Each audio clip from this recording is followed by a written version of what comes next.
Tune in to nostalgia. Tune in to now. Golden Radio Hour.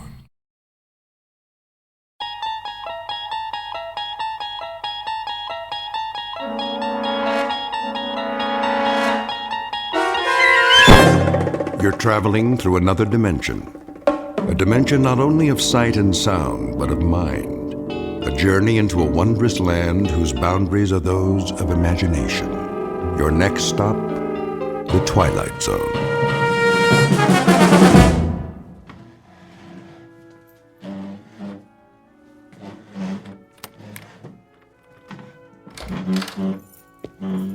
Marvin? Yes, sir. What do you think you're doing? Moving the table, sir. Why, whatever for? The party, Mr. Fitzgerald. Party? What party? Mrs. Fitzgerald, sir, for her birthday. Oh, good Lord, is that tonight? I understand that it is. You instructed me to see to the arrangement, sir. Oh, so I did. I suppose you'll transform this apartment into a veritable wonderland. Paper streamers and the like. No, sir. Just a buffet for the guests, as soon as the delivery boy arrives downstairs. The guests? Those on the list, sir. Small gathering of your closest friends. Then it'll be a very small gathering indeed. Sit down, Marvin, before you fall down. Very well, sir. On second thought, fix me a drink. As you wish. Now, I suppose I must go out and purchase a gift for the poor girl. Unless you've taken care of that for me. You left no instructions in that regard. Well, you might have simply asked her what she desires for the momentous occasion. But I couldn't. Then she'd know. Oh, all right. Let me see. What does she need? Books? No, too many of those. All they do is gather dust. A trinket? A bauble? Diamonds are quite dear these days. If I might offer a suggestion. Oh, why not?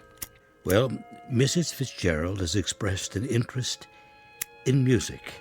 Oh, she has she? What does she know about music? I will not have popular ditties polluting my environment. Not recording, sir.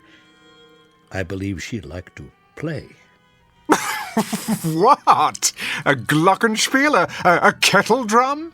You'd have to ask Mrs. Fitzgerald, but she did say it has powers to soothe the savage beast. That's breast, man, the savage breast. Do you see any beasts around here? If you don't mind, sir, I'll repair to my quarters for a while until the provisions arrive. Did you put soda in this drink? Oh, I've told you, Marvin, no soda. Make me another one at once, and this time do it properly. Yes, sir.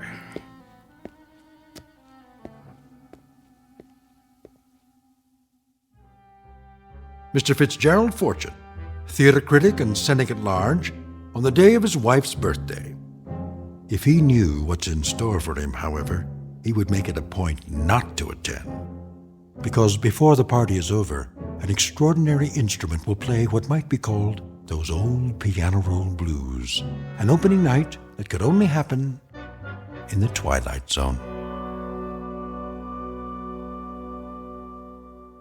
And now, The Twilight Zone and our story, A Piano in the House, starring Michael York with Stacy Keach as your narrator.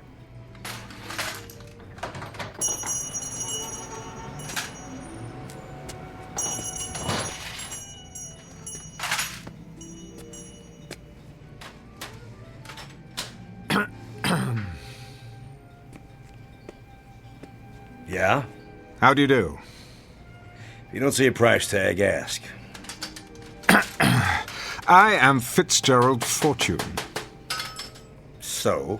the drama critic. Uh-huh. Isn't rudeness a handicap in your line of work? What's it to you? I saw the name of your shop, Treasures Unlimited.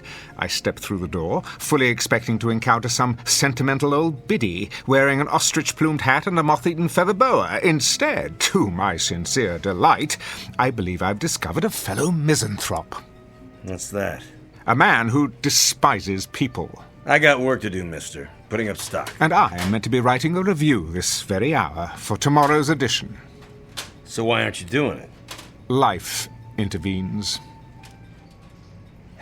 Looking for something in particular? A gift for my wife's birthday. Well, you're in the wrong place. This isn't a gift shop. It's a junk store. Exactly. You see, my wife has the absurd notion that she wants to learn to play an instrument. Unfortunately, she hasn't a trace of talent. How do you know that? If you've never heard her play.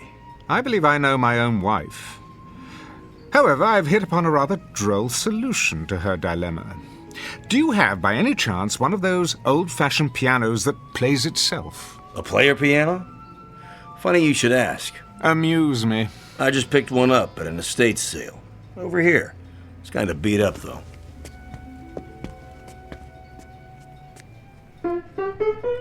Splendid. Needs a good tuning. Nonsense. My wife will believe it to be an antique and cherish it all the more. Would you play something, please? I can't play. Takes these paper rolls. Came with a whole bunch of them. Right in the piano bench. Rachmaninoff's Prelude in C-sharp minor. Stephen Foster. U.B. Blake. Even The Prisoner's Song. Quite an eclectic assortment. You're taking a lot of my time, mister. You are taking an equal amount of mine. Let's try this roll, shall we? Number QRS 8856. I'm in the mood for love. Okay.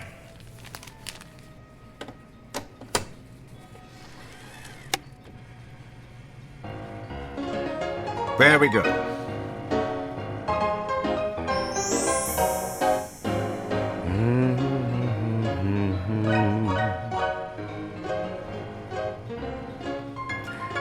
What birthday does this make for the little woman? Your wife. Oh, her 26. So young. You must be a man of great personal magnetism to have attracted one of that age. I am. How utterly romantic. Youth, wisdom, hand in hand. Oh, how I'd like to see you both together. And for her birthday, you're giving her the gift of music. How touching. What is the price of the piano? You are taking your young bride out somewhere tonight. A quiet nook, where you can be lost together in the midst of this great city, looking into each other's eyes. How much? Where's the tag?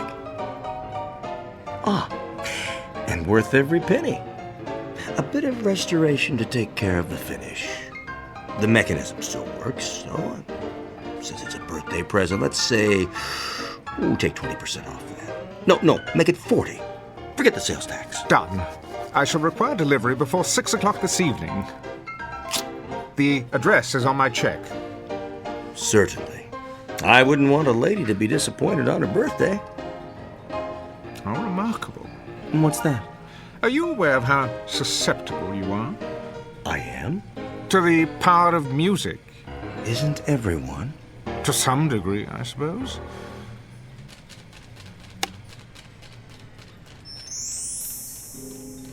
Okay. You got a sale. Now, you gonna stand around all day taking my time? No, I was just leaving. Well, nobody's stopping you. There's the door. Tell me, are you sentimental about anything else besides birthdays? Birthdays? They're a lousy waste of time and money. It was the piano, wasn't it? Extraordinary. Good day to you.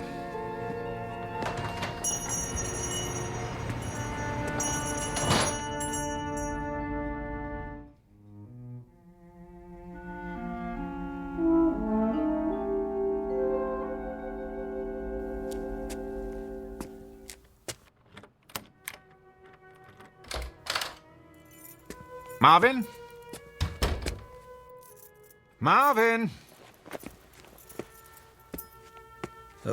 Good evening, sir. Take my hat and coat, please. Very good. Oh, the piano arrived, I see. About an hour ago, I took the liberty of dusting it, sir. Marvin, Yes, Mr. Fortune. if you're going to wait on the guest tonight, then do something about your face. My face, sir? Yes, Marvin, a party is supposed to be a happy occasion. Could you manage to look a little less miserable than usual? I will try, sir. Do that. Anything will be an improvement. You may make my evening martini now. Right away. Is that you, Gerald? Yes, Esther. Hello, darling. How was your day? Oh, fine. The museum again with a friend. Been going there quite a lot lately. I have. You said you wanted me to improve my mind. Indeed. One can never know too much. And what else would you like me to do? Well, there is one thing. And that would be? You might consider letting Marvin go. What do you mean? Show him the door. Give him the sack. In short, find a replacement, and as soon as possible. Oh, really, Gerald? I'm quite serious. What has he done now? It isn't anything he's done, it's his appearance. He seems the same as always. Well, that's the trouble. It's the way he looks. I can't bear coming home only to be confronted by that lugubrious expression on his face. I find it unspeakably depressing. Don't you? Not particularly, Gerald. Look at him, like a hound dog, ready to burst into tears at any moment. Surely we can find a servant who's more cheerful to have around. Keep your voice down. Why? There's no need to hurt his feelings. The man has no feelings. He's a clod. Gerald. You haven't commented on the piano. I was about to. You don't care for it? I love it. I really do. Have you tried it yet? I didn't know how, so I decided I'd wait until you got home. I knew you wanted to play. That's why I got it for you. Hardly any need. The piano plays itself. Oh, you noticed. Wasn't that considerate of me? I thought I'd save you the trouble of all those tedious lessons, only to find out at the end that you had no gift for music. I see. Well, darling, aren't you moved by my thoughtfulness? Thank you, Gerald. Let's have a demonstration, shall we? If you like. Marvin, is this thing plugged in? Yes, sir. Good. You see, these paper rolls are punched with holes. All you do is select one, insert it, and throw the switch. The paper passes over the slots and the keys move up and down as if someone were playing them. What fun. Quite the rage in the old days. Your drink, sir. In a moment. Now then, for example, here's one called Smiles. You open the panel, press it into place like this, start it on the take-up reel.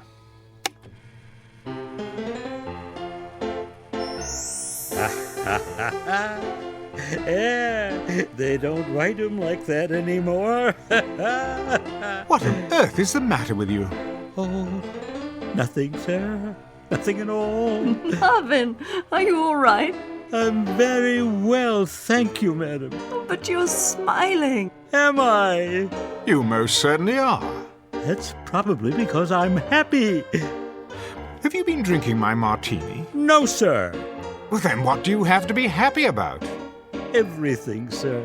I make good money, got a nice place to live, my health, money in the bank. I like my job. Well, you can't. I treat you atrociously. Oh, you don't bother me, Mr. Fortune. You tickle me. What? Oh, yes.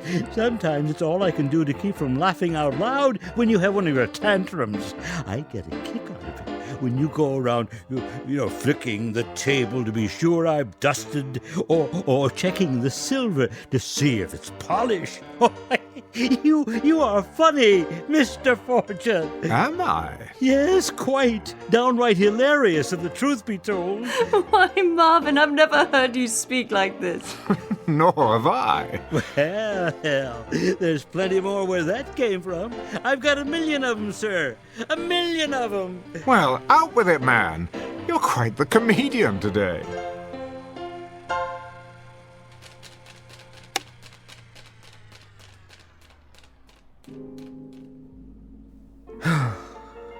Sorry. Sorry if I spoke out of place, sir. Oh, on the contrary, Marvin, I'm glad you did. Will there be anything else, sir? Not at the moment. You may go now. Very good, sir. What a strange thing to happen. Wasn't it, though? An odd moment for us all. Most definitely. Who would have thought that behind that gloomy exterior the man was concealing a sunny nature? I can't imagine how it happened. I believe I can. I'd say it was because of something extraordinary that has come into our lives. Something absolutely extraordinary. So, what really happened, Gerald? Marvin behaved so strangely a moment ago, and then he stopped, suddenly. Well, perhaps it's not so strange after all. I've always believed that we have two faces, the one we wear and the one we keep hidden underneath. The problem has been to find some method of revealing that hidden face. I suppose it helps if you know what particular hidden face you're looking for. But now it appears that I, at least, have the means. I don't understand, Gerald, and I'm not sure I want to. See you in a while.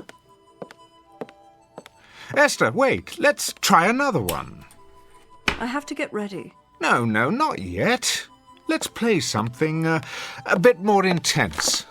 Some other time. Bear with me, Esther. An experiment, if you will.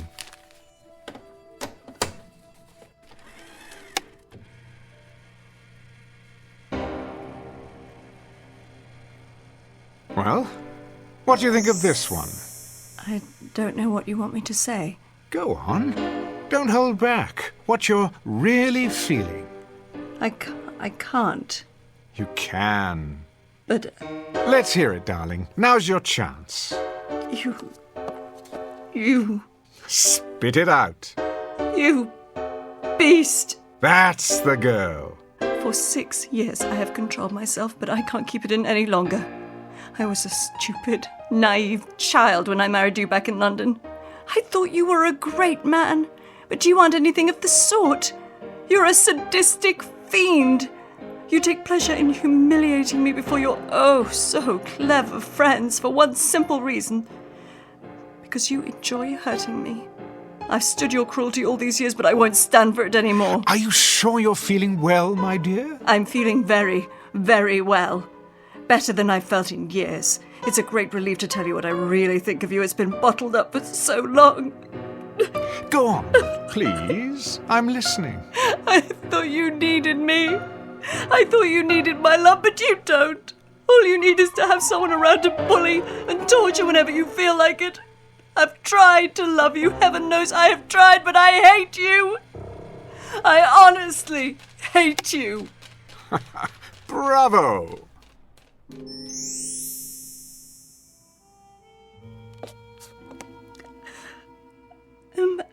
I'm terribly sorry. May I congratulate you on a remarkable performance. Had it been on stage, my dear, I would have given you a superlative review. I don't know what possessed me. I do. That was your hidden face. I've suspected for years that beneath your unemotional facade, you were an hysterical little girl, and I was right. But how? Haven't you seen what's in the record shops these days? There is music for every conceivable occasion.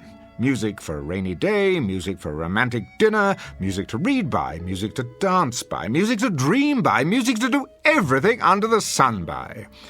Could it be that this anachronistic old piano, the product of a more sensible time, has provided music to help us expose our hidden selves by? I still don't understand. Well, it's quite simple, really. Marvin was hiding his inherently happy nature, which was revealed when he heard happy music. You were concealing hysteria, and when you heard hysterical music, you couldn't hide yourself either. You mean the piano? That's exactly what I mean. I seem to have bought you a more interesting birthday present than I imagined. A kind of sonic lie detector, if you will. I wonder what other people are hiding. Our friends, for example. Gerald, please, promise me not to play the piano at my party tonight. I mean, to let it play itself. I promise no such thing. I wasn't looking forward to the festivities, but now I believe we may be in for a most amusing evening.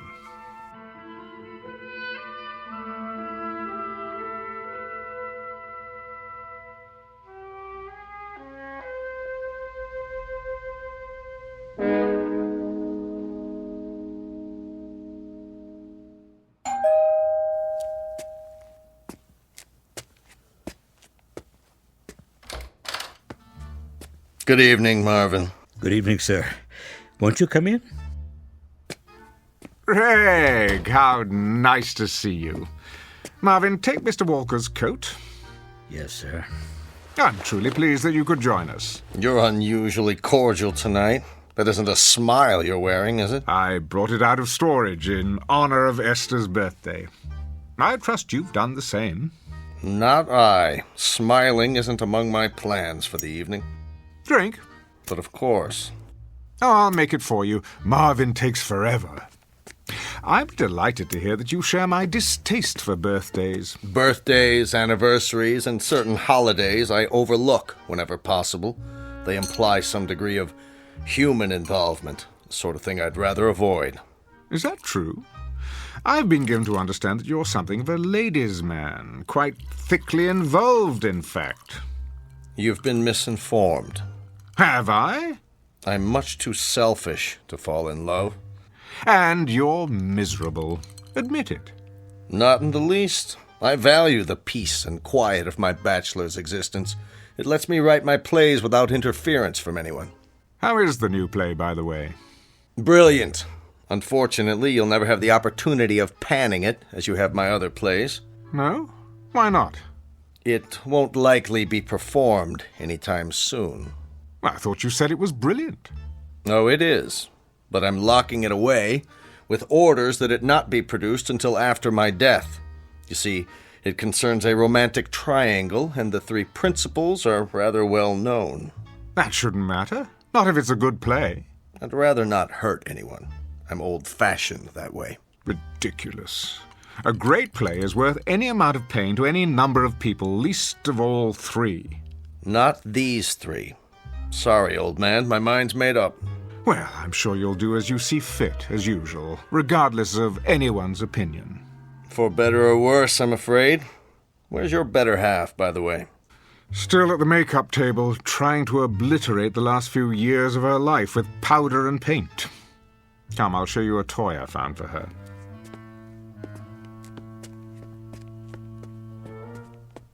Well, well. I haven't seen one of these old jobs in years. Neither had I. Does it play? Remarkably well.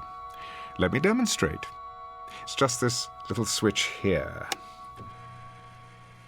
Isn't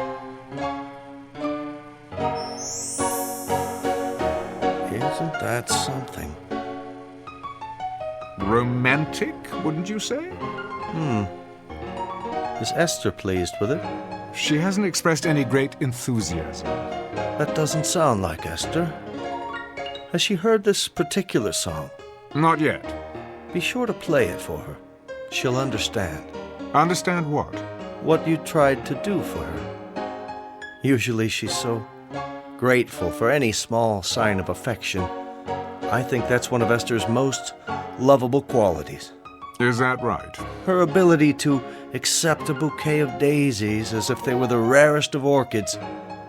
I remember once I gave her a small turquoise ring. It didn't cost much. You gave her a ring? Yes. She accepted it as if it were the Hope Diamond. Turquoise ring? Oh, yes. She came home from a trip with it. She'd been to Mexico City.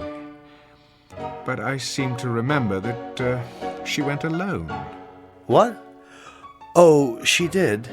Strange how we ran into each other down there. A stranger still that Esther never mentioned it. Would you call that rather an odd coincidence? Not really. Jerry, has it ever occurred to you that I'm deeply in love with her?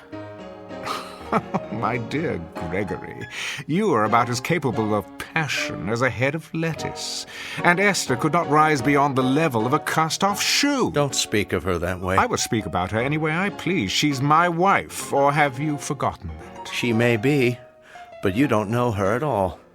Esther is full of love. Is she? Her skin is warm and soft as velvet. The scent of her is enough to drive a man wild, and her hands are so gentle, sweet to kiss and to hold. She is honey and gold and summer days and singing and the feeling of being together. Gerald, no, turn it off.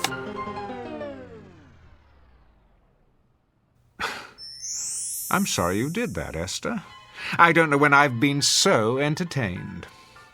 And you, Greg, why would you say such things? Sorry, Esther, I don't know what came over me. It's just as well. I never enjoyed deceiving you, Gerald. My dear, you are incapable of deceiving me. I've known for years your capacity for doing any number of sordid little things. The only revelation tonight has been the specific details of an unsavory affair. I'd better leave. Oh, don't be a schoolboy. We're in for a grand time this evening. Ah, our other guests are arriving. Before I welcome them, Esther, may I wish you a happy birthday? I hope that your next 40 years will be equally rewarding. What are you up to? Why, nothing, dear. Simply being the perfect host. I'll get it, sir. Don't bother, Marvin. I prefer to do the honors myself. Jerry, please don't play the piano again tonight. It's not something to fool around with. I'm not fooling around with it, Esther. I'm using it with deadly accuracy. Hi there, Jerry. What happened to Marvin? Here, Miss Moore. Good evening. Marge, dear, do come in. Marvin will take your wrap. Well, don't just stand there, Gerald, devouring me with your eyes. I know what's on your mind. Oh, kiss me, you fool. Like this? Oh, that's better. Marge, I'm quite vexed with you. You are? You promised the next time we saw you, you'd be svelte as an antelope. And what am I now? Oh, don't answer that. I've been on more diets than a jockey has horses. Somehow they always throw me before we reach the finish line. Esther, happy birthday. Hello, Marge. I have a present for you. Margie. And you. I'm not even speaking to you, handsome. You haven't called me in months. Somebody else been taking my place? As a matter of fact, yes.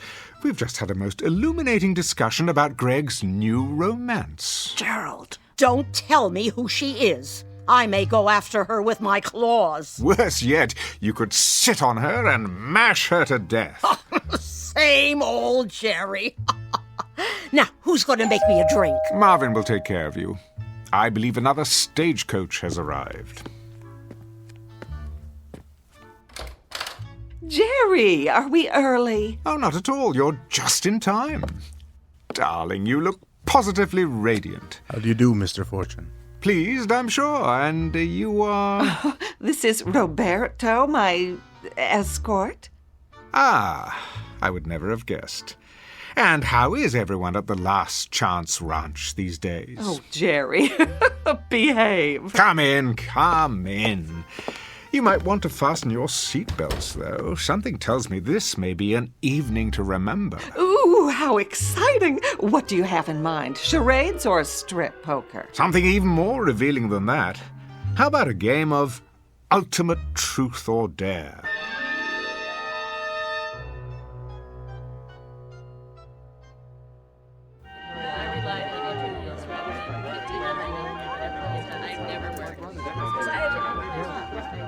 Pick up the empty glasses, will you, Marvin? Yes, sir. Everyone, let me have your attention, please. What's he got in mind? Over here, by the piano. Some sort of surprise. surprise. That's it. Take whatever chair you like. If there aren't enough seats, the floor will do. This should be fun. Don't worry, it's quite clean. Oh, not for me, thanks. I'd never be able to get up. Now then, the hour has arrived for fun and games. Well, about time. Being friends of Esther's and mine, you are perhaps inclined towards such intellectual pastimes as pin the tail on the donkey and spin the bottle. Now you're talking. I want to be it. Not this time. I've decided that tonight, rather than cater to your juvenile side, we might try a more adult game. I'm hungry. When do we cut the cake? Compulsive eaters will find hors d'oeuvre within arm's reach. Now, for our game, I shall need a volunteer. For what? You can't trust Fitzgerald. No telling what he's got up his sleeve. Must we, Gerald? Indeed we must. Hold up your hands. No one? Very well then. In the absence of a volunteer, I shall have to conscript someone. How about Marge Moore? Okay, Svengali, I'll play along. What's the caper? Nothing physically demanding, my dear. I merely want you to listen to some music on the piano. What kind of music? Let me see. How about Claire de Lune?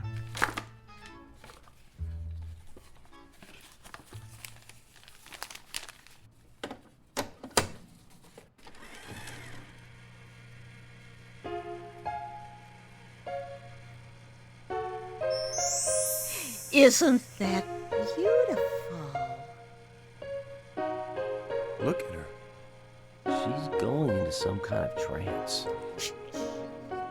This is going to be good. Talk to me, Marge. Tell me what you're feeling now. My name is not Marge. It's not? What is your name? Tina. That's a pretty name. Tell me about yourself. What do you want to know? Who are you, Tina? A little girl. And what do you like to do, Tina? I like to dance. Good girl. Would you like to dance for us, Tina? All right.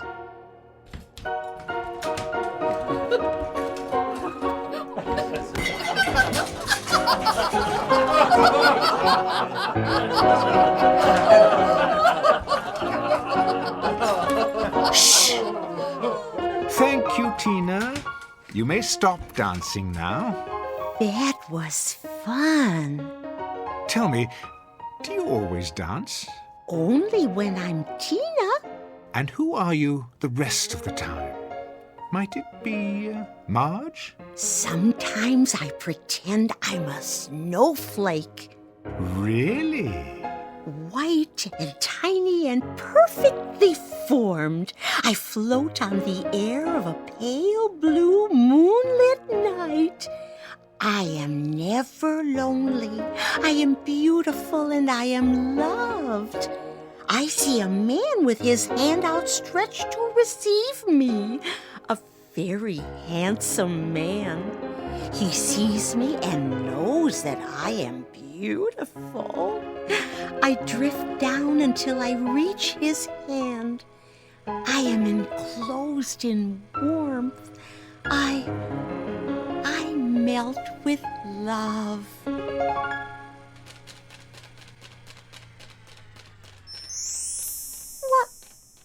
What? Where am I? Never fear. It's all in fun, my dear.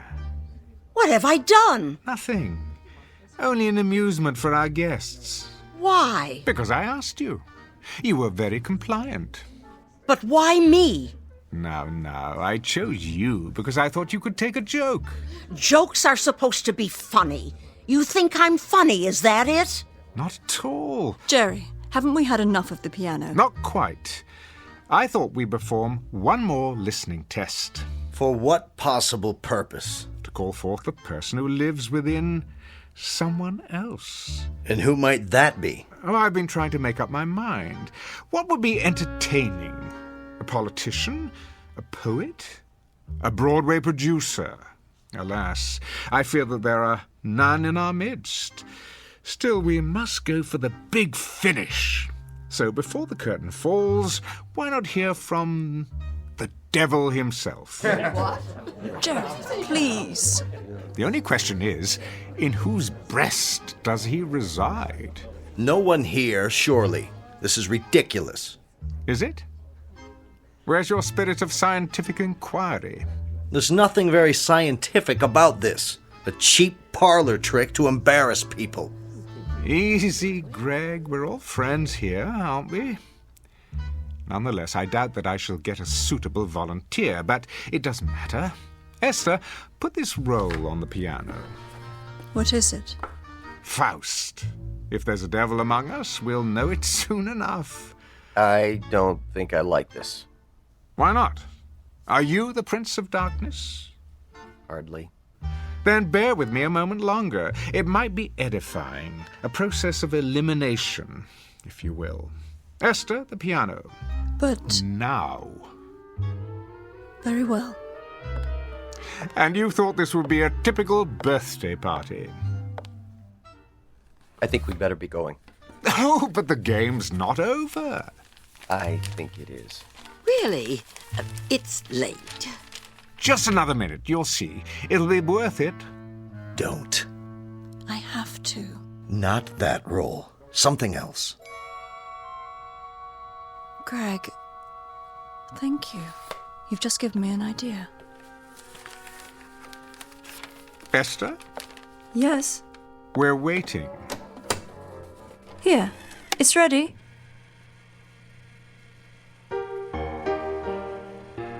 That's not Faust. What is it? Brahms, I think. Yes, his lullaby. That's not what he asked for. Gerald, I seem to have made a mistake. Will this one do? Gerald?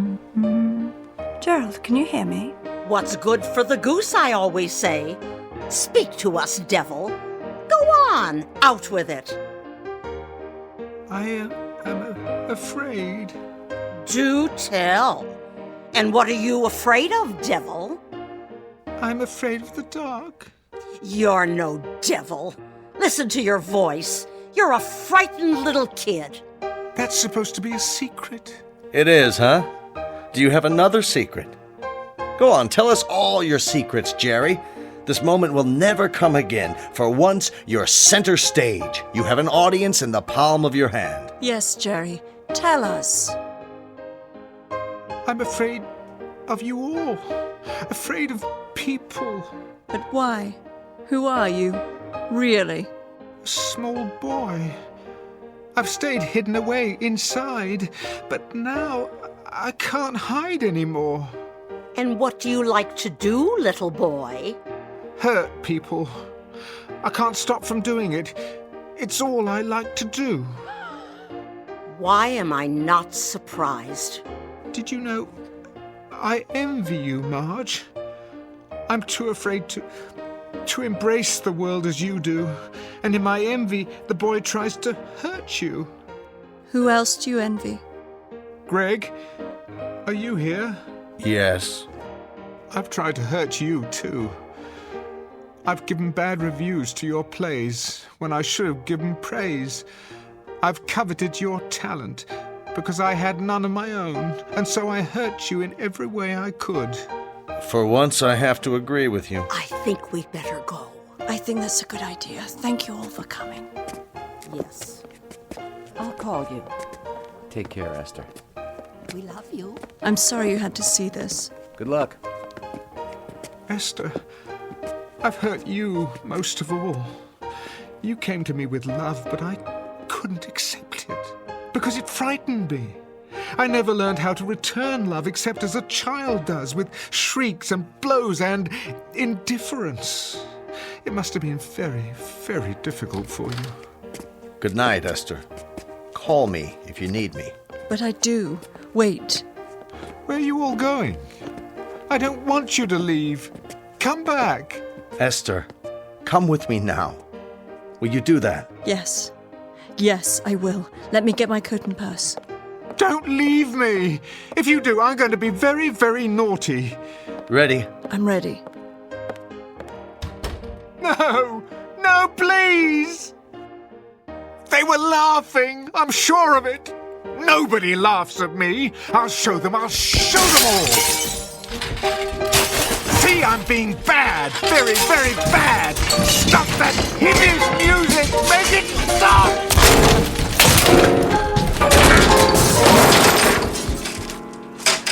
There.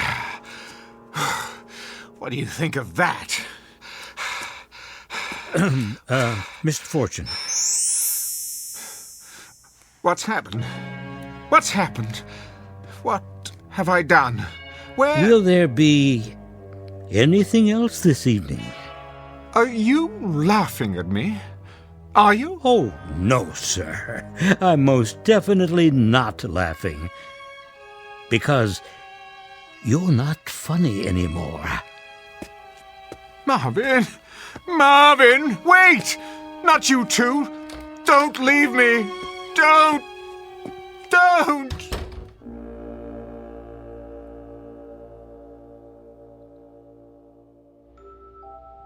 Mr. Fitzgerald Fortune, critic, man about town, and cynic at large, whose wit shows no mercy at all for those who cross his path, which means the rest of the world. A man who went searching for a hidden cast of characters and instead found what is concealed within himself. As the house lights dim just off the Great White Way at an empty theater in the Twilight Zone.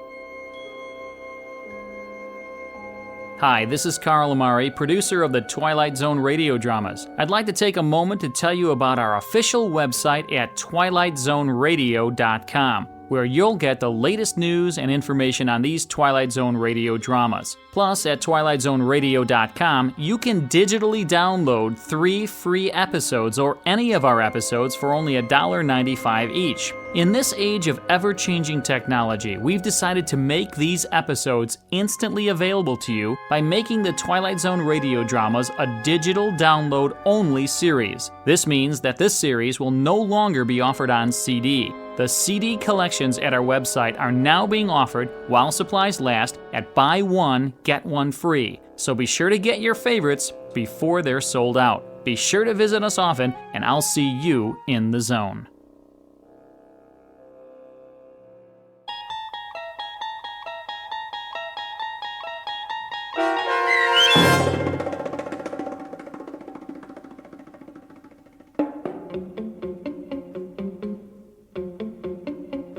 A Piano in the House, starring Michael York, with Stacy Keach as your narrator, was adapted for radio by Dennis Etchison and written for The Twilight Zone by Earl Hamner Jr. Heard in the cast were Sarah Wellington, Christian Stolte, Renee Matthews, Doug James, Herb Graham, Meg Thalken, Rosalind Alexander, Rick Vargas, and Kurt Nabig. The producers of The Twilight Zone wish to thank CBS Enterprises and the Rod Serling Estate for making this series possible. This copyrighted radio series is produced and directed by Carl Amari for Falcon Picture Group. Sound design and custom Foley effects for The Twilight Zone by Cerny American creatives Bob Benson, Craig Lee, Michael Slaybach, and Matt Sorrow.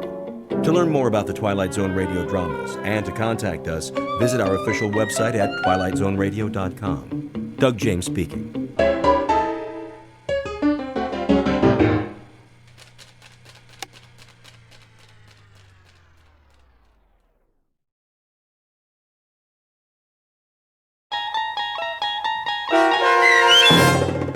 A Quality of Mercy, starring Robert Knepper, with Stacy Keach as your narrator, was adapted for radio by Dennis Etchison and written for The Twilight Zone by Rod Serling from a story by Sam Rolfe. Heard in the cast were Roderick Peoples, Kip Karstedt, Jeff Lupetin, Joby Cerny, Roddy Chong, Joseph Arunda, and Doug James. This copyrighted radio series is produced and directed by Carl Amari and Jason Mallow for Falcon Picture Group. Doug James speaking.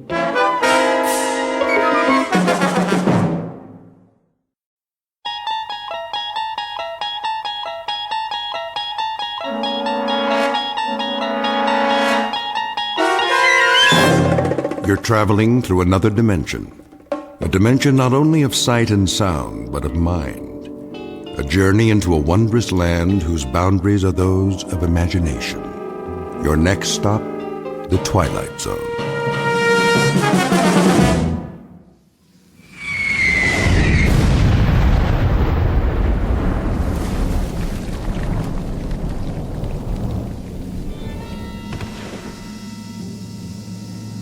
Man, oh man. They get it? Way off. What are they doing? Lobbing them in by hand? One more time.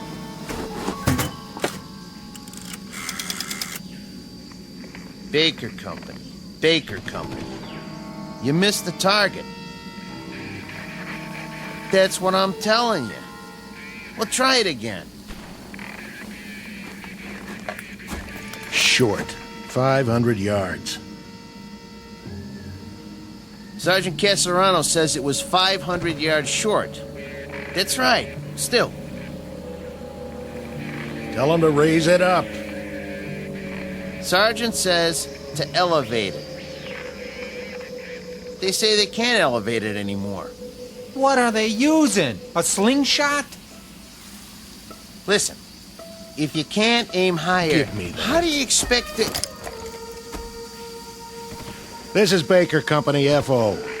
Good going, boys. Yeah, I've seen what you did. A big fat nothing. You wrecked 5 acres of rice paddies and you torn up a beautiful grove of palm trees, but that's it. What's it to me? Let me tell you. We're sitting out here on our duffs on a hill in the middle of nowhere, and you know what we're doing? We're having a little discussion. Yeah, that's right. Maybe you can help us out. We're trying to decide whether you got something in your religion against sending a shell into a cave. Or is it too hard for you? Because if it is... You tell him, Sarge. Oh, those jokers. What? Say again. Bypass? Oh, now that's more like it. Because all you accomplished today is to tear up 5 acres of real estate and keep a handful of Japanese soldiers from falling asleep. Yeah. Well, I got a question for you. Anybody know how long it takes an enemy to die from insomnia? Same to you. Oh, we'll keep in contact, all right. You sure they're on our side? Makes me wonder sometimes. Give me a light. Here you go, sir. So what's the word? Did I hear you say bypass? They're gonna keep firing till late this afternoon. At least that's what they say. Then if they can't smoke them out, we'll just have to bypass it and move on. That's what I like to hear. Amen. I'm feeling better already. Me too. I'm getting cross-eyed looking through these binoculars. When they say flanks, I say thanks. I don't know about the rest of you, but I got no big urge to run headfirst into anything anymore. Not at this stage of the game. That's for sure.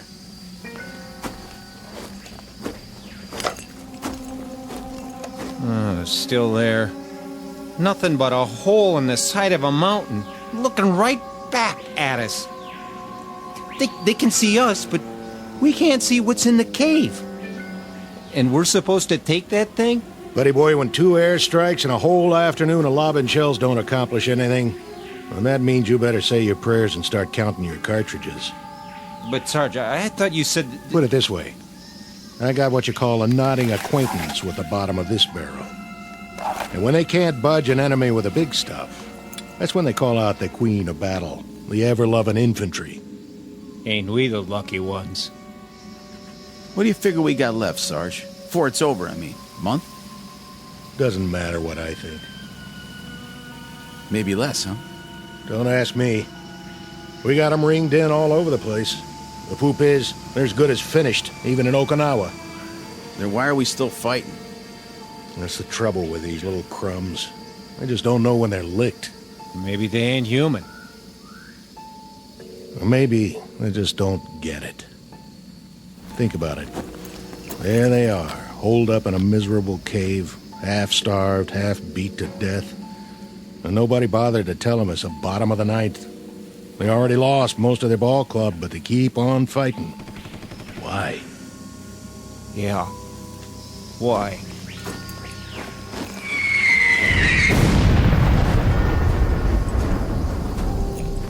It's August 1945, the last grimy pages of a dirty, torn book of war. The place is the Philippine Islands. The men you've just met are what's left of a platoon of American infantry. Their dulled and tired eyes, set deep in dulled and tired faces, can now look forward to a miracle, the moment when the nightmare comes to an end. Or so it appears. For they've got one more battle to fight, a crazy, illogical standoff in the final days of a particular hell known as World War II. And in a moment, we'll observe that battle firsthand.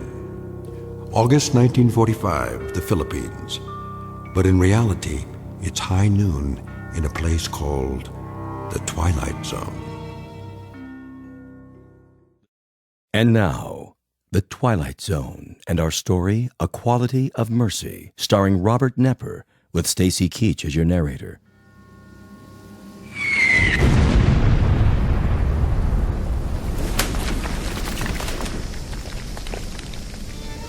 There we go again. Hit anything this time, Sarge? I tell you what, I'm not even going to bother to look. You check it out for me, all right, Hanichek? Beat sitting here. Where's the field glasses? Be my guest.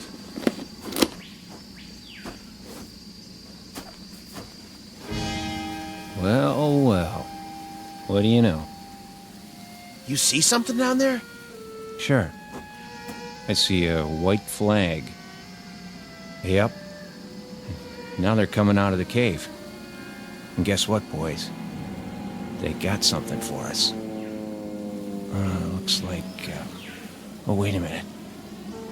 There's a pretty little geisha girl leading the pack. And she's carrying a tray full of rice. And a hot towel. Go on. Gotcha. Hey, hold on. There is something coming.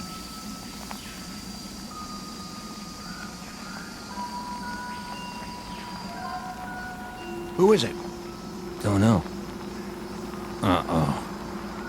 Think I see a gold bar on his helmet. Give me those glasses. Oh, man. Just what we need. A brand new Louis. All spit and polish. Ain't he handsome, though? All right, men. Try at least to look like Army. What for? He won't last long.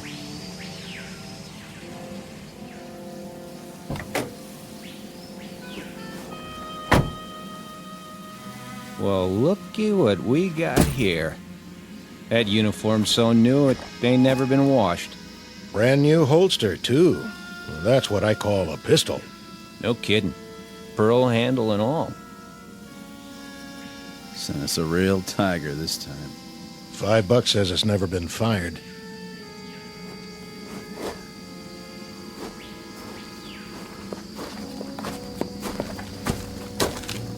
Which of you is Sergeant Casarano? That would be me. I'm Lieutenant Cattell. Sir. I'm taking over your platoon. Matter of fact. What's your situation here? We're observing for a mortar company, Lieutenant. So I've been told. That cave down there, bunch of the enemies holed up. Been trying to get them out for 2 days. No luck? Nothing doing. Your binoculars, please, Sergeant. Here you go. Tough situation. I guess you know what that means. Sir? We have some mopping up to do. We? Yeah, you heard me. I'd say we do best to go at it frontally. Frontally? Yeah, just move right in and wipe them out. Hey, Lieutenant, you sure you got the right platoon? What about it, Sergeant? Well, now, Call the rest of the company together. The rest of the company? On the double. Where are they? Back at the CP. This is it? All 6 of us. In that case, we'll have to go it alone. Say again? Something wrong with your ears? Go it alone? With a half-dozen men? No, I'm begging the lieutenant's pardon. You've just inherited a good group, but not that good. This is infantry, sir, not kamikaze. He doesn't have the wrong platoon. He's got the wrong army. Your name is what? Watkins, Lieutenant. Andrew J. Are you accustomed to talking to an officer on your back? Matter of fact, sir, I'm not accustomed to talking to an officer in any way. And why is that, soldier? We've lost our last 3 platoon, Louis, and I guess you could say there's been a space of time in between. Well, you've got another one assigned now, and you're going to have to learn to live with that. Starting with this reminder. When you address an officer, I want to see you stand up on your feet like a man. We've been on the line 33 days, Lieutenant. Your point is? Not much sleep. You know what that's like? You have my sympathy, Sergeant. But my job is to lead this platoon, and I plan to do exactly that. My way. Then maybe you'd better tell us. Just what is your way? When I tell you boys to jump, you'll jump. When I tell you to stand up on your feet, you'll do so. And if I tell you to head toward that cave, guns port and bayonets fixed, that's exactly what you're going to do. Double time. Any more questions? Begging the lieutenant's pardon. Any more questions? No, sir. Good. What are your orders, Lieutenant? Since we don't have a clear line of sight into the cave, and since there's no cover between here and there, we don't have a choice. We'll have to move down into the open. Just go ahead and take it. Full frontal. What about it, Sergeant? You want my opinion? I'm willing to discuss it. In terms of military strategy. In military terms, Lieutenant, it goes like this. First off, you better muddy up that gold bar on your helmet so it doesn't shine too bright. Otherwise, you got yourself a target they can shoot at right in the middle of your head. Then you better take off the one on your collar and stick it in your pocket. I'm asking you for a chronology. And I'm giving it to you. The enemy happens to be half starved and half on its knees, but they're not dumb. They're tough, shrewd, and they got eyes. We lost 3 platoon officers already because they made a motion of command with one of their hands. That's what the Japs look for, a person in command. I'd intended to remove the insignia. But what about the cave? What do you know about it? Not much. We saw some of them run in, holding each other up. They're in bad shape. No telling how many were already in there. But they got a machine gun, and somebody's pretty good with it. But not good enough to stop a full-on attack. Well, maybe we'll have to do that, eventually. But as far as I'm concerned, the war don't have to end by dinner time. I'm aware of that, Sergeant. I say we sit on it for the rest of the day, and see what some 105s can do, before we make a final plan. You might be right, for someone who's used to taking his time.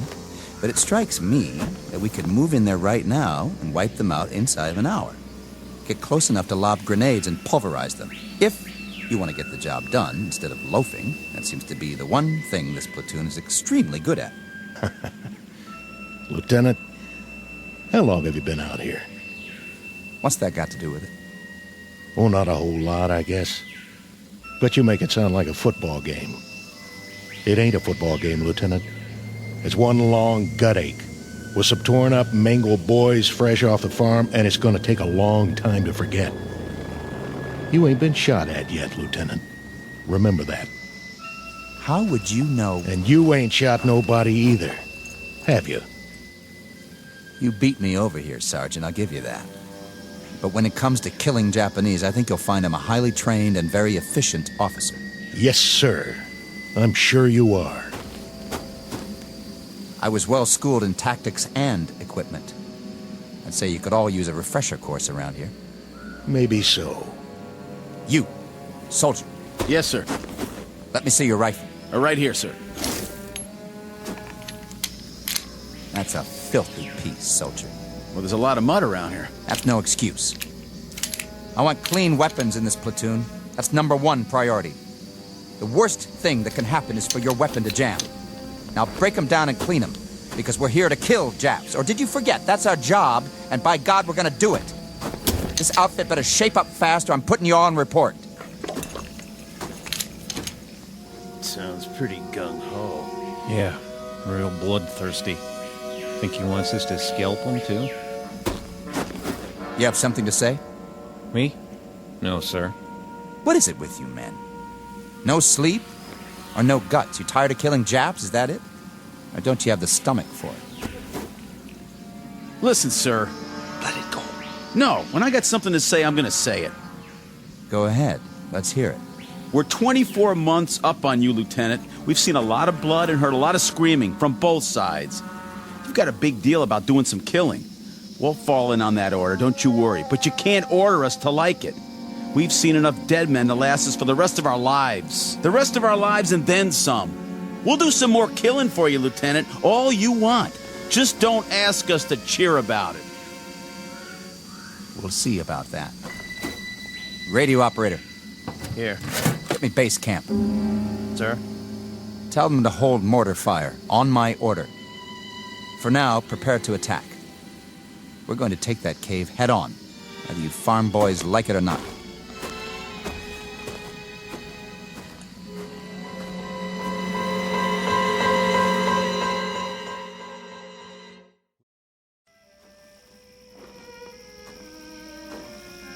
Give me your binoculars, Sergeant. You can't see anything down there. It's too dark. It won't be dark when the shells hit. I want to see how close they come. You think they're gonna make it this time? I'm betting on it. I told them to elevate exactly 3 degrees. Oh, why didn't I think of that? With the side of that mountain blown out, they won't have any place to hide. The cleanup will be easy, Sergeant. Even for you. Piece of cake, Lieutenant. Piece of cake.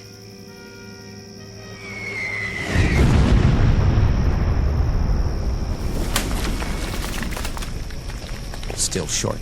Yep, that's what it looks like. Casarano, those flamethrowers arrive? Yes, sir. Good. I figure we can move in behind the next barrage and get within 50 yards of the opening. Just like that. Flamethrowers can do a lot of damage, can't they? They can.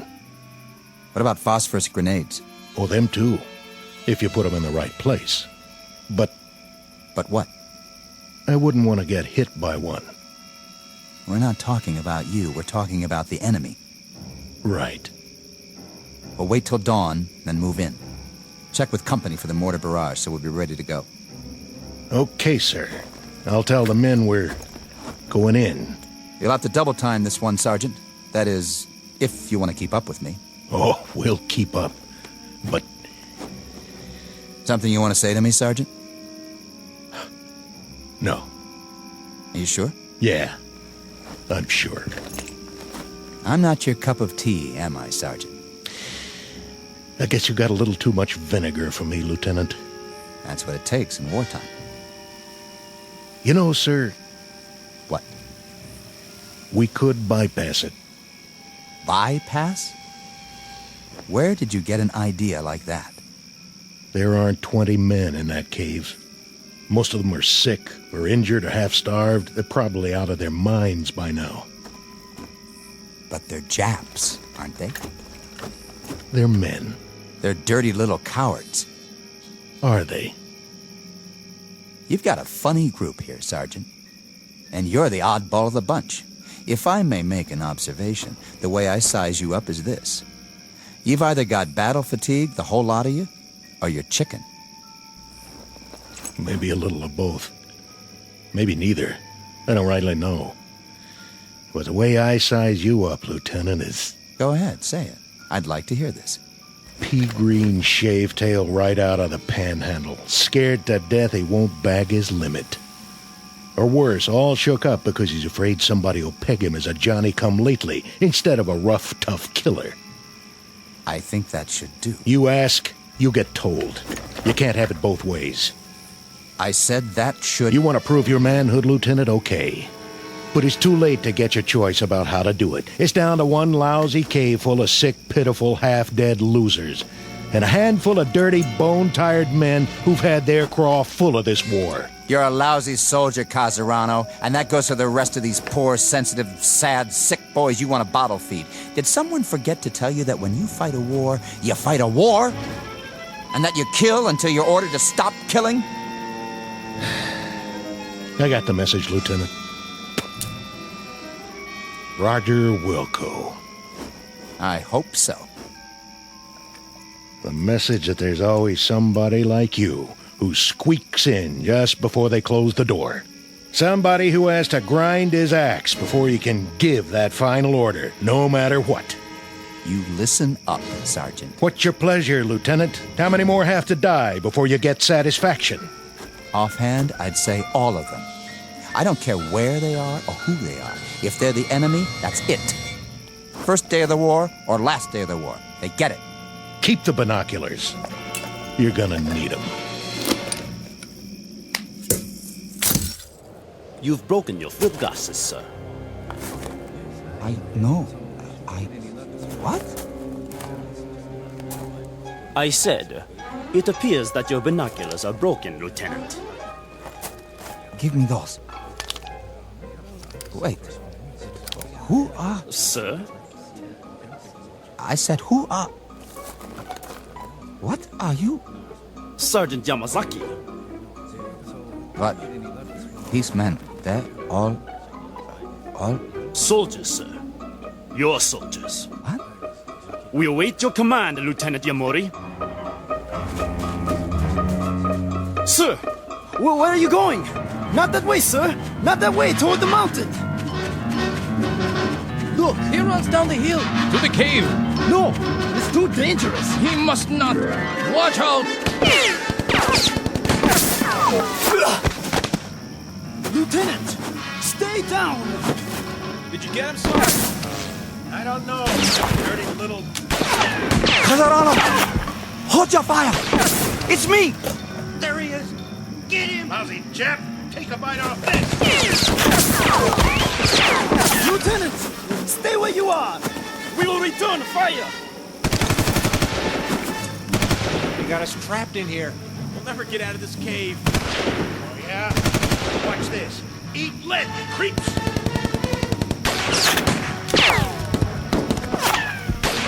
Lieutenant Yamori, run back now. Keep your head down. Which way? Can't tell. Which way to...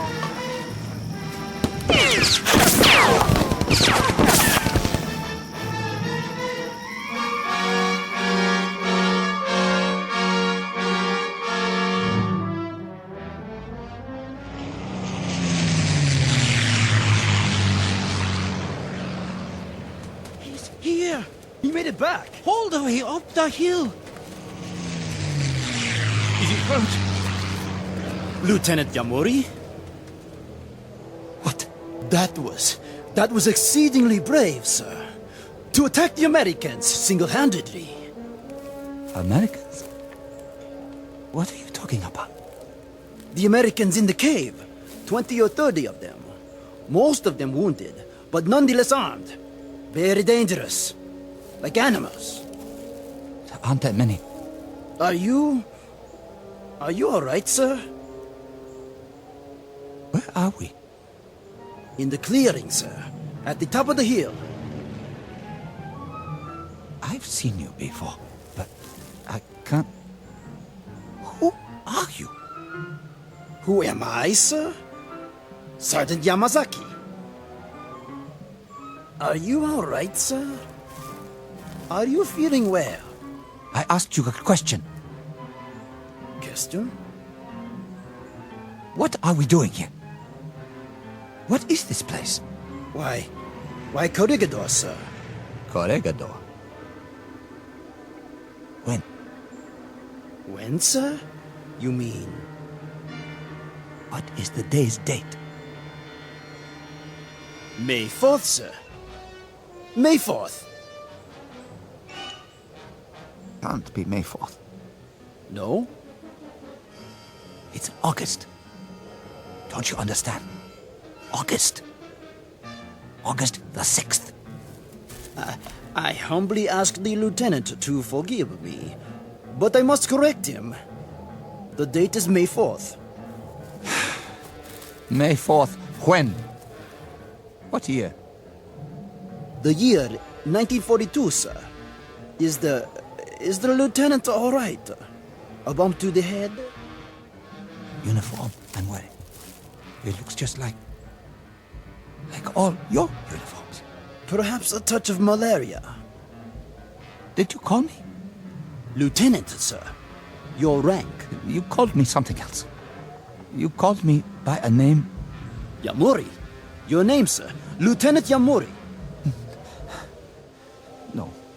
No. No! What happened to me? What's going on here? What's happened? What is wrong with this man? I don't know, Captain Nakagawa. Yamuri, are you sick?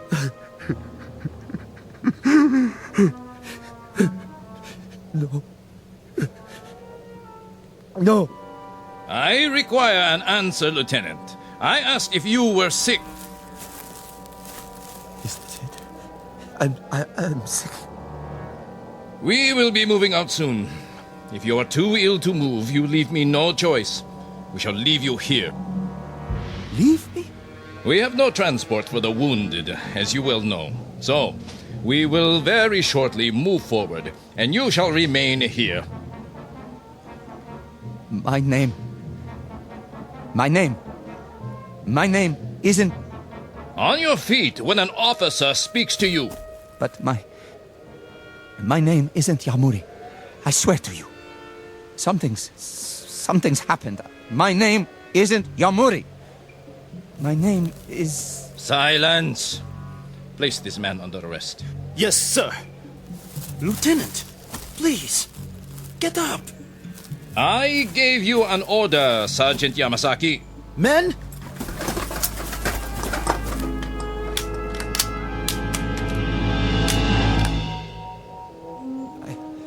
I'm all right. Forgive me, sir. You what? I was feverish for a moment. I forgot where I was. Huh? I'm all right now. You're sure of that? Yes, sir. I'm sure. I'm very sure. Very well. Sergeant, we move out in 15 minutes. 15 minutes, sir. Unfortunately, the artillery was unable to do its job. We shall attack the cave in force. Ready to move out!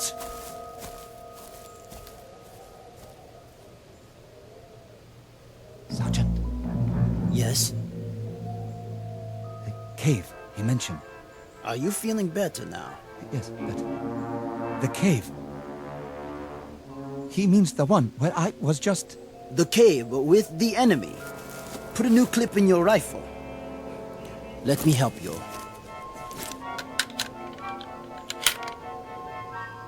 Which enemy? The American enemy, sir. The stupid fools who don't know when to give up. Here, fix your bayonet. The captain does not like to take prisoners.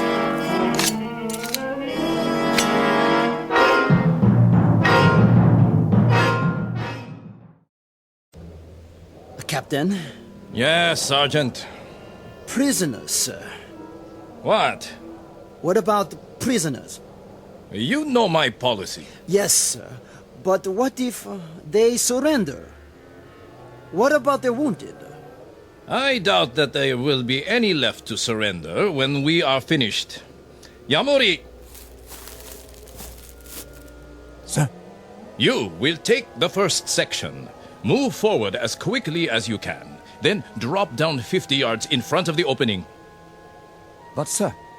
Watch for my signal. We will cover you with automatic fire for 2 or 3 minutes before you make the frontal attack. Sections 2 and 3 will follow. Understood? Yes, sir. I didn't hear you. I understand, sir. Be very sure that you do. Now, go and prepare your men. Your section, sir. Which? Over there. The captain expects you to lead them into victory. Come with me for a moment. Where, sir? Away from the others. Look down there. The cave. Yes? You said something about being wounded inside? I think so, Lieutenant. When they ran inside, they were carrying each other. I don't think there are more than 20 or 30 men. Not even that. It shouldn't be too difficult.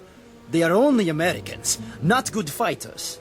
And they are very weak. Poor, starving soldiers.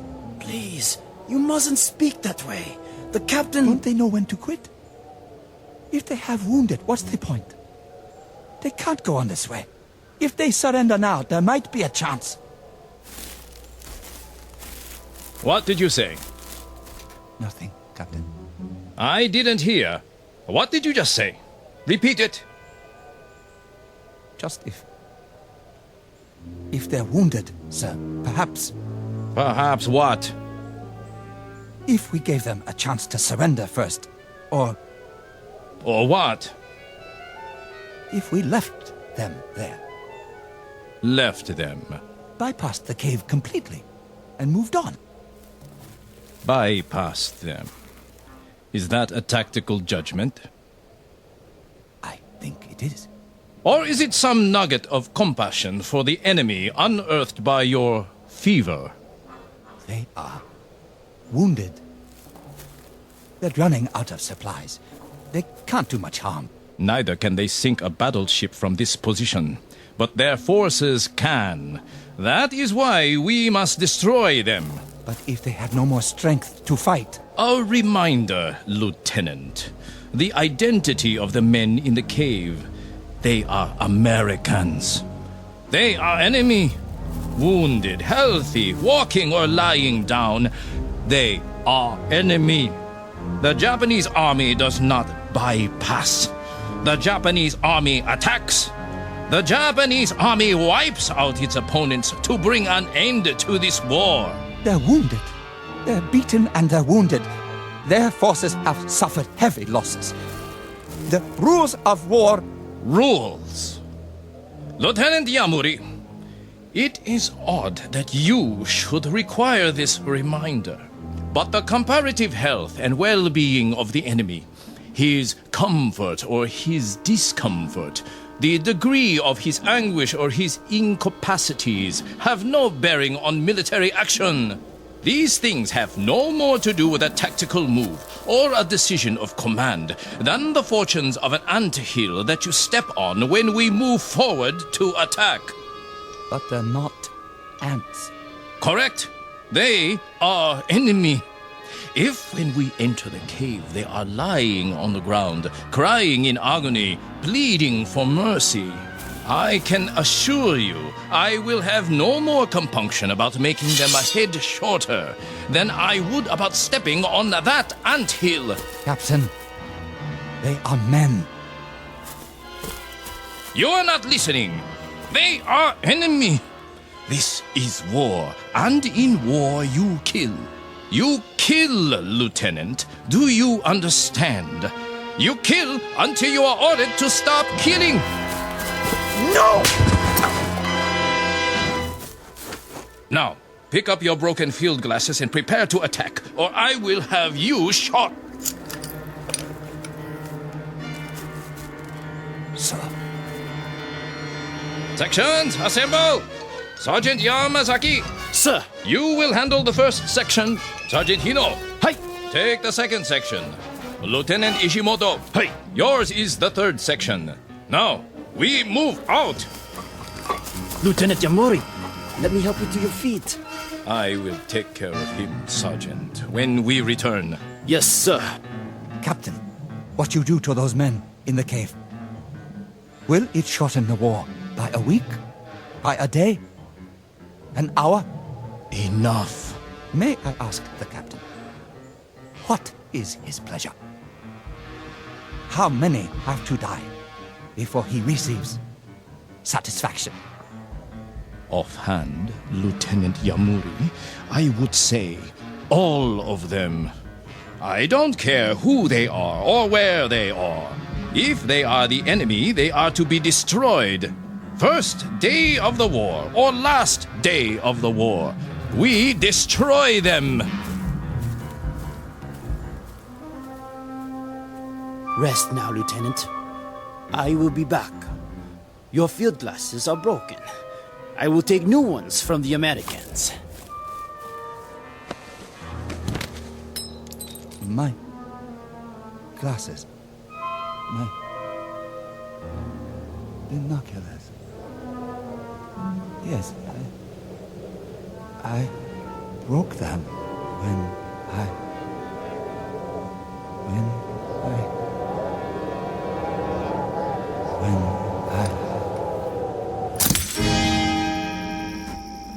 Anytime you say, Lieutenant. What? What did you? Looks like you can't use those binoculars now, though.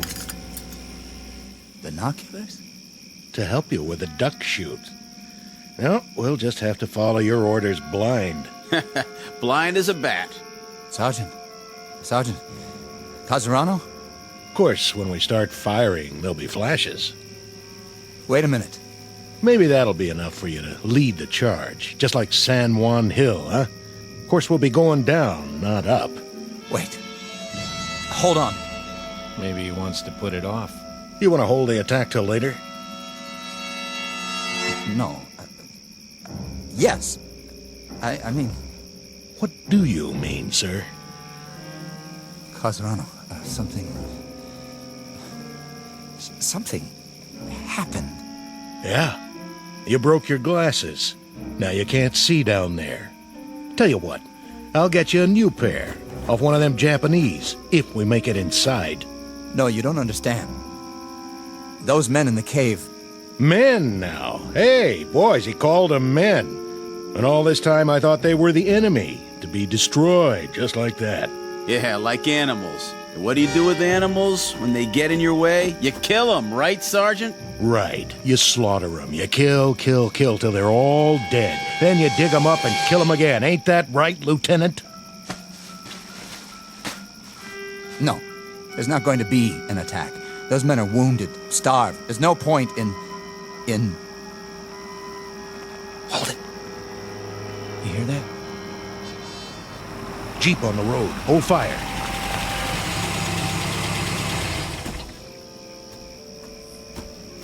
Lieutenant Cattell here? He's right here. I have your orders, Lieutenant. Orders? You're to pull off the hill, sir. Who says? Colonel Hagen, that's who. Why would he say that? Considering he just sent a new lieutenant to lead the charge. Don't you guys know? Know what? Guess you haven't heard. Air Force dropped a bomb on Japan this morning. So? A big one. I mean, the granddaddy of every bomb ever made. I think they call it an atomic bomb. What about it? Well, they figure this is going to end the war inside of a few hours. The Emperor is ready to give up. Well, ain't that something? All units are to pull back to base camp and wait it out. See what happens. Some kind of announcement coming any time now. I'm gone. Is this it? All right, boys, you heard the man. Get your gear and move out. Oh, man.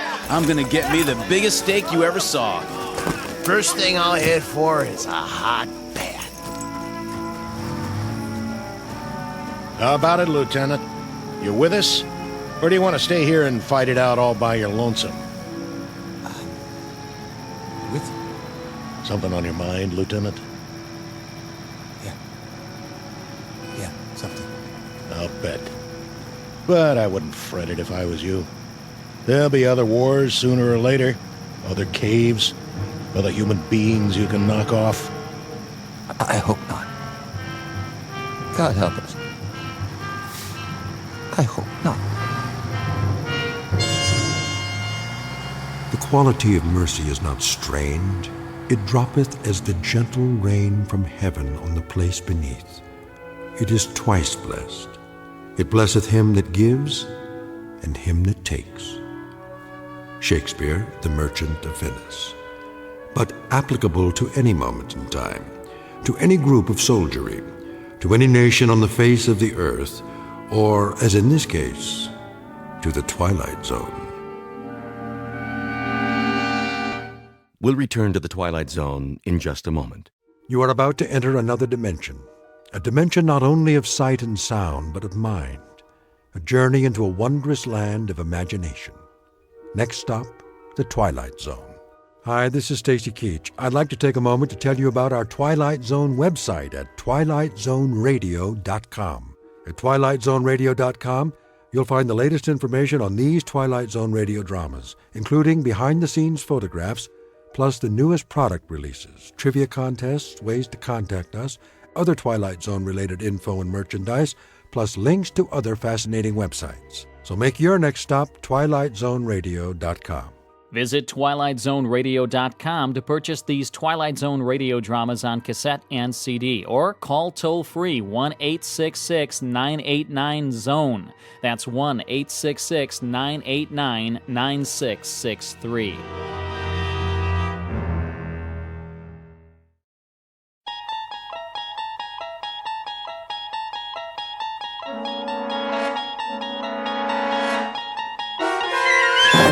There is a fifth dimension beyond that which is known to man. It is a dimension as vast as space and as timeless as infinity. It is the middle ground between light and shadow, and it lies between the pit of man's fears and the summit of his knowledge. This is the dimension of imagination.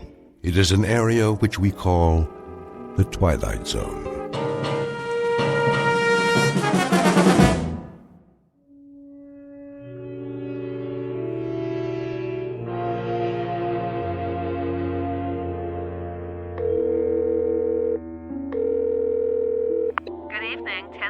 Hi, this is Joey Crown. Who? Joey Crown. I called before. Can you speak up, sir? I called a couple of times and I left a message. Do you have a reservation? Me?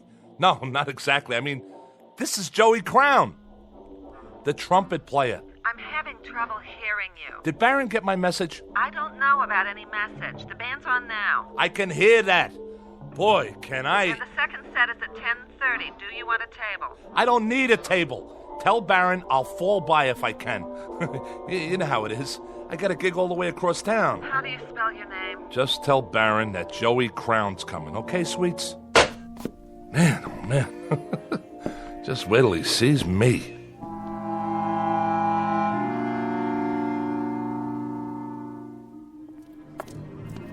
Hey, Bobby, what's happening? Name? You know me. It's... Wait a minute.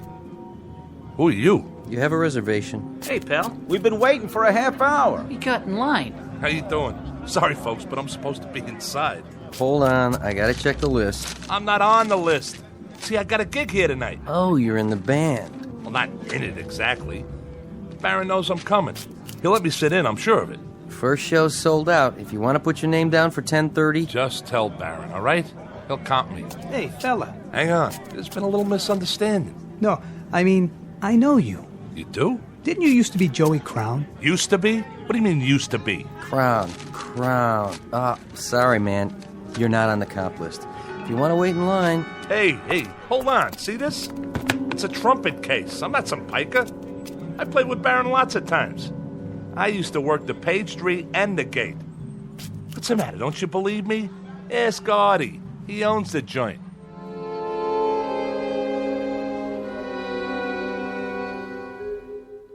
Meet Joey Crown, a man who made music, or used to. A little man with a funny rubber face whose life is a quest for decent billing and other impossible things, like flowers in concrete or trying to pluck a note of music out of the air and put it under glass to treasure. Because it is a treasure to him, and if the truth be told, to a lot of people who heard him play when he was hot, when he could take a tune and turn it inside out with a dented, beat-up golden horn.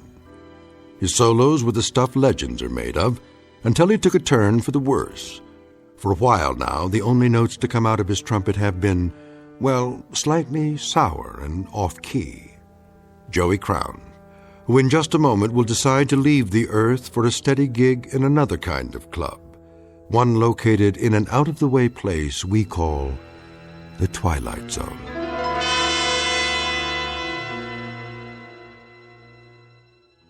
And now, The Twilight Zone, and our story, A Passage for Trumpet, starring Mike Starr, with Stacy Keach as your narrator.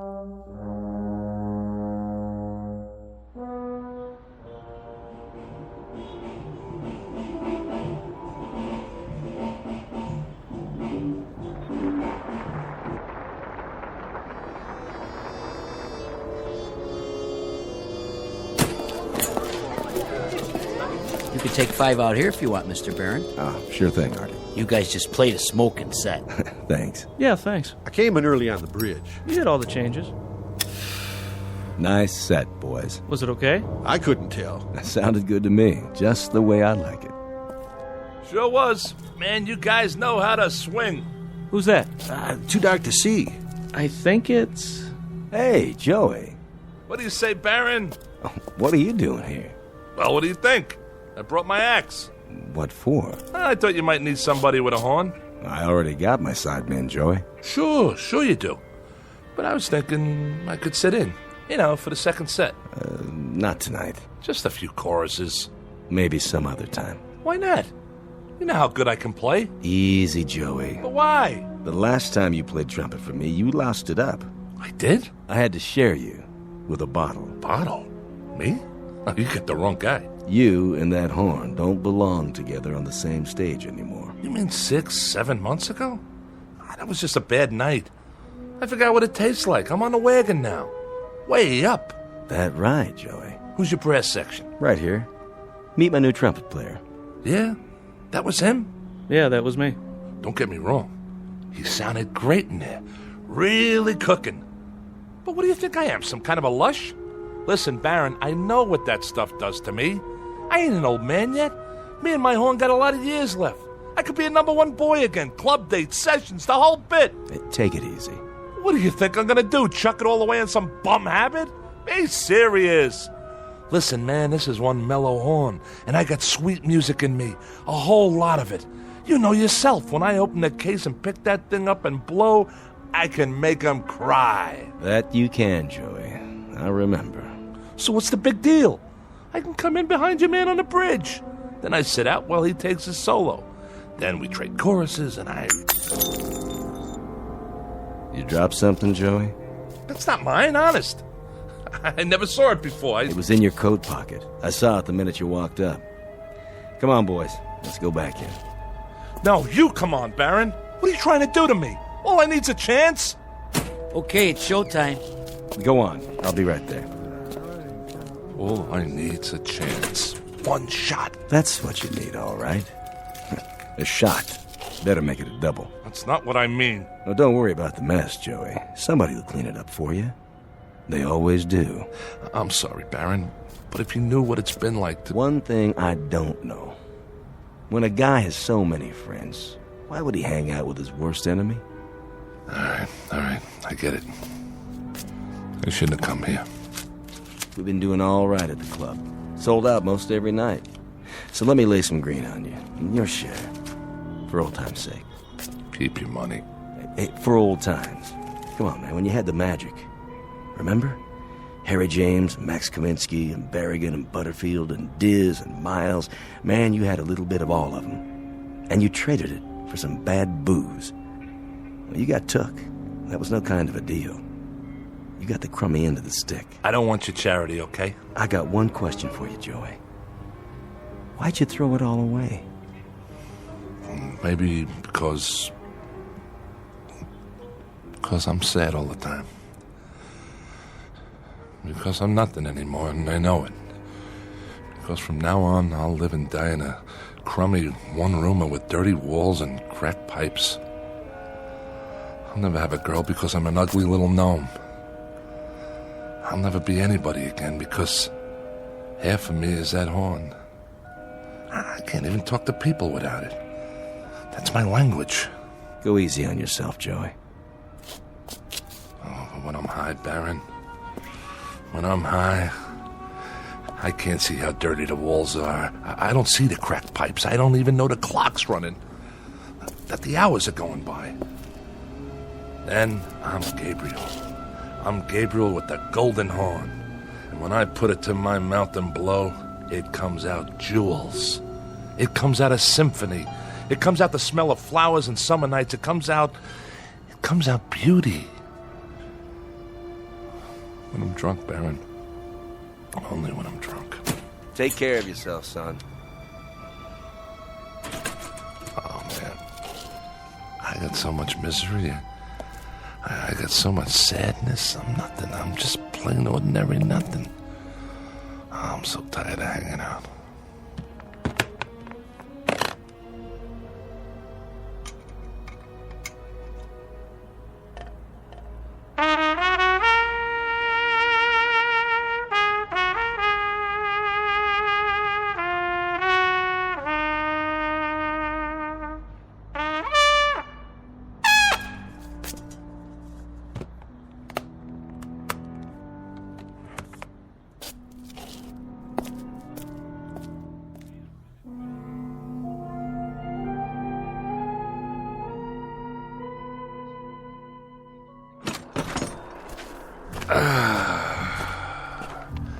Smell that good old polluted city air.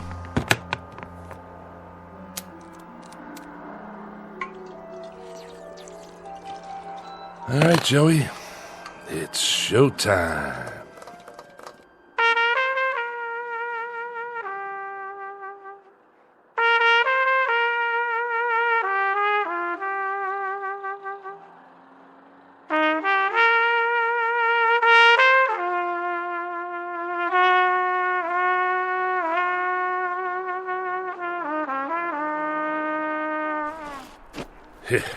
I gotta write this in the blues, all right?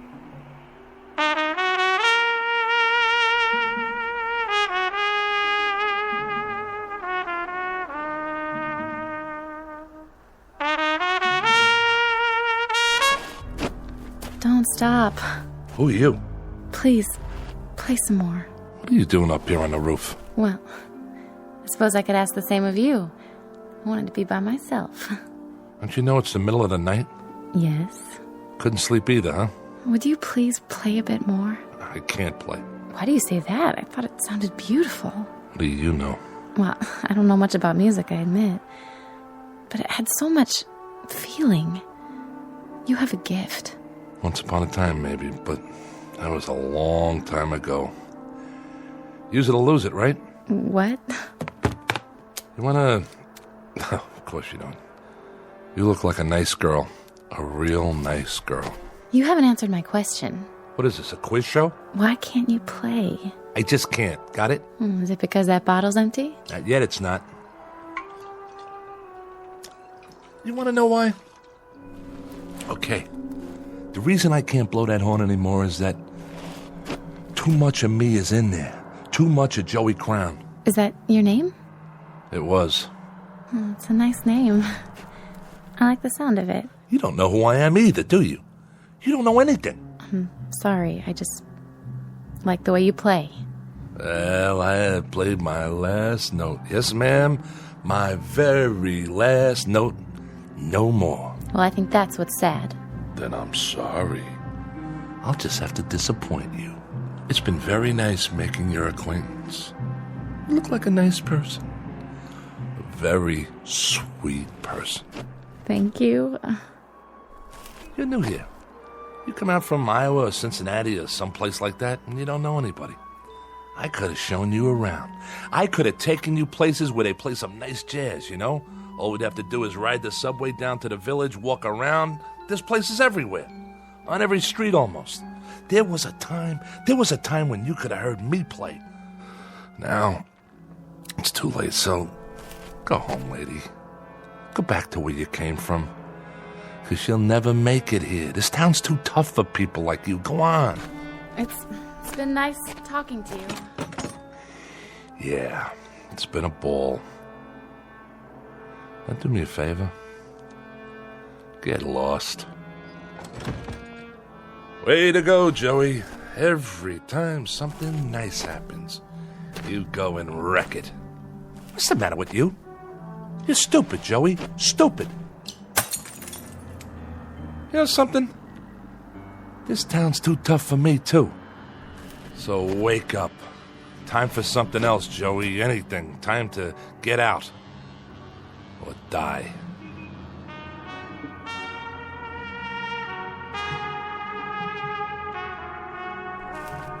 Oh. Wait a minute. The heck is that? Nobody ever played that good, not even Joey Crown. Nobody on this earth.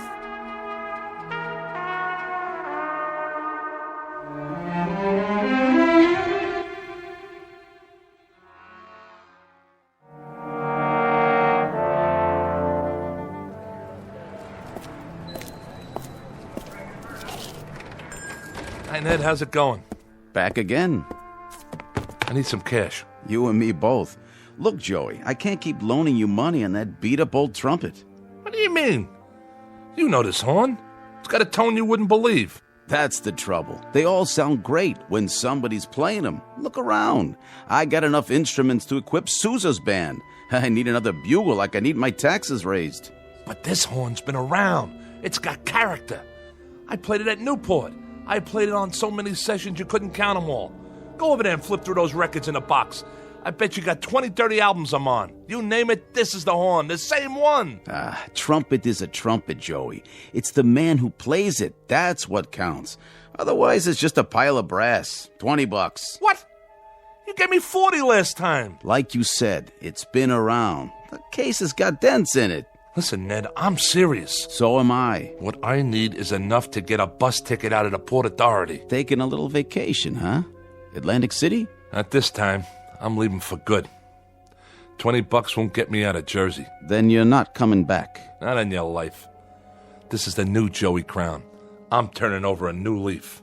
If you're selling, 25. That's my best offer. Take it or leave it. Okay. 25. All right. Sign here. Just think, Ned. After today, you won't have Joey Crown to kick around anymore. This is the last time you'll see my ugly mug in here. You can count on that.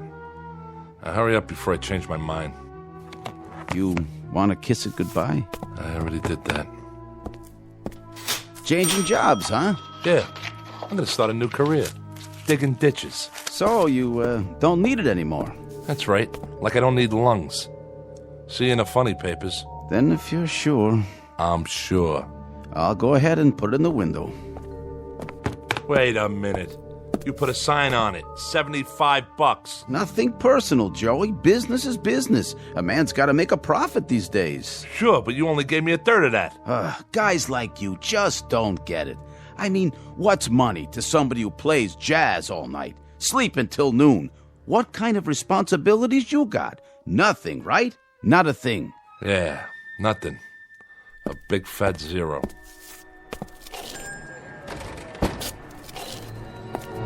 Hey, mister, watch where you're going. Get out of my way.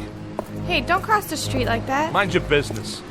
Hey, buddy, get out of the way! Leave me alone! Watch out! You think I care? You're gonna get killed! Oh my god! He just walked right out in traffic. Like he could care less. Somebody call an ambulance.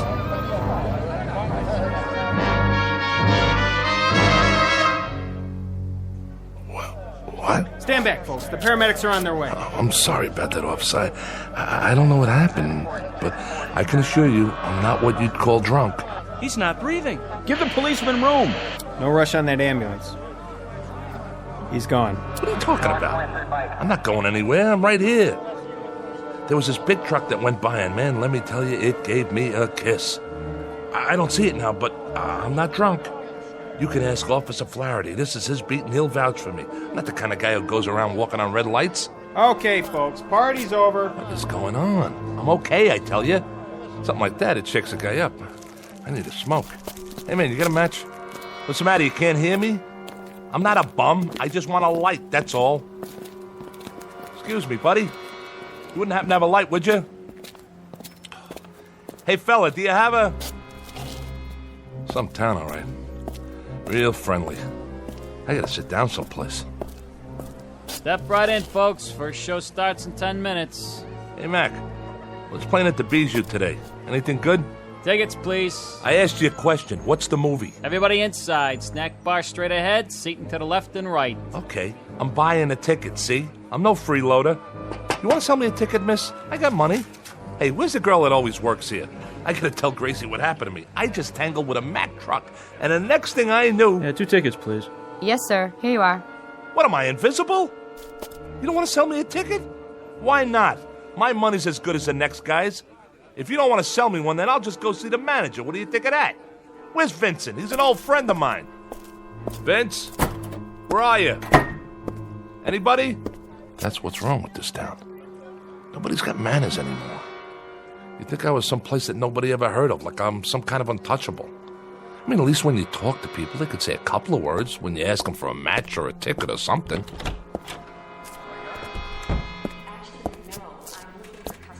What's the name of this flick, anyway? Really Scary Stories. Looks like a winner. What is this, a horror movie? No thanks, I gotta get out of here. Excuse me, if you could move your feet a little. Sorry, I didn't mean to step right through your leg. Hey, what's going on? Where is everybody? You behind the counter, can't you hear me? Are you deaf? Those people in there, they couldn't see me, feel me. I stepped right on one guy's toe. Pinch me, I'm real, ain't I? Wait a minute, is somebody pulling a gag? Vince trying to shake me up? Well, now look, miss, is somebody trying to... Look at me! Right behind you in the mirror. It's my reflection. I can't even see myself.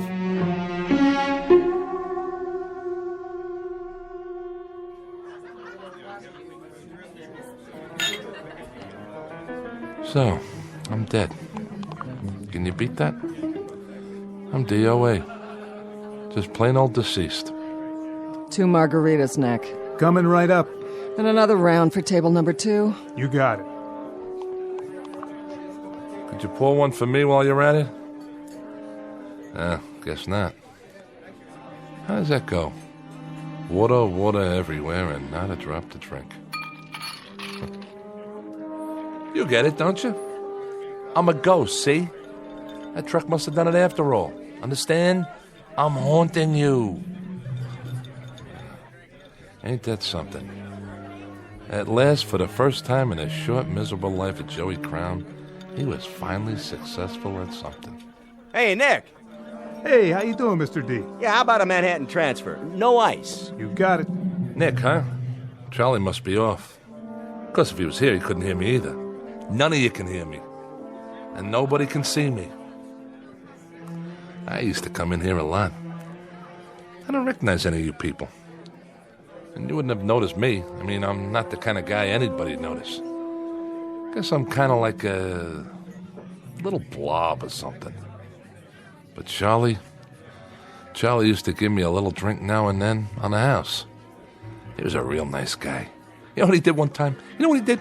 He went out and got an old Buddy Rich record from way back when I was playing with him. And on the record, there's this long solo with me on the horn. And Charlie goes and orders it like a big surprise for me and puts it on the jukebox. Oh, would you believe it? Nice thing for old Charlie to do. When I was still alive. Thanks, Nick. My pleasure, Dollface. Funny thing, though. I mean, if this is it, what happens next? I just go walking from place to place till it gets dark?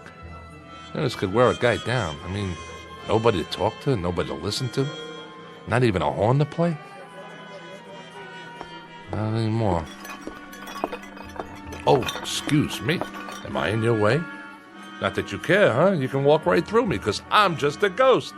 Plain old nothing little man and a plain old nothing little ghost.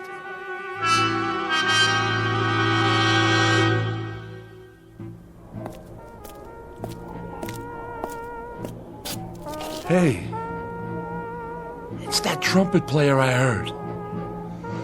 The same one.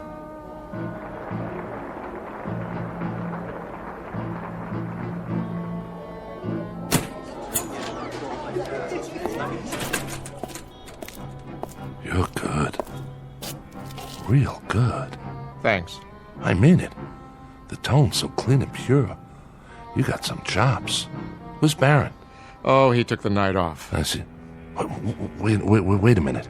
Yeah? You said thanks. That's right. Then, I can't believe this. You can hear me?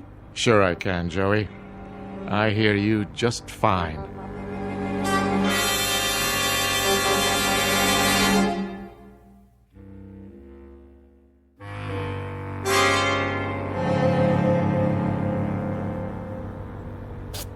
You really hear me? I hear you. You see me? Very clearly. Ah, I get it. Are you a ghost too? Not really. I am. I stepped in front of a large vehicle this morning. Is that right? It ain't good for the health, believe me. I'll bet it's not. Say, if you don't mind my asking, who have you played with before? Before what? Before now. What bands? Oh, I've played all over. Yeah, but with who? Dizzy? Miles? Those were great hornmen. They sure were. Did you study at Juilliard, Berkeley? I guess you might say I picked it up on the fly. Here and there. You sure got a great trumpet. The way it shines. Custom made, huh? You want to try it out, Joey? Yeah, I'd like to. You mind? Whatever you like. Joey? You call me Joey? Joey Crown. That's the name, isn't it? Yeah. But we ain't never been introduced. Not formally. But I know who you are. You play a nice trumpet. I know. I'm an expert on trumpets. You ain't no slouch on it, that's for sure. Go ahead.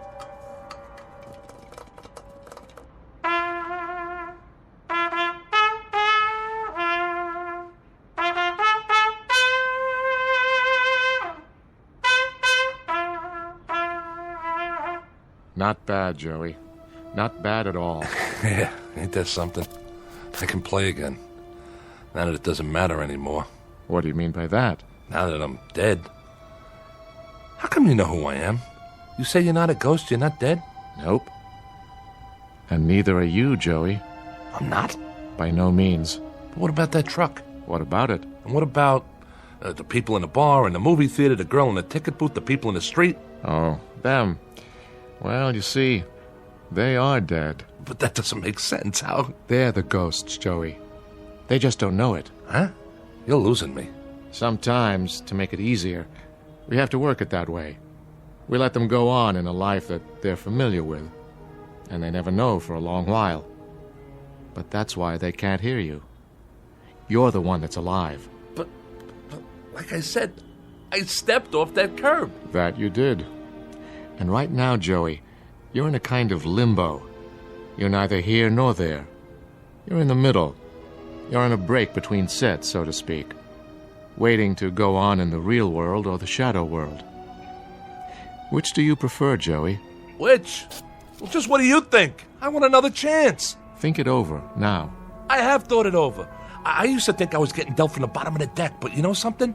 I just forgot how much I had already.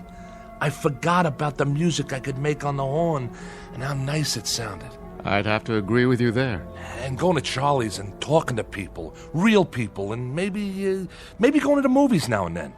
Cutting a record once in a while, walking in the park, hitting the clubs late at night, even when it was rainy or snowing and I had to bundle up like an Eskimo. I miss that. I really do. I never won a beauty contest, but I had friends. I had good friends.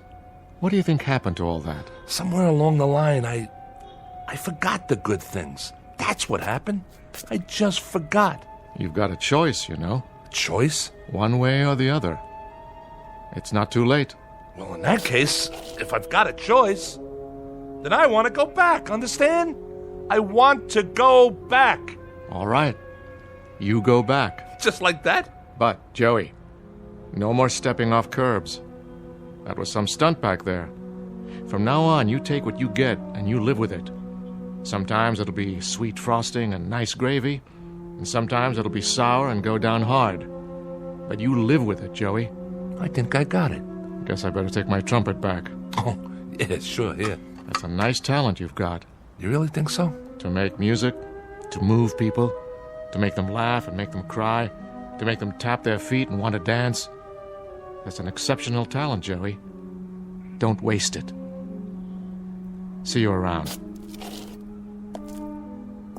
Hey,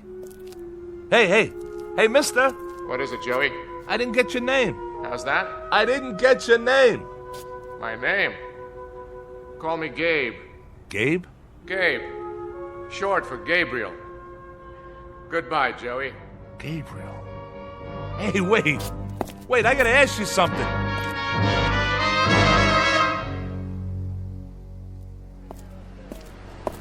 Hey, mister, watch where you're going. Get out of my way. Hey, don't cross the street like that. Hey, buddy, get out of the way! Watch out! You're gonna get killed! Oh my god! He just walked right out in traffic. Like he could care less. Somebody call an ambulance. Wait, he's breathing. I'm all right. Just let me get up. You okay, pal? I think so. Let me help you up there. Oh, you know you shouldn't ought to do that. Stepping off the curb like that. It's lucky I just grazed you. Don't worry about it. No harm done. He's all right. Oh, thank God. He could have been killed. Well, look. I am 14 years without an accident. That right? I'd be obliged if, well, you know, no insurance companies, no doctors, nothing like that. So, how much do you want? For what? To keep this just between us. Name your price. My price? Oh, let's see now. You got, let me see, $75? That all? Sure, I got that much. I got more if you want. 75 will do. Okay, 50, 60, 75. Here you go, pal. Good luck to you. I gotta go now. Well, what do you know about that?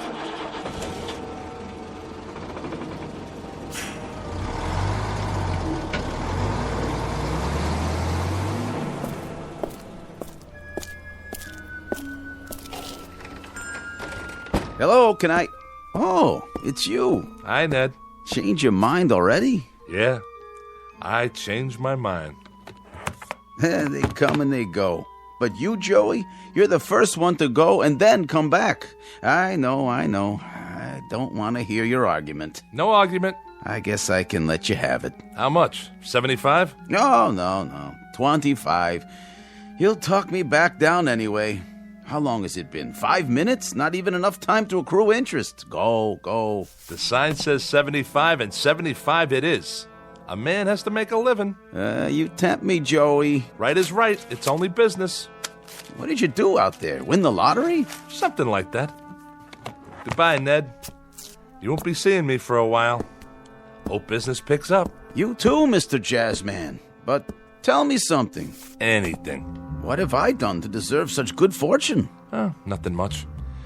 You've been my friend is all.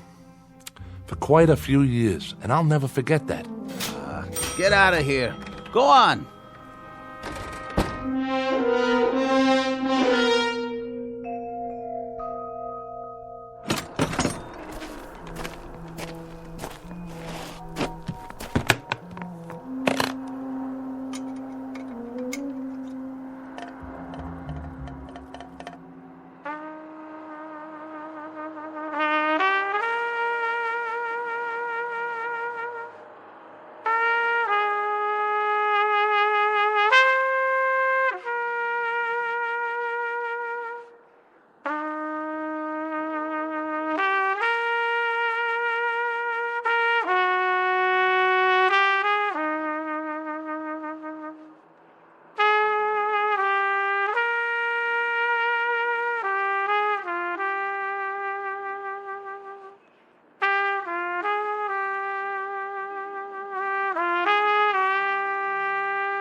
You play beautifully.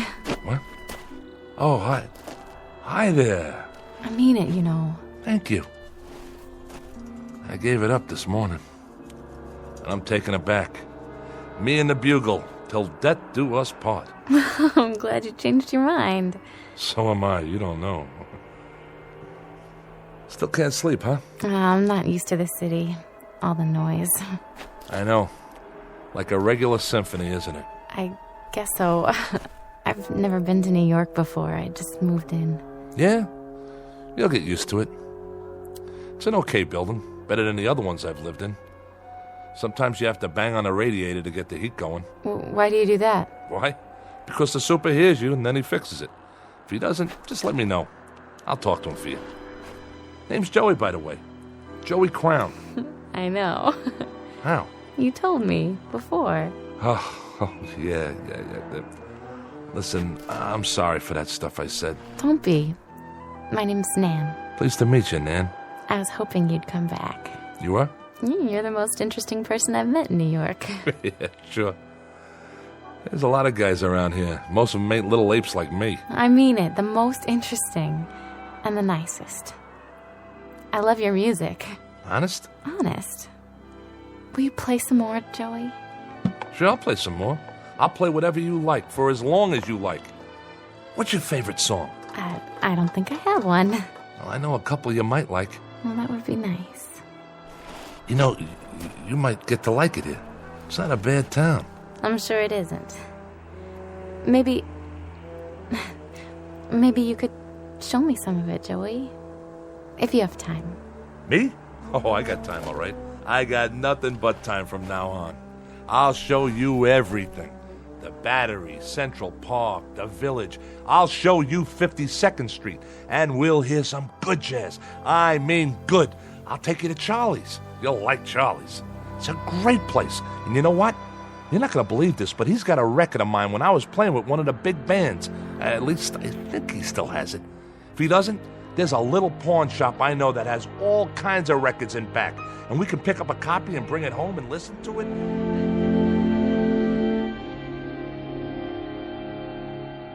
Joey Crown, who makes music in the present tense, who knows a thing or two about tunes and chord changes and how to play his axe, and who just discovered something about life, that it can be rich and rewarding and full of beauty like the music he plays, if he only takes the time to look and listen. Joey Crown, who finally got a cue and a clue in the Twilight Zone.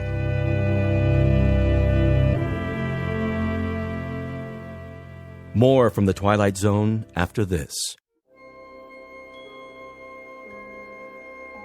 Hi, this is Carl Amari, producer of the Twilight Zone radio dramas. I'd like to take a moment to tell you about our official website at twilightzoneradio.com, where you'll get the latest news and information on these Twilight Zone radio dramas. Plus, at twilightzoneradio.com, you can digitally download 3 free episodes or any of our episodes for only $1.95 each. In this age of ever-changing technology, we've decided to make these episodes instantly available to you by making the Twilight Zone radio dramas a digital download-only series. This means that this series will no longer be offered on CD. The CD collections at our website are now being offered, while supplies last, at buy one, get one free. So be sure to get your favorites before they're sold out. Be sure to visit us often, and I'll see you in the zone.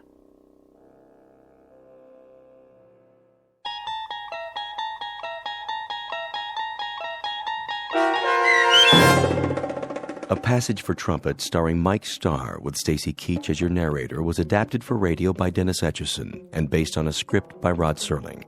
Heard in the cast were Doug James, Brooke Sanford, Jeff Lupetin, David Darlow, Kurt Nabig, Meg Falcon, Lynn Foley, Carl Amari, Sarah Marks, Chuck Somar, Vince Amari, Karina Karpolovsky, Bo Nortel, and Roger Wolski, with special trumpet stylings by Chuck Somar. To learn more about the Twilight Zone radio dramas and to obtain audio cassettes and CDs of these programs, visit our website at twilightzoneradio.com. The producers of The Twilight Zone wish to thank CBS Enterprises, Carol Serling, Dennis Etchison, Dick Brescia Associates, Claire Simon Casting, Terry Jennings, the American Forces Radio and Television Service, our sponsors, and our radio affiliates for helping make this series possible. This copyrighted radio series is produced and directed by Carl Amari and Roger Wolski for Falcon Picture Group. Doug James speaking.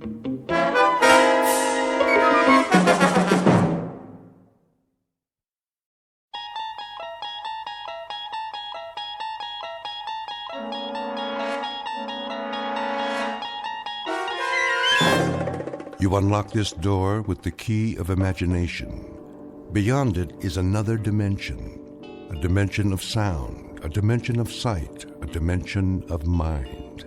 You're moving into a land of both shadow and substance, of things and ideas. You've just crossed over into the Twilight Zone.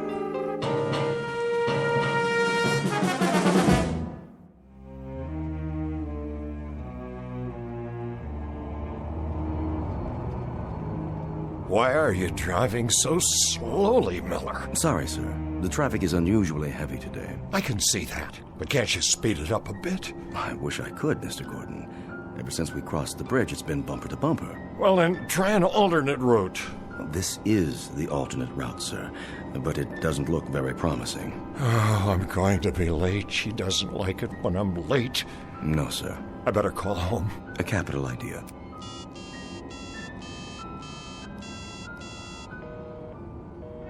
It's busy again. Yes, sir. There's something wrong with this phone. The batteries are going haywire. Would you like to try mine, sir? Yes. Pass it back to me. I'll dial if you like.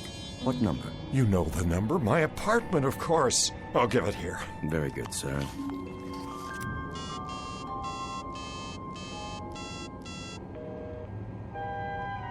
Who is she talking to? Perhaps she's calling your office. Or this phone isn't working either. What did you do, sir? Throw it out the window. Cheap plastic contraption. But it was an excellent phone, sir. You bought it for me last week. Then I'll buy you another one. Now get me home. Yes, sir. May I suggest... The ice bucket is full. There's a bottle of your favorite scotch. Not at this hour. It'd only slow me down. Have enough trouble keeping up with her as it is.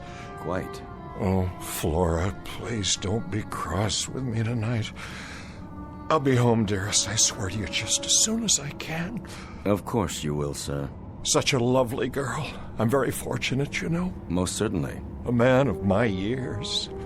If I may say so, Mrs. Gordon is very lucky, too. I'm sure she appreciates how lucky. Yes, I'm sure she must, but sometimes I wonder what it's like for her alone all day at her age. Poor thing.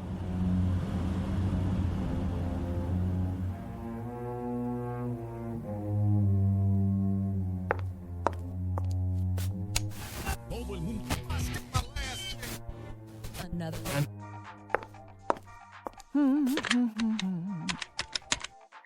Hello, concierge? Yeah, this is Mrs. Gordon. Could you send up some chili cheese fries and a Coke? I'm starving. Just put it on the tab. Don't worry, Harmon will pay you. See, we were going out to dinner, but now I don't know if he's ever going to get here.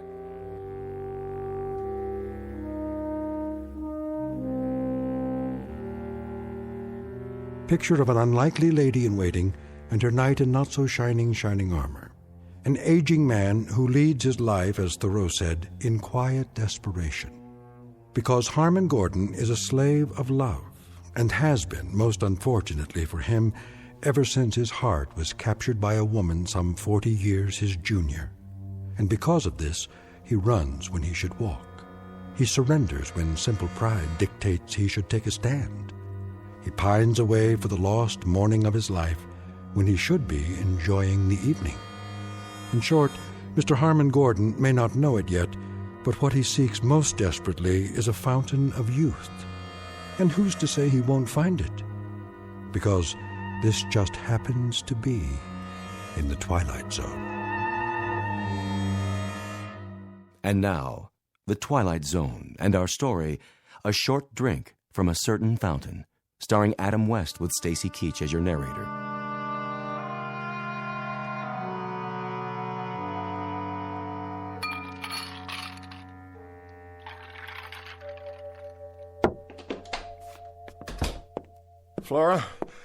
Flora, dear. Over here, Romeo.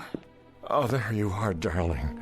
What happened to you? Please accept my apologies. The traffic was backed up all the way from the office. How come I'm not surprised? You'd be late for your own funeral. And what did you do today? Go shopping again? Oh, I had a ball, an absolute swinging time. I only ask in passing, my dear, because I'm concerned. Oh, let's see. I had breakfast, and then I had lunch, and then I fired that stupid maid, and then I waited for you.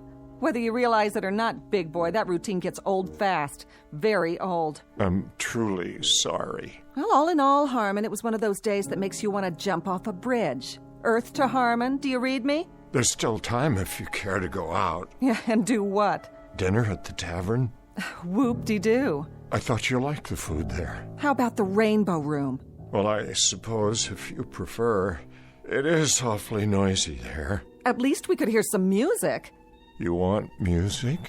But I've bought you all the latest recordings. I want live music, any kind. I don't care, as long as I can dance. Dance? Matter of fact, I feel like dancing right now. You do? Will you dance with me, Harmon? Well, I suppose. Come on, baby. Let's see what you've got. Let me take off my hat and coat. Oh, come on, loosen up. Let it move you. Feel that beat? I'm trying, dear. Move it, Harmon. I'm doing my best. What's wrong with you?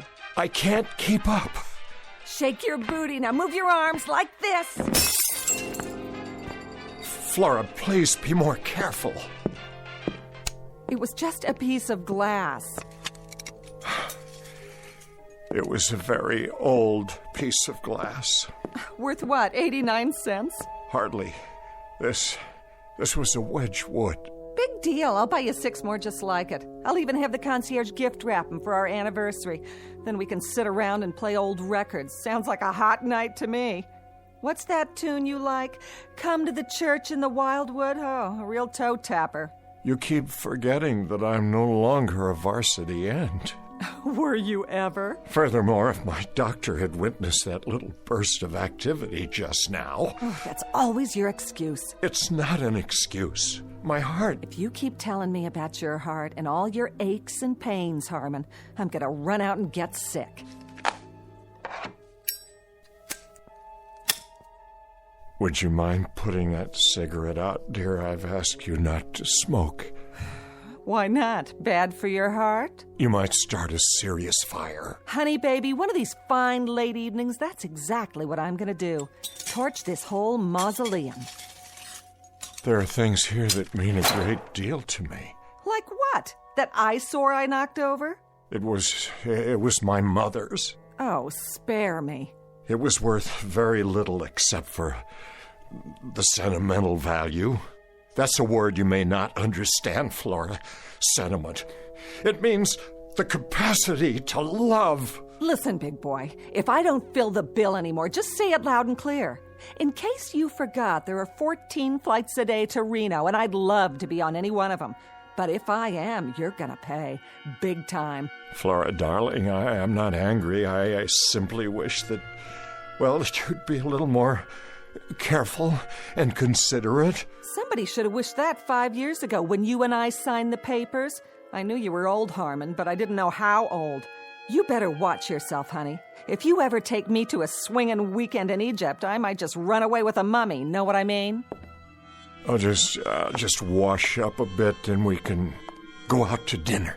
Oh, you do that. We'll make it your night, baby. We'll go someplace wild, like the Elks Lodge.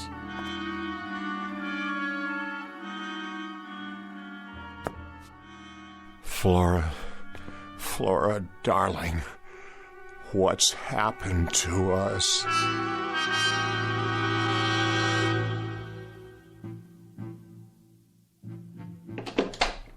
That's it. Flora. I told you, I don't want to talk about it anymore. But Flora, dear, I told you I was tired before we left. Flora, dear, I told you I was tired. You're always tired. It's not something I can control.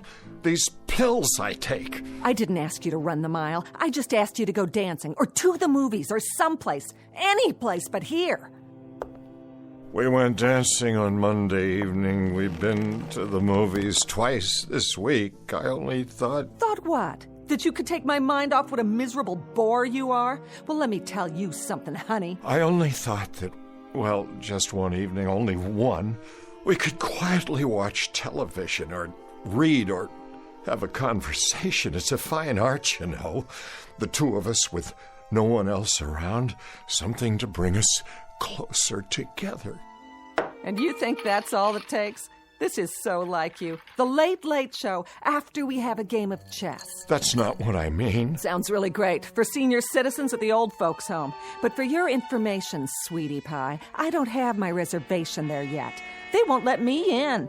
I still have my own teeth. Flora, try to be reasonable. And don't tell me how you picked me out of a chorus line and introduced me to the finer things in life. Your idea of the finer things is to hold hands in church and listen to the organ music. Flora, you know that isn't true. Take my advice. Get yourself a nice glass of warm milk and curl up with an almanac. Whatever it takes to get you through the night. Because this time, it ain't me, babe.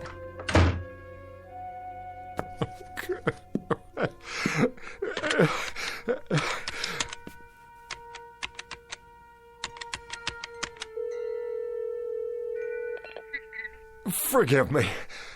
I know it's late, but is Dr. Gordon still in the lab? He is? May I speak to him, please? This is his brother calling. Yes, I'll wait.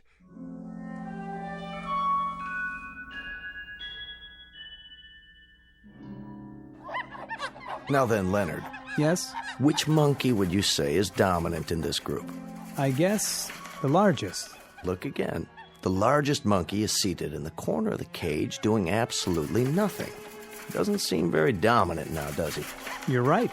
Now, Notice the small one in the center of the group. The young one? He has the food and water to himself. No one's challenging his position.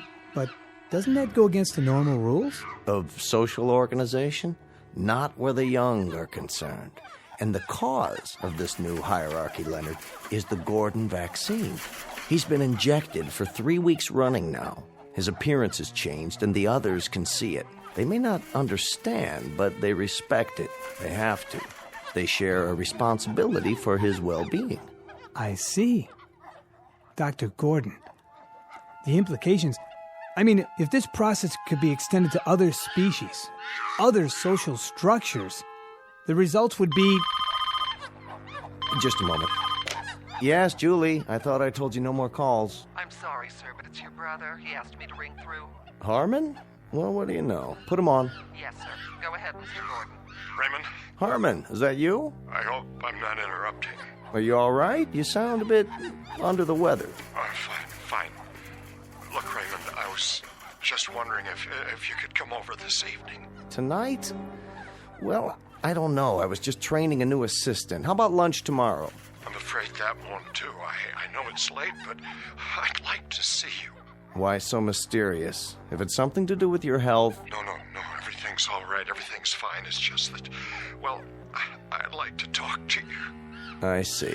Raymond, please come over. I'm at my wit's end. I must talk to you. Very well, then. Thank you, Raymond. You don't know how much this means to me. Relax, old boy. I'll be there as soon as I lock up. What is it, Doctor? Nothing serious, I hope. No, nothing serious. But if I'm not mistaken, there may be a slight problem of social organization in my own family.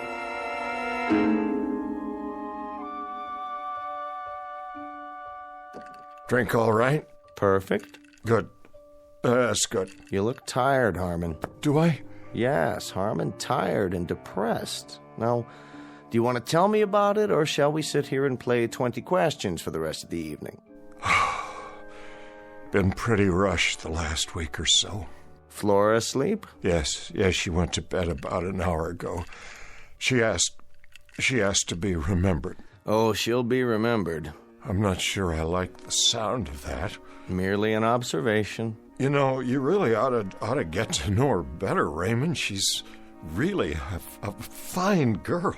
Did I say otherwise, Harmon? No, but I know you two haven't been exactly close, as a brother and sister-in-law should be. Harmon, would you do me a favor? Anything. 2 favors, actually. First of all, don't sell me on Flora. Don't even try. You know what I think of her. And this isn't backbiting now. This is what I've told her to her face, so I have no compunctions about saying it aloud. Saying what? Let me finish. I could forgive her appetites, Harmon. I could forgive the fact that she's made out of asbestos and doesn't have a heart in her body. You're being unfair. But I cannot forgive her for what she's done to you. She's turned you into a frightened, quaking, damned fool who dotes on her, gives into her whims, and runs after her like a poodle. That's item 1. Raymond, please. My second favor is simply that from now on, after you've had your battles, you not call me at odd hours of the night. I don't do this often. Once is often. Twice is endless. Harmon, we're very close as brothers go, don't you think so? Yes, despite the difference in our ages. Maybe that's why. You've always been my big brother, and you know there isn't anything in this world that I wouldn't do for you if it's in my power. But you can't expect me to run over here like a St. Bernard every time you get frozen halfway up the mountain. You make me ashamed. Don't be. She's a predatory little alley cat, and she's always been that way. I knew it the first time I saw her, but I can give you only so much solace, so much sympathy, and then it begins to stick in my craw. Now, what is it you want tonight? Just someone to while away the hours with you? Or is there something more specific? The things you've been working on at the Institute. Go on. The cellular injections. You've been successful with them, haven't you? Oh, no. You're out of your mind. Desperate I am. Out of my mind, I'm assuredly not. But you must be if you're thinking... You've made animals younger. I've read your paper. You've injected them with your fluid, and they've become young again. Isn't that true? Animals, indeed. Guinea pigs, white mice, hamsters. You've been able to rejuvenate glands, organs, sometimes the entire cellular structure. But we haven't even scratched the surface yet, Harmon. We're stumbling along in the dark. I want you to inject me. And I repeat, you must be out of your mind. We don't have a remote idea of what's involved here. The research is very impressive. All right, we've managed to rejuvenate a handful of small animals and rodents, but we're 20 years away from trying this on human beings. Why? Are you serious? We're dealing in the basic building blocks of life, Harmon. We don't have the remotest idea of how much damage might result in the long term. We don't know what we're doing to the basic metabolism of the body or the mind. God only knows what effect this has on the brain. Harmon, we're winging this, and we've killed as many as we've saved. You said you'd do anything for me. Anything within reason. This is within reason. I'm close to the end of my rope, Raymond. I've reached a point where it really matters very little to me if I live or die. Surely not. I want you to test this serum on me. Short of that, I can't bear getting any older. Aside from this pronounced death wish of yours, how would you like to spend the rest of your life? As a mutated freak? Or a blithering idiot? Or a mindless shell? This is not only possible, Harmon, it's highly probable. We couldn't control an experiment with a human being. It'd be catch as catch can. I not only would take the risk, I'd welcome it. The answer is no. You don't know what you're saying? Nor do you. Then it's the same as a death sentence. Exactly right. I wouldn't try experimenting on a strange bum picked up off the street, let alone my own brother. Please? The answer is a firm, irrevocable no. In that case, I bid you good night, Raymond, and I thank you for coming. I trust you can let yourself out. Where are you going? Out onto the balcony. I'd like to be alone. Harmon? I said I'd like to be alone. To collect my thoughts. Bear this in mind. As a physician, I can attest to the effects on the human body of landing on a concrete sidewalk after a 500-foot fall. It isn't pretty. And as a man, can you attest to the effects on the human heart? When a man is deeply, dedicatedly, totally in love with a woman who can't stand the sight of him, the sound of him, the look of him. Have you any idea what kind of life this is for me? I know what kind of life it could be, and should be. You're a bright, charming, wealthy, discerning guy, and you've been warped and hammered out of shape by a flashy little piece of baggage who isn't fit to wait on your table. Whatever she is, and whatever she isn't, she's the only thing on God's earth that I care about. Do you know what it's like to believe your life is over, and then suddenly, one day, to walk into a room and feel it begin all over again, to see the sun in the sky, even though it's the dead of winter, to lie awake at night flushed with anticipation for a brand new day, because she will be there. Don't do this to yourself. Listen to me. This is important. It matters. Ever since I was a young man, I wished for someone who'd let me show her the world, discover it with me.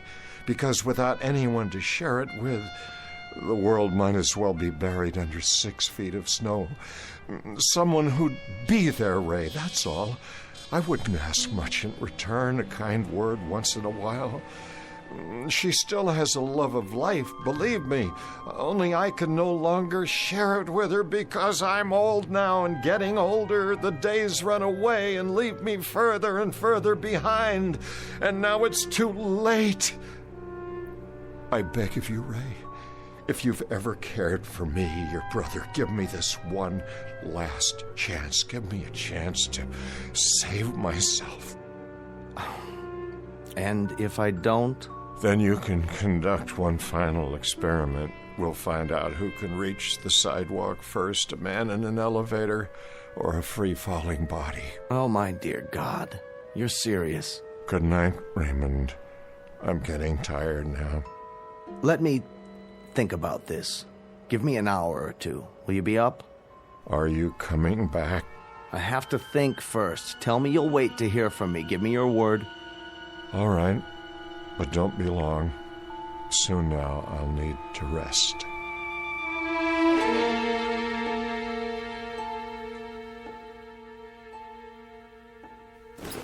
Would you like me to sit down? Yes. Roll up your sleeve. Easily done. I want to thank you for coming back. Don't thank me yet. I have to swab your arm. You'll feel a slight sting. There. That's it? That's it. All of it? It doesn't take much. A few cc's. And I may expect what? You may expect a miracle, but it's unlikely you'll get it. I want you to go to bed. Don't go to work tomorrow. Tell Flora you're taking the day off. I'll be back first thing in the morning. I'm keeping a very close check on you for the next few days. And when might I expect some change? Usually within 6 hours. That's when the first physical changes occur. As to mental changes, none of the rats or guinea pigs have articulated to us the exact feeling. I'll be the first. You'll be the first. Making the assumption, of course, that you'll be alive. Oh, I'll be alive, all right. Do you want to know something? I shall not only survive, I'm going to become young again. I feel it. I sense it. I wonder if she has any idea what she's wrought. Even the thinnest suspicion. Don't blame her. It was my decision. I make a promise to you, brother, that if you don't survive, or if you're damaged in any way, I'm going to take it out of her skin, piece by piece. She's going to donate a pint of blood for every one she's bled out of you. This is no medical hypothesis, it's an oath. Relax, will you? I'm fine. Go to bed now, Harmon. I'll see you in the morning.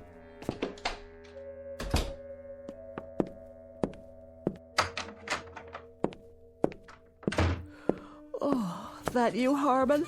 Yes, Flora. Go back to sleep. What are you doing in front of the mirror? Just looking at myself, dear.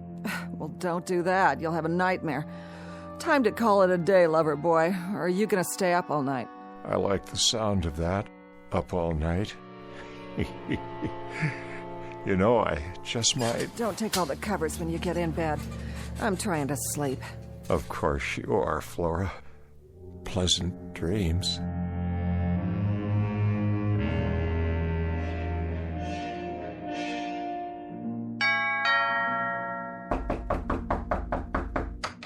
I'm coming.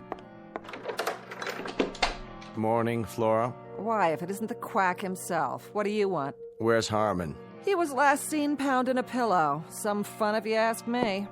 Is he all right? What is this, ESP or something? I asked you a question. How is he? He's okay. Boring, but okay. I want to see him. Then walk right in that room over there and blow a bugle. Maybe that'll get him going. He needs his sleep. I'll wait for him to get up. You do that. Take off your stethoscope and make yourself at home. You haven't talked to him this morning? I haven't talked to anyone.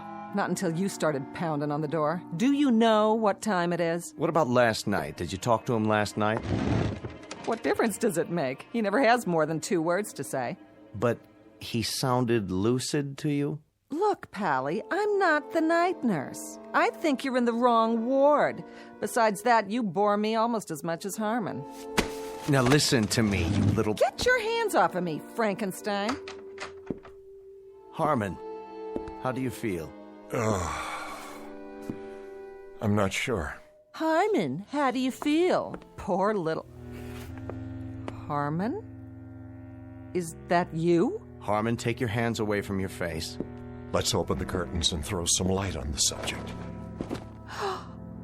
Your face? What's wrong with it? Look at your reflection in the window glass. Oh, well, what do you know? Incredible what a good night's sleep will do for a man, isn't it? Absolutely incredible. Harmon, what's happened to you? To the bags under your eyes, the lines. Are you wearing makeup or something? Makeup? No makeup, my dear. Just a few hours of sound, refreshing sleep. You look different. do I? You look wonderful. You look so young. What have you done to yourself? Ask my brother over there. Don't ask his brother. His brother doesn't know. How do you feel, Harmon? How do I feel? Like $10 million tax-free. That's how I feel. You know what I'm going to do for you, Ray? I'm going to let you take me on a tour. They can write you up in all the medical journals. That won't be necessary. But first, you'll have to give me 4 weeks. Flora and I are going to take a little ocean trip. Would you like that, my dear? Oh, an ocean trip.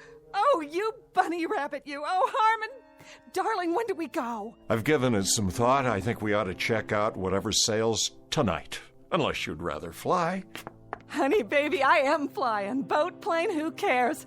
Oh, I don't know what's happened to you, but I'll clue you, Big Daddy. I don't even care. Whatever it is, I like it. I like it very much. Mm-hmm. I don't think you'd better plan on any trips, at least for a while yet. Oh, blow it out your black bag. I'm going to get fixed up for you, honey. Don't go away. I'll be right back. Where do you want to go? Australia, Fiji, the Hawaiian Islands? Where?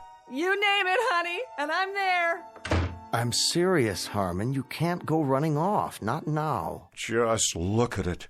My reflection in the glass. Please, sit down. No, wait.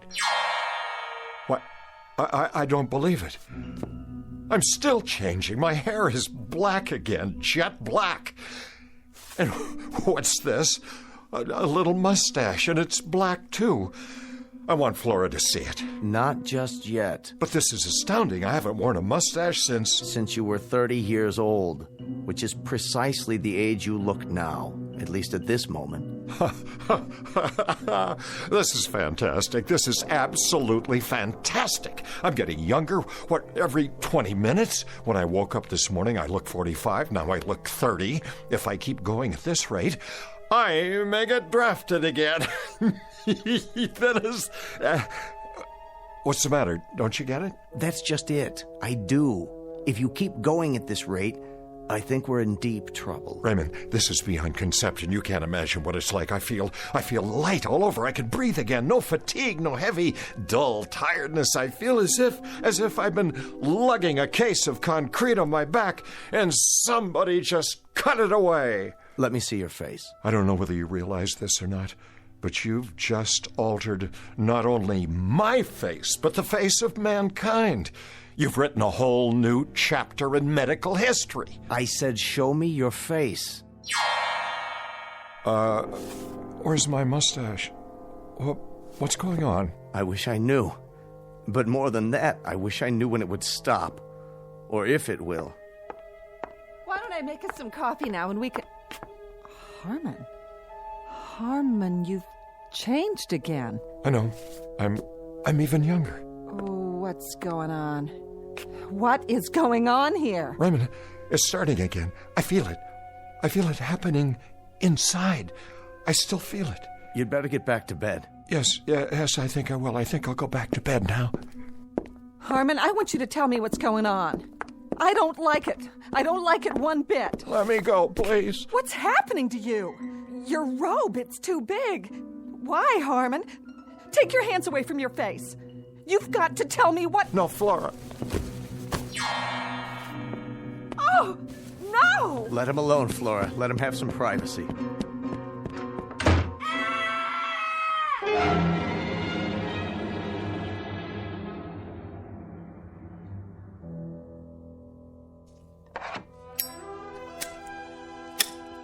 Well, are you going to tell me now? Sit down, Flora. What is it? What's happened? I've been working on a research project. What kind of project? A cellular serum. Up until last night, I had only tested it on animals. Harmon insisted I try it on him. What does it do? As far as I can tell, it stops the body's aging process. Beyond that, it will, in some cases, rejuvenate cells and tissues. In layman's terms, it might make a person younger. Younger? Let me have one of those cigarettes, will you? How much younger? we were never able to ascertain how much once the serum took effect or how long the process would take. But now, I believe we know. I don't understand. I suppose there are variables to consider, but in the case of Harmon, the process took approximately 10 hours. You mean it's over? That's right. The changes have finally stopped. I want to see him. You shall, but you're not to wake him. He's in shock, and this sleep is precisely what he needs. I want to see him right now. Do you? Suddenly so solicitous. Very touching. Don't you try to stop me. Flora, as of right now, as of this very moment, you'll have some adjustments to make. What are you talking about? I want to see Harmon. From this point onward, you'll have to readjust your entire life. This is some kind of trick. I want to see my husband. Look at me and listen. Let me go. Harmon is sleeping, but when he wakes up, he's going to need your help. Help? What kind of help? Let me see him. I'll let you see him, but I think you'd best get oriented first. I don't need anything from you.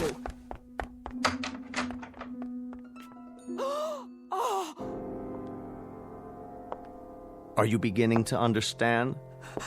What is that in there? The ground rules have changed.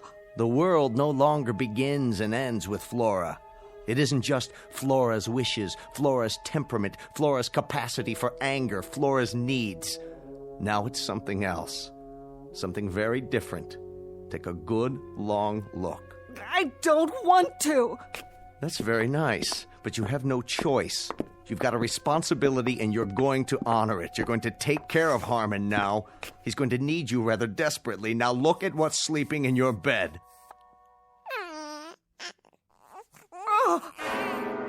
There, little fellow.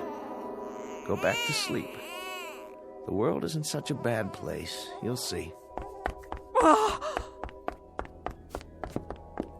Oh, Flora, if you're leaving, my dear, make note of the fact that the clothes you have on are all that you take with you. You're out of your mind. If you think I'm going to spend the rest of my life taking care of that grubby, thumb-sucking little baby in there... That's precisely what you're going to do. Short of that, Flora, my dear, you leave the premises as you came, unadorned. The furs, the jewelry, and everything else my brother gave you, that remains here. You can't make me stay here, and neither can he. There's other fish in this ocean, mister. Indeed there are, but you're not married to them. You happen to be married to my brother. That's crazy. Not crazy, Flora. Bizarre, perhaps, but very much a fact. And if I find out that he's left alone with maids, governesses, nurses, you're going to find yourself back on the chorus line. What? Do you understand, Flora? He's to get attention now, the attention he deserves. I don't mean intermittent, sporadic moments between nightclubs and beauty parlors. I mean morning till night. Won't he grow? Yes. As of right now, he will grow. A little bit older each day, just as any little boy. It isn't fair. Isn't it? The two poles of life where respect is most needed, but it's the second one that's often shortchanged. You'll experience the process together. He'll be growing older, and so will you, until you're both truly old. A little poetic justice, don't you think? That now you should finally have to drink from the same cup, that you should have to watch his youth encroach on your age, and the most anguished part of it, and the most illogical, is that youth always defeats age and then despises it for losing. Never realizing, my dear, never giving it a thought, that when tomorrow comes, there's always someone younger just outside the door, waiting to come in, forever waiting to come in. But everything's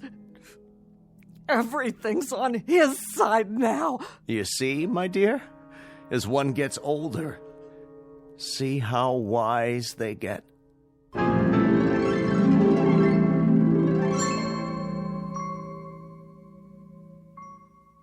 Shh. Harmon Gordon is sleeping. He's taking a little nap. He'll wake up soon and impatiently demand a lollipop or a stuffed toy or some other form of attention. Youth is like that. It demands. If you don't believe it, ask Flora.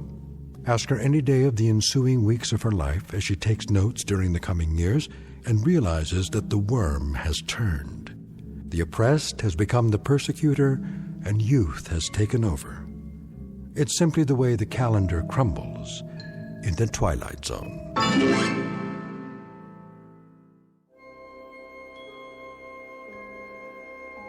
Hi, this is Carl Amari, producer of the Twilight Zone radio dramas. I'd like to take a moment to tell you about our official website at twilightzoneradio.com, where you'll get the latest news and information on these Twilight Zone radio dramas. Plus, at twilightzoneradio.com, you can digitally download 3 free episodes or any of our episodes for only $1.95 each. In this age of ever-changing technology, we've decided to make these episodes instantly available to you by making the Twilight Zone radio dramas a digital download-only series. This means that this series will no longer be offered on CD. The CD collections at our website are now being offered while supplies last at buy one, get one free. So be sure to get your favorites before they're sold out. Be sure to visit us often, and I'll see you in the zone.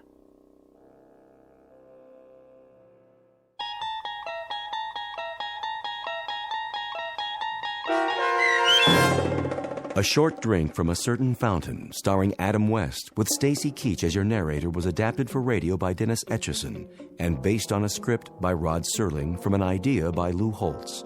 Heard in the cast were Meg Thalken, Christian Stolte, Doug James, and Lynn Foley. To learn more about the Twilight Zone radio dramas and to obtain audio cassettes and CDs of these programs, visit our website at twilightzoneradio.com. This copyrighted radio series is produced and directed by Carl Amari and Roger Wolski for Falcon Picture Group. Doug James speaking.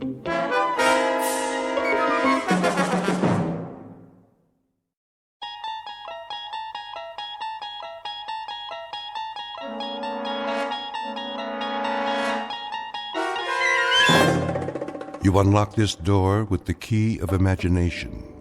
Beyond it is another dimension. A dimension of sound, a dimension of sight, a dimension of mind. You're moving into a land of both shadow and substance, of things and ideas. You've just crossed over into the Twilight Zone.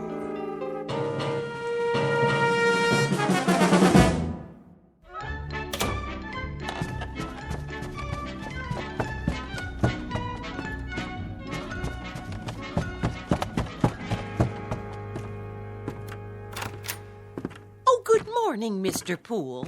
Morning, Mrs. Sullivan. Off to work? You know it. Oh, Mrs. Sullivan. Yes? I meant to drop off the rent last night. Oh, no hurry. It isn't due yet. I know, but I don't like debts. I'll make sure you get it this evening. That will be just fine. Well, have a good day at the bank. The same as every other day. Oh, excuse me. Were you going out? Just to bring in the paper. Oh, let me get it for you. You don't have to do that. No problem.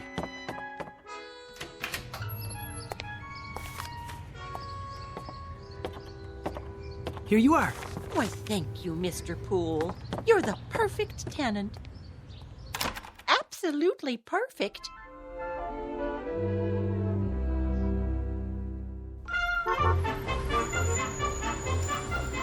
Paper, get your paper. You have the morning sports final? Sure thing. 25 cents, $1/4 of a dollar. Here. Thanks, pal. Paper, get your paper.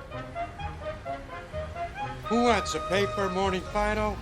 One here, Marty. Sure thing, Mr. Poole. Always got a copy for you. Let me see if I have the right change. Yep. Here you go. Hey, look at that. Something wrong? Your quarter. It landed on the edge. Didn't even fall over. Well, what do you know? That'll never happen again in a million years. This must be your lucky day. Oh, I hope you're right, Marty. A little luck never hurt anyone.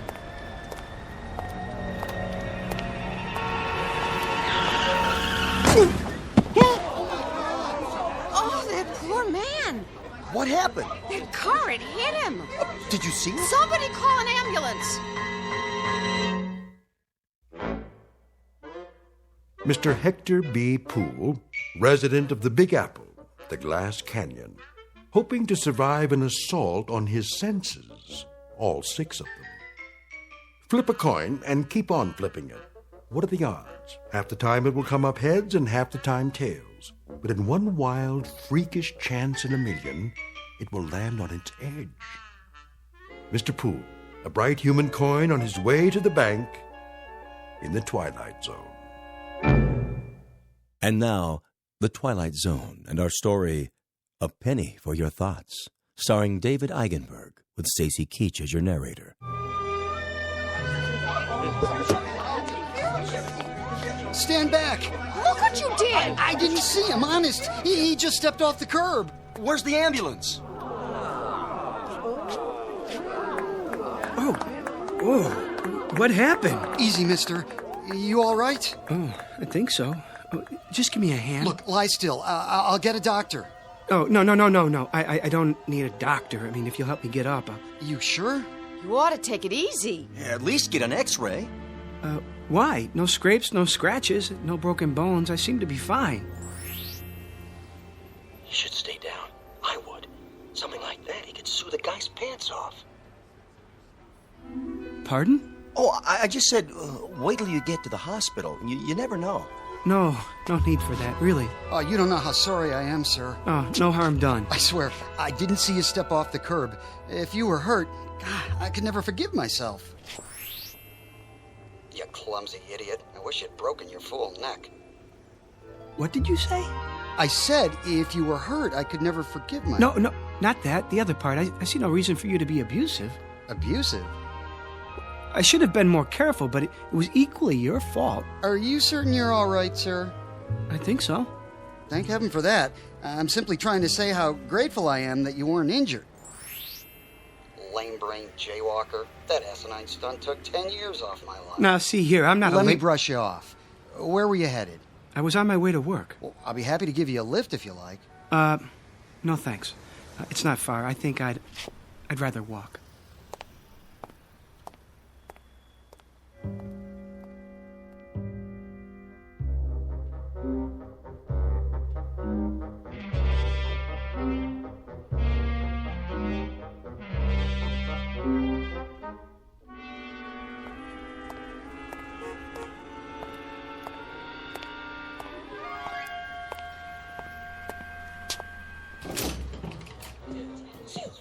Why do I always pick the line with the slow teller? I've got to borrow against the life insurance as long as they don't call my husband. Wow, I hope they don't check my credit history. Did I turn the iron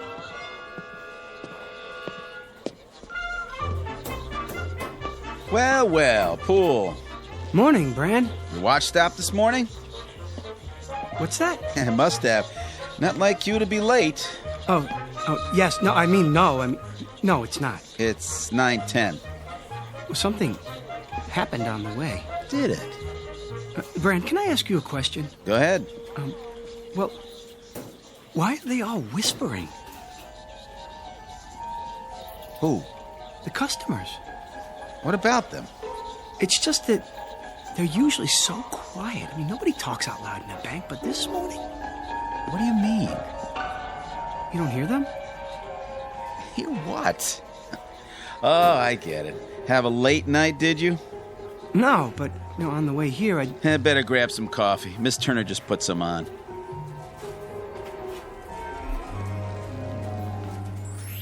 Boy, look at him. Like he doesn't know which end is up. Oh, if Bagby sees him this way, he's finished. Good riddance. Oh, where is he? Huh? Mr. Bagby. In his office. Where else would he be? Oh, thank you, Brand. Well, I better get started. Yes, you do that. Oh, I knew he'd crack sooner or later. Mr. Perfect.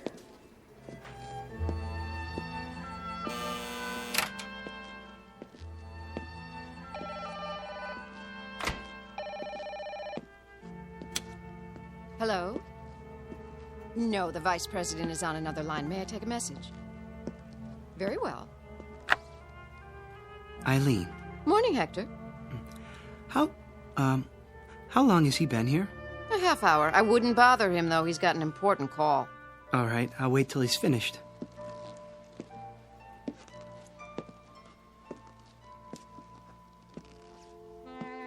Oh, Felicia, baby, you know I care. But how would it look? And besides, Gladys has a nose for these things. Of course she would. I can see the headlines. Prominent banker divorces wife to marry chorus girl. No, Felicia, you misunderstand. I love chorus girls. I mean, not all of them. Only you. Yes, that's right. Look, how about this weekend? Just you and me. Yes?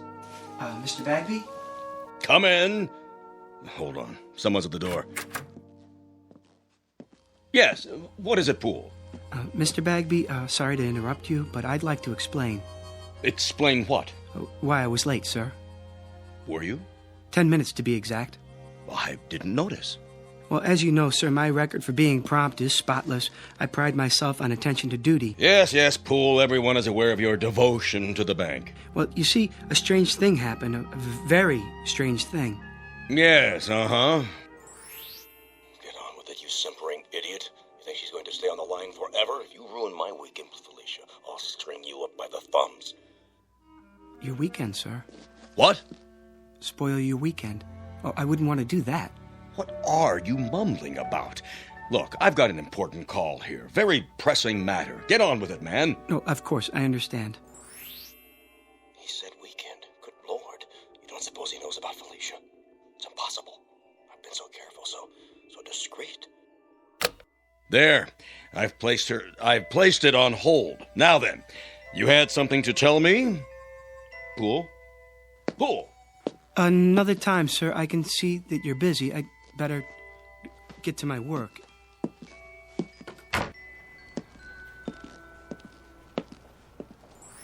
Poor Mr. Poole. He looks so tired and pale. I'm all right. Oh, good morning, Mr. Poole. Good morning, Miss Turner. Did you say something?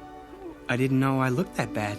Oh, you don't. You look very well today. As do you. Oh, why, thank you. Would you like some coffee? Not just yet, but thanks for asking.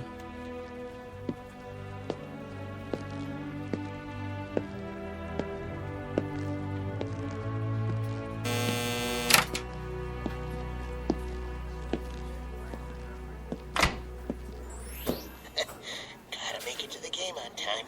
Kirsty won't steal a bag of popcorn with that southpaw pitching. Who is pitching today? You say something? No, nothing at all. Good day to you, sir. Everything in apple pie order, I trust? Yes, thank you. Thank you very much. I'll bet you're the one who sent me that overdraft notice. No, sir.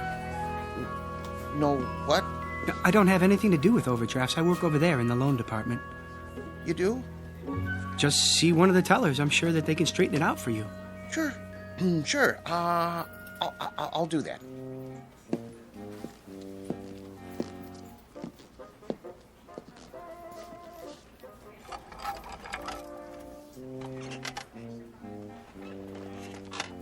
Poole? Yes? You know Mr. Sykes of Ajax Cement? Oh, yes, Mr. Sykes. How do you do? His loan has been approved. Will you see that the papers are in order? Of course. When do I get the check? Mr. Poole will take care of that for you. Here's the file. Certainly, Mr. Brand. Won't you sit down, Mr. Sykes? Everything's there. Oh, I'm sure it is. The check's for $200,000. I see. A loan for $200,000. That's quite a sum. Expanding the business, Mr. Sykes? That's right. Wrong. Well, which is it? Huh? You are aware that this loan must be repaid within 90 days. Sure I am. In full. Yeah. If I bet the money right, it'll come out to over $1 million. $1 million? No, 200,000. That's all I need. Put half on Lucky Lady in the 6. Split the rest between Nimble Runner and Crinoline at 5-1. Nobody will ever know I can pay back the loan with enough left over to save the company. It's gotta work. There's no other way. Or what? Bankruptcy? What did you say? Nimble Runner and Lucky Lady. Now look here, young man. And Crinoline at 5 to 1. What? That's a funny name. I don't have time for this. Am I gonna get the check or not? Everything all right here? It better be. I'm not sure. What's going on, Poole? Something wrong, Mr. Sykes. I don't know, Mr. Bagby. I signed everything. Well, then what's the problem? He just told me he's borrowing the money to bet on the horses. What? That is what you said, isn't it, sir? I said nothing of the kind. Well, and then he said that Ajax Cement was bankrupt. Ah, he's mad. Poole! Doubtless there's been a mistake. There certainly has. If you'll come with me, I'll correct it at once. I'll talk to you later, Poole. But Mr. Bag... In my office. Yes, sir.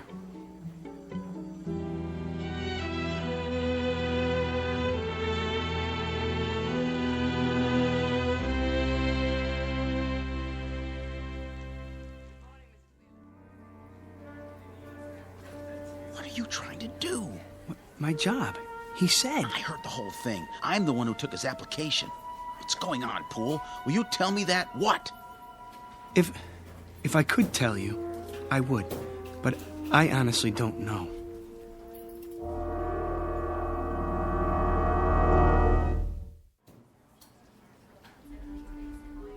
How would you like that, ma'am? Can I have it once, please, and some quarters for the laundromat? Of course. 180, 190, 200. Just a moment and I'll get your receipt. I want it in the form of a cashier's check. Oh, I'll need to get it countersigned. Money order then. Yes, sir. That can't be all I have. Check the balance again. I've already checked it twice. If you'd like a printout of your transactions... I would, yes, so I can compare it to my records. There must be some mistake. 401, 402, 403. 20 years, the same window. Not one promotion. Nope, not me. Hello, Smithers. Oh, hello, Mr. Poole. Don't worry, you'll get that promotion. Do you really think so? I mean, what promotion? Stick with it. You'll see. Yes, of course, but how? Have a little faith.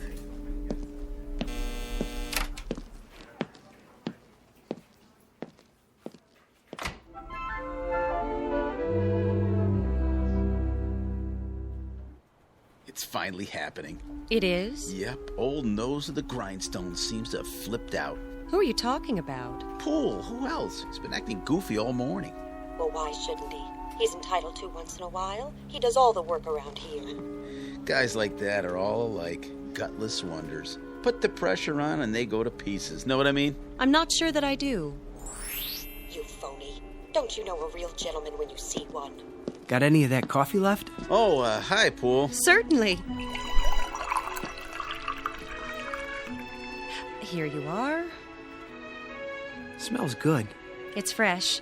Nice and hot, too. You do all of the work and get none of the credit. You should speak up more and assert yourself. But I guess that's not in your nature. Miss Turner? Yes? There's something I've been meaning to say to you. There is? And I hope you won't be offended. Oh, I'm sure I won't. But, well... Yes, Mr. Poole?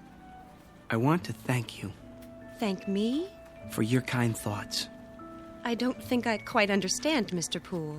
Romancing the help, eh, Poole? Brand, please. Well, who can blame you? Miss Turner's the prettiest girl in the new accounts department. Just saying absolutely nothing. I haven't seen such an aggregation of beasts since the last time I went to the circus. Oh, I'm sure that's not true. Yeah, a lot of action around the old coffee station lately. That's no surprise. Not much chance for socializing on the job, is there? Brand, if I could get a word in... Yeah, go ahead. You were saying, Mr. Poole? She's probably a tiger. Let the sweet prim ones out of their cages and they revert to the jungle. That's enough, Brand. Hey, watch it! Oh, sorry. You spilled coffee all over my shirt. I'll get a napkin. It was an accident. No, it wasn't. You did that deliberately. He said it was an accident. I'll see you later about this, Poole. Good for you. I really didn't intend to do that. I'm sure you didn't. He was only joking. Maybe he was and maybe he wasn't. But sure had it coming. Well, I suppose I should get back to my desk.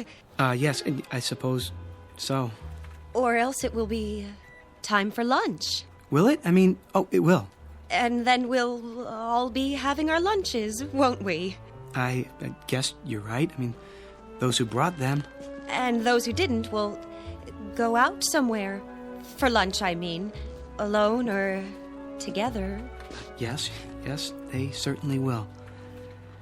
Well, back to the old grindstone. It's been nice talking with you. Nice talking with you, too. Bye now. Bye. Oh, Miss Turner. Mr. Poole? One more thing.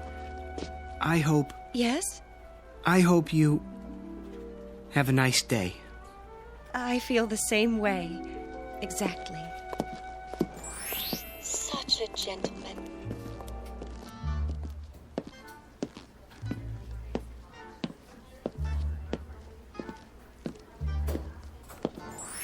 It isn't fair.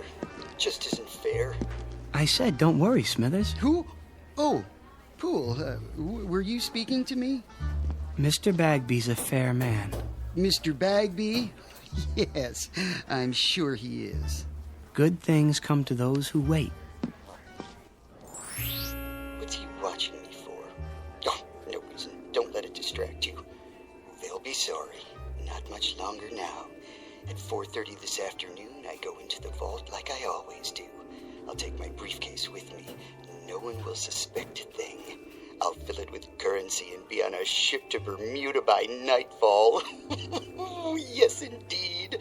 All that money. As much as I can carry. I wonder how long it will take them to discover it's gone. It's not possible. Smithers?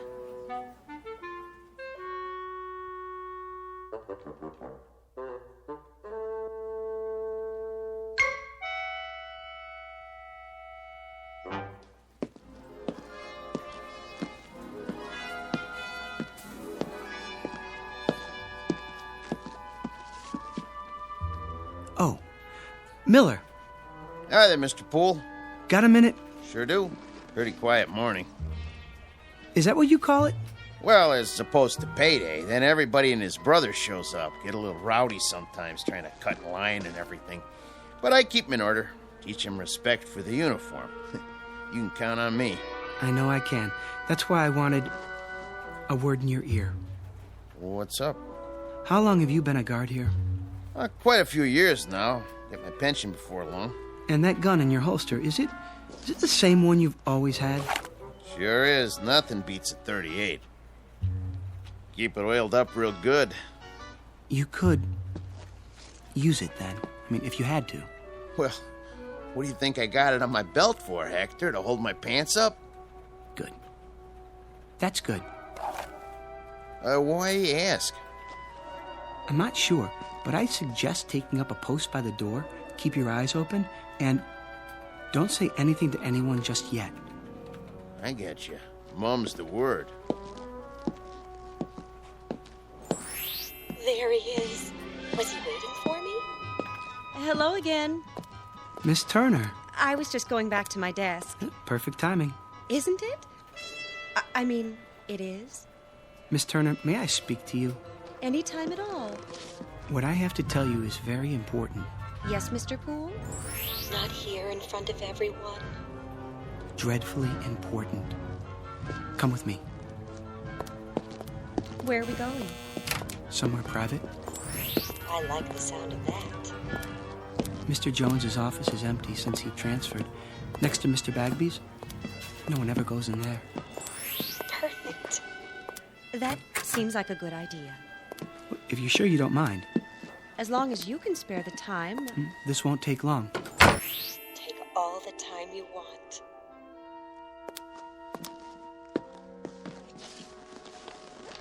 Well, what is it? You'll think I'm crazy. Is something wrong? Terribly, and I don't know who else to talk to. I'm here. Miss Turner, I keep hearing voices. People talking, their lips don't move.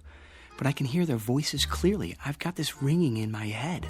Oh, no. Well, it's not what you think, Miss Turner. I mean, I can read people's minds. I don't know if I can help you with a thing like that. I'll prove it to you. Think something, anything at all. Well, I have to hand it to him. This is an original approach. Why did it take him so long to gather up his courage? Because it only happened this morning? What did? At least that was the first time I noticed it. He didn't notice me until this morning? No, not you. The voices. Mr. Poole... They won't stop. Perhaps you should lie down for a few minutes. Maybe later. I'm trying to tell you something. I know you are. No, this is serious. Do you think I enjoy hearing people's thoughts? I'm sure I have no idea. Well, try to imagine. It's like seeing people with their clothes off. Which people would that be? Well, Miss Turner, I have reason to believe that someone may try to rob the bank this afternoon. Mr. Brand was right. He's coming unglued. No, I am not unglued. It's true. I mean, at least I think it is. You heard them say that? Well, in a manner of speaking. Well, then, in that case, you should do something about it. But what if I'm wrong? You have a responsibility to the bank, to the stockholders and depositors. I suppose I do. We could talk about it over lunch. I mean, one could, 2 people, whoever they might be, if they wanted to, that is. Otherwise, just one, alone, talking about it to himself. Of course, that might be a bit lonely, for some people at least, unless... There's no time to waste. No, definitely not. I have to get out of here. Why? I mean, what's your hurry? Have we finished our conversation? I thought... I've got to tell Mr. Bagby.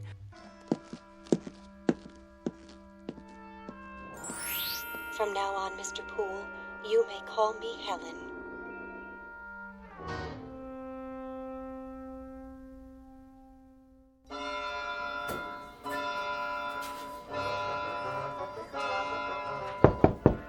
Come in.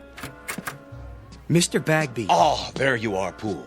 I want to talk to you. Sir, I'm worried about you, Poole. About me? But sir... I've always considered you one of my best men. So why, Poole? Why what? Just tell me straight out. We lost the Ajax cement account this morning because of that nonsense a while ago. Something wrong at home? The wife, perhaps? I'm not married. Oh, well, something's bothering you. Yes. Have a seat. I'd prefer to stand. Then out with it. Well, I don't know how to put this, Mr. Bagby. Speak up, Poole. I'm with you. You won't believe me. Of course I'll believe you. You're as honest as the day is long. Well, you've been like a son to me. Well, a son-in-law, at least. If you were, which you're not, legally speaking. But nonetheless... Mr. Bagby, Mr. Smithers is... Smithers? Well, what about him? He's planning to rob the bank. Say what? See, I told you. Would you mind repeating that? Smithers. Old Mr. Smithers? Old Mr. Smithers. He's sitting on his stool right now, planning it out. At precisely 4:30, he's going into the vault. He does that every day. Exactly. But this time, he'll have his briefcase with him, and he'll fill it up with banknotes, as much as he can carry. And by tonight, he'll be on a boat to the Caribbean. How do you know? I heard him talking about it. But he's one of our oldest and most trusted employees. Well, he was here when I took over the bank. I absolutely refuse to believe. I swear it, sir. He has it all worked out. Wait a minute. I take your point. Who's the one who ends up stealing the company funds? Isn't it always the most trusted employee? The man you'd least suspect? The man who's completely reliable for years until that one moment when everybody relaxes their guard and... Gotcha! He strikes. Good work, Poole. I wish it weren't true. I sort of admire Mr. Smithers. He's always there, steady as a rock, going his own way. I wouldn't have believed it if I hadn't overheard it myself. Well, no time for sentiment. Quick now, tell me the details. Well... At 4:30 on the dot, it starts. Okay, and Mr. Smithers will finish counting out his drawer as he always does, by the numbers. Thank you, folks. Good night now. Don't work too hard. And as soon as we lock the doors... See you Wednesday. You take care now. Good night, Rich.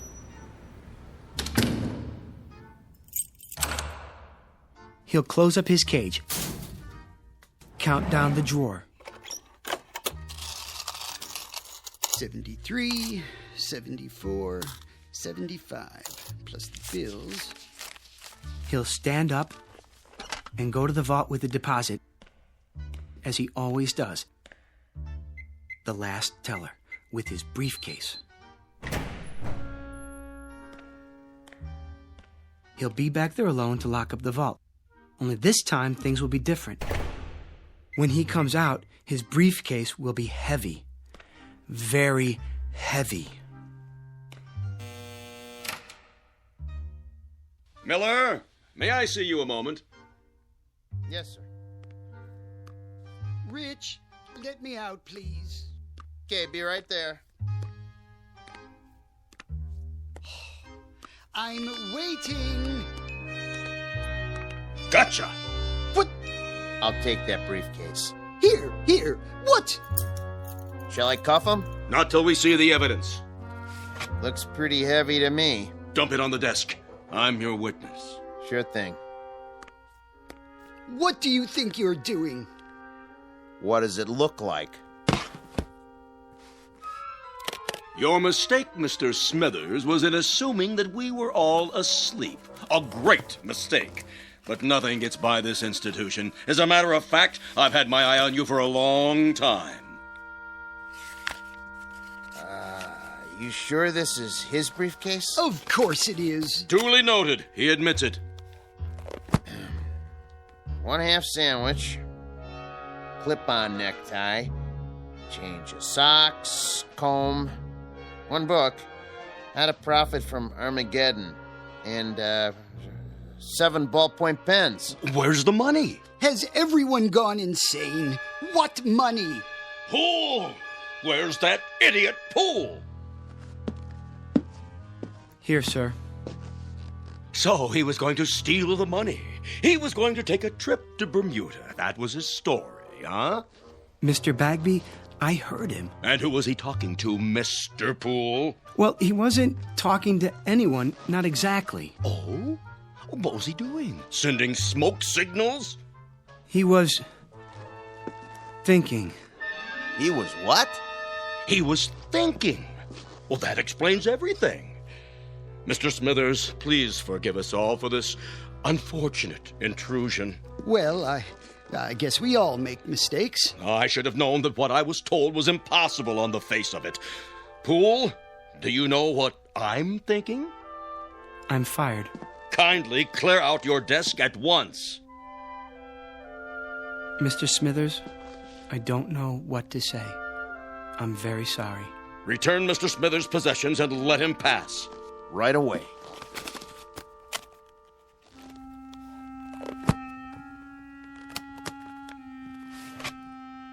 How did you know? What?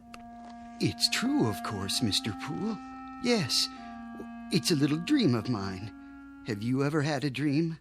I have, often. People look at me and all they see is a funny little man, frayed and old, and they never know. I have the dream almost every day. I had it yesterday and the day before that. Well, I don't always plan on Bermuda, though. Sometimes it's London, Paris, Fiji, beautiful, exotic places, thousands of miles from here.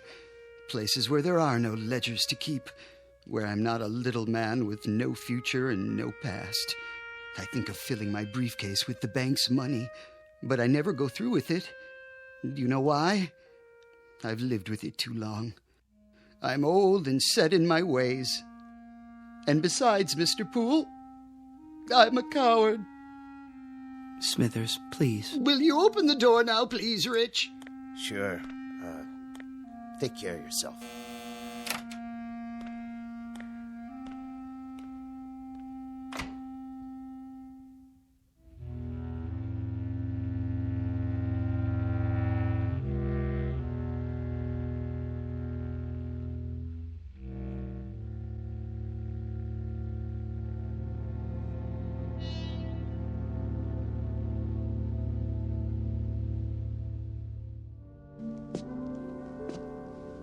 Can I help you with anything? I've got it. I guess this is goodbye, Miss Turner. It may be a blessing in disguise for your career, a man with your abilities. much more than mind reading. A strange delusion. But with the proper medical care, it'll go away. It's not a delusion, Miss Turner. There, you see, I can read your thoughts. But how? Well, until this morning, everything was normal. I was happy. Well, at least I wasn't unhappy. I had my friends, my job, and now this. I thought it was a gift. Well, it's no gift. It's an embarrassment. It's been nothing but trouble to me. I never imagined people were the way they are. You know, we do things without thinking about them, and we think things without the slightest intention of doing them. I've learned one thing. People are not what we think they are. Poole! Oh, thank heaven I caught you. That was the Ajax Cement Company on the phone. Mr. Sykes has been arrested. I know, for gambling with the company money. I tried to tell you that earlier. $200,000 if that loan had gone through. Mr. Poole, about your job. It's still yours, if you're interested. Why, that windbag. Mr. Poole, if you can really hear me, you're wasted in that job. If you let him take you back on the same terms, you're crazy. Everybody knows you should be in charge of the accounts department. Well, what do you say? Well, everyone knows I should be in charge of the accounts department, Mr. Bagby. In charge? Good. That would mean he'd move into Mr. Jones's old office. That would mean I'd move into Mr. Jones's old office. Now, really, Poole. This is absurd.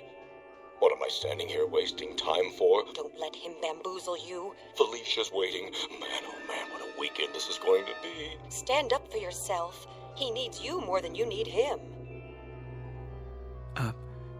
Would you excuse us, Miss Turner? We have some business to discuss. All right, if you're sure. I'm sure. Business? What business? The business of Felicia and your wife, Gladys. What? I know all about it. I know where you're meeting her and when. It's impossible. No one knows about the trip or the apartment on Riverside Drive. Riverside Drive, Mr. Bagby. Am I right? Oh, all right, you win. In charge of accounts in the office next to mine. You won't say anything to anyone, will you? Not a word, Mr. Bagby. Not a word. Oh, and I forgot, there's one more thing. At the bank's expense, I'd like you to buy a round-trip ticket to Bermuda. Have it made out in the name of J.L. Smithers. I think he'd like a vacation. Are you out of your mind? Mr. Bagby? Oh. One ticket to Bermuda. Shall we go, Miss Turner? If you like. I'd go anywhere with you, but I wish you'd call me Helen.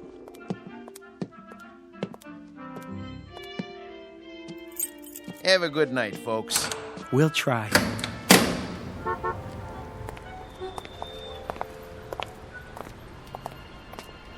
May I see you home, Helen? Well, I don't know. Of course you can, Hector. What do you think I've been waiting for?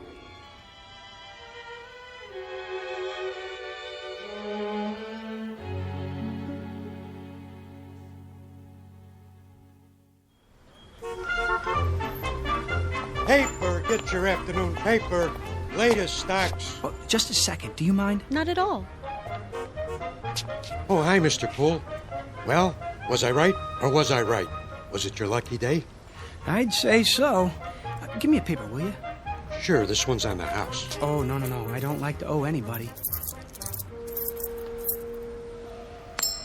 Heads. You win. Hey, why'd you do that? I had that other quarter standing up all day, and nobody knocked it over till now. Well, I guess if you're the guy who stood it up, you're the guy who can knock it down. There goes your luck. Could be it's just beginning. Paper, get your late edition paper. What was that all about? Oh, nothing. Wait. What is it? Think something, Helen. Think anything. Oh, I am, believe me.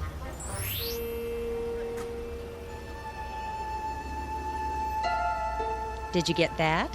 No, I didn't. I didn't hear anything at all. It's gone. Isn't that wonderful? If you say so, dear. Toss a coin, any coin, and one time in a million it will land on its edge. But all it takes to knock it over is a slight vibration, a light blow, or even a vagrant dream. Mr. Hector B. Poole, a human coin on edge for a brief time in the Twilight Zone.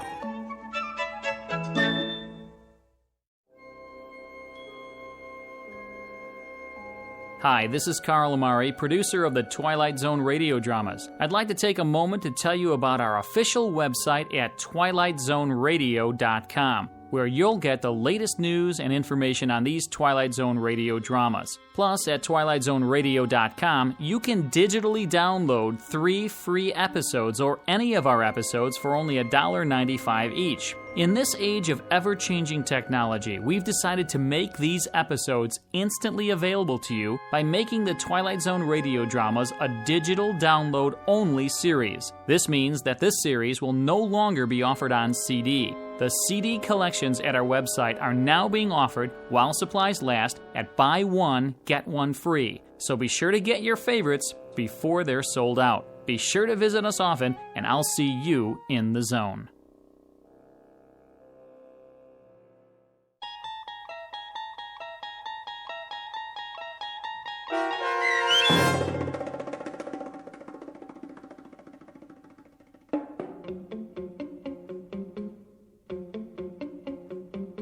A Penny for Your Thoughts, starring David Eigenberg with Stacy Keach as your narrator, was adapted for radio by Dennis Etchison and written for The Twilight Zone by George Clayton Johnson.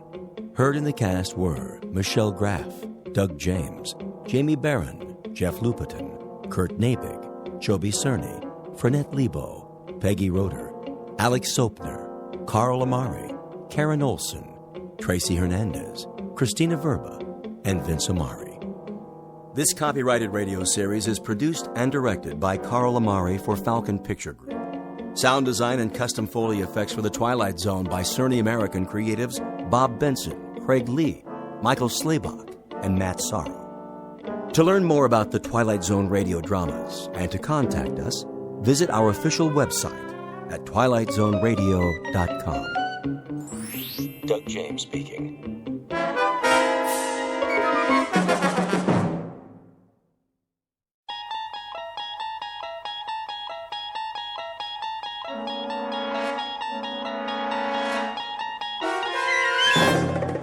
You're traveling through another dimension, a dimension not only of sight and sound, but of mind. A journey into a wondrous land whose boundaries are that of imagination. That's the signpost up ahead.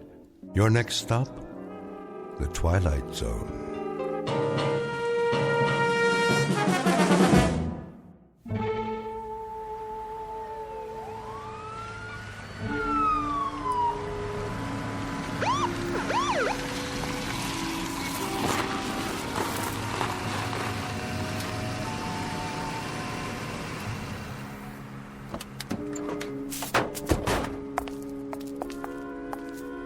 The address? Yep, 2719 Ye Old Curiosity Shop. This is it. Oh, officers, I'm so glad you're here. You the one who called, ma'am? That would be my husband. Jensen, the detectives are here. How do you do? Mr. Brown, what seems to be the problem? Appalling. Absolutely appalling. They broke in through the storeroom. That was the first thing we saw this morning. The back door off its hinges. My husband almost had a heart attack. All right, take it easy. Was anything missing? A number of items, I should say. The sense of violation. Our entire stock will have to be re-inventoried. For the insurance, you know. Quite a number of items. A large number. Well, then I guess we'll have to take some pictures. Dust for prints. I consider it a personal invasion. The complete and utter disregard for boundaries for one's private space. You folks have a list of what was taken? Oh, we wouldn't know where to begin. So many things. A Queen Anne chest. What was in it?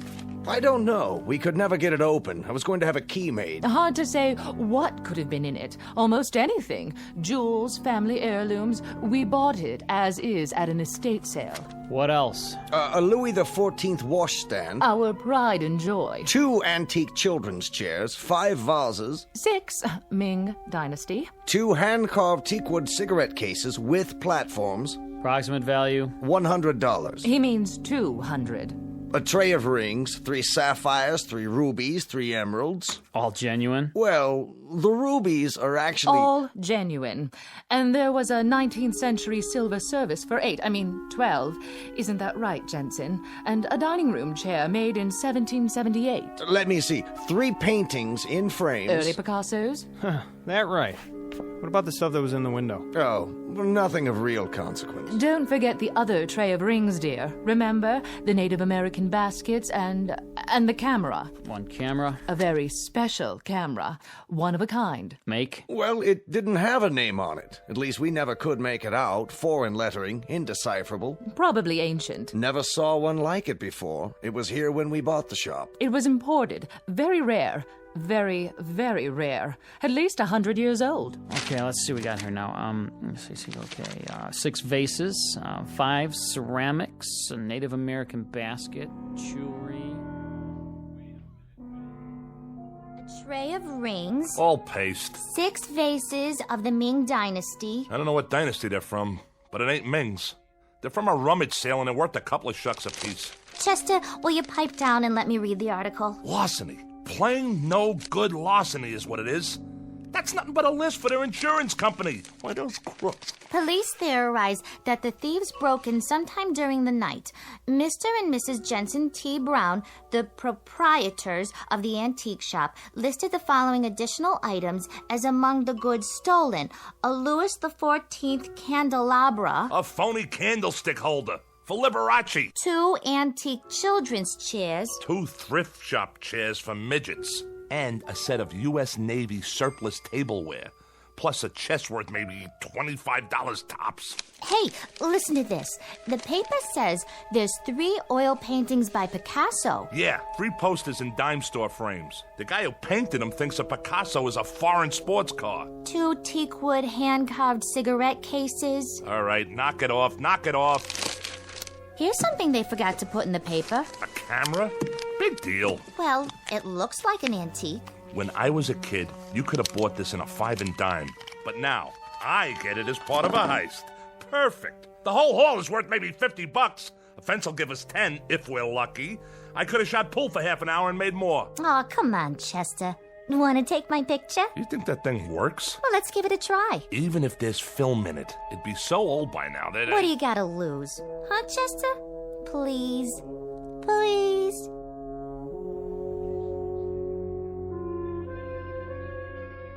Scene of the crime, a hotel suite that in this instance serves as a den of thieves. The aftermath of a rather minor event to be noted on a police blotter, an insurance claim. Perhaps a 3-inch box on page 12 of the evening paper.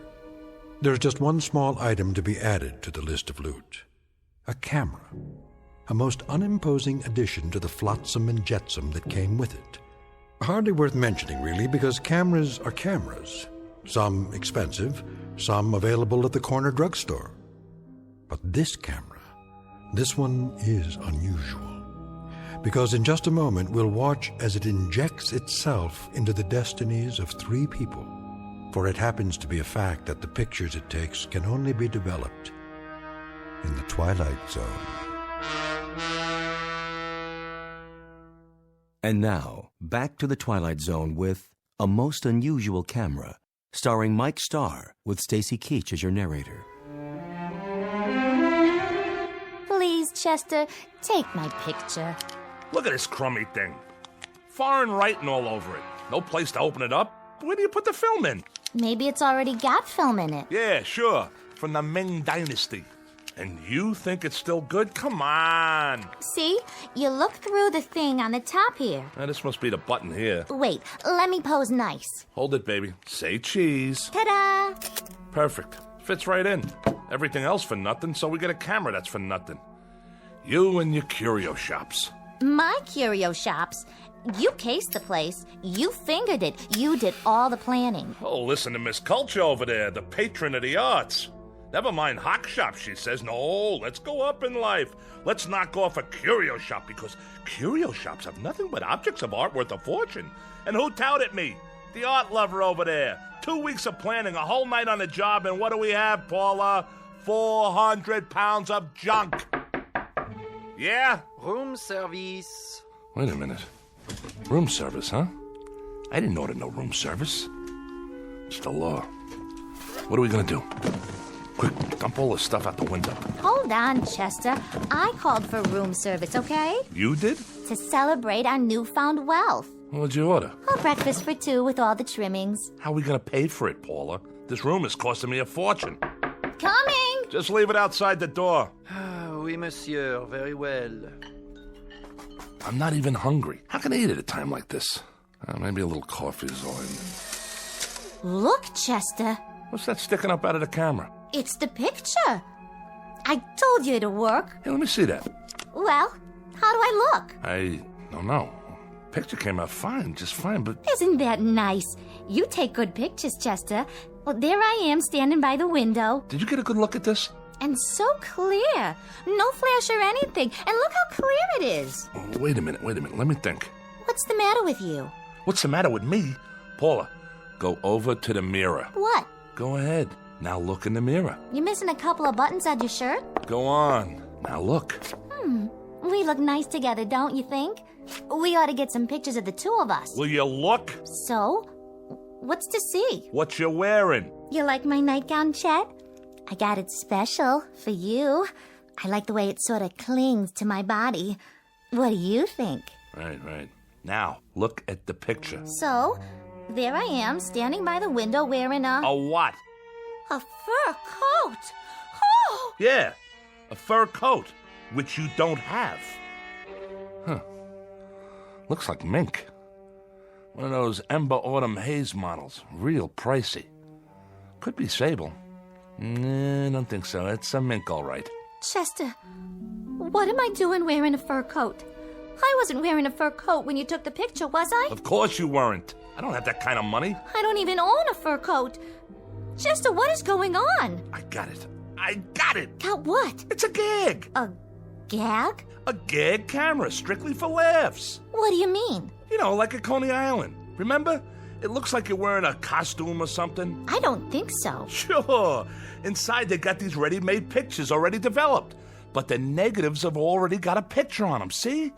The only thing this takes is the face. But we ain't in Coney Island. You know, like a carnival when you pose in front of those crazy cardboard things. You put your head on top of the cutout. Fat lady, sailor, cowboy, driving a car, you name it. And it looks real. That's what this thing is. Not bad. That's kind of clever. You sure? Sure, I'm sure.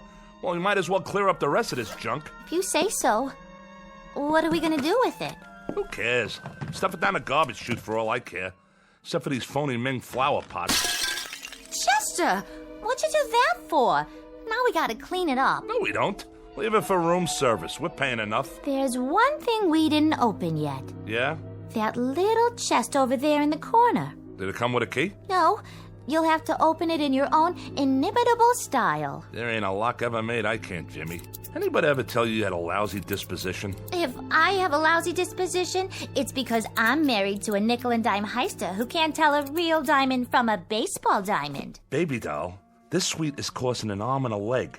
Delivered and paid for by Mrs. Diedrich's son Chester from profits collected during a slew of years when you weren't even in the picture.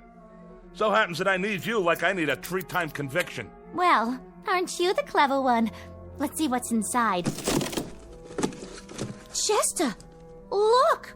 I'm looking, but I don't believe it. The most beautiful fur coat I've ever saw. Full length, too. So we scored something after all. We sure did. And don't start giving me any of your cheap pizzazz about taking this to a fence. I wouldn't dream of it. Don't argue with me either. This is for little old Paula. Oh, look at these, stripes. Different colors, all mushed together. How do they do that? I think it's called Ember Autumn Haze. Like the one in the picture. Right. Exactly like the one in the picture.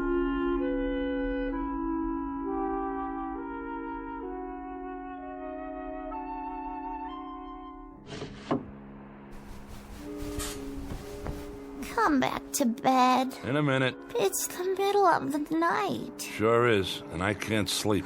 What are you doing by the window? Getting some fresh air. Are you still worried about the camera? Shut up. Yeah, you are. You're playing with it, aren't you? What do you care?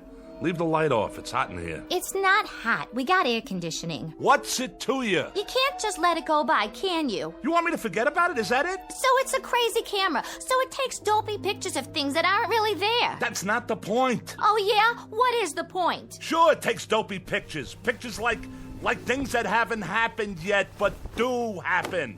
That's the point. So what do we do, Chet? One lousy picture and you get insomnia? It's a camera, that's all. Here, I'll show you.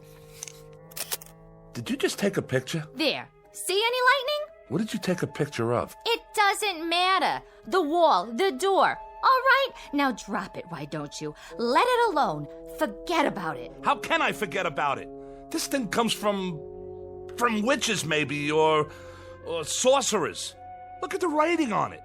It could be loaded with black magic or something. And what are you loaded with? Do you see anything? Where is the man with the horns who comes in with a bargain for your soul? He's supposed to show up any time now, right? But he's not here, is he? Listen to me. It's a screwy camera. Period. Let's see how this one came out. Well? Here. You tell me. It's my brother Woodward, standing by the door. That's who it is. It's that cheap, no-good brother of yours. But that's crazy. He's in jail.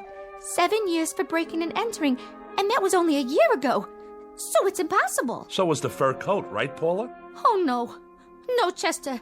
It's throwing us a curve. Maybe it's somebody who looks like Woodward. Chester, I'm scared. Feel my heart. I'm palpitating. A little palpitating never hurt nobody, and what's to be scared about? The thing has obviously gone tilt or something. Are you sure? Sure, I'm sure. Woodward's not here. Woodward can't possibly be here. Woodward won't be here. Woodward is serving time. He's 900 miles away in a cell block, and I don't care what that crazy camera shows us. Who's ever in that picture ain't Woodward. What's that? Shh! Somebody's trying to jimmy the door. Go see. Please, Chester. But be careful.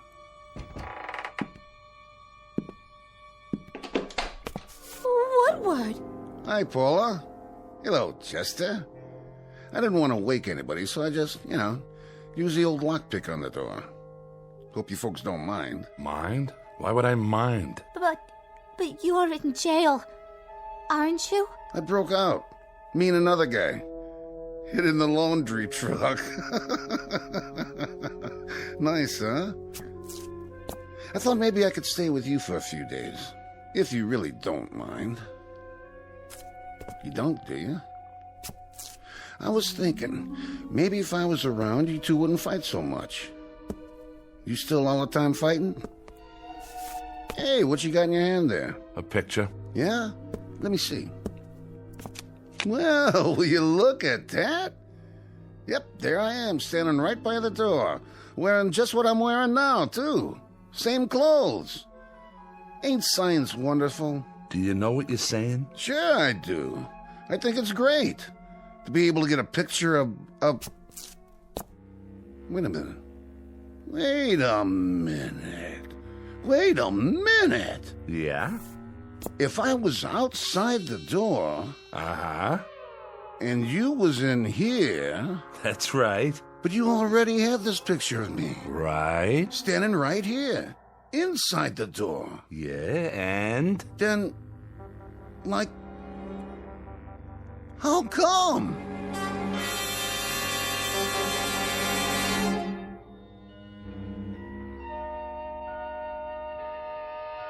Sleep well, Woodward? Yeah. Thanks for letting me use the couch. Think nothing of it. A growing boy needs his rest. What are we going to do today, Chester? I don't know yet. But I got a feeling it's going to have something to do with that camera. I still don't see how we can use it. Neither do I. As far as I can see, it's strictly for laughs. Well, maybe we could sell it. For some big bucks. You know, there's rich people might want something like that. For what? Well, I don't know. Find out who's coming to the front door of their office, like a hidden camera. See who's robbing them blind, in advance. Try selling them an item like that. They'd throw you out on your duff. Or some company. They could take it apart and see how it works and make new ones. No way, you'd never get in the door. They'd say you were off your rocker or burn you at the stake, one or the other. What do you think, Woodward? Oh, good call, Paula. Ask the intellectual in the crowd. We could sell, like, tickets. Yeah, that's it. Set up a place, like a stand somewhere, to take pictures. Like at a carny, right? Or maybe we could, like that. Thank you, Einstein. Now look, I'm gonna lay it on the line. What are we? What do you mean? I asked a question. What are we? What are we, Chet? You mean us? Well, we're people, I guess. Sure. But what kind of people? We're 3 minor league heisters, grifters, con artists. Am I right or am I wrong? Yeah, that's it. Well, now we finally got something here that maybe might do good for somebody else. Like who? Science. Science could use something like this. For what? For people, you lughead. We got something here for humanity. Who? Human beings. The world. I'm not so sure we shouldn't just give this to humanity and do something good for the first time in our rotten lives. You got a leak in your attic? What's humanity ever done for us? Sure, Paula, sure. That's what I mean. Just what you said. What'd I say? That's the way we are. Everything for us, not for anybody else. Yeah, we're family. Little, petty, selfish, mean. That's us. Well, I've risen above all that now. I say let's give this to the world. Here, world, a gift from Chester Diedrich. And his wife. And me too, Chet. Don't forget me. Yeah, and Woodward. So here's a gift for humanity. A gesture's all, maybe. Just a gesture. But it shows the heart of Chester Diedrich and his wife and his brother-in-law. How do we...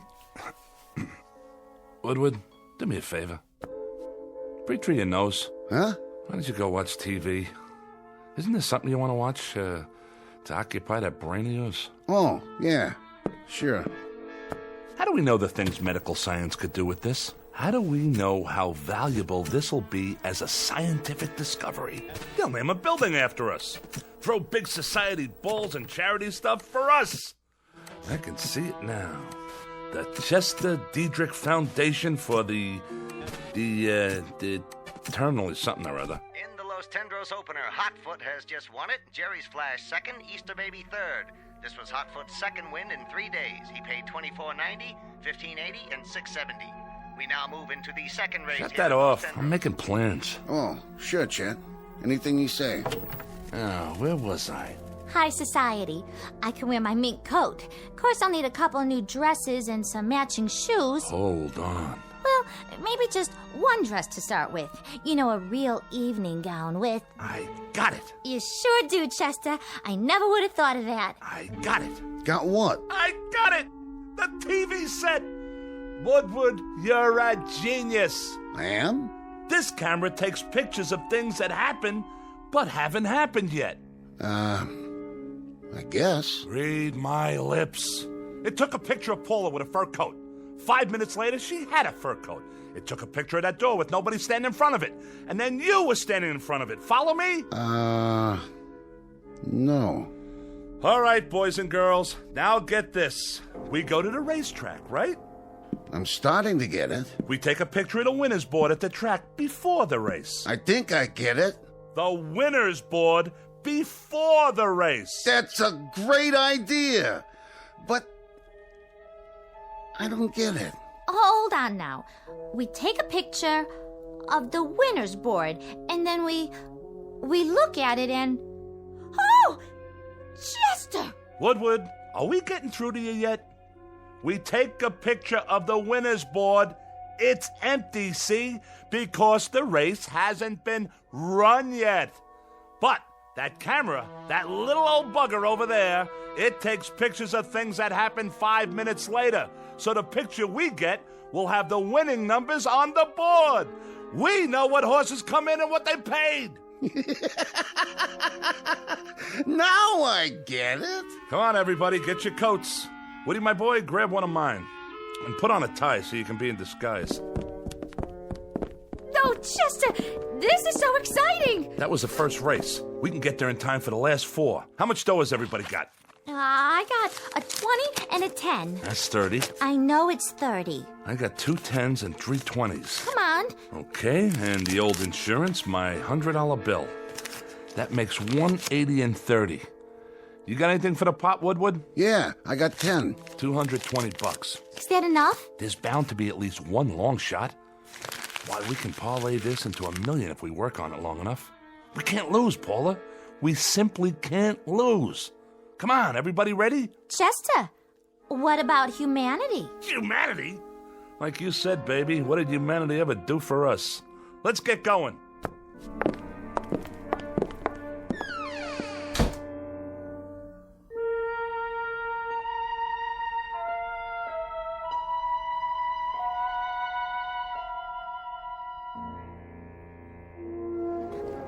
Give me the camera.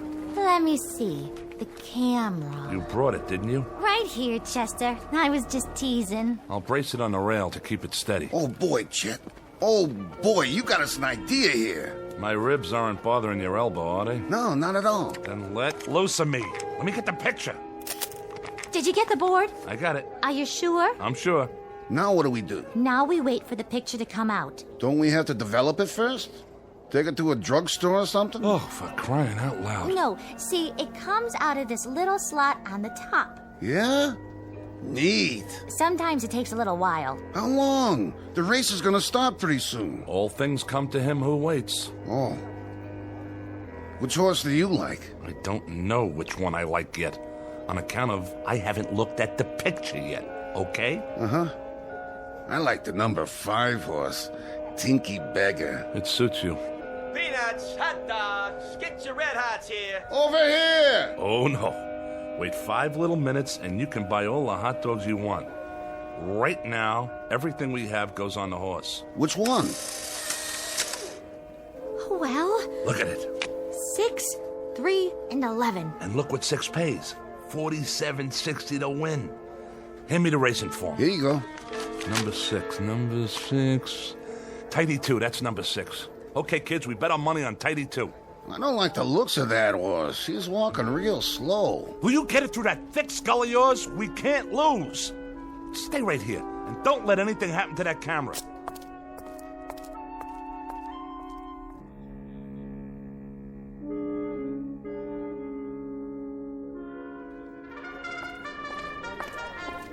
What's your bet, sir? Put it all on number 6, the works. Number 6 it is. Here's your ticket. Thanks. Psst. Hey, Jack. Get out of my way. Not number 6. That's Tidy 2. The last jockey that horse had was Paul Revere. But I mean the original Paul Revere. Now, if you really want to make some dough, I got some information in my pocket here. The goods on the last 2 races, and all I need from you is cash. You and me could go partners and really make ourselves a bundle on this. I got a tip for you. Bet anything but number 6 so you don't lower my odds. See you later, Jack.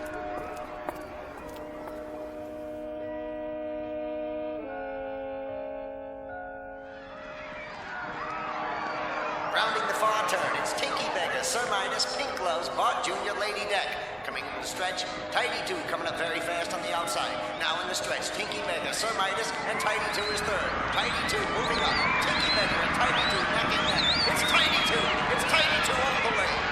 We did it! Now, just you feast your eyes on the numbers. 6, 3, and 11.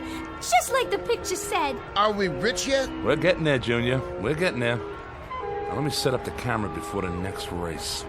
Paula, you 2 go cash in. Here's the ticket. And don't drop it. Okay, Chester. I sure hope you got enough film for that camera of yours. Why, you know, Woodward, that's a very intelligent comment. Film. I wonder where you go to get film for a camera like this. Oh, but I wouldn't worry about it. Chester'll figure it out, I'm sure.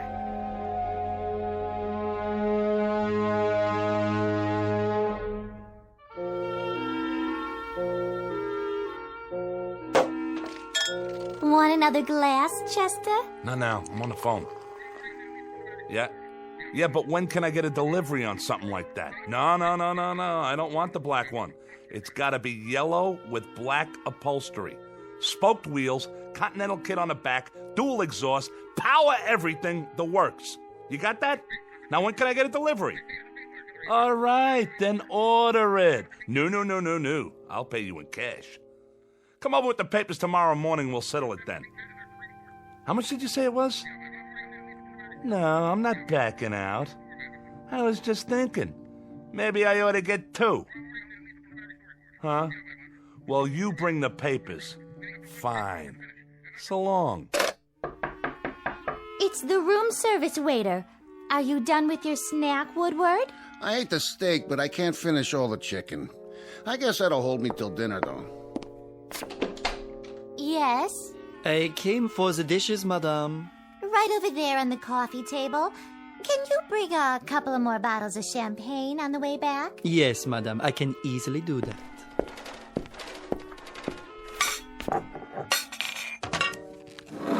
Hey, get your hands off the camera. Let him look at it. Bet you've never seen anything like that, Pierre. Mais no. Most unusual, sir. Isn't it, though? You don't know how unusual. But what do you do after your 10 pictures? Is there any other way to get more film? Well, we've only had it for a little while and we... What did you say? Yeah, what did you say about 10 pictures? The inscription on the outside, it says, 10 à le propriétaire. That means 10 to an owner. I presume that means you may only take 10. It's so odd. The lettering is definitely French, but I've never seen a French camera like that. As a matter of fact... Thanks. Bye. All right. How many pictures have we taken? There was one of Paula. Then one of Woodward. 6. We've had 6 races. That means we've taken... 8. We've taken 8 pictures. Chester, there's only 2 left. 10. But how do we know what that means? Some frog waiter tells us it means 10, so right away we think we only got 2 pictures left? How does he know what it means? I bet you we could take as many pictures as we want. But we don't know. Chester, we can't take any chances. No, we can't. You know what we should do? We should sell it. Who rattled your cage? This don't even belong to you. You're strictly for charity, buddy. Now what we should do with it is go back to the track and bet 2 more races with it. Are you both crazy? What you do with it is hang on to it. Save it for a rainy day. Careful. You stop it. You're going to break the camera. It took a picture. You dropped it and wasted a picture. I didn't drop it. You did. Oh, palpitations. You and your palpitations. Phony palpitations and a stupid brother. Hey, look. I don't have to take that kind of guff off of you. All right. Have a drink. Give me the camera. What's in the picture? It's me. It was pointing at me when it went off, and it looks like I'm... She's screaming. Let me see that. Get your hands off. Why is she screaming in the picture, Woodward? I'll tell you why she's screaming. She's screaming because somebody's trying to do something to her loving husband. Some stupid ex-con with an idiotic idea about selling the camera to the highest bidder. And who doesn't care what he has to do to get it? Well, we'll see about that. Put the knife away.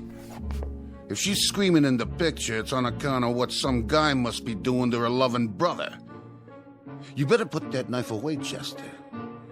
You put her away, I'll take it and peel your skin off.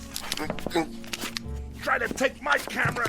Try to cut me, will ya? Stay away from the window! Watch out!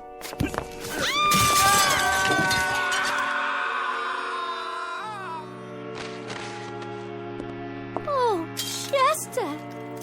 Chester, my poor darling husband! And Woodward, my brother, my flesh, my very own flesh. I'll die! I will simply die! There's nothing left for me now. Except this suitcase full of money. How thoughtful of you, Chester. Well, don't worry about me. I'll muddle through somehow. We have to learn to live with tragedy. Poor Chester and poor Woodward. My heart is simply too full to say any more. May you both rest in peace. Now, where is that camera? Here. One picture left, huh? One more picture to remember you boys. For posterity. Pardonnez-moi. Oh, how did you get in here? I have, how you say, the key. There is something in the way of laundry that I should take, no? You got the wrong room, Jack. There's no laundry up here. I'm checking out. There is the matter of dirty laundry. And your two friends, they have checked out already? Ah, yes, I see them. Such a pity. Lying down there in the courtyard. So young. One moment full of life, vim, vigor, and the next moment, poof. What do you think you're doing with that suitcase? Doing? But, madame, I told you, I'm here for the laundry. I'm, how do you say, cleaning you out. You're cleaning me out? And while you're doing that, Jack, what do you think I'll be doing? Well, I'll cue you, buddy. I'm gonna be calling the cops. Cops? You mean the gendarmes?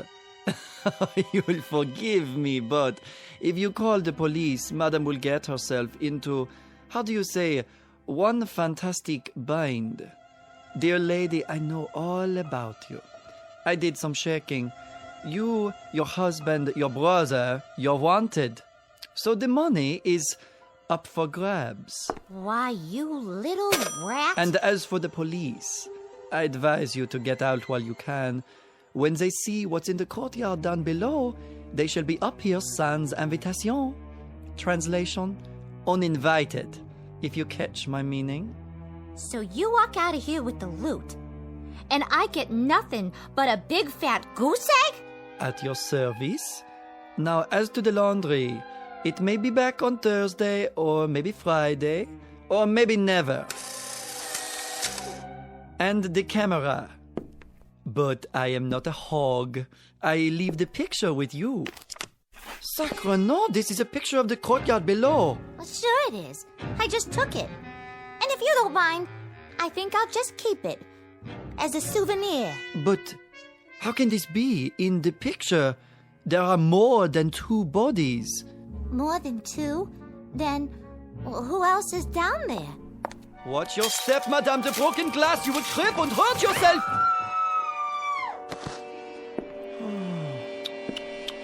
Yes, there are more than 2 bodies, just as the picture shows. 1, 2, 3, 4. That is impossible. Wait, let me see. Oh, the camera! There it is. I can see it from here. If I lean out a few.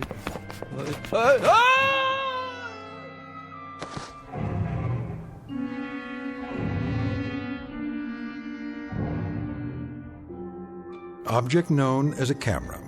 Vintage uncertain. Origin unknown. But for the greedy, the avaricious, the fleet of foot, who can run a 4-minute mile so long as they're chasing a fast buck, it appears to be an ally. But appearances are deceiving. It isn't at all what it seems. It's really nothing more than a beckoning come-on for a quick walk around the block in the Twilight Zone.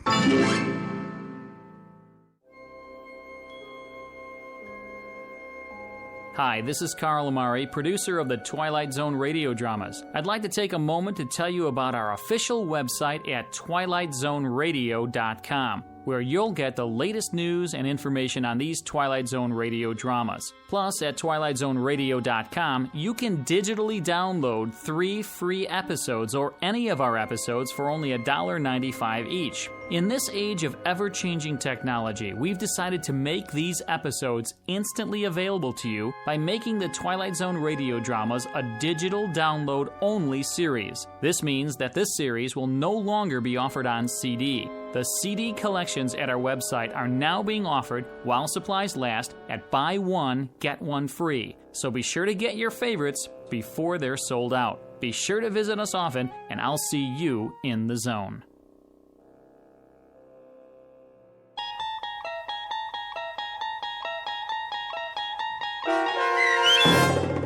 A Most Unusual Camera, starring Mike Starr with Stacy Keach as your narrator, was adapted for radio by Dennis Etchison and based on a script by Rod Serling. Heard in the cast were Alyssa Fraden, Rich Komanek, Brooke Reed, Christian Stolte, Turk Muller, Roger Wolski, Carl Amari, and Doug James. To learn more about the Twilight Zone radio dramas and to obtain audio cassettes and CDs of these programs, visit our website at twilightzoneradio.com.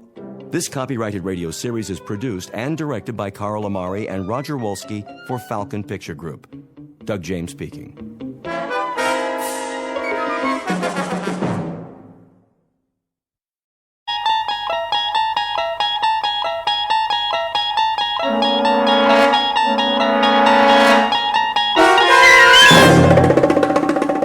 There is a fifth dimension beyond that which is known to man. It is a dimension as vast as space and as timeless as infinity. It is the middle ground between light and shadow, and it lies between the pit of man's fears and the summit of his knowledge. This is the dimension of imagination. It is an area which we call the Twilight Zone.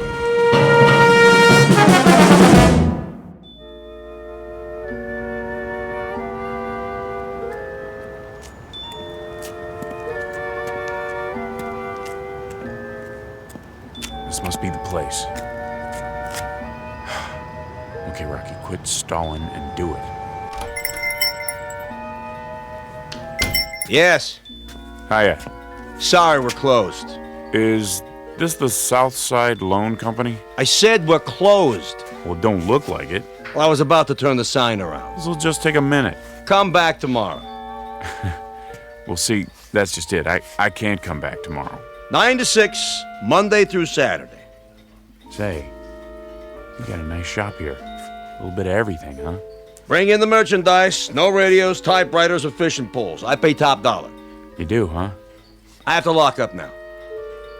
Bet you got a lot of rings, jewelry, watches, stuff like that. All in the safe. Bye now. The safe, huh? What about this vase? Worth plenty, I bet. I told you. I'm closed for the night. What do you want, anyway? Just this. Oh! Don't worry about it. I'll close up for you. Now just point me at the safe and I'm out of here. Probably in the back room. Didn't even lock it yet. What a loser. Now you're talking. Diamonds, gold, this is worth a fortune. 911. Police, I'm being robbed. What? What are you doing? Calling the cops? That ain't very nice now, is it? Should have finished you off when I had the chance. Oh! Now I gotta use the back door.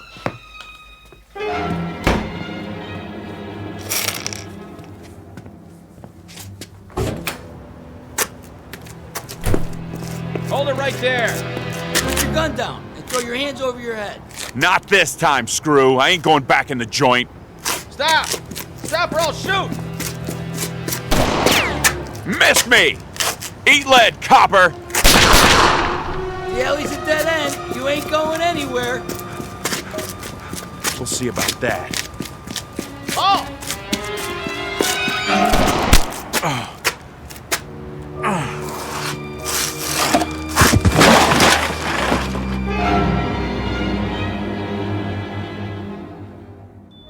Portrait of a man at work. The only work he's ever done. The only work he knows. His name is Henry Francis Valentine, but he calls himself Rocky because that's the way his life has been. Rocky and perilous and uphill, at a dead run all the way. A thin, pale, stubby fox of a man who has eluded the hunter until tonight. He's tired of running, of wanting, of waiting for the breaks that came to others but never to him. Now he thinks it's all over, but he's wrong. For Rocky Valentine, a new career is just beginning in the Twilight Zone.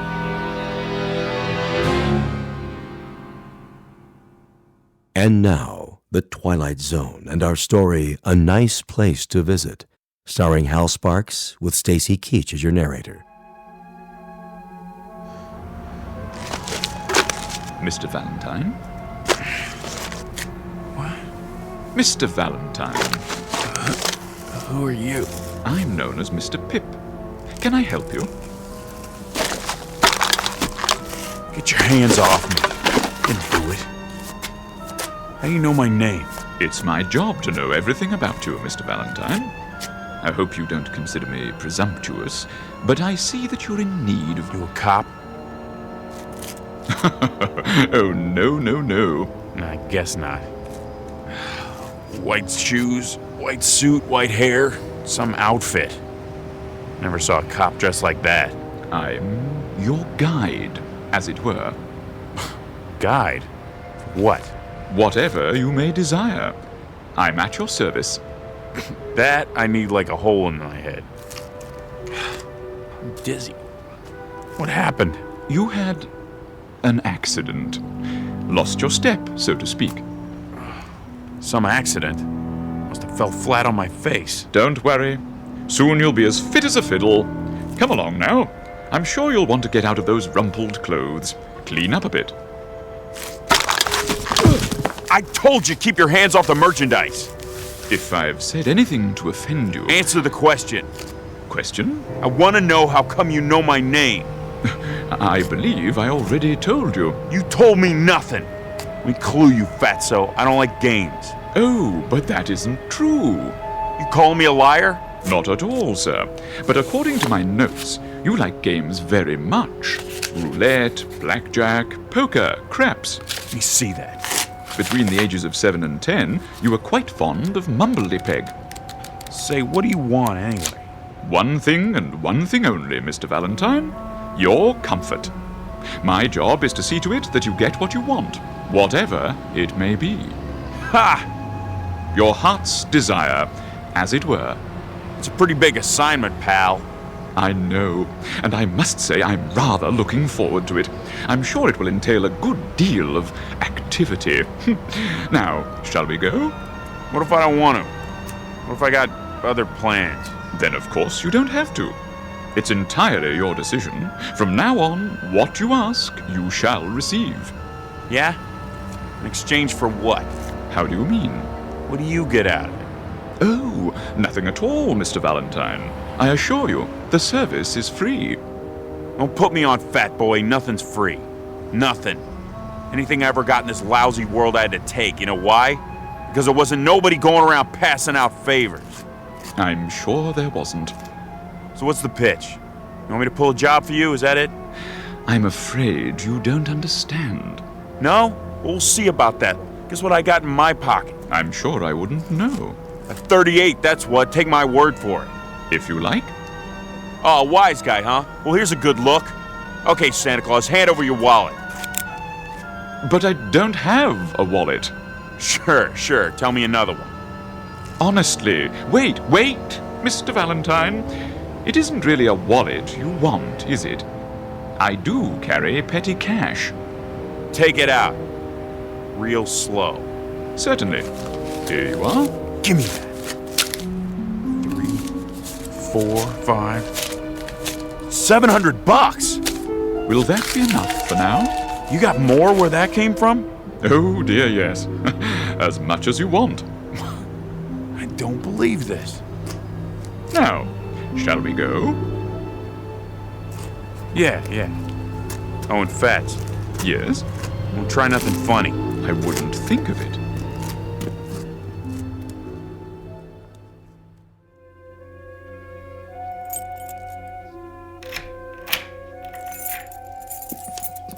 Here we are. The penthouse. Hey now. You like it? Sure I do. Oh, I'm relieved.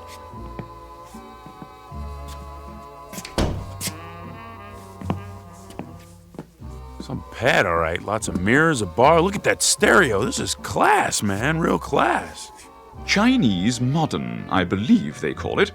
I was afraid you might find the red velvet walls a bit much. Not on your life. Who's it belong to? Some crooked politician? Why, it belongs to you, Mr. Valentine.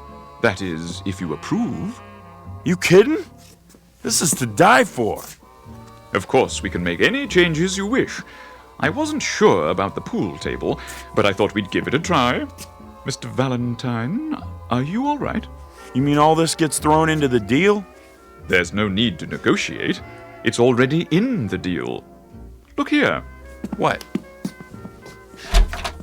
Didn't you notice what it says outside the door? Read the nameplate. Henry Francis Valentine. You see? This is now your residence. No kidding. Now, if you'll please follow me. And this is the master bedroom. Wow! That's a real king-size bed, huh? Emperor size. I dig the mirrors in the ceiling. Bathroom in there. Now then, I'm sure you'd like a change of clothes, freshen up a bit.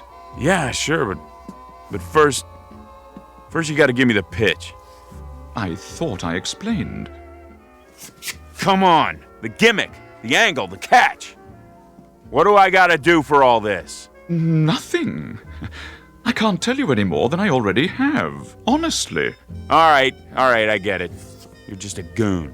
I am? A messenger boy, servant. You work for somebody, right? Well, yes, in a way. When do I get to see him? See? Mr. Big, your boss. Oh, I really couldn't say. Okay, goon. That's fine by me. I can wait. So what's next? As I was saying, this is your wardrobe. I hope you'll find something that suits you. That's pretty funny. Suits. Regular comedian. How many you got in here? Oh, dozens, hundreds perhaps. I haven't counted them. Something for every occasion. Any particular color or style? Nah. I don't care. You pick it. Oh, I could hardly presume to do that, sir. However, keeping in mind your taste, let me see. Perhaps a nice pinstripe, if the lapel's at your liking. It'll do. And to go with the dark material, a nice tie. I believe your favorite color is yellow. Mm-hmm. Splendid. It should go well with, let me see, a new pair of brown shoes, like the ones you have on. Well, sir? Make up your mind. What's the matter? You got no taste? My taste doesn't matter. Perhaps these, a smart black and white pair with tassels and pointed toes. Fine. I'll just lay your selections on the bed. Shirts, socks, and underclothes in the drawer. Quite a large stock. And in this ebony case, a selection of jewelry and accessories. Jewelry, huh? Let me see. Cufflinks, tie tacks, rings, watches, a little bit of everything. I'll draw your bath. Yeah, you do that. You do that.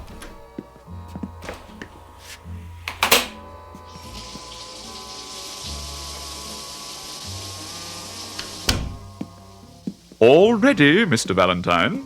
I've adjusted the water to medium hot. Hey, between you and me, Fats, who do they want me to bump off, huh? Must be somebody important, you know? A real VIP. Oh, no, sir.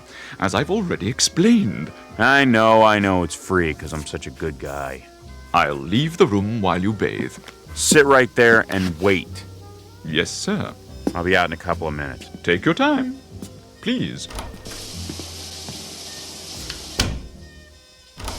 Hey, Fats? Yes, sir? Don't try anything while I'm in here. I got my gun with me. One wrong move and you're Swiss cheese, you understand? Perfectly. When I tell you, pass in my new clothes one at a time. Absolutely. And no funny business.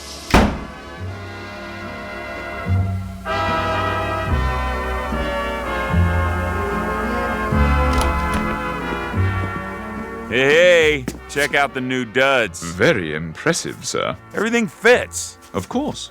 I'll say this, your guy sure knows his threads. Now, Mr. Valentine, if you'll follow me to the living room. What's all this? I took the liberty of calling room service. I thought you must be getting hungry. So? What'd you order, the whole menu? A little bit of everything. All your favorites. Steak, potatoes, spaghetti with meatballs, a hero sandwich, French fries, ketchup, chicken noodle soup, peanut butter and jelly, fried chicken strips, donuts, and a banana split. Won't you have a seat? You first. No, thank you. I'm not asking, I'm telling. I want to see you taste everything. Oh, but I don't eat. So I was right. You're in on it. I haven't eaten in... why, it must be 2 or 3 centuries. That's a good one. Eat! Or is there something wrong with it? No. Then chow down. I can't. I've forgotten how. Pretty slick. You give me a bath, some clothes, then poison me. I'll tell you something. You gotta get up pretty early to put one over on Rocky Valentine. You think you're smart, don't you, Fats? Yeah, you're smart, all right, but you're not smart enough. What are you doing? Just this. If you won't eat the food, you're gonna eat lead, big boy, because this here is the final course.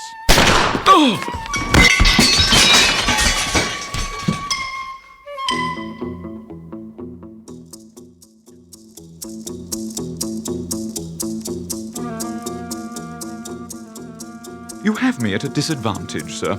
I didn't expect the bullets to have such impact. I'll clean up the broken dishes. You got a bulletproof vest under that white suit, huh? Pretty slick. Okay, let's see how your head holds up right between the eyes. Mr. Valentine, please. Huh? I couldn't have missed, not at this range. That's just it. You didn't miss.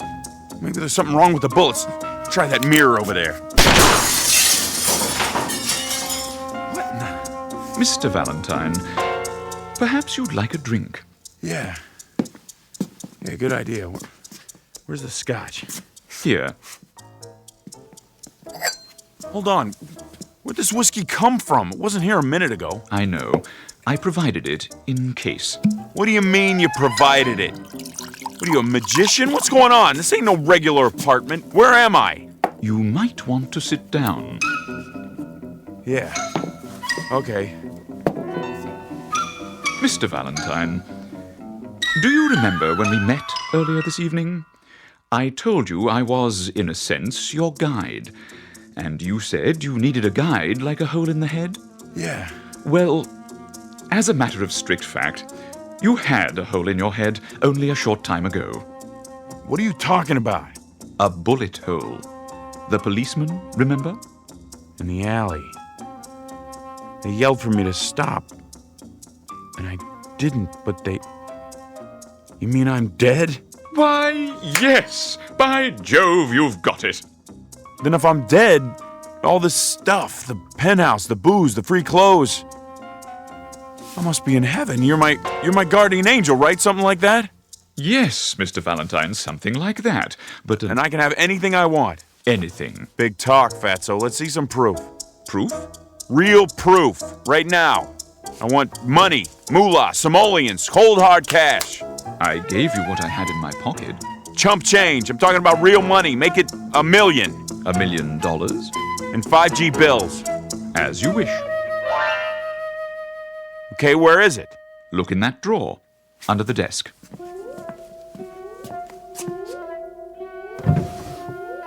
You're putting me on $1 million. But what am I supposed to do with it? I don't want to spend it all by my lonesome. No? That's no fun. I need a chick. I take it you're using a slang term. A broad, a dame, make sure she's stacked. Curves all over the place, you dig? I'm not sure.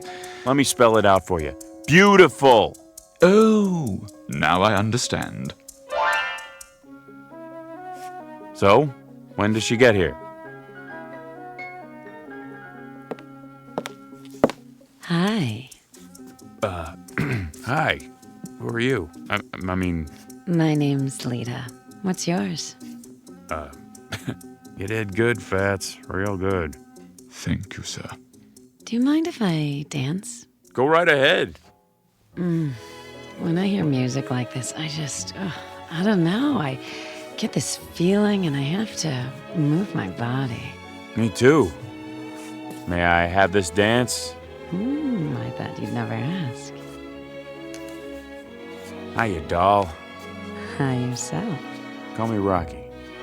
Now I know I'm in heaven. Will there be anything else? Not right now, Jeeves. Very good, sir. But hang around. I might need you later in case I want more.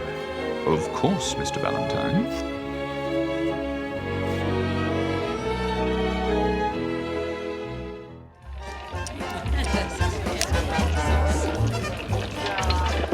No more bets, please. No more bets. Hurry up, Rocky. Yeah, what are you gonna do? Are you all finished? Not on your life, sweetheart. How about 33 red? 33 red! Yeah! Hey, the gentleman in the pinstripe suit. Rocky, you're the man. The best. How about that? I win again. Hey, Fats! Something I can do for you? No, something I can do for you. Put your money on the table right there. 14 black. Rocky's hot tonight. Am I right, dolls? You sure are. He is. He's a winner. I'm afraid I don't have any money. You don't? Well, what do they pay you in? Halos or something? Place your bets, ladies and gentlemen. Combinations, odd and even. Okay, let's go. No more bets. Come on. 14 black. 14 black. That makes what? 80 grand. Closer to 100. In an hour. How about that, Fats? Is Rocky hot or is he hot? He is most definitely hot. Hey, Lita. What, Rocky? Open your purse. Go cash these in for me, okay, babe? Sure. Hold on. Yeah? 100 G's, sweetheart. I count real good. Get me? Don't worry, Rocky. Be right back. What now, sir? Come on, let's see what's shaking with the cubes. I got this table spooked. Very well. The dice table is this way. No more bets.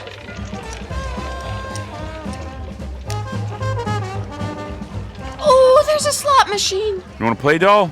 Can I? Sure. Here's a silver dollar. Wait a minute. I'll put it in for you. I got the magic.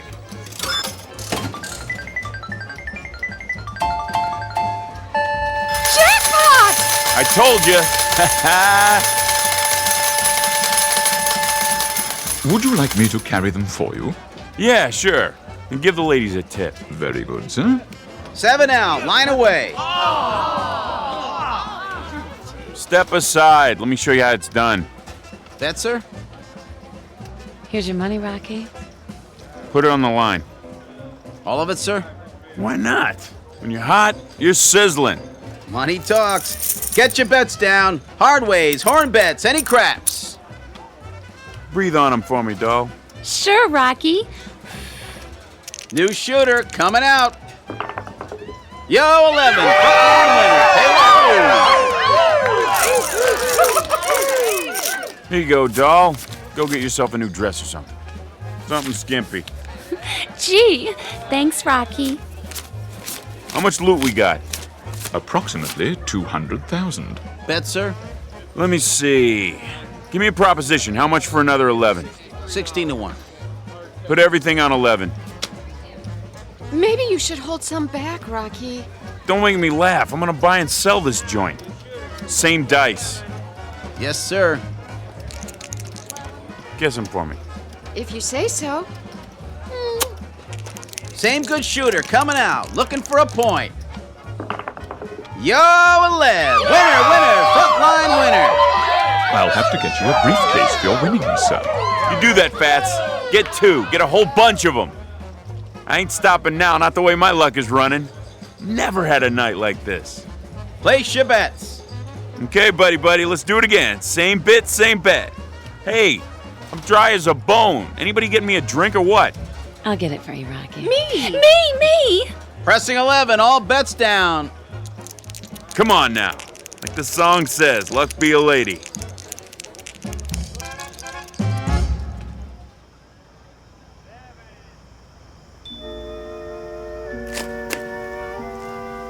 Move your car, please. This is a no parking zone. Whew! Making money really takes it out of you. Where's the loot? I have 2 briefcases, sir, and the ladies each have 1. Good, my arm's sore. They're heavy. I don't mind. Where are we going now? Get your car, sir? Yeah, big convertible, pink and white. And be careful with it, you hear me? Yes, sir. Loading and unloading only. No parking. Huh. Something bothering you, Mr. Valentine? Yeah, him. The policeman? He's only doing his job, maintaining order. Lousy screws. Think they're the king of the hill just because they got a badge and a few lousy inches? How do you mean? Every cop I ever see is about 6.5 feet tall. Look at him. Lording it over everybody. Oh, dear. That was indiscreet of me. I should have realized. Not your fault. Oh, but it is. I'll fix it for you. Officer? Yeah. Come over here for a moment.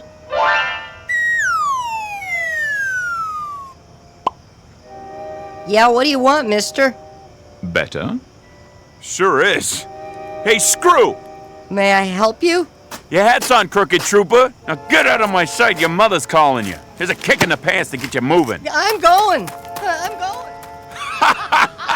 Look at him running on those little legs. I sure showed him, didn't I?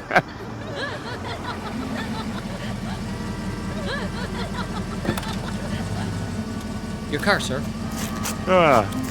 Okay, kid. Here, you keep the change. Oh, that's $100 bill. Knock yourself out. Come on, let's blow this joint.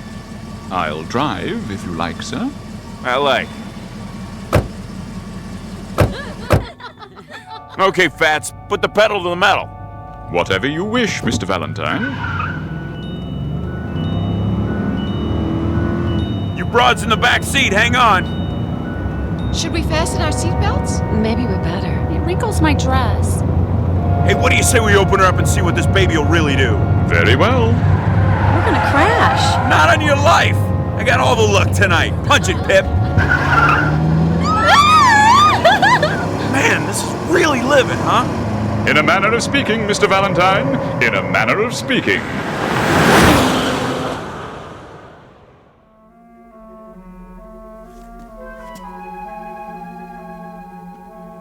Where's my pad? Just at the end of the hall. Fats, do me a favor. Yes? I want to get rid of that heap we've been driving. Is anything wrong?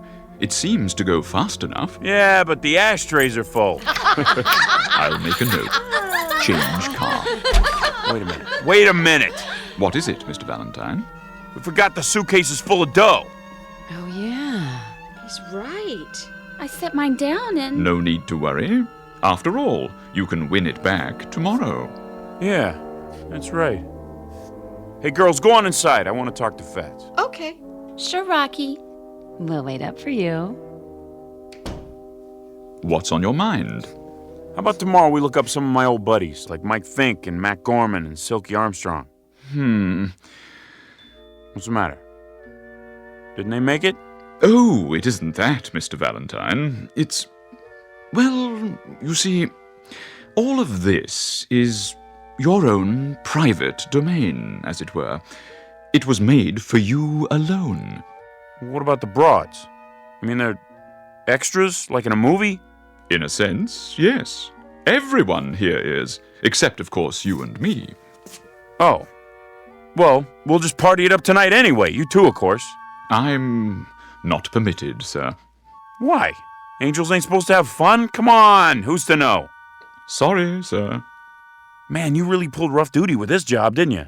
It has its compensations. Hey, Fatso, let me ask you a question. Go ahead. Something's been kind of bugging me. Don't get me wrong. I ain't ashamed of my life. You know, anything I did, well, I did it because I had to. You understand?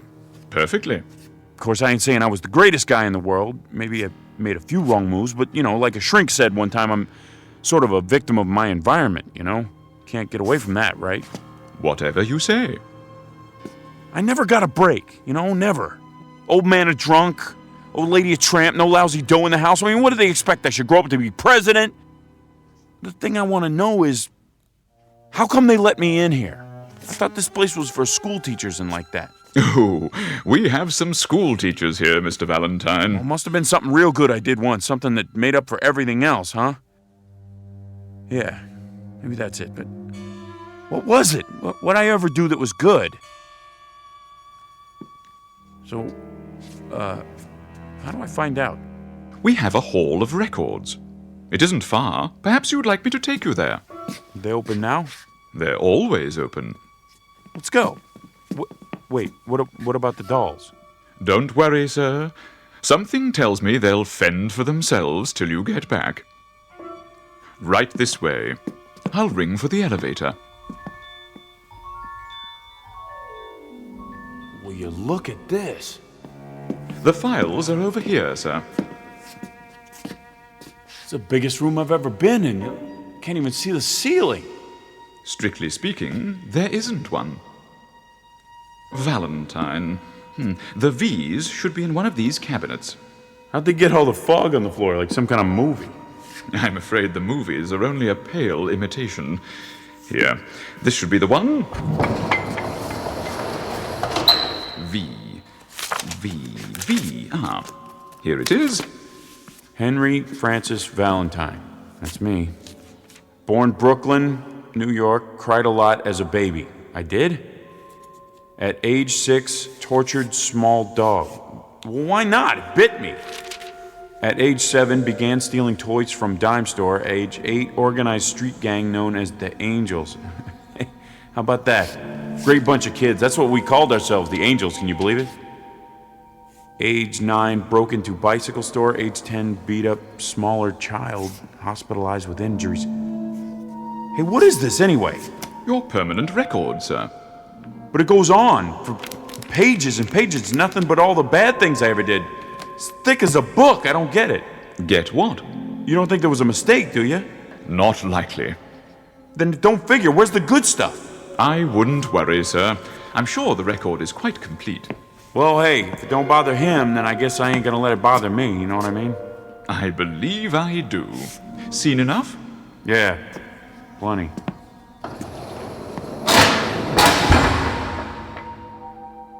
What now, Mr. Valentine? I don't know. Maybe fool around with the dolls, maybe go and shoot some craps first. I'll bring the car around. Nah, I can catch a cab. I got some thinking to do anyway. Very good. If you need me, just pick up any phone. Dial 1-800-PIP. Sure thing. I'll see you, Fats.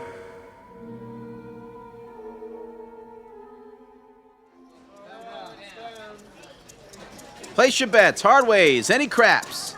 Put it all on double sixes. All of it? You heard me. Yes, sir. All bets down. Same good shooter coming out.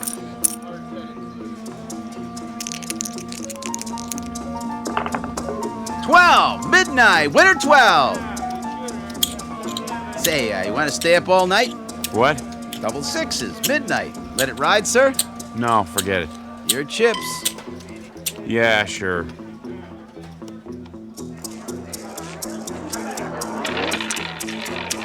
Lucky 13. 13 it is. No more bets. 13 red. Pay the gentleman with the yellow tie. Can't believe he's the hottest shooter I ever saw. Don't you want your chips, sir? Mail them to me.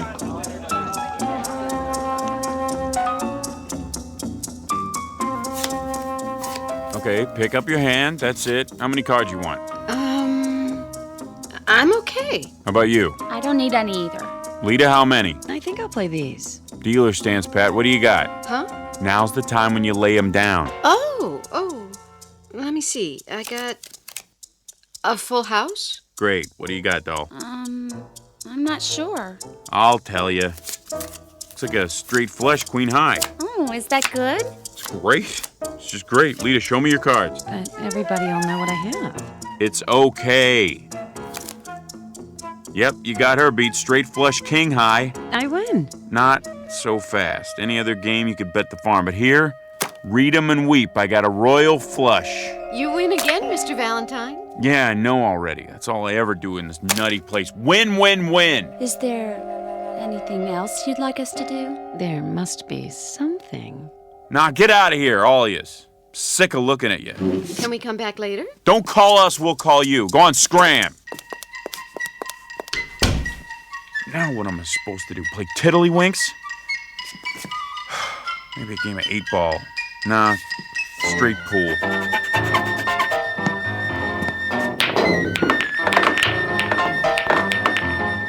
What's the good of that? One shot and I run the whole table. Where's the phone? 1-800-PIP.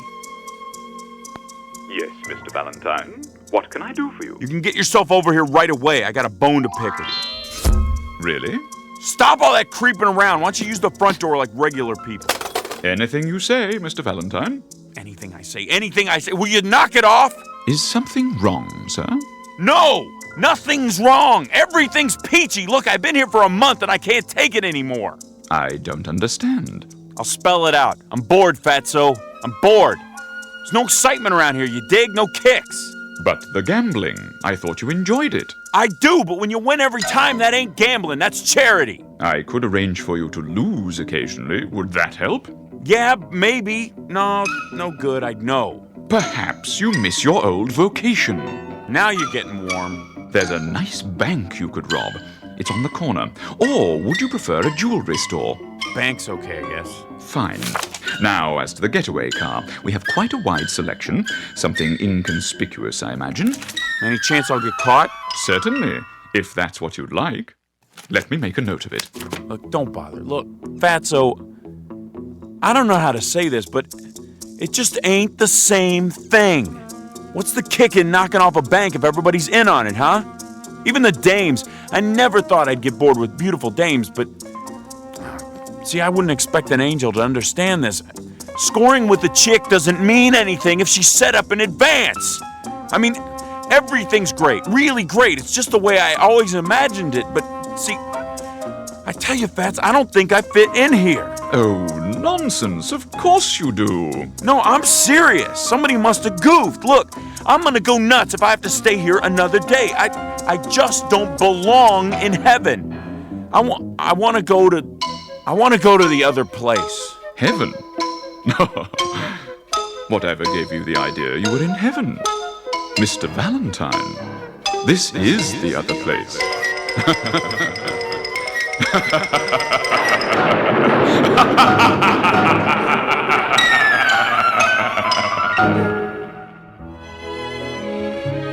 Portrait of Henry Francis Valentine. Small-time crook, grifter, thief, and worse. A scared, angry little man who never got the breaks he thought he deserved. Now he has everything he ever wanted, and he's going to have to live with it for all eternity in a place called the Twilight Zone.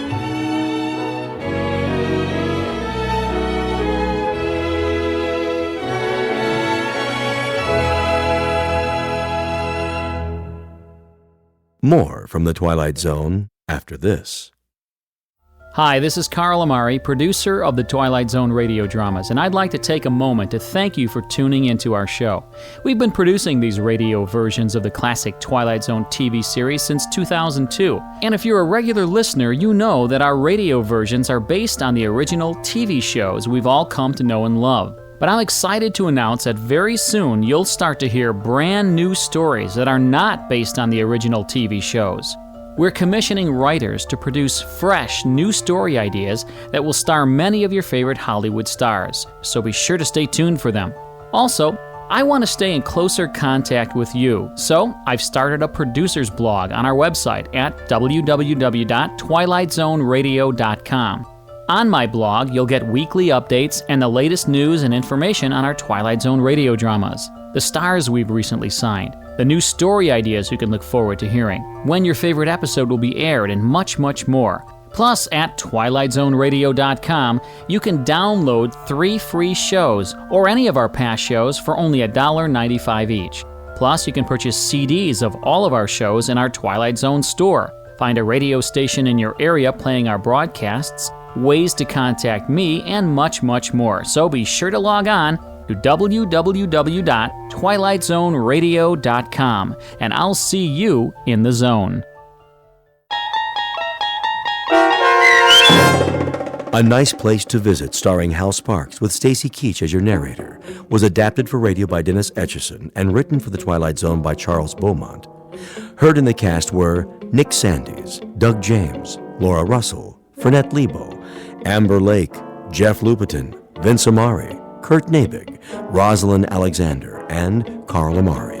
To learn more about the Twilight Zone radio dramas and to obtain audio cassettes and CDs of these programs, visit our website at twilightzoneradio.com. The producers of The Twilight Zone wish to thank CBS Enterprises, Carol Serling, Dennis Etchison, Dick Brescia Associates, Claire Simon Casting, Terry Jennings, XM Satellite Radio, Sirius Satellite Radio, our sponsors, and our radio affiliates for helping make this series possible.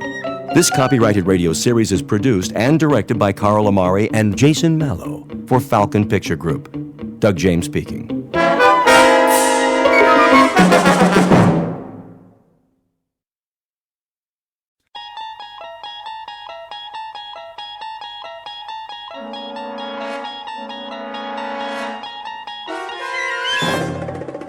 You unlock this door with the key of imagination. Beyond it is another dimension. A dimension of sound, a dimension of sight, a dimension of mind. You're moving into a land of both shadow and substance, of things and ideas. You've just crossed over into the Twilight Zone.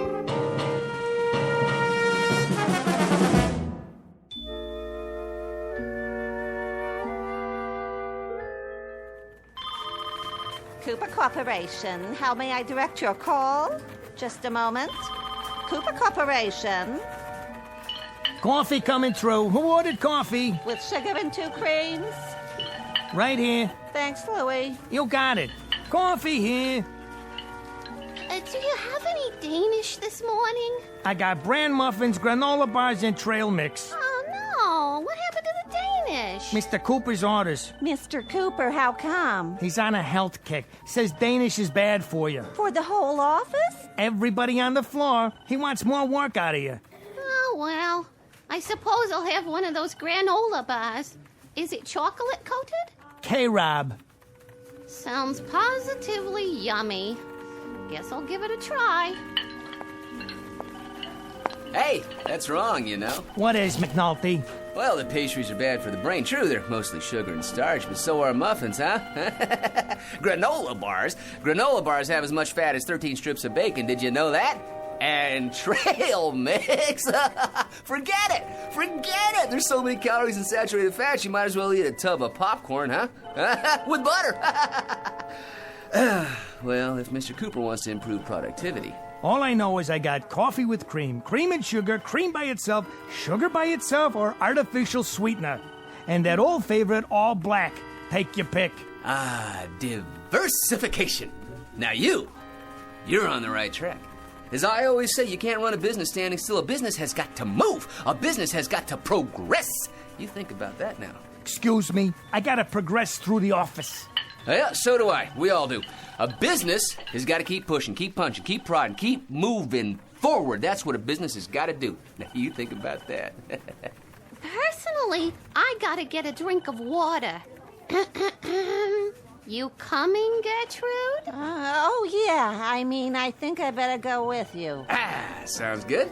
Think I'll come along, too. Oh, that's all right. Hey, did you know that water is the most important part of a healthy diet? We're almost all water. I mean, our cells feed off of it, right? Hey, you see that suggestion box on the wall? I personally told Mr. Cooper to get better quality bottled water. Huh?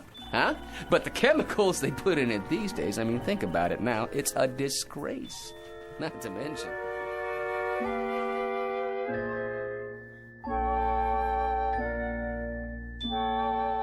Submitted for your approval, or at least your analysis, one Patrick Thomas McNulty, who at age 41 is the biggest bore on Earth. He holds a 10-year record for the most meaningless words spewed out during a typical coffee break. and it's very likely that as of this moment he would have gone on through life in precisely the same manner. A dull, argumentative big mouth who sets back the art of conversation at least 1,000 years. I say he very likely would have, except for something that will soon happen to him. Something totally unexpected that will considerably alter his existence and ours.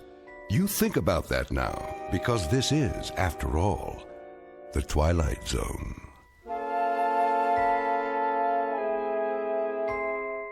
And now we continue with our story from The Twilight Zone, A Kind of Stopwatch, starring Lou Diamond Phillips, with Stacy Keach as your narrator.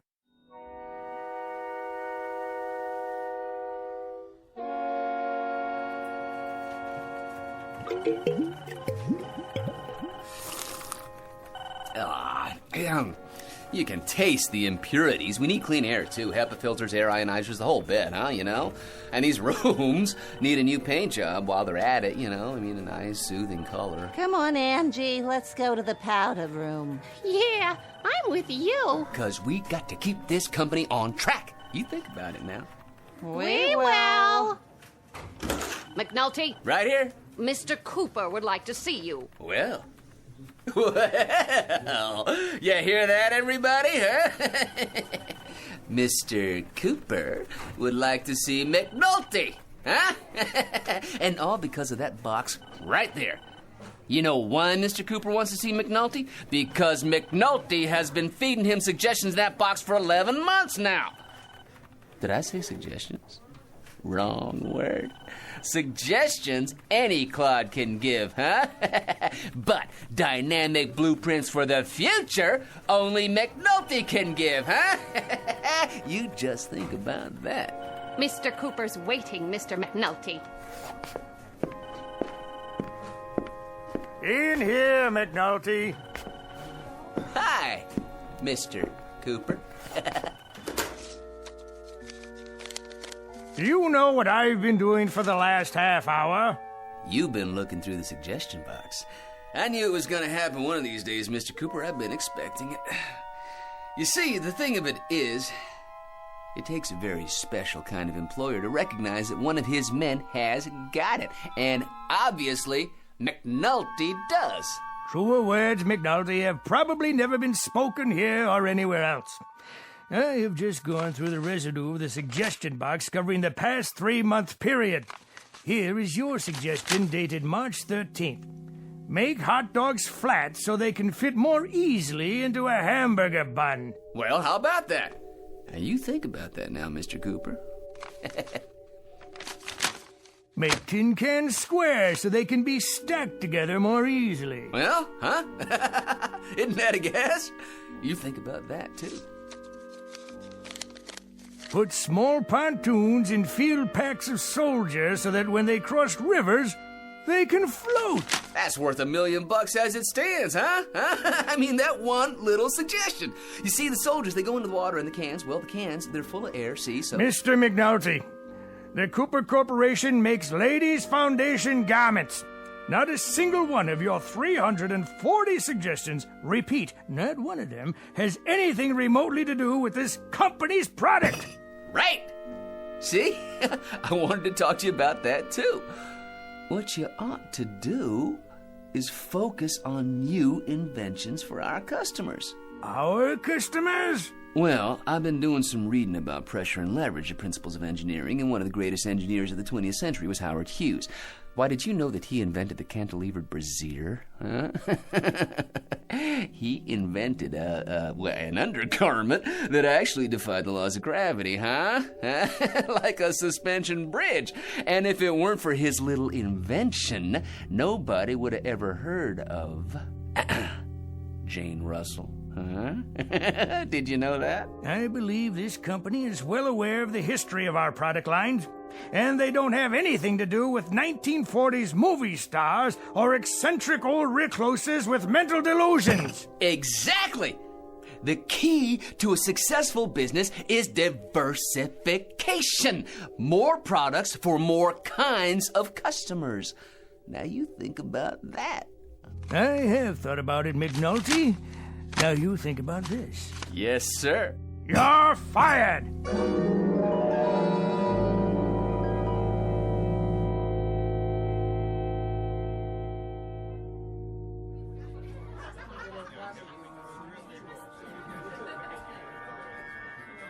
Another round, McNulty? In a minute. I'm still working on this one. Over here, Joe. Coming right up. You know something? Oh, here we go again. With the long ball hitter, as opposed to the consistent clutch hitter with a big average, I will take the latter. Well, that's very nice of you to tell us, McNulty. Well, it's a fact that at no time has the home run leader in either league led the league in batting at no time, which should tell you. Ted Williams won the batting championship and led the league in home runs in 1941, 42, and 47. The exception to the rule? Think about that now. The exception to the rule. Let me ask you something, McNulty. How come you're in here so early tonight? You've been sitting here now for 3.5 hours. Well, for the simple reason that I quit my job. No kidding. Yeah, I went into Mr. Cooper's office and I read him off. Just like that, you know, Cooper, I said. Don't tell me, McNulty. You got canned. Well, in a manner of speaking, you might say, well, yeah, we mutually agreed that I wasn't going to work there anymore. Let me ask you something. Wouldn't you think that after 1 year of putting suggestions in the suggestion box, after 1 whole year, I'd get noticed? McNulty, you want to know something? Getting noticed and getting liked are 2 different things. What do you know about it? Nothing, McNulty. Not a thing. All I know is that every week of every month except Election Day, you come in here and drive everybody out of their skull walking on your lower lip. Now you think about that little thing, will you? For my sake. Where's my other beer? Right here. Thank you, barkeep. If you don't mind, I think I'll find myself a nice, quiet table to sit at. Goodbye. Excuse me, my good man. Is this seat taken? Is now. So, you want another one? Thank you. I would consider it a kindness on your part. One more over here, please. So, what's your name? What's my name? Potts. Potts? Potts. Oh, that's not such a bad name.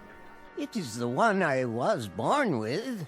Seems to me there was a third baseman played for the Phillies 1 year. Seems to me his name was Potts. Let's see, it was Lou Potts, Frank Potts. Could it have been Bots? No. Potts. You paying, McNulty? Because this old rummy already gave me his last dollar. This man is my friend.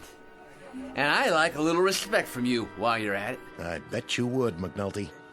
And you getting respect from me would be about as easy as flagging down a cab on 46 and Broadway at 8 o'clock on New Year's Eve in the rain. Here you go. So, what do you want to talk about? You want to talk about baseball? Well, it is a great American pastime, and I am so glad that Abner Doubleday saw fit to invent it. To your health, friend. And now, to show my appreciation for your generosity, I have something for you. Consider it a gift, a small remembrance of our friendship. Ah, what is it? It's an old family heirloom. A kind of stopwatch, you might say. Why do you carry it around? I mean, you know, if it's just a stopwatch, it doesn't keep time, right? That is a fact. But it's all yours nonetheless. Someday you might own a racehorse. Or you might want to run the 4-minute mile. Who knows? Now you've got a stopwatch to time yourself. I've been looking for someone to give it to. I myself am finally finished with it. Goodbye, old pal. E pluribus unum.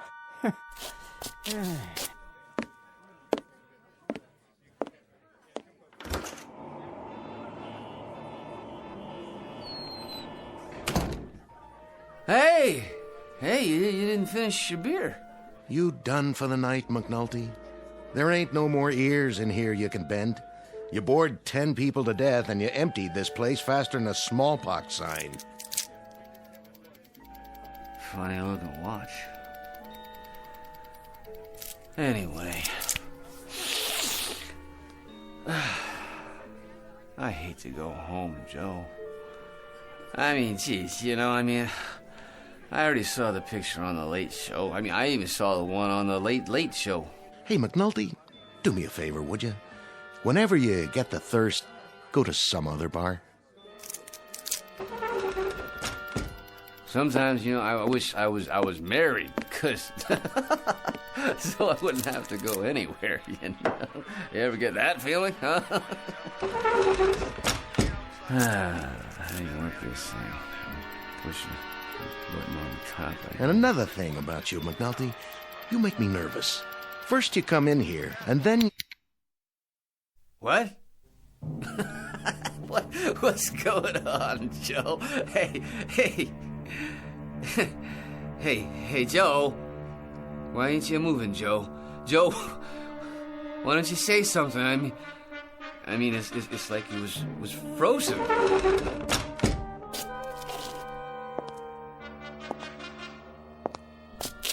What's with the TV? There was a game on. The guy started the pitch and well, you look at that. Ball's just hanging there. Did the TV freeze up or something? Say, what is this? Something's going on. All I was doing was telling you about how bored I was, and then that crazy gleep gives me this watch here, and I push the button on it like this, and... And you bore people to death, and then you start to make me so nervous my back itches. And...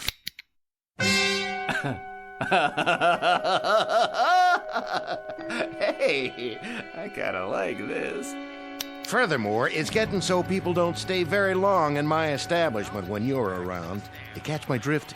They stick their heads in, see you sitting here, and move on. In other words, you're costing me business, McNulty. Do I have to make it any plainer? So like I say, take it somewhere else, okay, pal? It's nothing personal.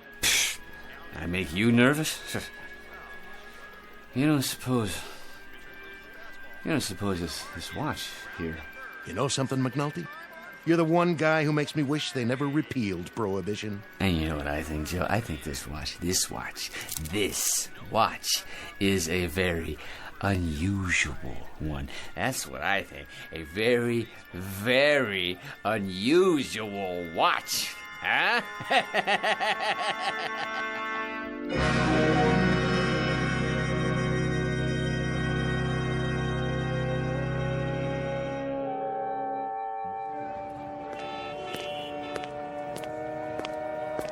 Hey, buddy, watch where you're going. Sorry. Sorry, my good man. Yeah, you should be. Excuse me. Begging your pardon, lady. Officer, officer. Yes, ma'am? That man over there, I think he's drunk. Oh, he is he? He bumped right into me. You can see the way he's staggering. He can hardly stand up. Oh, it's a disgrace. Well, no, we'll just see about that. Hold on there, fella. Yes, officer? Had a little too much to drink, did we? Well, I wouldn't say that.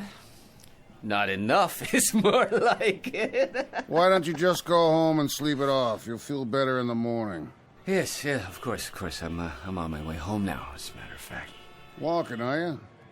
I'd say you're in no condition. You know, you're right, officer. I was just thinking about that. Well, get along with you now. Why should a man have to walk at all, right? He could fall down and get hurt. Now, here's an idea for you. You make the sidewalks out of rubber, huh?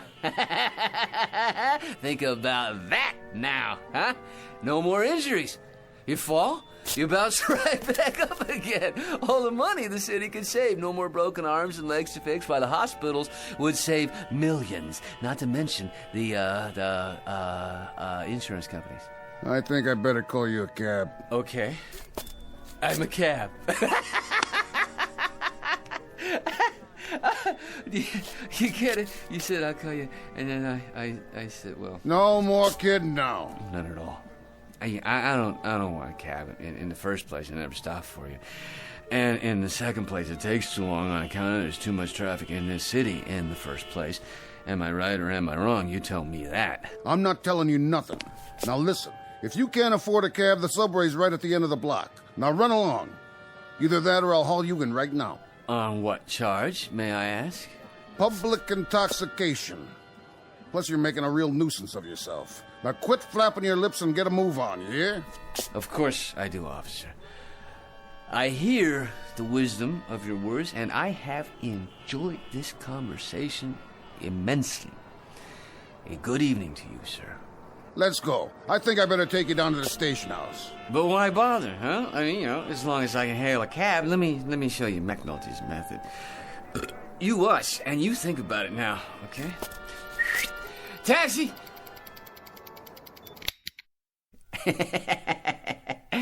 There, yeah. I think I can see a cab now. That one, in the middle of the street. How nice of the driver to stop just for me.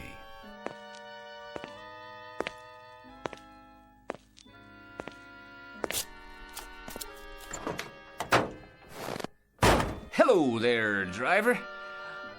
What, not speaking, huh? Well, let me see what I can do to fix that. What? Hey, who are you? How'd you get in my car? Never mind, I'm here now, aren't I? Okay, where to? Home, driver. Take me downtown by the shortest possible route, and you think about it now. Sure thing.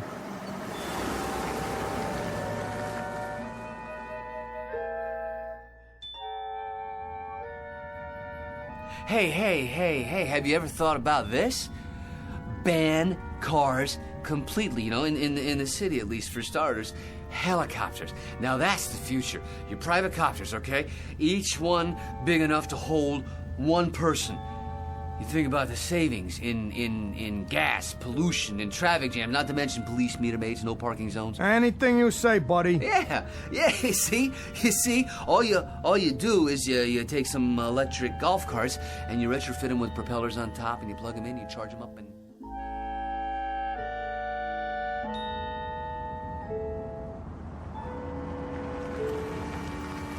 here you go. This here is it, mister. Far as I go. Think I'm gonna pack it in for the night. Thank you, my good man. That's $17.80. How's that? The fare. Make it $18 plus something for the wife and kids. Now, you see, that's just my point. All that money, and for what? I say ban the internal combustion engine. Springboard shoes would work just fine. All we need is a company to manufacture a prototype. You gonna pay me or talk me to death? Neither, to tell you the truth. Do you have the time? Huh? The time. Here, let's have a look at my pocket watch, shall we? Have I told you about it yet? This is really a very unusual watch. A kind of, stopwatch. Literally. Allow me to demonstrate. Don't try to con me. All I want is for you to pay up. If you don't, I'm calling this in. It's a violation of the city code to defraud. There. Isn't that better? So much more restful. I think I'll go inside now and lie down. No, don't you worry about it. As soon as I get to my apartment, I'll open the window and hit the button on this stopwatch again, and you'll be on your way. And tomorrow morning, so will I. In fact, from the way things are going so far, I say that your friend and mine, the one and only Patrick T. McNulty, is going to be the life of the party. Yeah? You be sure to think about that, now, won't you? Stand back, world. McNulty is walking through the universe. Yes,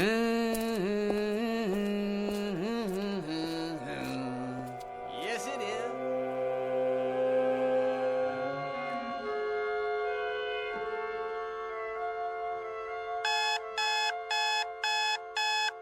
And a good morning to you, listeners. We'll be bringing you the Eye of All News at 7:27. Oh, forgot to turn the blasted alarm off. But for now, here's an update from Weather Central. Some overcast this morning with scattered clouds this afternoon.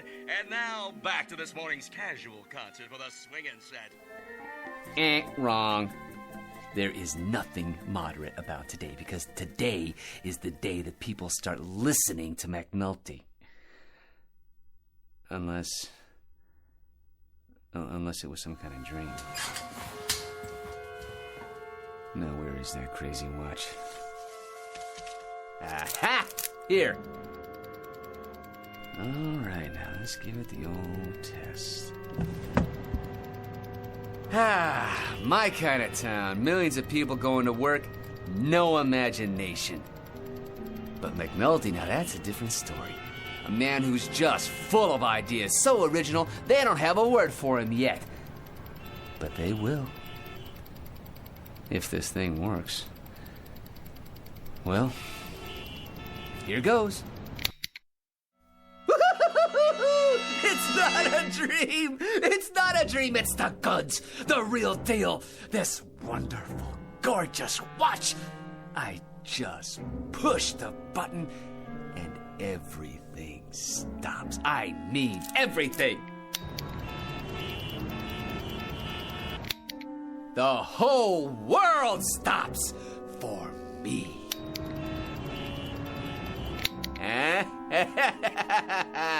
Get ready out there. McNulty steps up to the plate, he swings, and he swats it clean out of the park.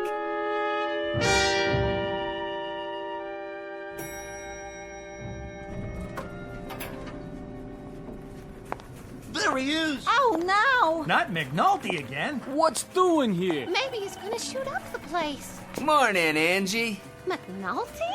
You look lovely this morning, as always.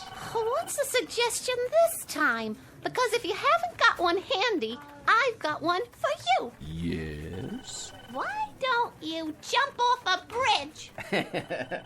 Honey, baby, you don't mean that. Wait till you see what I got in my pocket. It'll put a dent in your eyeballs. Try the Brooklyn Bridge at midnight. You think about this now. You think about a stopwatch that, if somebody pushes it, everything stops in midair. Everything, huh? Huh? Think about that. Without a life jacket. McNulty, why don't you get lost? What's the point? You see this little gimmick?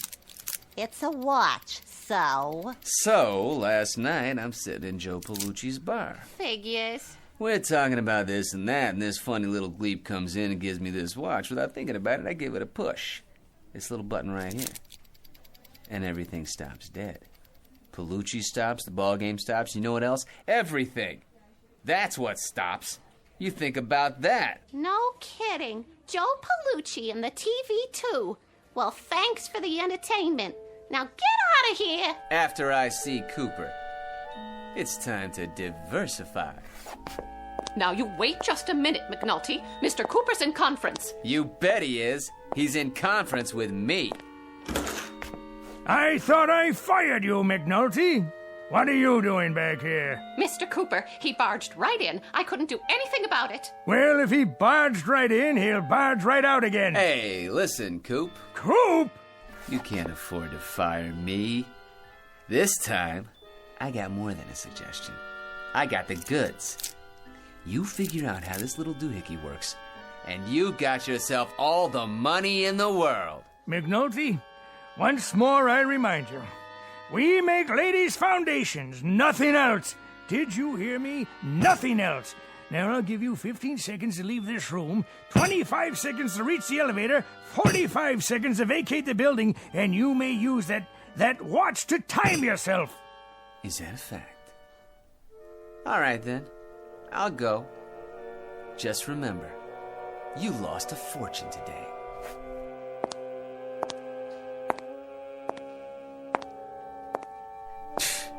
What a gleep didn't even let me show him.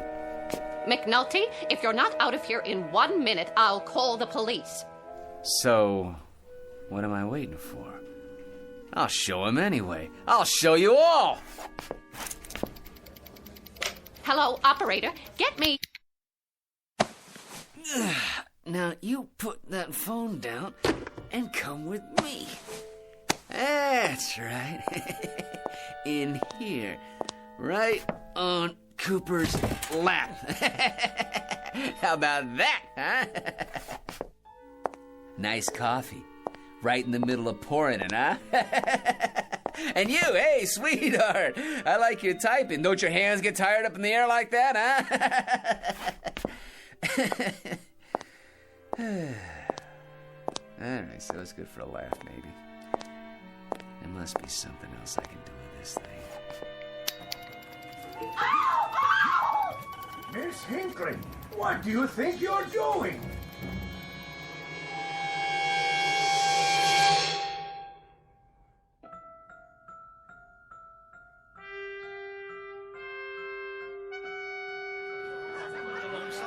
Who's up next? Don't look now. It's the cleanup man.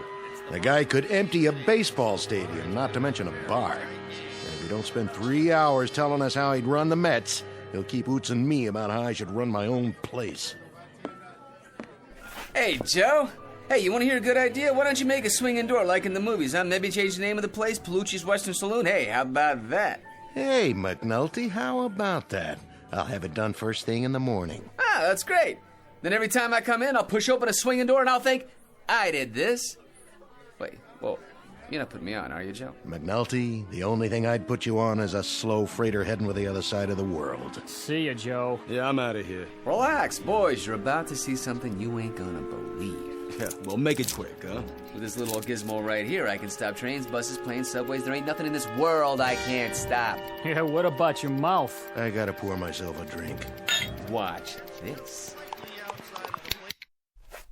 All right, now, I'll move your beer over here and put yours in front of him. Let's see. How about if I undo your tie like this, huh? Oh, and Joe, over there. Hey, why, look, Joe, where's your glass now, huh? You're gonna be pouring beer in your hand, huh? All right, okay. Here we go again. Oh, what the... Well? Huh? Well? Ah, come on now. What do you think about that, huh? Think about what? What, are you kidding? You didn't see what I just did? Out of the way, McNulty. I want to make it home by the bottom of the 8th. See ya, Joe.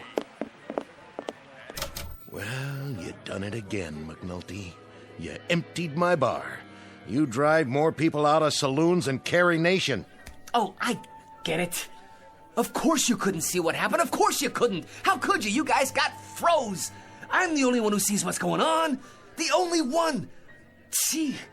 So I got the greatest conversation piece in the world. The greatest. And what does it do? It stops conversation. Well, so it shouldn't be a total loss. You should order up. But drink it fast, will you? The combination of you, the hot weather, and my business recession is more than I can take for one day. Hey, Palucci, look at me. What are you, some kind of sadist? Do you know what you're looking at? A jerk. A jerk, I'm telling you. A jerk, a nutsy. That's what you're looking at. You want to stop there or go for double or nothing? It's a fact. What do I want this thing for? I want to get a little notice, that's what. Well, let me tell you something, Palucci. When John D. Rockefeller got out of a car, why did people go up to shake his hand? I'll bite. Why? Because he had dough. That's why. Lettuce, the old Mizzou. J.P. Morgan walks into a bar. The head waiter almost breaks his neck trying to get a table ready. Why? I'll tell you why. Because J.P. Morgan was loaded. You think about that now. And you think about this. As of today, McNulty's gonna be loaded too. I'm gonna have a limousine drive me up here. I'm gonna have a chauffeur open the door. I'm gonna walk into this crummy joint of yours and buy about 18 rounds for everyone. Huh? And then, just for a laugh, I'll buy you a mortgage. You don't mind if I don't hold my breath, do you, McNulty? Palucci, old pal, take a good long look.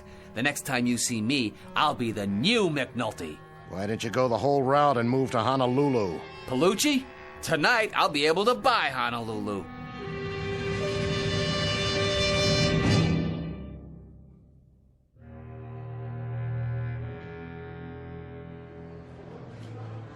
I'd like to make a deposit to my account. You'll have to wait in line. I want to cash this check. All in large bills, ma'am? Next customer in line.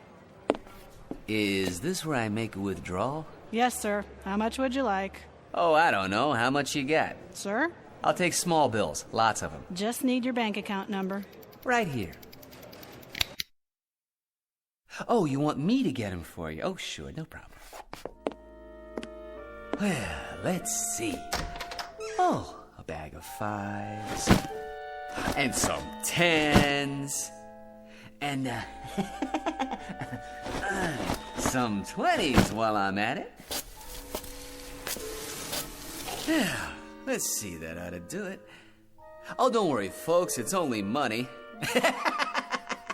It grows on trees. That's what it does, right? It grows on trees. For me. Okay, here we go. 1, 2, 3. My watch.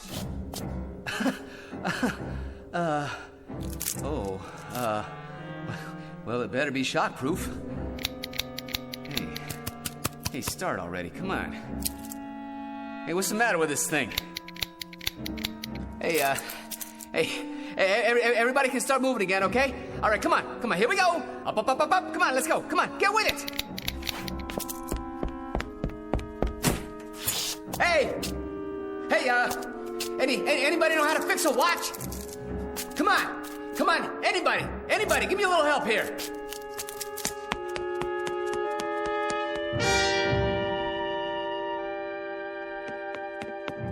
Joe, please do something, say something, go ahead, insult me. Please, won't somebody do something? Or say something, hey, please! Don't anybody know where I can get a watch fixed? I'm begging you, please. Hey! Anybody! Please do something! Say something! Anything!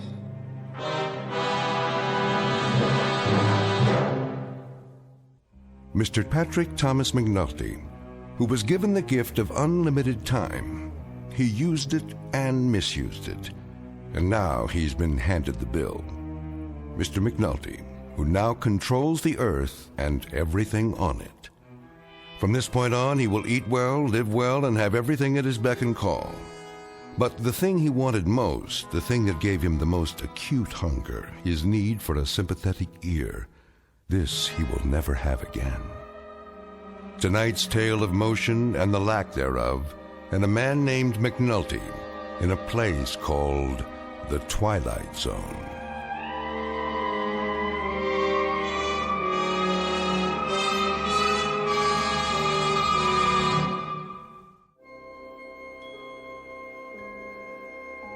Hi, this is Carl Amari, producer of the Twilight Zone radio dramas. I'd like to take a moment to tell you about our official website at twilightzoneradio.com, where you'll get the latest news and information on these Twilight Zone radio dramas. Plus, at twilightzoneradio.com, you can digitally download 3 free episodes or any of our episodes for only $1.95 each. In this age of ever-changing technology, we've decided to make these episodes instantly available to you by making the Twilight Zone radio dramas a digital download-only series. This means that this series will no longer be offered on CD. The CD collections at our website are now being offered while supplies last at buy one, get one free. So be sure to get your favorites before they're sold out. Be sure to visit us often, and I'll see you in the zone.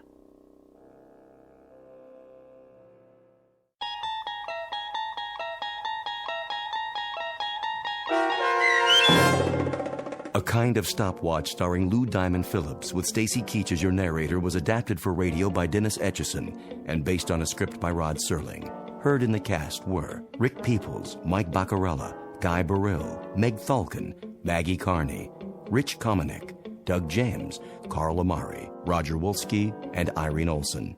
To learn more about the Twilight Zone radio dramas and to obtain audio cassettes and CDs of these programs, visit our website at twilightzoneradio.com. This copyrighted radio series is produced and directed by Carl Amari and Roger Wolski for Falcon Picture Group. Doug James speaking.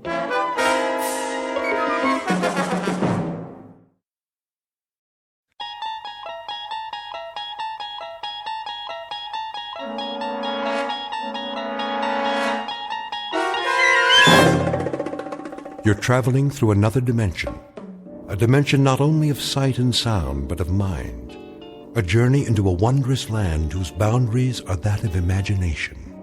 Your next stop, the Twilight Zone.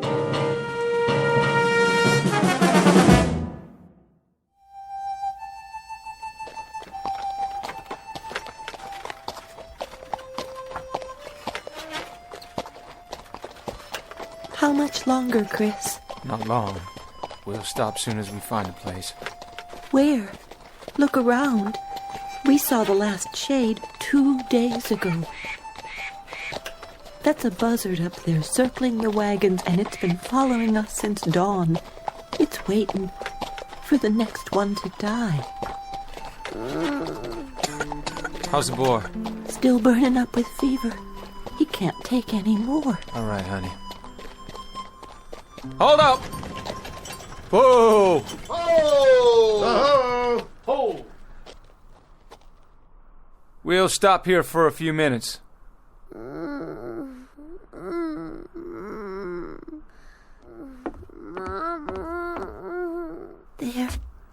There. Still the fever? Poor little thing is burning up. If I could just use a damp cloth. Try my handkerchief. Can we spare it? If he needs it, we can. Here, put this on your forehead. It'll make you feel better. How's that, son? This is the 11th day, Christian. 11 days of fever. He can't go on much longer. Hey, you said that on the 3rd day, and then on the 4th. He'll take more, just as we all will. This is Arizona country. We've got 400 more miles, and we've already traveled almost 2,000. We'll do what we have to do. All of us. How's the boy, Mrs. Horn? About the same. Thank you, Charlie. Figure that Apache country is just due south. That's what you said we were looking out for, ain't it? That's what we've been looking out for. We travel due west, close together and button up tight at night. No fires if we can help it. Bad Indians down there, Chris. That's what we heard. And they travel in big parties, don't they? And we got 5 rifles. 5 rifles, Chris, and a sick child, and 4 wagons, and 7 dead, tired men and women. We was dead tired a week ago, and a month ago, and a month before that. And there were war parties back in Kansas, and we near froze to death in Colorado. And we was out of our minds with thirst last month. And we've kept on going. We've always kept on going. We always... It's this way, Chris. We've been doing a lot of talking and a lot of thinking. And? We figure we ought to turn back. Turn back? That what you all want? Turn back? Chris, we're about at the end of our rope. We're hungry and we're sick. We figure we better do it now, or we're gonna die out here. You turn back and I guarantee it. You turn back and try to go over 1,500 miles of St. Louis again, and you'll leave your bones bleached in one of those deserts between here and there. Or have your scalps taken off. Or you'll freeze to death in a mountain pass. And if you go on, what's going to happen to that beautiful child of yours? Listen, those 1,500 miles are behind us. They're all gone. The heat and the cold and the misery. You can look back at them as things that have happened, not agonies you're going to have to live with. How do you know there's not going to be more days and weeks and months like it? How can you be so blamed sure? I figure there's only about 400 to 600 miles more to go. 400 to 600 more miles, friends. And then we've made it. We can't stop now. Listen, if we stop, we're dead. That's gospel. We're dead. Could be we're dead anyway. Okay, just give me one more week. 1 week. I'll get us through. I promise you. I'll get us through. What about water? We're almost out of water. I'll get water. I'll find some. How, Chris? With a divining rod? I don't know how, but I will. I swear. The year is 1847. The place is the territory of New Mexico. The people are a tiny handful of men and women with a dream. 11 months ago, they started out from Ohio and headed west. Someone told them about a place called California, about a warm sun and a blue sky, about rich land and fresh air. And at this moment, almost a year later, they have seen nothing but cold, heat exhaustion, hunger, and sickness. The men and their families are now one with the animals and the wagons and the landscape, and they stare straight ahead, numb and glassy-eyed. They are dust blobs whose lives have been reduced to a single function: forward motion. The man in the lead wagon is named Christian Horn. He has a dying 8-year-old son and a heartsick wife, once beautiful but now gaunt and drawn in the merciless desert air. Her husband is the only one who has even a fragment of the dream left, Mr. Chris Horn, who's about to go over the rim of a sand dune in search of water, sustenance, and survival, and who, in just a moment, will find himself heading into an uncharted territory known as the Twilight Zone.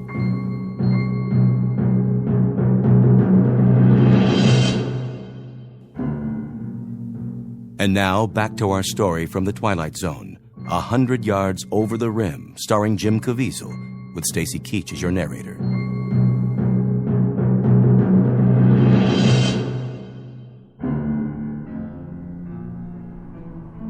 A man had best not make promises he can't keep. I give you my word. And food and medicine for your child? We'll have those things. We'll have food and medicine and everything else.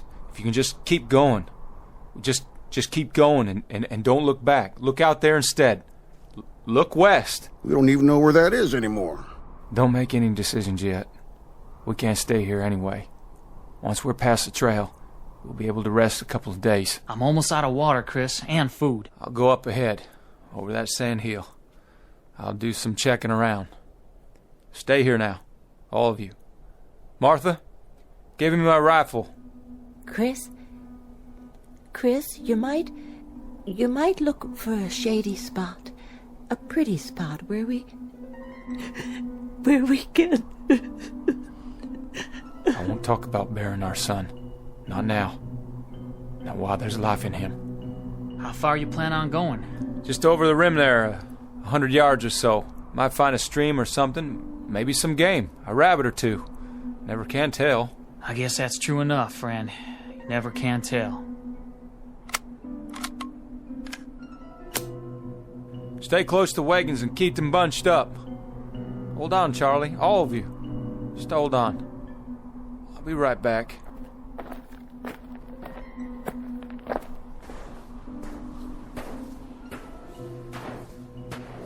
What in God's name? Hey, everybody, look what's over here! There's a road! Down on the other side, a road! Look! Martha? Charlie? Hey! Hey! Where's the wagons? Where'd everybody go? Must have got turned around there.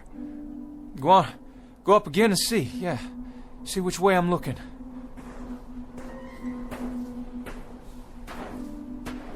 What's going on? What in the devil's name is going on here? Road's hard. And black. What the? What these poles doing here? All these wires?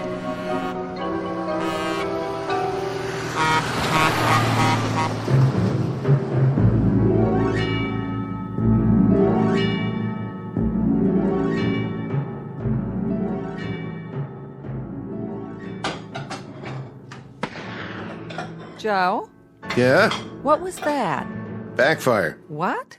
Truck backfired. Oh, you sure? I thought I heard a gun go off. Not likely. Might be one of those local boys shooting your sign. Well, if it was, I'll get the sheriff out here, but that didn't sound like any 22 to me. Look, Joe. Who's that? Some guy with a rifle. Go in the other room. But, Joe... I said get in back. I'll take care of it.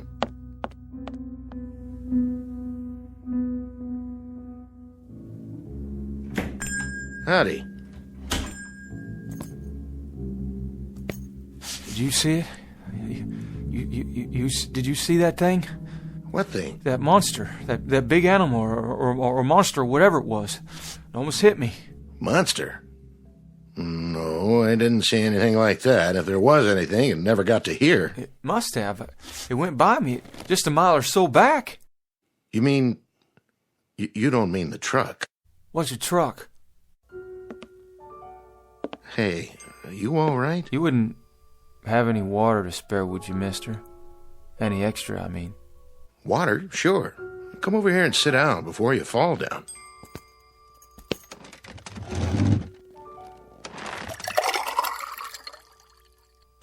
There you go. Is all this for me? Sure. On the house. Well, thank you kindly.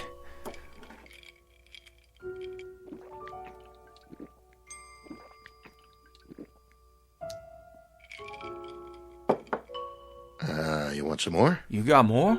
Sure do.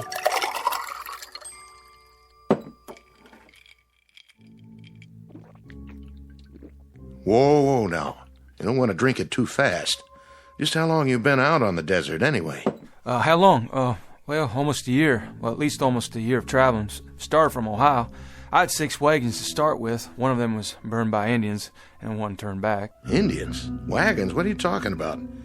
Say, mister, what happened to your arm? You're bleeding. Oh, yeah, I am. Well, I guess I did it to myself when that thing come at me. I rolled out of the way. Thought it was a mirage, then the gun went off. Just a flesh wound, though. Not too deep. I'll have Mary Lou look at it. She's my wife. She used to be a nurse's aide. Mary Lou? Everything okay, Joe? The fella here, he shot himself in the arm. He did? By accident, he says. You want to take a look at it? Why, sure. I'll get some bandages out. Hand me a clean towel, will you, Joe? Sure thing. Got the first aid kit right here under the counter.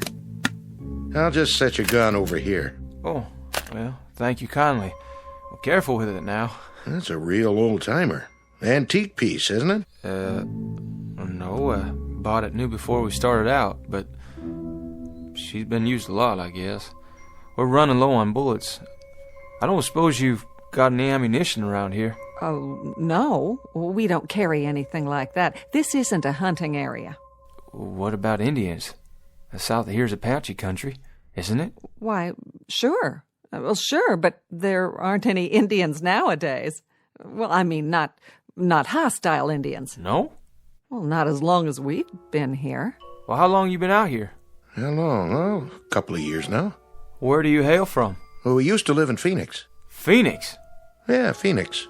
Mary Lou's folks are from there. I worked for her old man when we were first married, and then I bought this place here.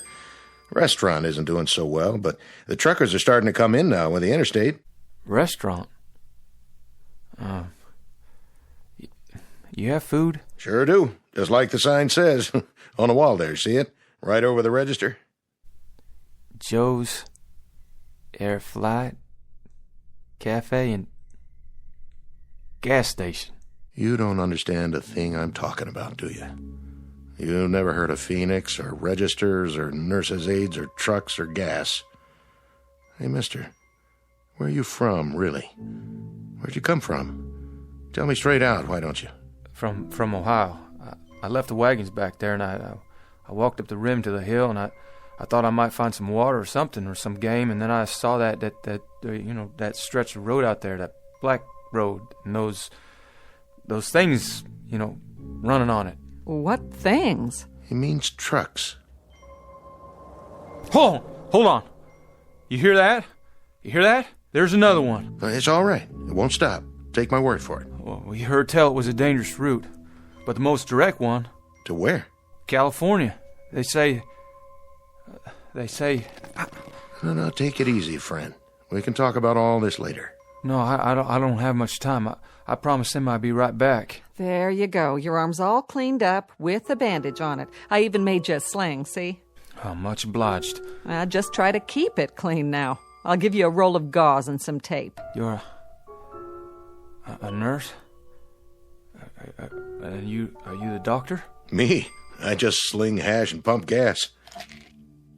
Take 2 of these. Drink a little water to get them down. What are they? They're antibiotic tablets. They ought to keep away any infection. Where do you get this? Well, at the drugstore. Of course, you're supposed to have a prescription, but these won't do you any harm. How do you feel? Could I? Do you think I could buy some more of those pills off you? Oh, I don't sell them. But you see, I got a real sick boy back there. Back where? In the wagon, if I can ever find the wagons again, but you say that this will help a sickness. Sometimes, depending on what it is. How about a fever and a bad cough? It's worth a try. You've got a family? There was 3 wagons of us. But when I turned around to look back down, they'd gone. Well, maybe you better rest a while, friend. You know, lie down. Get washed up. There's a bed in back. Look at this place. The table's like wood, but they're not. They can't be. And the legs are all silver and bright. That's not silver. It's steel. It's chrome-plated. What's that thing in the corner? Jukebox. A what? Plays music. You put a coin in it and pick a tune. Here, I'll show you.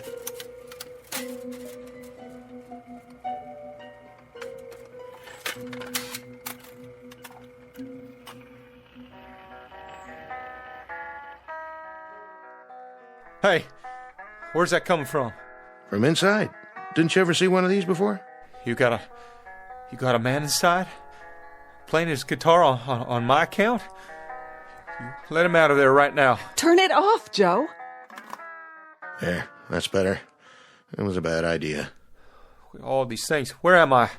What is this place? Come with me. I'll show you where to wash up. Wait a minute.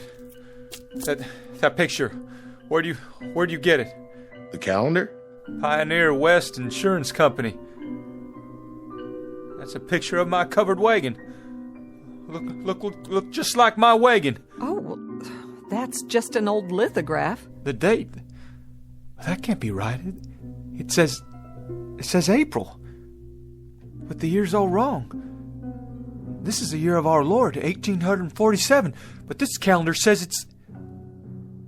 it's not even the same century. Oh, my dear God.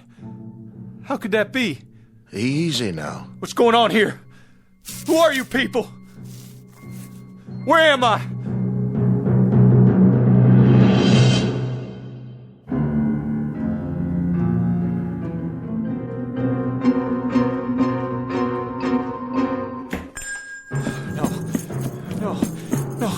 No!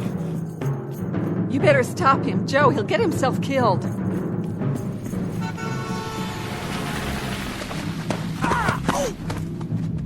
Come on now, fella. Come inside. Please.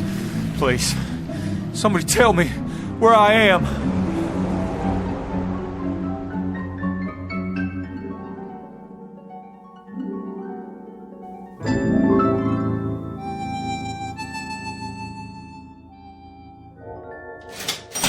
$1.84 your change. You keep it, dollface. I thank you. Say, pretty lady, if you don't mind my asking, what time you get off work here? Oh, not till late. But you better not let that man in the kitchen hear you say that. He's my husband. Oh, no offense, ma'am. None taken. You come back now. I'll do that.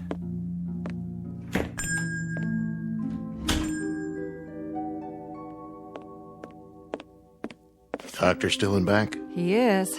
Been a while now. I made a club sandwich for the fella. You think you want some soup, too? Well, you better ask Doc first.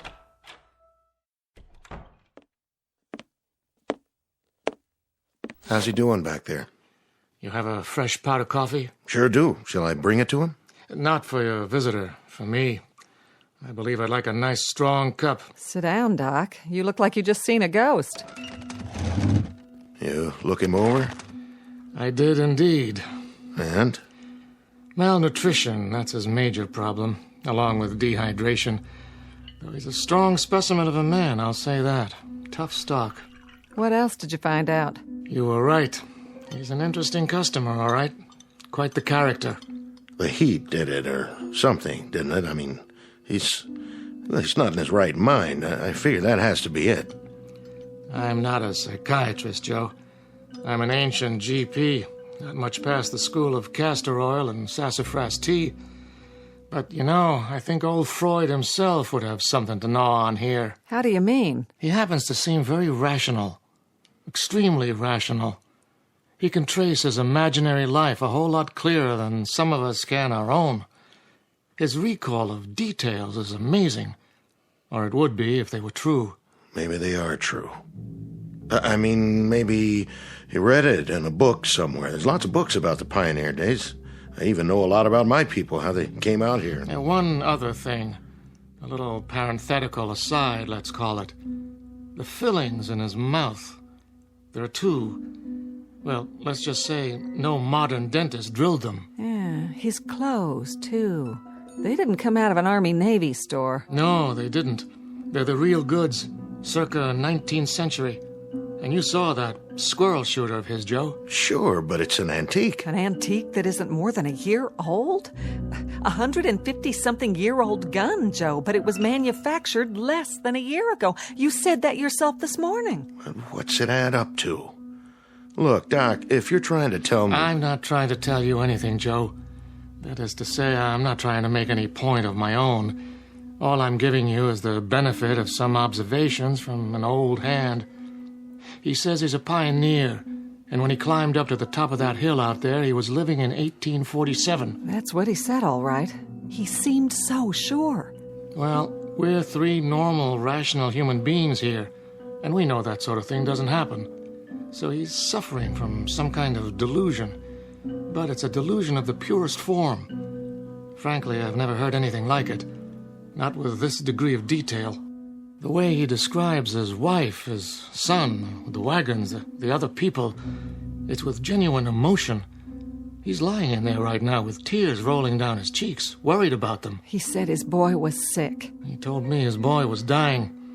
And from the way he described the symptoms, I'd call it pneumonia. That's why he wanted the pills. Which pills? I gave him some antibiotics for the wound in his arm, and he wanted the whole bottle so he could give some to the boy. I don't get it, how someone could be so sincere. I just don't understand it. I don't either. Which leads me to the next question. Yes? What do we do with him, Doc? Precisely what I'm going to deal with right now. Where's your phone? Behind the counter. But wait, who are you calling? The authorities, so they can get him help. Oh, that won't do him any good, will it? They'll lock him up in a rubber room and throw away the key. Once he's turned over to the state, he'll get a thorough examination. They'll know what kind of help he really needs. Yeah, the funny farm. Oh, Doc, I've heard about those places. They're bad news. Nobody even knows you're in there. They can do anything they want. What are you suggesting? That we pack him a box lunch and send him on his way? You think he'll survive out there? He doesn't know where he is. And even if he figures that out, he'll die of heat exposure before the day's over.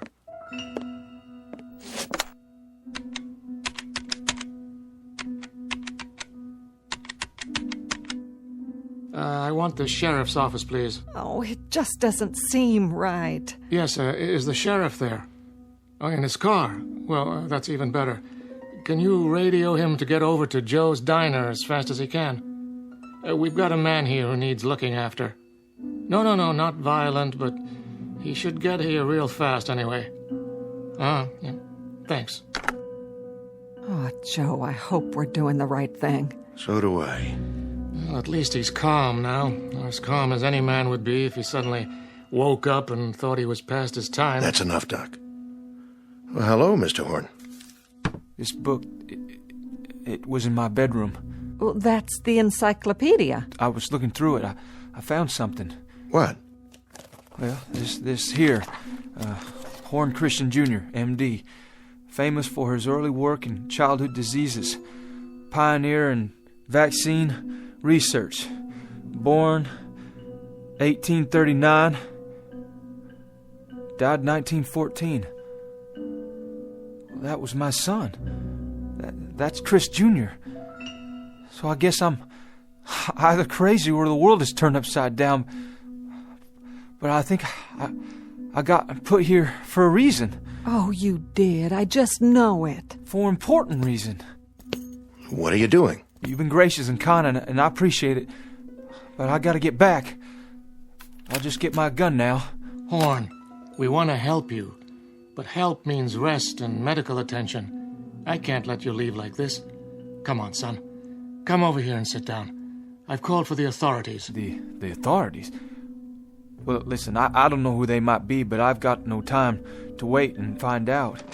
Horn, please. Hey, don't go trying to stop me now. I know my purpose. I'm going to finish it. Or my life don't add up to much. Listen to us. Please, Mr. Horn. You take your hands off my gun, mister.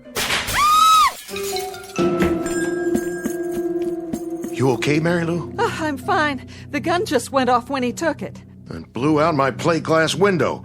Horn! Horn, come back!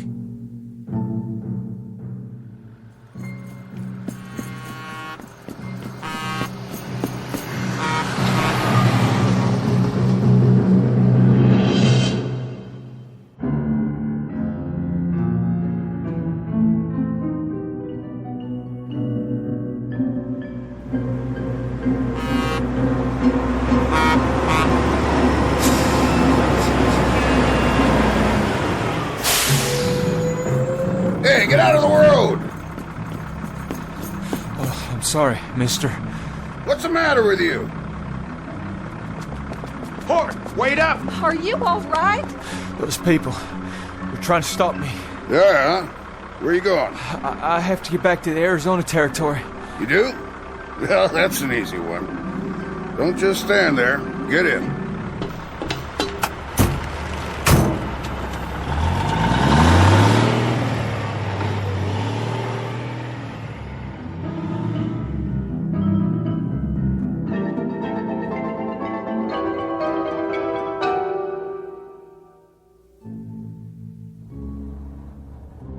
In the belly of the beast. How's that? What is this contraption? Peterbilt 18-wheeler. Best long-haul rig ever made. Where's your team? I ain't a teamster. Strictly independent. But your horses. All the horses you want right under the hood. Sweet, huh? Where you say you're headed? California. We were headed for California. Well, that's where I'm going. Good country out there, is it? Easy living, if you ask me. Everything a man could want. And land of work? Any seed you plant, it grows tall. That's what I heard tell. Suppose I could give you a ride all the way in, so I'd have somebody to talk to. I'm going to California, but I can't get there this way. What are you talking about? It has to be the same ridge, right around here. It was. Mister, you have to let me out. Say, look at that. Sheriff's car, moving like a bat out of hell. Please, I made a mistake. You've got to stop this machine.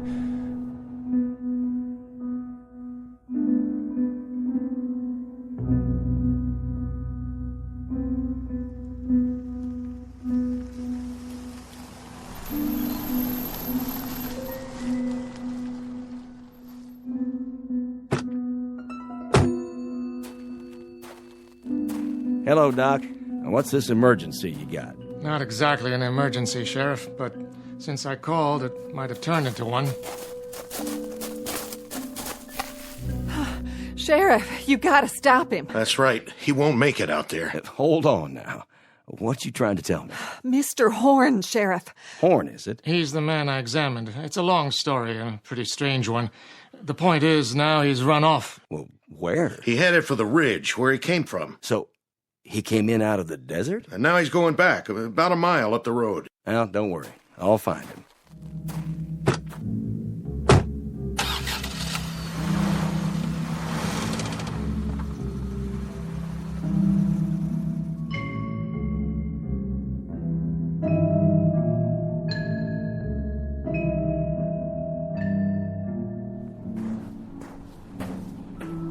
Gotta make it. Just a little ways more.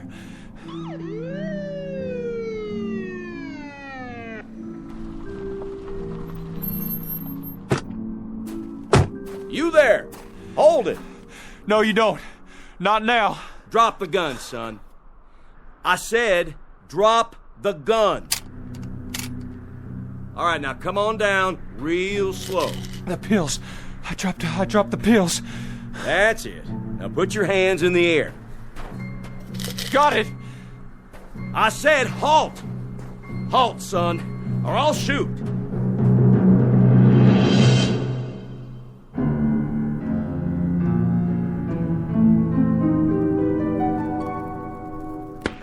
What was that? Sounded like a shot. Maybe Chris got himself a rabbit. But he ain't even had time to get up the ridge yet.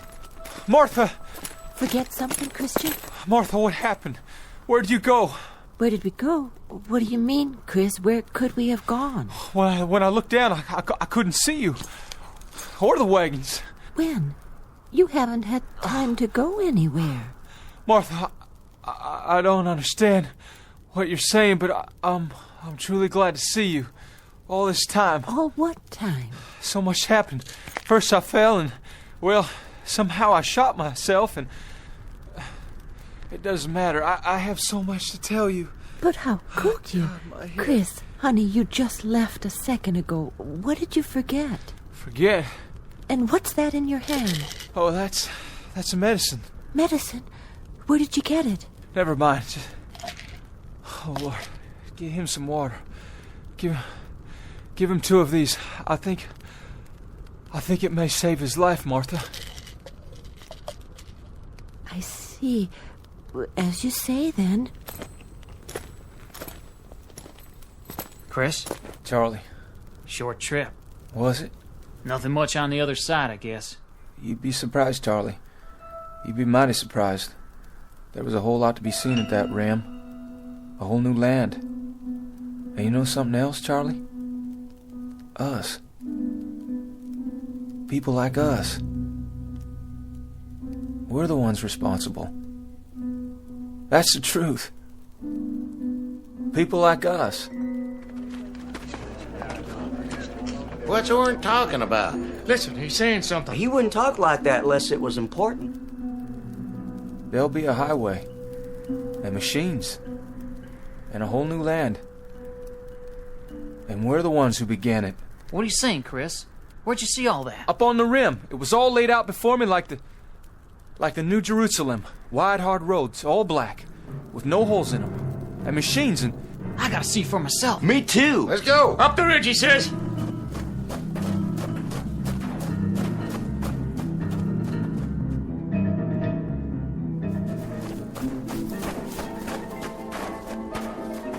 Chris, there's nothing down there. It's just like this side. Sand and desert and miles of nothing. Oh, but there will be, Charlie, there will be.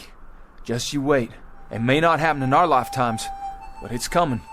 It'll be here, all of it. Sooner than you think. If you can hold on to what I'm telling you and keep the faith.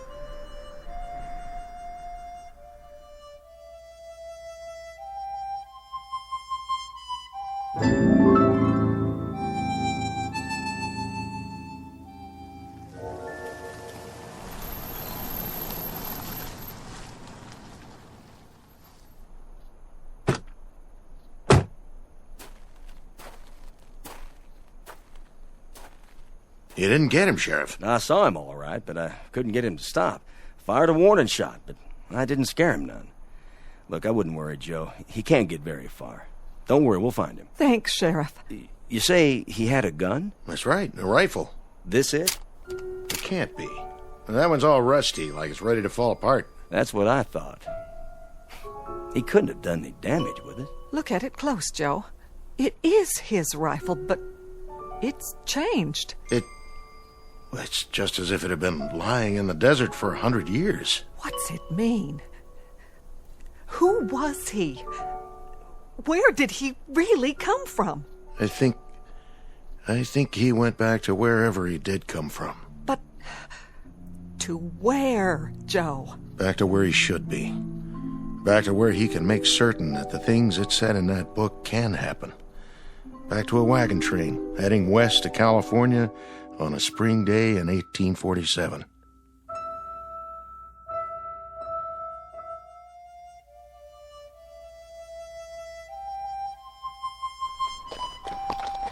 Giddy up, boys. We're going to California. My son, too. He's got a whole lot to accomplish out there. A whole lot.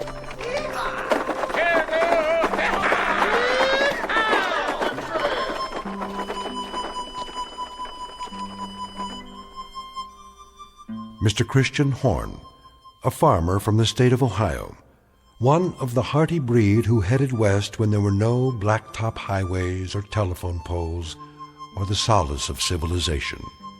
Mr. Christian Horn and family and their traveling companions, heading west after a brief detour through the Twilight Zone.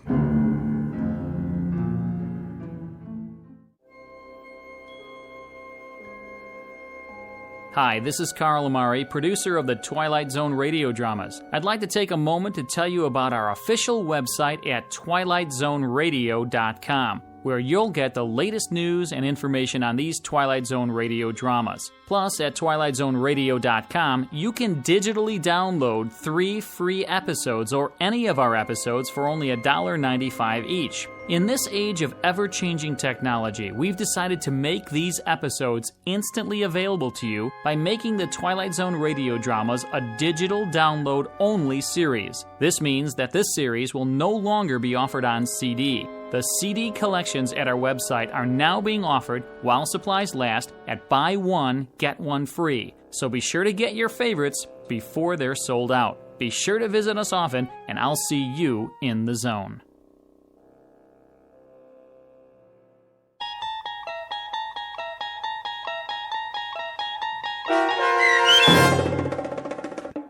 A 100 Yards Over the Rim, starring Jim Caviezel, with Stacy Keach as your narrator, was adapted for radio by Dennis Etchison and based on a script by Rod Serling. Heard in the cast were Peggy Roeder, Rick Peoples, David Darlow, Doug James, Peter DeFaria, Rich Komenick, Meg Thalken, Zach Gray, Carl Amari, Roger Wolski, Diane Trice, and Irene Olson. To learn more about the Twilight Zone radio dramas and to obtain audio cassettes and CDs of these programs, visit our website at twilightzoneradio.com. This copyrighted radio series is produced and directed by Carl Amari and Roger Wolski for Falcon Picture Group. Doug James speaking.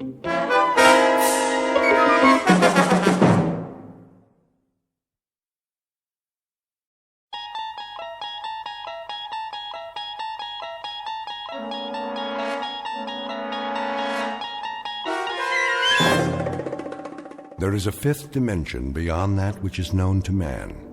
It is a dimension as vast as space and as timeless as infinity. It is the middle ground between light and shadow, between science and superstition. It lies between the pit of man's fears and the summit of his knowledge. This is the dimension of imagination. It is an area we call the Twilight Zone.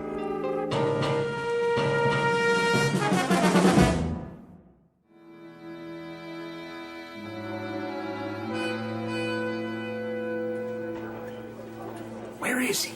We should start anyway. Pass me the coffee, Bob. How long are we supposed to wait? Gentlemen, I called you here for a meeting, but I don't have all day. You try my patience, Mr. Williams. Yes, sir. I want the figures on the account now. I'll try to reach him again, sir.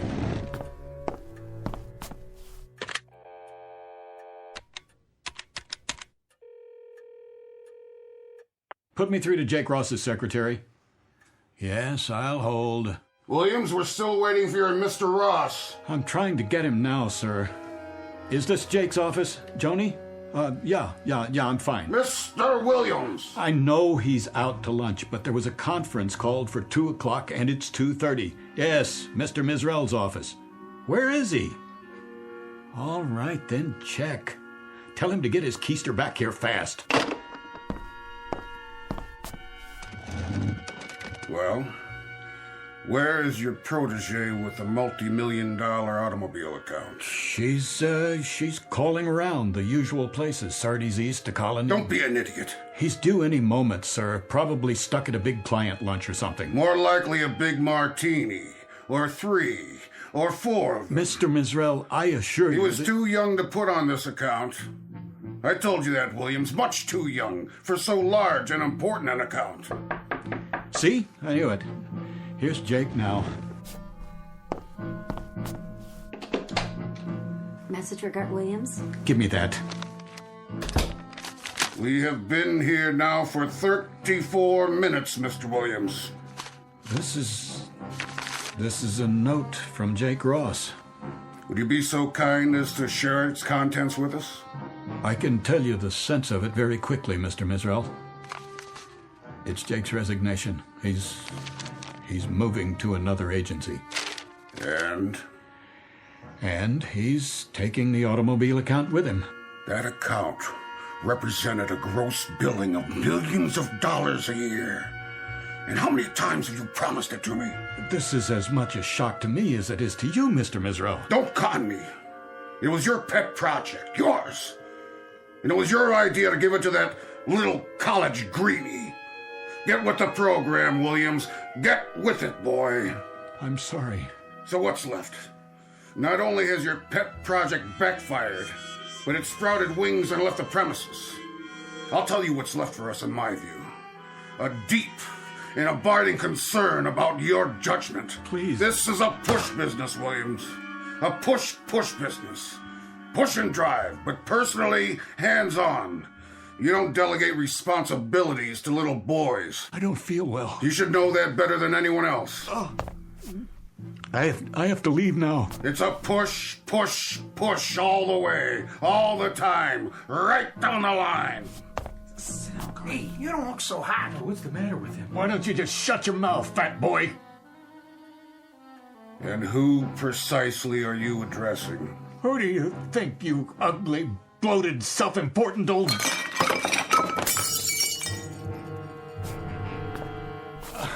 I'll clean it up, Mr. Mizrael. He didn't mean that, sir. I closed 2 new accounts. If I may... Oh, no. Excuse me. Please, excuse me, all of you.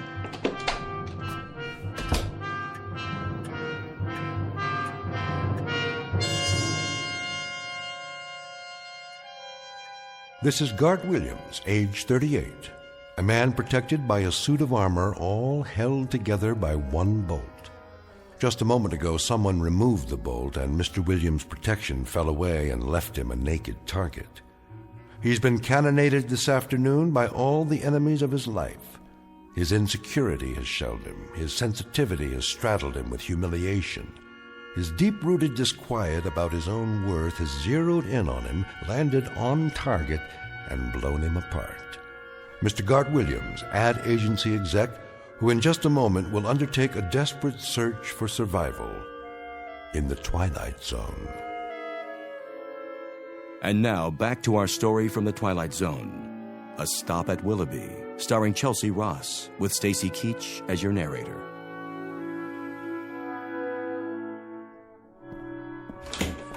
Oh, hi, Mr. Williams. You have some messages. I put them on your desk. Thank you, Helen. Are you okay, boss? Just, let me sit down for a minute. You don't look so good. The ulcer's acting up again. Oh, no. Don't worry about it. I'll be fine. You should take it easy. I can get you some lunch. No, thanks. Sure? Something plain? I think I'll go home early today. Oh, good idea. Well, can I get you anything first? Yeah. Anything at all? A sharp razor. What? And a chart of the human anatomy showing where all the arteries are.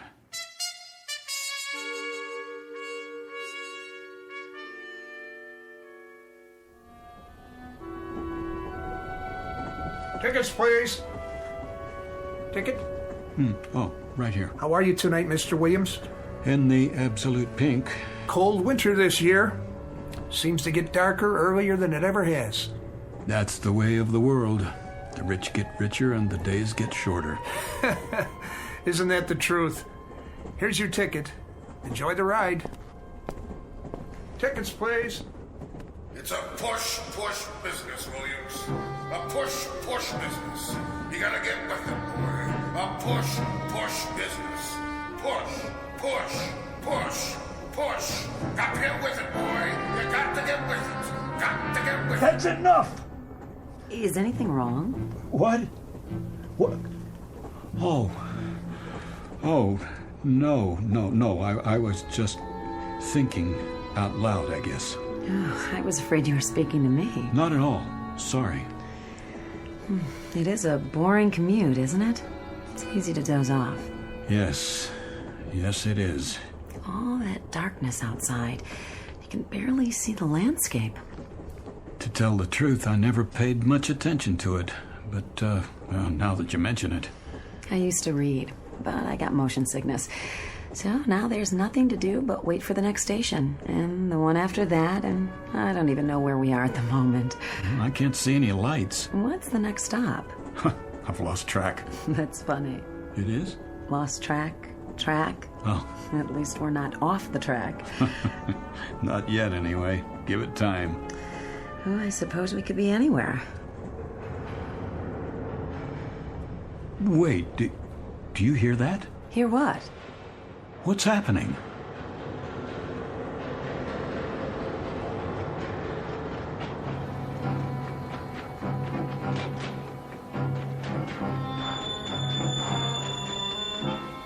Miss? Where are you? Willoughby! This stop is Willoughby! What do you mean, Willoughby? Where's Willoughby? That's Willoughby, right outside. There's no place called Willoughby on this line. I've taken this train hundreds of times. Where's the woman I was talking to a minute ago? Woman, sir. This car's empty. And the light? Why is it so bright outside? Well, why wouldn't it be? Sun's out. The sun? It's summer. That's what she is. Mid-July. And a real warm one, too. No, it's not. It's November. What is going on? Why are you dressed that way? That ridiculous old hat, the uniform. Where's the regular conductor? Willoughby, 5-minute stop. Wait. What is this place? Already told you. Willoughby. But that's impossible. Take a look for yourself. But those clothes, the horses. What is this, a practical joke? No, sir. It's Willoughby, July 1888. Nice place, don't you think? And there's the woman I was talking to. Where did she get that parasol? You'd have to ask her. Getting off? Well, this isn't my stop. Miss, you there? Why, hello, Mr. Williams. Good day to you. Hold on. Can you tell me... Shall I open the door? No, You ought to take a look around sometime. Peaceful, restful, where a man can slow down to a walk and live his life full measure. If you're not getting off, you'd best take a seat. Yep, right on schedule. All aboard!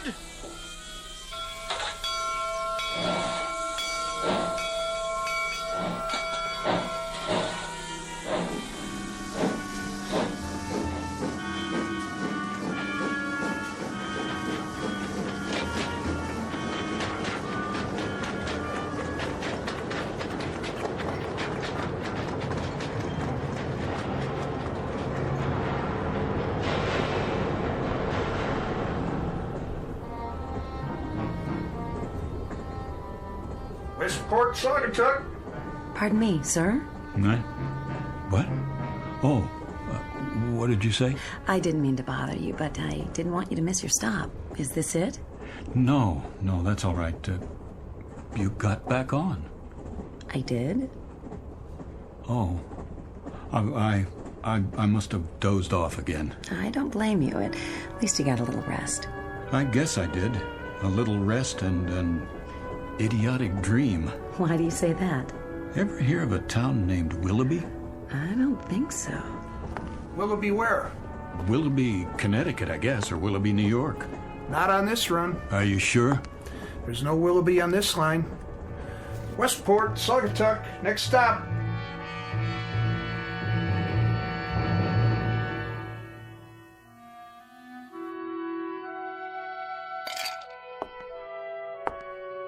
Hello, Gart. Jane? I didn't hear you come home. That's all right. I figured you'd notice sooner or later. Oh, I see. So that's how it's going to be. If you say so. What are your plans this evening? Do you care? So you're going to get quietly plastered and sing the old college songs. No songs. I'm all sung out. Then you're just going to get drunk while I sit here and watch. You can join in if you like. No thanks. I don't have anything to celebrate. Neither do I. It was just one of those days. I guess it was. How would you know? Bob Blair's wife phoned. She said he'd been in a meeting with you. You got hysterical or something. She called to find out how you were. They were all very solicitous, all the boys at the meeting. The kind of free-flowing compassion that spells relief for everybody because it means I'm the victim, not them. That's a big word with you, isn't it? Victim. Pour me another drink, will you, Jane? Would you spare me your little homilies for once and just give me a simple, honest answer? Did you throw away your job this afternoon? Did you wreck your entire career? It appears not. Mr. Mizrell phoned before I left the office. And? He has found it in that giant, oversized heart of his to forgive me. Forgive you for what? What's the difference? That gracious, somewhat obese gentleman will allow me to continue in his employ simply because he's such a human-type fella. Real people person. And one small additional reason. If I were to go to a competitive agency, I might take a lot of business with me. Go on. That's it. That's all of it. I'm tired, Janie. I'm tired and I'm sick. Then you're in the right ward. We specialize in people who are sick and tired. Gart, I'm sick and tired of a husband who lives in a permanent state of self-pity. A husband with a bleeding heart sensitivity. He unfurls like a flag whenever he decides the competition is too rough for him. Some people aren't built for competition, Janie, or big, pretentious houses they can't afford like this one, or rich communities they don't feel comfortable in. Comfortable? Let me get this straight. You're not comfortable here? That's the one thing. Country club memberships that they wear like a badge of status. And you would prefer... I would prefer, if anyone cares, a job, any job at all, where I could be myself. And who's that? You know, where I wouldn't have to climb on a stage and go through a masquerade every morning at 9 and mouth all the dialogue and play the executive and make believe I'm the bright young man on his way up, because I'm not that person, Janie. You've tried to make me that person, but it isn't me. You're right. It isn't. It isn't me at all. And I'm not very young. I'm a soon-to-be old, very uncompetitive, rather dull, quite uninspired, average type of guy with a wife who has an appetite that won't quit. And where would you be if it weren't for my appetite? I know where I'd like to be. And where is that? A place called Willoughby. A little town I chartered inside my head. A place I manufactured in a dream. An odd dream, a very odd dream. Willoughby. It was summer, very warm. The kids were barefoot. One of them carried a fishing pole. Oh, please. And the main street looked like a Currier and Ives painting. Bandstand, old-fashioned stores, bicycles. I've never seen such serenity. It was the way people must have lived 100 years ago. Crazy dream. Gart. You should have seen it, Janie, this Willoughby. It wasn't just a place or a time. It was like a doorway that leads to sanity. Nothing serious, Gart. It's just that you were born too late, and your taste is a little cheap. You're the kind of man who could be satisfied with a summer afternoon and an ice wagon pulled by a horse. My mistake. My error.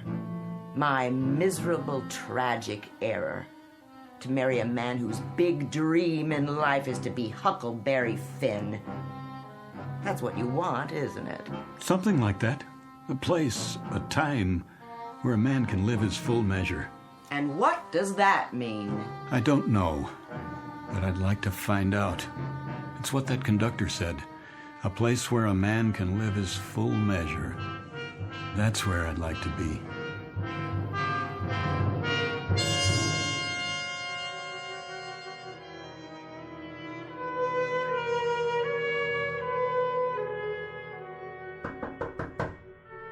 Yes? Mr. Williams? Yes, Helen. You've got a 2 o'clock, a 2:30, and a 2:45. Is that right? So I was wondering, should I cancel the 2:30 or the other one? What? The 2:45. Which? Oh, the 2:30 is the man from the baby food company. He's got an idea for an ad campaign, remember? And the one after that is about the frozen fish account. Uh-huh. Tough call, huh? No. Well, I mean, it is. No, I was just wondering. Which one to cancel? Not that. What would happen, do you suppose, if I weren't here? When? For the meeting. Either one. Take your pick. Me? Or both. You want me to cancel both meetings? It's a hypothetical question, Helen. Oh, but you are here. Of course I am. But what if one fine day I just wasn't? Well, I guess they'd have to wait around till you got back. And if I didn't come back? Then they'd reschedule. And if I never came back? Never? Ever. Not in 100 years. Well, in that case, somebody else would get the account. Is that all that would happen? And I'd miss you. You would? We all would. It's almost 2, so should I tell them you're not back from lunch yet? Who? The 2 o'clock and the 2:30. No, I'm here. You have their files? Somewhere. I brought them in. I'm sure you did. But if you haven't had time to look at them yet, maybe I should tell them to reschedule. That would be a lie. Not exactly. I can say you were at a long lunch. No more lies, Helen. Not in this office. I don't have the stomach for it.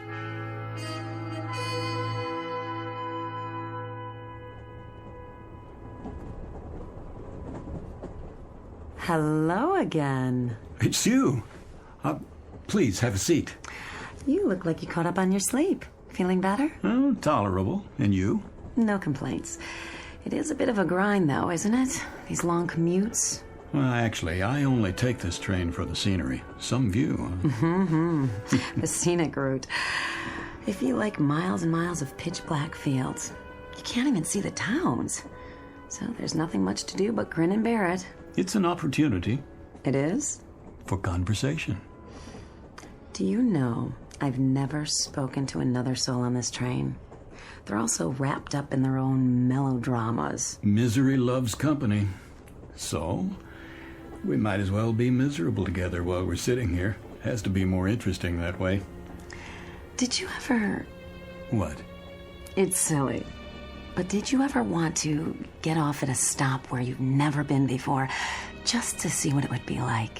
Which stop are you thinking of? Oh, I don't know. It doesn't matter. Pick one and see what happens. Well, you'd be on your own. Nobody waiting. No car. I wouldn't mind. There's nobody waiting for me anyway. Would you? Not anymore. Forgive me. Did I say something wrong? Oh, it's just a...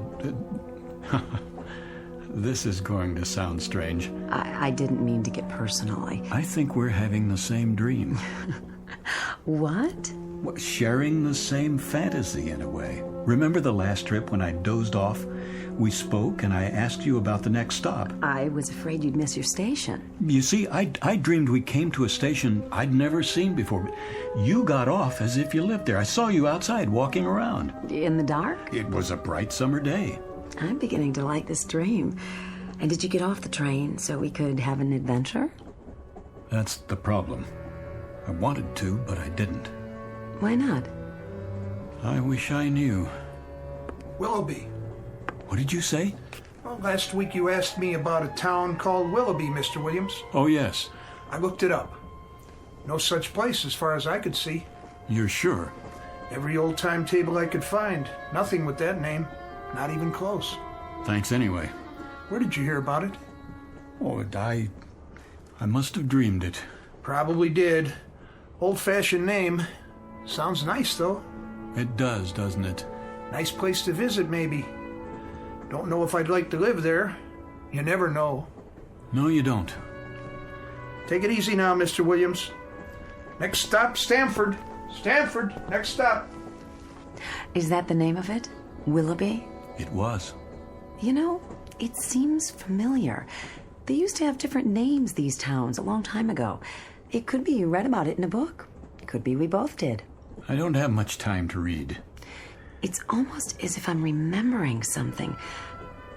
Don't tell me you believe in past lives. That's nonsense. No, it's not that. But the name does sound familiar, and I do like the sound of it. I do too. Willoughby. Willoughby.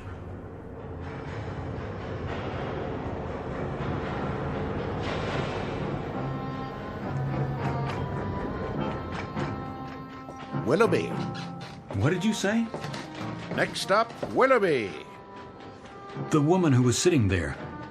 Woman, sir? In that seat. Where is she? No other fares in this car, sir. But it was only a minute ago. Good day to you. Day? All out for Willoughby!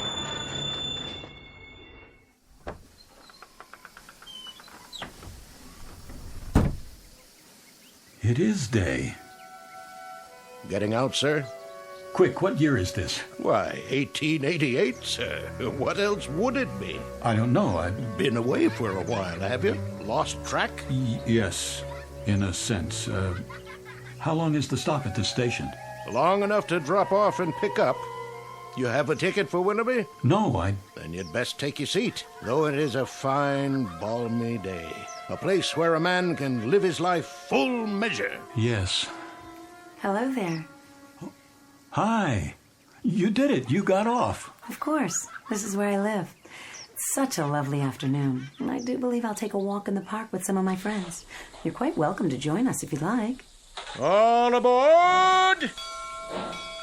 Wait, the train started moving. Goodbye, Mr. Williams. If I can jump to the platform. Oh, no, don't do that. I can make it. Too late. I can make it. Don't. It wouldn't be safe.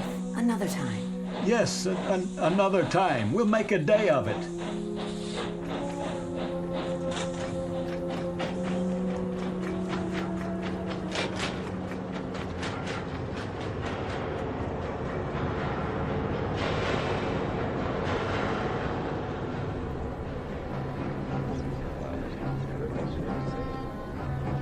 All these people. A full car, Mr. Williams. Always is this time of day. There's your seat right over there. The woman I was talking to. I'm not sure that She's not here now. Oh? Maybe she went to the club car. Or got off. Where? No stops so far. She got off at Willoughby. You on that kick again? I told you there's no such town. I know. That's what you said. Sounds like a nice place, though. A real nice place. Tickets! Next time. Next time, I swear I'm going to do it no matter what. I'm going to get off at Willoughby.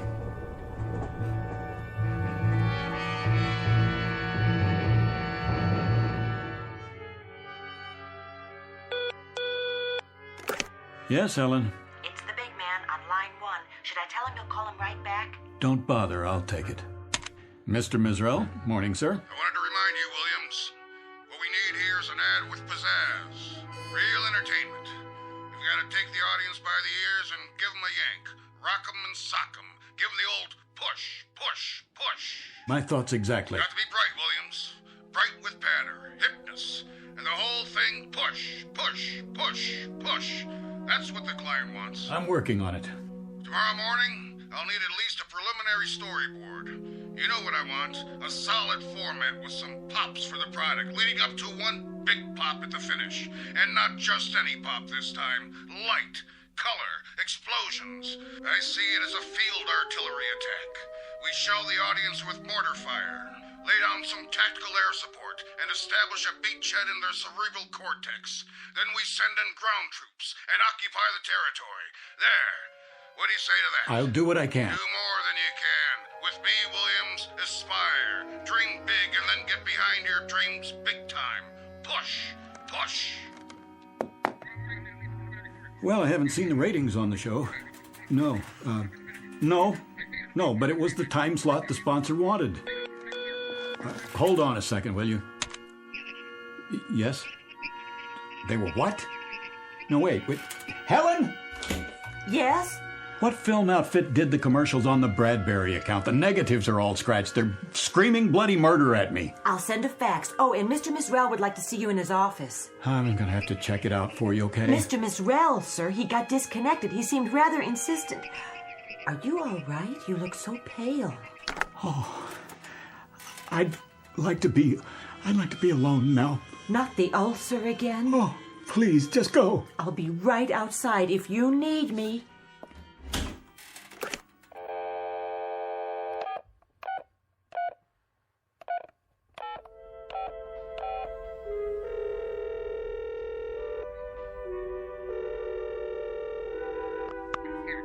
Janie, this is Gart, honey.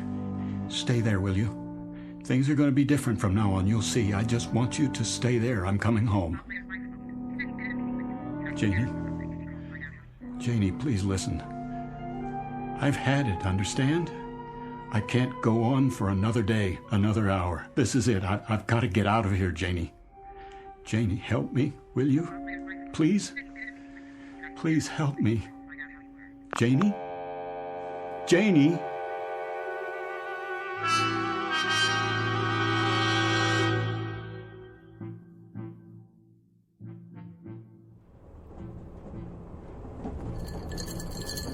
Another scotch, Mr. Williams?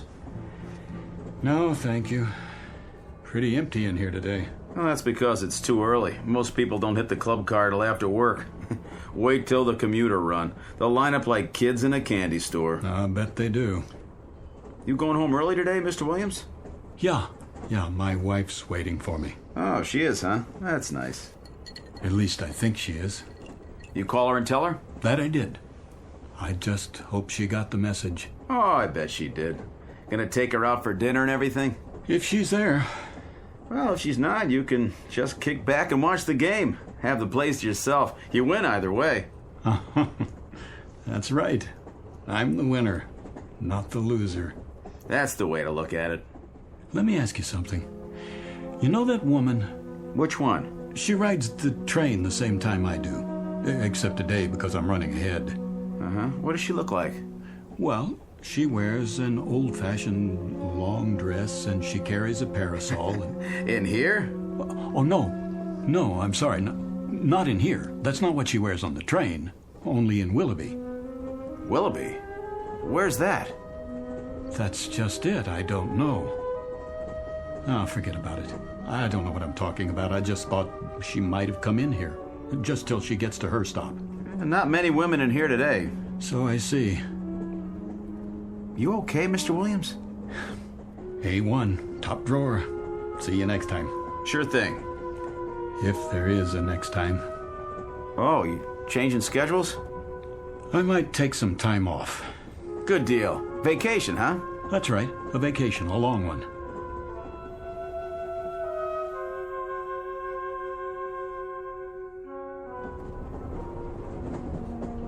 Ticket? Hey, you're early, Mr. Williams. What? Decided to call it a day, huh? Yes, yes, you could say that. Well, enjoy the trip. Oh, conductor. Something else? You wouldn't happen to have a light, would you? You want a cigarette? They have matches in the club car. No worse than a drink, I guess, if that's your poison. But you can't light up here. You have to wait till we stop at a platform. Of course. I was just wondering if you could bend the rules this time. It's been quite a day. I need to unwind before I get home. I used to smoke 2 packs a day. Had to give it up, though. Doctor's orders. Right. Said it was cutting years off my life. So I decided to stick around. You want to do that, don't you? Yes. As a matter of fact, I do. That's why I'm going home. There you are, then. I have another question for you. Yeah? That woman, the one I talked to. Which woman is that now? Have you seen her in the other cars? Can't say as I have. Would you take a look? If I see her, I'll let you know. Thanks. I appreciate it. Some people didn't go to work, though. Cold day. Yeah, maybe that's it. Be colder tonight. That's what they say. Looks like snow. You keep warm now. I'll try. Next stop, Stanford. Stanford.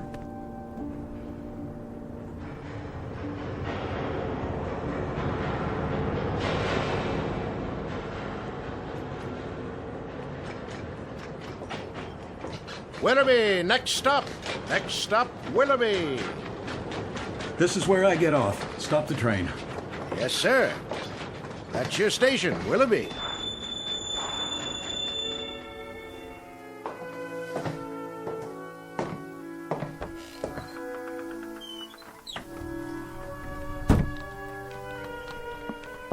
Need a hand with your baggage? I don't have any. Nothing at all?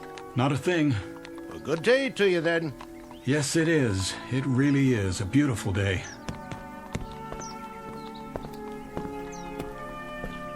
All aboard!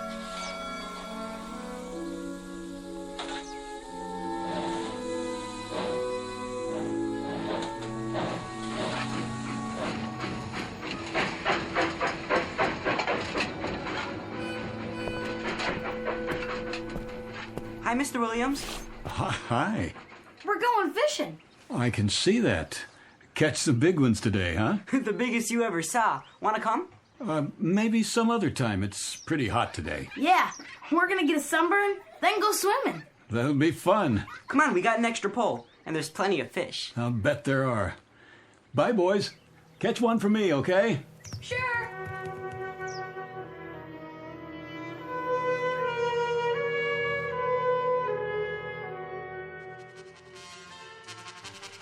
Such a lovely day. Too nice to stay indoors. I want to hear the band. Yes, the band. I love the sound. So do I. Beautiful. Did you say something? Not really. It's you. Hello. Oh, it is you. I'm glad you decided to join us. I was on my way down to the park. Where? Oh, that's right. You just got here. Come with me. It's not far. I'll introduce you to all my friends, just as I promised. Then they'll be your friends, too. I'd like that. I feel as if they already are. Then later, perhaps we'll take a stroll by the lake. It's truly splendid with the moon and the stars and... I like it here right now, with you. The trees, the stores. The shops are my weakness, I must confess. You've got some wonderful antiques here. Antiques? That beautiful grandfather clock in the window, for example, a classic. Wonder how much they're asking. It's quite reasonable, I'm sure, even though it's new. But it can't be. Come along now. We'll be late.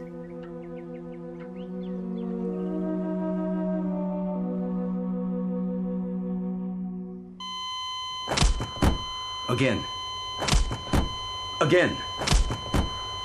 It's no use. There's no pulse. It's a crying shame. He wasn't very old. You say he just jumped off the train? Right here, in the snow, in the middle of nowhere. Never saw anything like it. Poor Mr. Williams. He shouted something, ran out, opened the door, and that's the last I saw of him. Thought he went to have a smoke or something. Now, a heart attack, probably. Yeah, if the fall didn't get him. Well, he must have died instantly then. At least he didn't suffer. Look at his face. Like he's at peace. Yeah, that's the way to look at it. All clear. Let's move it out. Where should we take the body? Out of the local mortuary for now. Willoughby's funeral parlor? That's the one. They'll hold him till somebody contacts the family. All right, let's put him on the stretcher. Okay, you ready? 1, 2, 3, lift!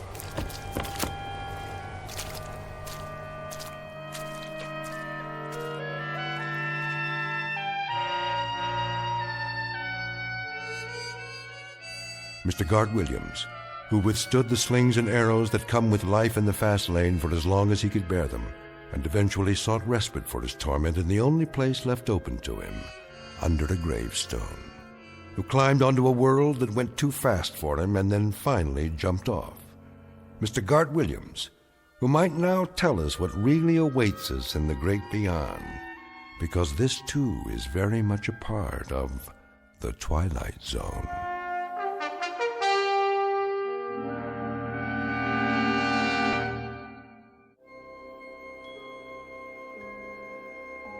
Hi, this is Carl Amari, producer of the Twilight Zone radio dramas. I'd like to take a moment to tell you about our official website at twilightzoneradio.com, where you'll get the latest news and information on these Twilight Zone radio dramas. Plus, at twilightzoneradio.com, you can digitally download 3 free episodes or any of our episodes for only $1.95 each. In this age of ever-changing technology, we've decided to make these episodes instantly available to you by making the Twilight Zone radio dramas a digital download-only series. This means that this series will no longer be offered on CD. The CD collections at our website are now being offered while supplies last at buy one, get one free. So be sure to get your favorites before they're sold out. Be sure to visit us often, and I'll see you in the zone.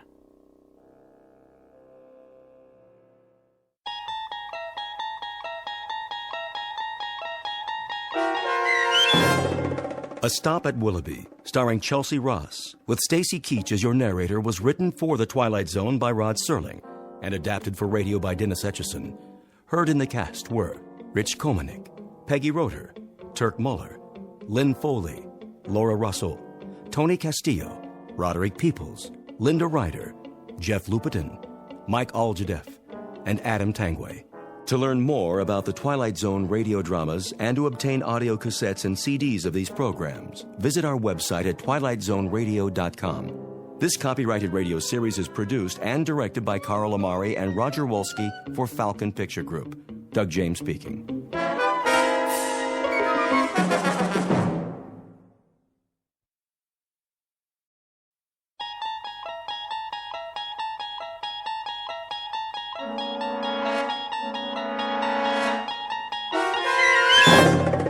You're traveling through another dimension. A dimension not only of sight and sound, but of mind. A journey into a wondrous land whose boundaries are that of imagination. Your next stop? The Twilight Zone.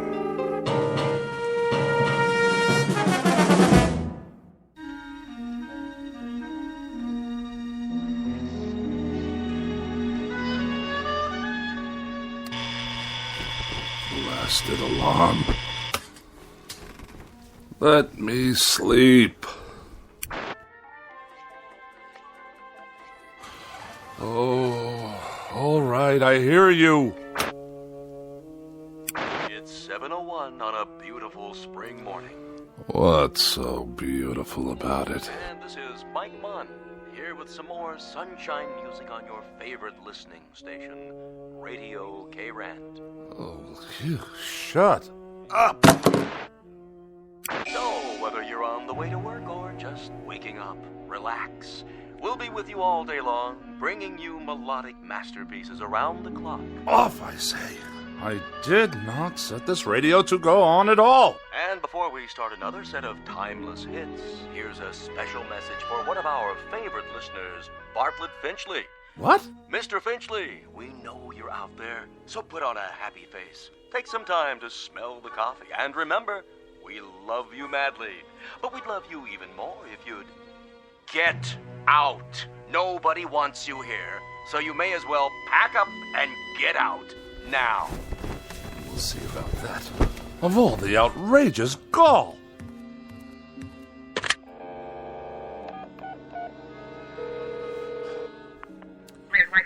Operator, get me K-Rant. Yes, the radio station. No, I don't know the number. Kindly dial it for me, if you can spare a moment from your crossword puzzle. K-Rand, how may I direct your call? Connect me with Mike Munn. I beg your pardon? Munn, your asinine disc jockey. I'm sorry, sir, but there's no one here by that name. Of course there is. I just heard him on the radio. He took it upon himself to broadcast a personal insult directly and specifically aimed at me. We play all music all the time, sir. Do you know who you're speaking to? This is Bartlett Finchley. Yes, Mr. Finchley? And I will not be addressed in such a manner, on or off the air. Of course not, sir. Which manner? I'm sure you know full well what I'm talking about. The airwaves are licensed by the Federal Communications Commission, and they are not to be used for personal messages. I'm sure the FCC will be most interested in these blatant violations. They'll pull your license so fast it'll make your empty head spin like a top. But we don't have disc jockeys. We don't broadcast any messages at all. Only beautiful music 24 hours a day. Plus commercials, of course. Let me speak to your station manager. Yes, sir. Please hold. And don't you dare place me on hold, you high school dropout. Oh, for the love of... I don't have time for this nonsense. I will not have it. I'll write a blistering letter to the FCC that will knock this rinky-dink station off the air. Hello? I want to file a complaint. A very, very serious complaint about your broadcasting policies. Come off it, Finchley. What did you say? Get off your high horse and give it a rest. Or you're out of here. You low-life nincompoop. How dare you address me in that fashion? I'll have you fired on the spot. What is your name, you cretinous subhuman? Don't you hang up on me! Hello? Hello? Hello?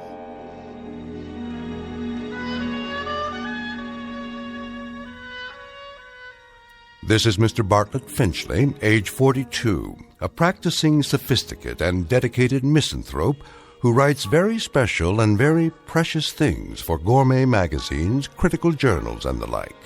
He's a bachelor and a recluse with few friends, only devotees and adherents to the cause of tart sophistry.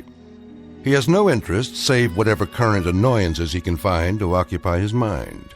He has no purpose to his life, except the formulation of day-to-day opportunities to vent his wrath on the mechanical contrivances of an age he abhors. In short, Mr. Bartlett Finchley is a malcontent, born either too late or too early in history, and who in just a moment will enter a realm where muscles and the will to fight back are not limited to human beings. Next stop for Mr. Bartlett Finchley, the Twilight Zone.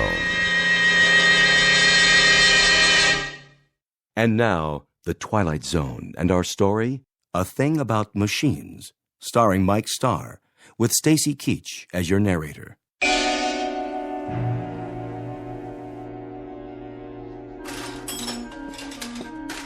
How are you today, Mr. Finchley? I'll answer that burning question after you tell me what's wrong with this electronic abomination in my living room. You mean your TV set? And also acquaint me with how much your current larceny is going to cost me. Well, let's see here.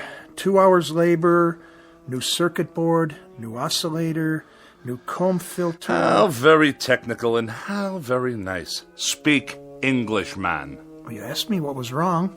Never mind the subterfuge. I presume I'm to be dunned once again for 3 times the worth of the bloody thing. Well, I didn't charge you for my travel time. The total. What is the total? Here you go, Finchley. Oh, surely you jest. All right. I'll give you a break on the sales tax, seeing as how you're a regular. But this is the price of a meal in a 4-star restaurant, with wine. Labor don't come cheap nowadays. And neither, apparently, does my peace of mind. I requested that the device be restored to working order, the alternative being more disruptions to my writing schedule. Well, you could just get a new one every time. Might be easier all around. Last time I was here, Mr. Finchley, you'd kicked your foot through the picture tube, remember? I have a vivid recollection. It was not working properly, like every other electronic contraption in this house. I tried to rehabilitate it. By wrecking it? After a certain point, that is the only option left. I disposed of a clock radio in a similar manner this morning. Unfortunately, I must view a cooking program this evening in order to write my review of their fare, which I'm sure will be abysmal as usual, if the television should choose to operate at all. Why don't you just horsewhip it, Mr. Finchley? That'd show it who's boss. What do you say we cease the small talk? Let's get down to the petty larceny and be done with it. I'll put it on your tab. Send me a check before I come out the next time. I sometimes wonder exactly what it is the purpose of the Better Business Bureau in such transactions. You got a complaint about my work? When they allow you itinerant extortionists to come back week after week, move wires around, busily probe with ham-like hands, and accomplish nothing but the financial ruin of every customer on your route. We're not a jip outfit, Mr. Finchley. We're legitimate repairmen. But I'll tell you something about yourself. Spare me, please. I'm sure there must be some malnutrition analyst with an aging mother to care for whom I can contact for that purpose. Why don't you hear me out, Mr. Finchley? That set doesn't work because you obviously got back there and yanked out wires and heaven knows what else. You had me over here last month to fix your tape recorder because you'd thrown it down the steps. It did not work properly. Well, that's the point, Mr. Finchley. Why don't they work properly? Offhand, I'd say it's because you don't treat them properly. I assume there's no charge for that bit of analysis. What does go wrong with these things, Mr. Finchley? Have any idea? Have I any idea? Now that's worth a scholarly 10 lines in your repairman's journal. Bilk the customer, but let him do the diagnosis. Well, the reason I ask that is because whatever it is that really bothers you about that television set and the radio and all the rest, It's something you're not telling me. Aside from being a rather incompetent clod, you're a most unreceptive listener. I've explained to you already. The television set simply did not work properly. And as for that original Marconi operating under the guise of a radio, it gave me nothing but static. You sure that was all that was wrong with them? I choose my words very precisely, thank you.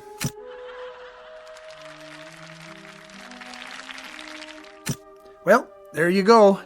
TV's okay again, for now. I'll send you a complete bill, Mr. Finchley. Of this I have no doubt. Finchley, what is it with you, anyway? With me? Well, with you and machines, that is. Any type of machine, as far as I can tell. Just curious. You don't have to tell me if you don't want to. If it's something personal.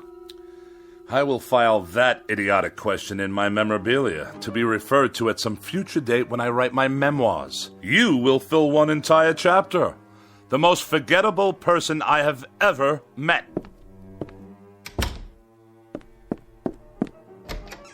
It just so happens, you boob.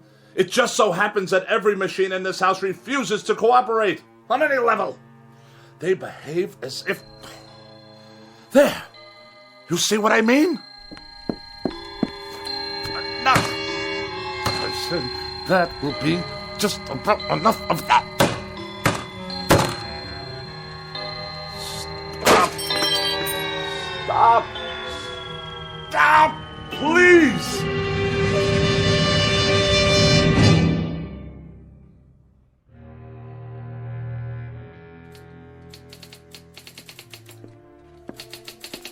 Miss Rogers?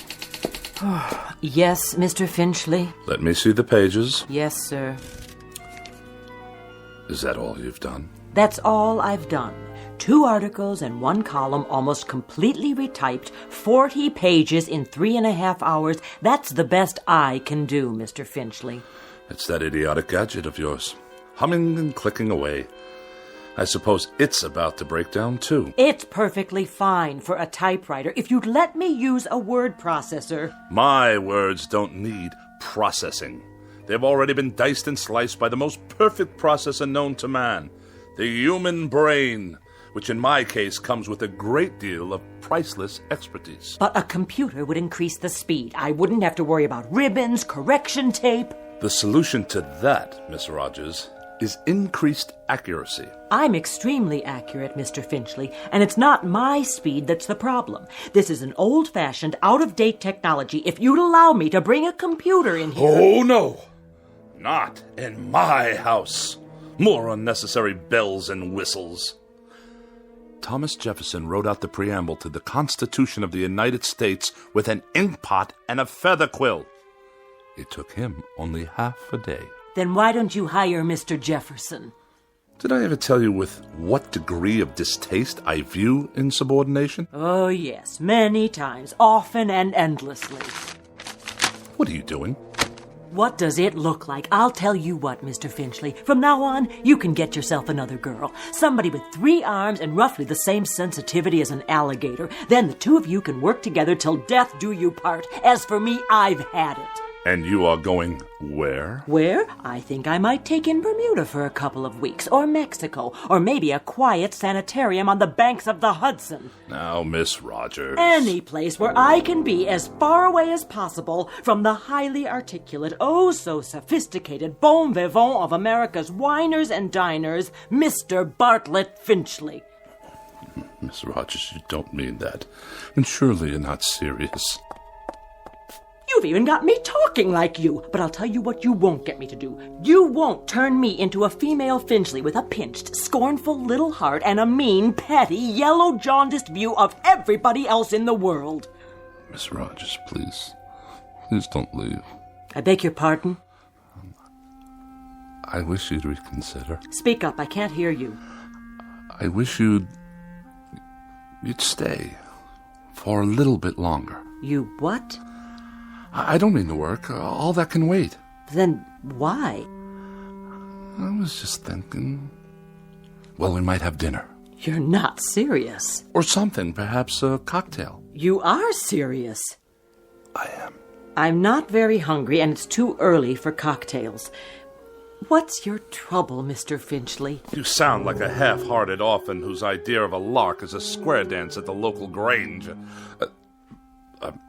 I'm merely suggesting to you, Miss Rogers, that we observe the simple social amenities between an employer and a secretary. I thought we'd go out, even take in a show or something. How very sweet, Mr. Finchley. Thank you, but no, thank you. Tonight I'm taking a hog-calling lesson. You know what a hog is, don't you, Mr. Finchley? He's a terribly bright fathead who writes for gourmet magazines and condescends to let a few other slobs exist in the world just to take his rudeness and run back and forth at his beck and call. Good day, Mr. Finchley. Miss Rogers, before you go, have a cup of coffee or anything at all. If you must know, I'd like very much not to be alone for a while. Are you ill? No, not as such. Then what's the trouble? Does there have to be trouble because I'm desperately tired. I've hardly slept for 4 nights. And the very thought of being alone now, well, frankly, it's intolerable. Things have been happening, Miss Rogers. Very odd things. Go on. That TV set in the corner. It goes on late at night. It just goes on all by itself. I see you got it fixed. And the clock radio I kept in my bedroom, it went on and off, too, of its own accord, whenever I tried to catch up on my sleep. I'll let you in on a little secret. There's a conspiracy afoot in this house, Miss Rogers. Really, Mr. Finchley? That's exactly what it is. A conspiracy. The television set, the radio, electrical devices of every sort. That miserable car I drive. Even the clock on the mantelpiece. There's no clock on the mantel. I know. I threw it away. Why would you do that? What I'm getting at, Miss Rogers, is that for as long as I've lived, I've never been able to satisfactorily operate machines. Mr. Finchley, I think you ought to see a doctor. A doctor?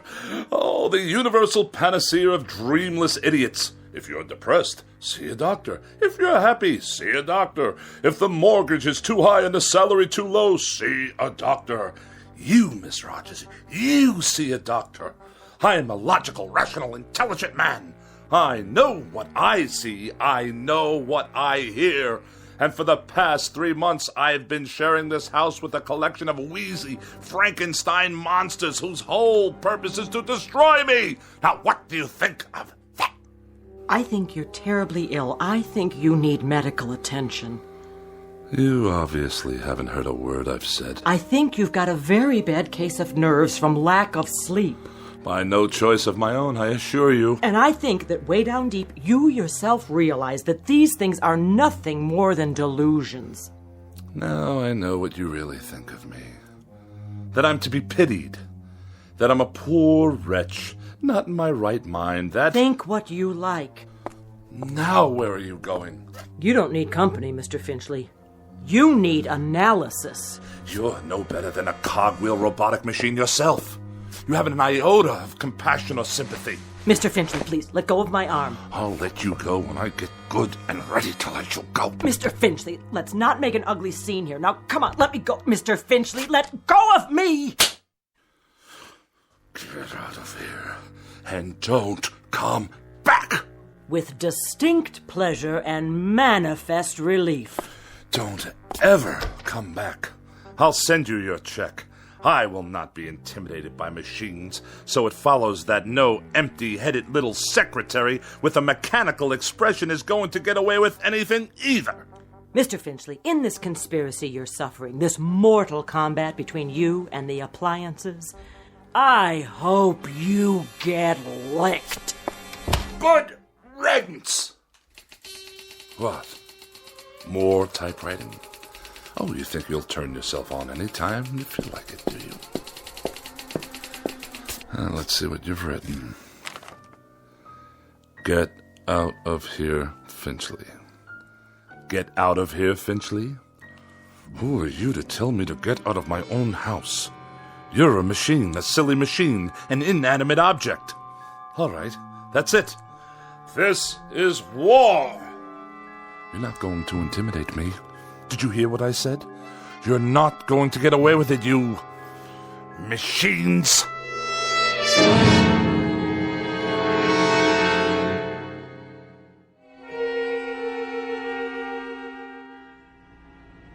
Nice day, huh?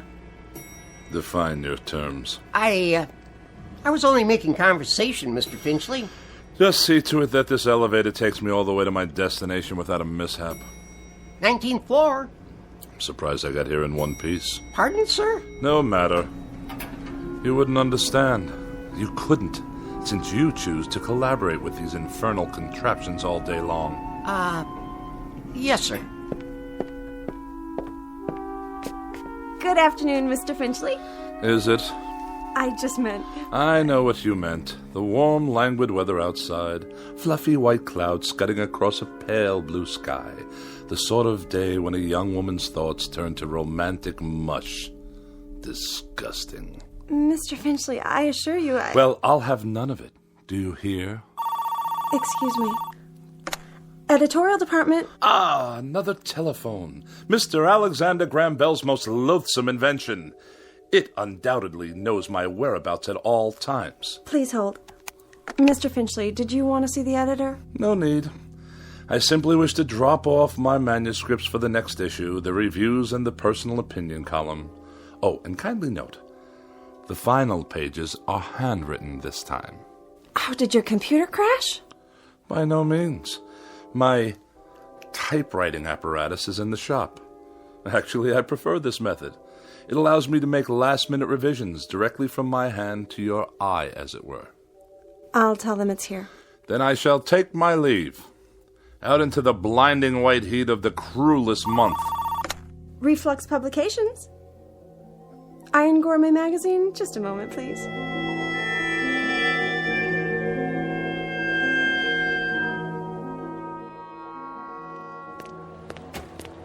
You there! Why are you touching my automobile? I'm writing you a citation, sir. For what reason? Overtime parking. What? The meter ran out. That's impossible. You can mail in the fine or pay in person. There's something wrong with the meter. Surely you can see that. I see a red flag. That's a violation. But I deposited the correct coins. Maybe you did. Just not enough, that's all. On the contrary, I've been gone for 13 minutes. I inserted coinage worth exactly 30 minutes. Well, it doesn't look like it. Then the meter's not working properly. Take it easy. You don't want to break city property now, do you? It's already broken. Definitely and absolutely. It runs too fast. Any fool can see that it did not register a full 30 minutes after swallowing my money. If you want to contest it, court hours are 8 to 5, plus night court on Tuesdays and Thursdays. This is a gross miscarriage of justice. I'm just doing my job, mister. Here's your citation. Have a nice day. One more mechanical abomination designed to make my life a living hell.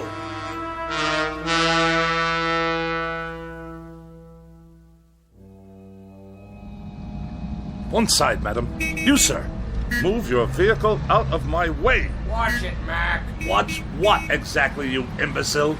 This is my lane. Park it, Pops. Oh, for the insolent. Get that rattle trap off the road. Stand aside. Bartlett Finchley is at the wheel. I earned my first driving license while that bully was still in kindergarten. The barbarians are at the gates.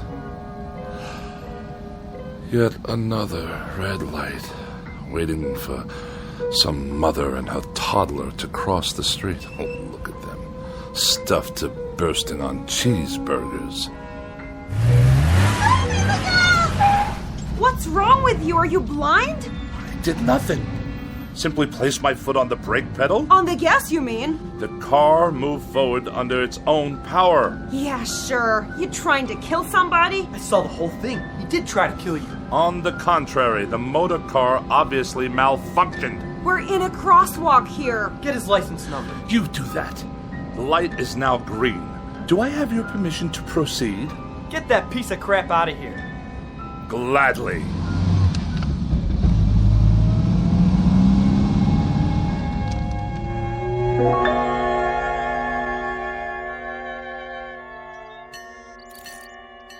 Pardon me, attendant. If I may be so bold. Yeah. When will you be finished with the repairs? On the old four-door? Soon, I trust. You've had more than enough time. Right. It's parked over there. Ah, my congratulations. And now for the bad news. What is this going to cost me? Nothing. For a brake overhaul?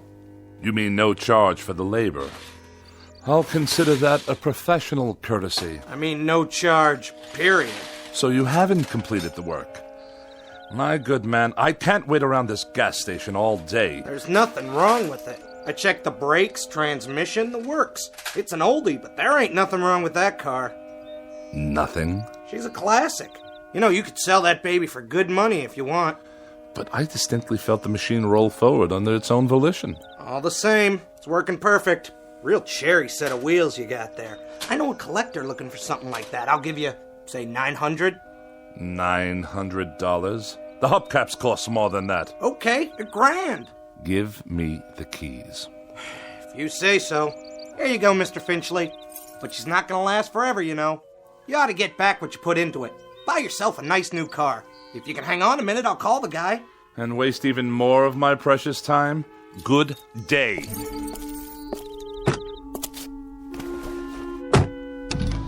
Wait up! Ah, now you deduce what's wrong, as I'm about to drive away. $1,100, cash on the barrelhead. Oh, go tighten your fan belts or whatever it is you do in this incompetent establishment. Knuckle-dragging dolt. At least I can hear some decent music. Get out of here, Finchley. More abuse. Just go, Finchley. We don't want you here. Pack up and get out. Before it's too late.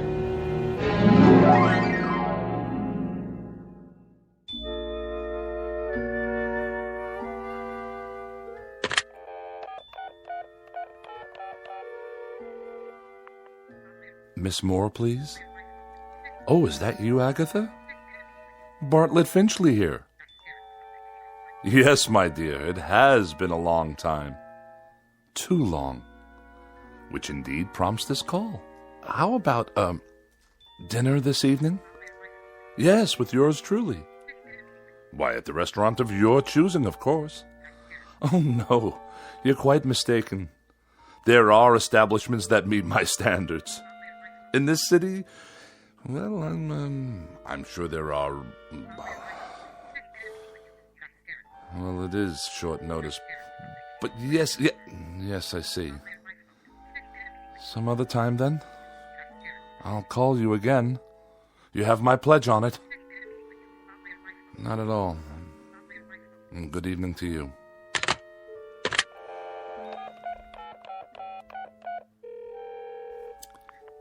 Mrs. Donnelly, please.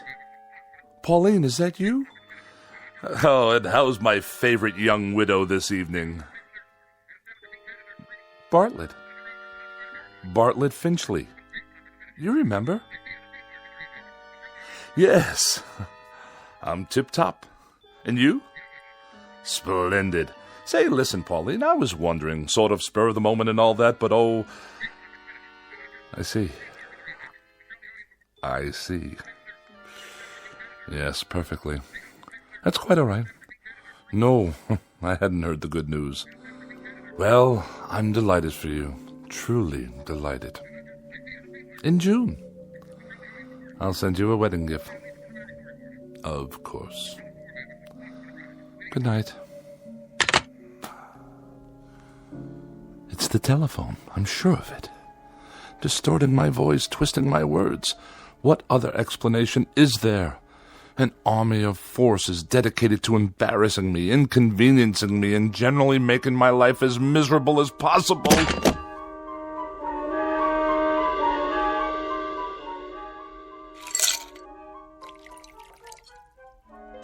How much longer, may I ask? The phone's all fixed, Mr. Finchley. One in the bedroom, too. So you say? Yeah, she's operating all right now. Had to replace a handset, though. Shouldn't give you any more trouble. I'm deeply indebted. Convey my best to Mr. Bell for his reliable invention. Yeah, sure. Is there something else? Well, you tripped over the cord. Is that what you said? If that's what I said, you may rest assured that's what happened. Well, you're the boss, Mr. Finchley. Reason I asked, though, those wires sure looked like they were yanked out. Do they now? Proving what a vast storehouse of knowledge the phone company has yet to acquire. Okay. So long, then. Have a nice night. I shall certainly endeavor to do so. One thing. Yes? The thing about phones, though? What? Well, you see, they're just like any other piece of electronics. You have to be careful. Treat them right. Because if you don't, they won't do what you want. Kind of like people, I guess. Kick them to the curb, and they won't be there when you need them. You get back what you give out. But, well, I figure you know that already, don't you, Mr. Finchley? A smart man like you. Good night. So be it. Another evening alone. Just as well. At least this way I'll have the company of a person of quality. And welcome once again to Dinner for One on the Eating Channel. Tonight we prepare a bright and breezy repast guaranteed to liven up any kitchen. Oh, spare me. 3 new and exotic courses imported from jolly old England. For appetizers, a wonderful discovery called the Scotch egg, followed by an exquisite cold watercress sandwich. And the traditional pièce de résistance, bangers and mash. Sound exciting? Well, it is. So sit back and enjoy and keep a pencil and paper handy. Now for something completely different. Balderdash, not worthy of a review. Cretins and half-wits at every turn. Well, who needs you? Who needs any of you? Mr. Bartlett Finchley is going out on the town. He's going to have a wonderful evening with some good wine, and who knows what lovely lady I may meet during my nocturnal meanderings. Who knows indeed?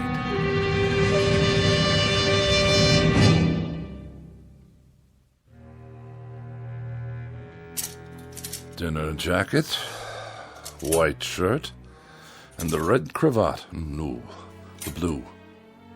Or perhaps the polka dots. Yes. This will do. Now for a quick shave before dressing. Who do I see in the mirror there? Who can that attractive man be? Don't tell me.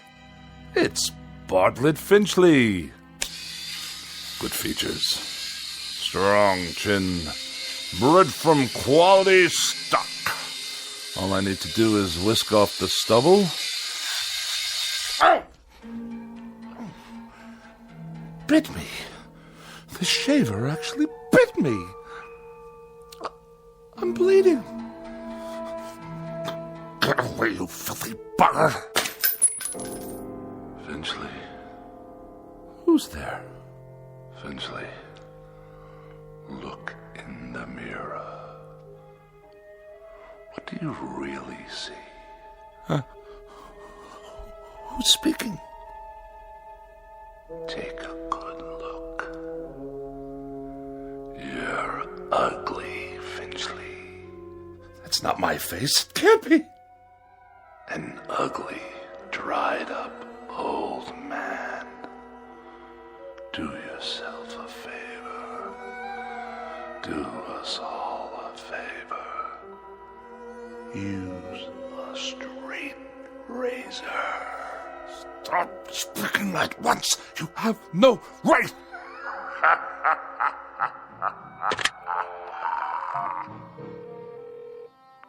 Hello, operator. Get me the police. Someone's in my house. Hello? Hello? Finchley, Yes? You Finchley? Oh, thank God you're here, officer. Your car? What? The car in the street. Yes, it is. What about it? She rolled down the driveway, almost hit a kid on a bike. Yeah, my son. But the brake was on. The emergency brake? You better get it fixed. I just did this afternoon. Don't you believe him, officer? Car rolled right down the driveway and into the street. You're lucky it didn't hit somebody. Then you'd really be in hot water. Got the keys?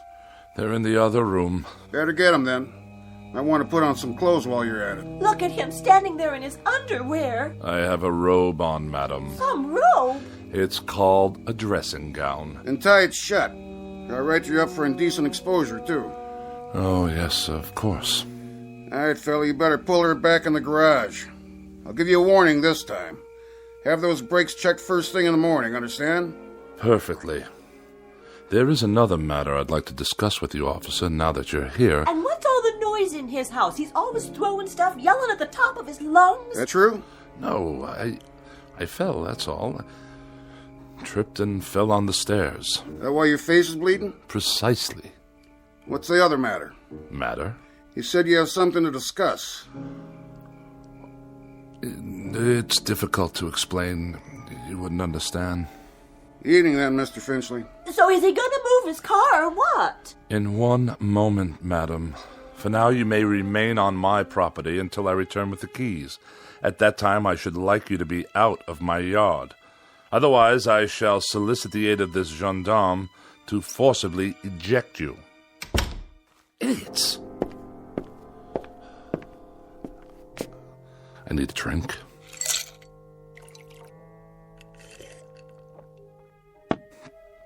Perhaps one more.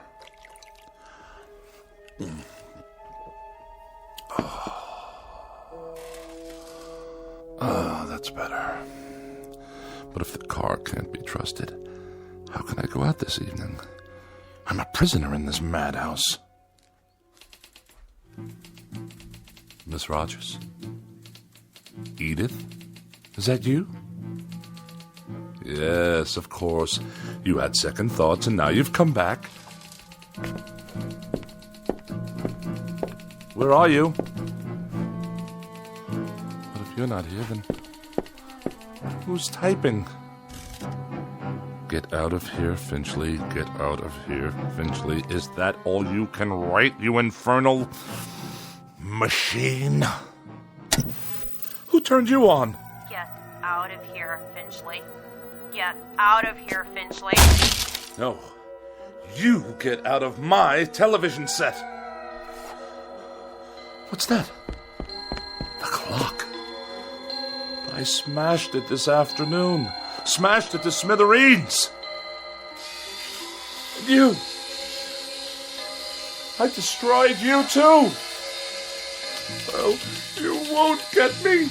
You won't get me. I won't let you.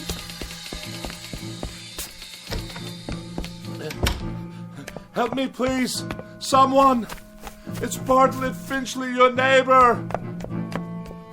Let me in. It's that crazy man again. Don't let him in, Mom. He tried to kill me. I didn't. The car did. Don't you understand? Open your door. You get away from here.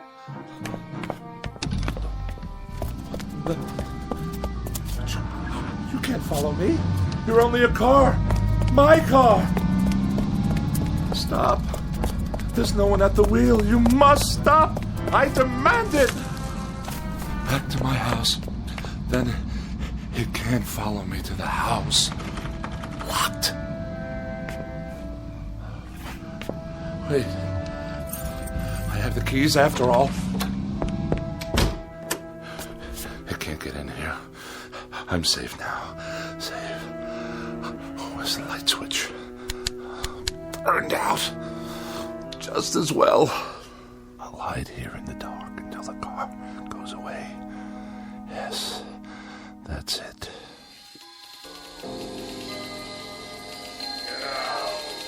Get out of here. Get out of here, Finchley. Now! Away! I'll sneak away. Go somewhere, anywhere out of this town, far, far away. What? Those lights. Lyman. I can't see a thing.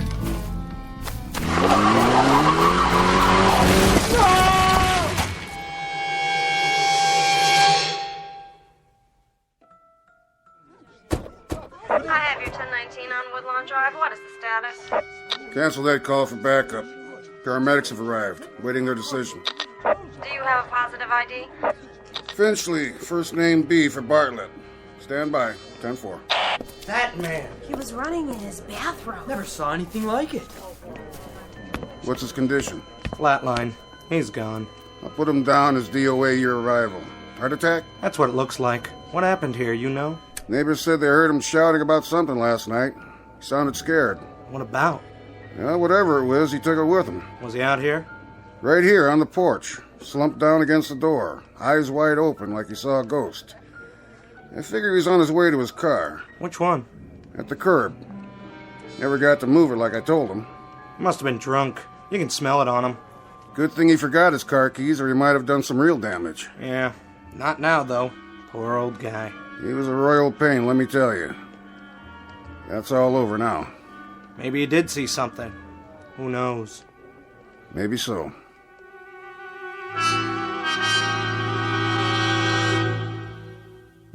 Yes, maybe so. It could just be that Mr. Bartlett Finchley succumbed to a simple heart attack and a set of delusions that were self-generated. It could just be that he was tormented beyond the breaking point by an imagination as sharp as his wit and as pointed as his dislikes.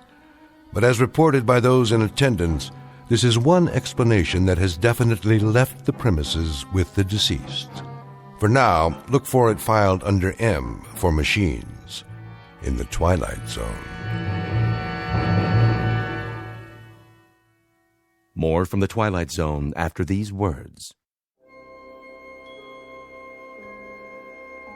Hi, this is Carl Amari, producer of the Twilight Zone radio dramas. I'd like to take a moment to tell you about our official website at twilightzoneradio.com, where you'll get the latest news and information on these Twilight Zone radio dramas. Plus, at twilightzoneradio.com, you can digitally download 3 free episodes or any of our episodes for only $1.95 each. In this age of ever-changing technology, we've decided to make these episodes instantly available to you by making the Twilight Zone radio dramas a digital download-only series. This means that this series will no longer be offered on CD. The CD collections at our website are now being offered while supplies last at buy one, get one free. So be sure to get your favorites before they're sold out. Be sure to visit us often, and I'll see you in the zone.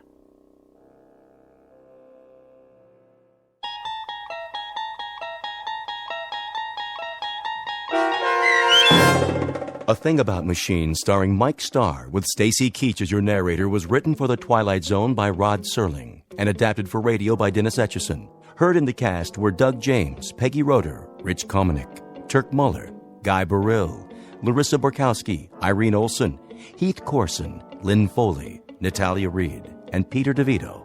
To learn more about the Twilight Zone radio dramas and to obtain audio cassettes and CDs of these programs, visit our website at twilightzoneradio.com. The producers of The Twilight Zone wish to thank CBS Enterprises, Carol Serling, Dennis Etchison, Dick Brescia Associates, Claire Simon Casting, Don Longo, Terry Jennings, the American Forces Radio and Television Service, our sponsors, and our radio affiliates for helping make this series possible. This copyrighted radio series is produced and directed by Carl Amari and Roger Wolski for Falcon Picture Group. Doug James speaking.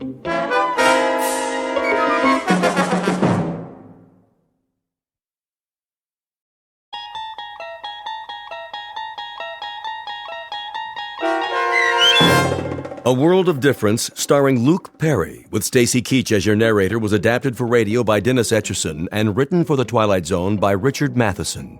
Heard in the cast were Elizabeth Lado, Christian Stolte, David Darlow, Doug James, Jeff Lupetin, Sarah Wellington, Maggie Carney, Carl Amari, Roger Wolski, Vince Amari, Amanda Amari, Sarah Court, and Anna Sveruzza. To learn more about the Twilight Zone radio dramas and to obtain audio cassettes and CDs of these programs, visit our website at twilightzoneradio.com.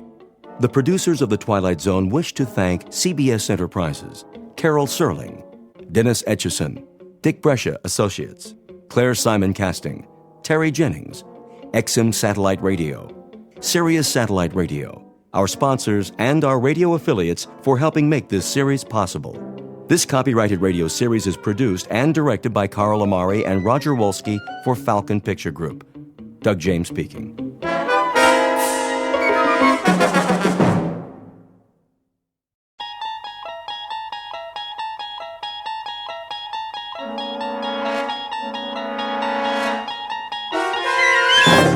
There is a fifth dimension beyond that which is known to man.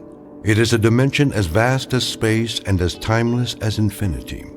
It is the middle ground between light and shadow, and it lies between the pit of man's fears and the summit of his knowledge. This is the dimension of imagination. It is an area which we call the Twilight Zone.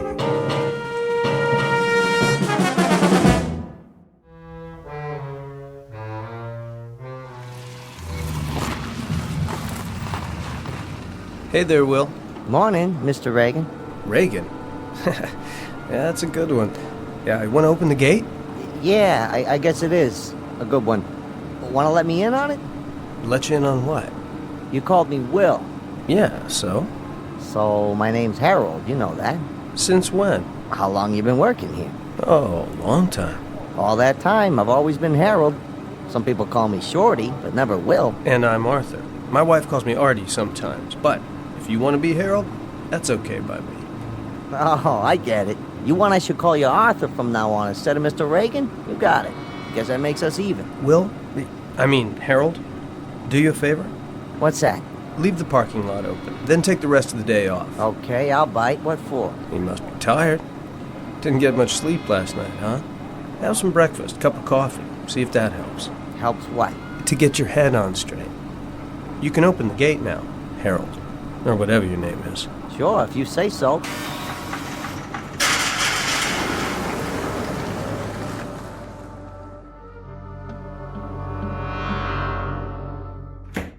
Morning, Sally. Oh, good morning, Mr. Curtis. I just got here myself. I hope I'm not late. No, I thought I'd better get an early start. I have to leave about 3. You do? My wife and I haven't gotten a thing for Tina's birthday yet. That's right. The party's Saturday afternoon, isn't it? If my daughter can last that long. Excited? She sure is. It's all she can think about. Are the Matson contracts ready? Right here. I finished them before I left last night. Good. I'll look them over in my office. Well, back to the grindstone. Yes, sir. Oh, I almost forgot. Would you call the airline for me? See if you can get those reservations changed from Monday to Saturday. Will do. Straining at the leash to get out of town? You bet. It's the first real vacation Marion and I have had in years. So I figure, why lose a whole weekend before starting out? I don't blame you. Saturday night, it's San Francisco. Here we come. Hold all calls for a few minutes, will you? I want to tell my wife. Certainly, sir. Hope her mother can take Tina after the party.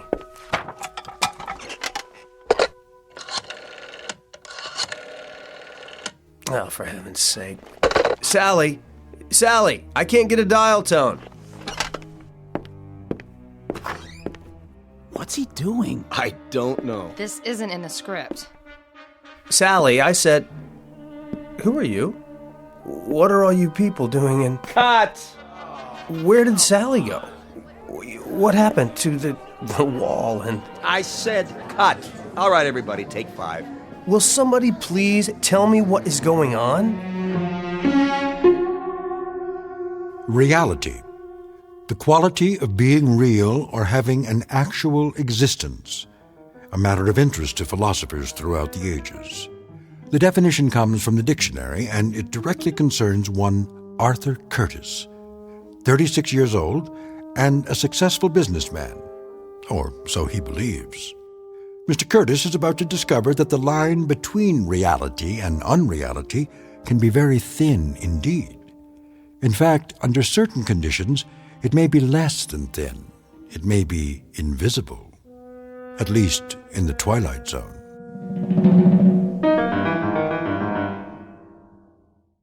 And now, The Twilight Zone and our story, A World of Difference, starring Luke Perry with Stacy Keach as your narrator. I asked you a question. All of you. What are you doing here? Get out of my office. Come on, Jerry. That's not my name. Is it so hard to make a phone call? Lose the ad-libs. Who are you? Remember, Jerry? Marty Fisher, your friendly neighborhood TV director. What are you talking about? How soon they forget. Sally, what is all this? Something go wrong, Mr. Reagan? Why are you sitting there like that with your feet up? Take them off the desk at once. I thought we were on a break. We are. Why don't you go to your dressing room while I talk to Jerry? Sure, Marty. Call me when you're ready. Watch the cables, Miss Lawson. Of course I will, Kelly. You'd think I'd never been on a set before. What are all these lights for? I can hardly see. Pretty hard to shoot without him, Jerry. This isn't exactly verite. That camera, what's it for? Will somebody please tell me? I'm warning you, Jerry. Oh? And who do you think you are? That's funny. I was about to ask you the same thing. Why don't you wise up and cut the dramatics? Dramatics? They won't take much more of this. You're very close to the edge. The edge of what? I like that. You're really into it. What is it? The method? I don't think so. Not the method. Who'd you study with? Sandy Meisner? Right? No, wait a minute. Stella Adler. Well, I used to be at the Institute, too, and the first rule is don't break character. So, what do you say? Shall we take it again? I don't understand what you're saying. It's a gag, just a little gag. You know these New York actors. All right, get him some coffee. Kelly? Yeah? Coffee over here, please. Black. Coming right up. Okay, Jerry, let's forget about it. Get your scene done. The front office doesn't like it when they're over schedule. Over schedule? Not this show. Then let's try it again. Back to the set. Set? Listen, I went out on a limb for you. The whole agency did. What agency? Just do your lines. Are we ready here? We're ready. Now, Jerry. All right, one more time. You're going to call your wife, tell her to meet you at 3:15. How did you know that? Got all your lines down? Where's your script? What are you talking about? Easy, Jerry. Don't burn yourself out. Places, everyone. Break's over. Where am I? In your office. It's morning. You just got here. This can't be my office. It only looks like my office. The window isn't even real. What's he doing? The city outside. It's a painting. What is this, a joke? Jerry. What are you people watching me for? I don't know you. I don't know any of you. Don't let him get away. He's not going anywhere. He's not on his mark. Maybe you can shoot around him for a while. I don't want to shoot around him, Sam. We've got 7 pages to do before lunch. He'll come through, Marty. We never had any trouble with him before. What's he doing now? The scene, I told you. Get ready to follow him. Roll sound and action. Still dead. Cut! Where are you going, Jerry? Stop calling me that. It's not my name. Sure, if that's what you want. Is there another telephone in here? Sit down, Jerry. One that works? Jerry, if I have to phone Brinkley on this, you're dead. Do whatever you like. Just leave me alone. You don't look so good. How do you feel? I felt fine when I got here. Please sit down. What's that on your face? Sweat? Kelly! Yeah? Call for an ambulance and make it fast. Yes, sir. Shall I ask the front office to authorize it? Of course not. If they find out, there's no telling what they'd do. Suspend production, probably. Go on, go! Right away. Jerry, let's go to your dressing room. You can lie down. Where's the nearest telephone? Jerry, we're trying to help you. My name is Arthur Curtis. Take your hands off me. I'm getting out of here. Did you hear that? Arthur Curtis? Is this a real telephone? Looks like it. All right, everybody. 1 hour for lunch. Is it hooked up? Should be. The number. What's the number? Search me. Operator, number please. I don't know. I can't think. I'll connect you with information. Yes, please. Directory information. Hello. Would you give me the number of Arthur Curtis? 22437 Ventnor Road, Woodland Hills? Checking. On Ventnor. Ventner.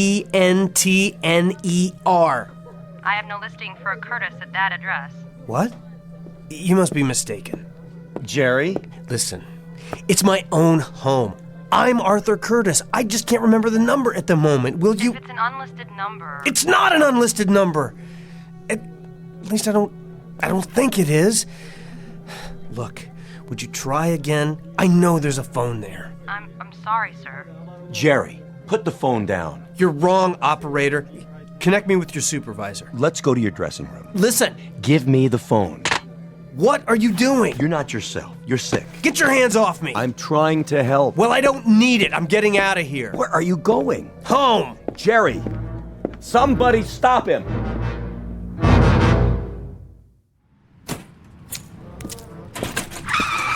Hey!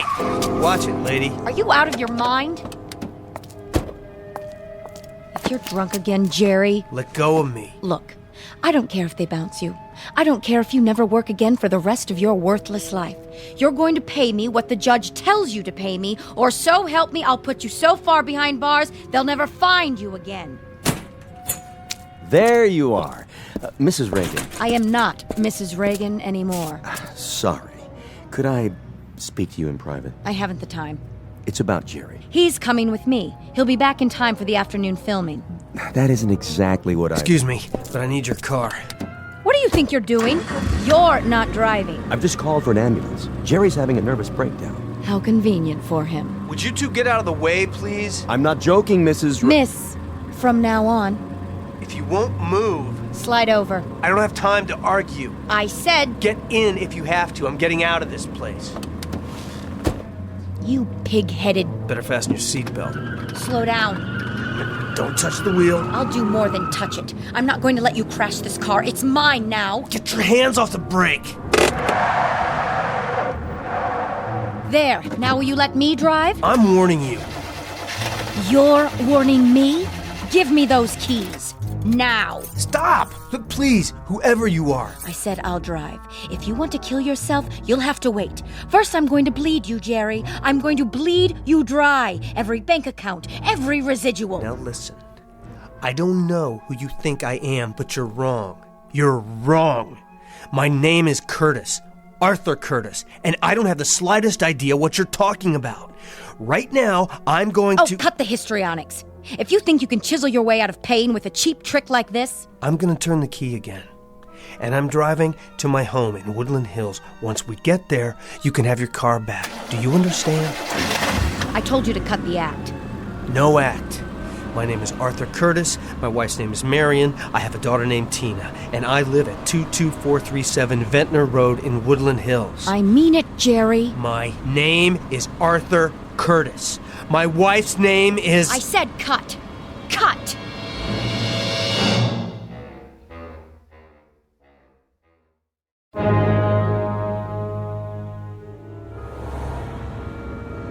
I don't understand. I've made this turn twice now. Let me know when the grand tour is over, will you? I don't know where I am. And yet I must. This is my neighborhood. I live here. Do you? I have, for years. Ever since I bought the house. But my street, it's just not here. What do you want, Jerry? An Academy Award? I've told you, my name is... Oh, can it, will you?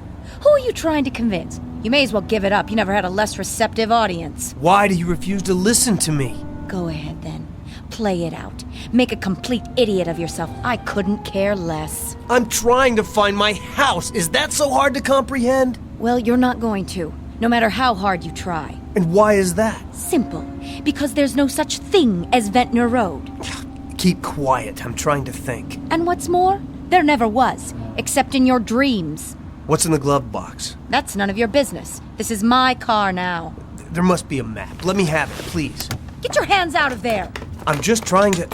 Tina! There she is! Who's Tina? My daughter! Another little secret you never told me about. When did that happen? See her? Skipping down the sidewalk? Oh, spare me.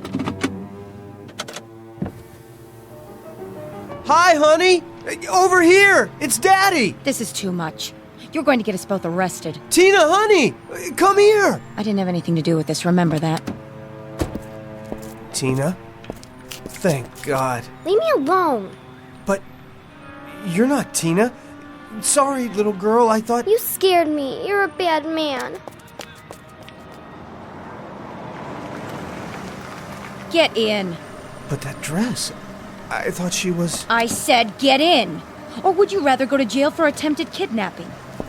You should have let me drive in the first place. None of this would have happened.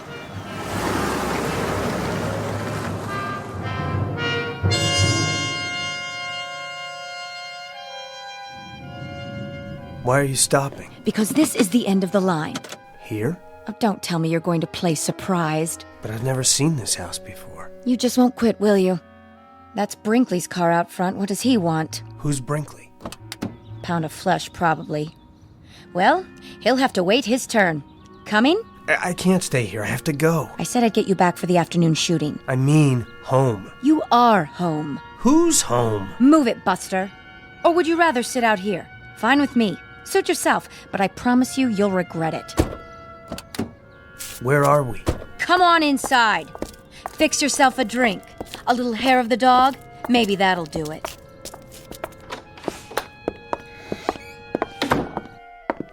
Jerry. Who are you? Better be nice to Sam. He's still the vice president of your agency. Where have you been? I'm not sure. Did Sam call you? More than an hour ago. Said he'd left the studio, walked out. Stumbled is more like it. What's all this about? The studio? First things first, Jerry. Come into the study. Why? Nora, we need to do some damage control. We sure do. Can't this wait? I've waited long enough. I want my money now before he goes off on his next binge. Now look, I've explained to this woman that I'm not who you all seem to think I am. Frankly, I don't know what to think. But if we don't smooth this over right now, today, the network won't renew your contract.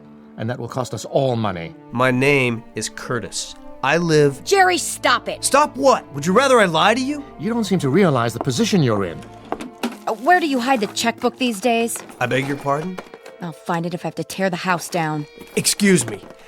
I have to get out of here. Jerry!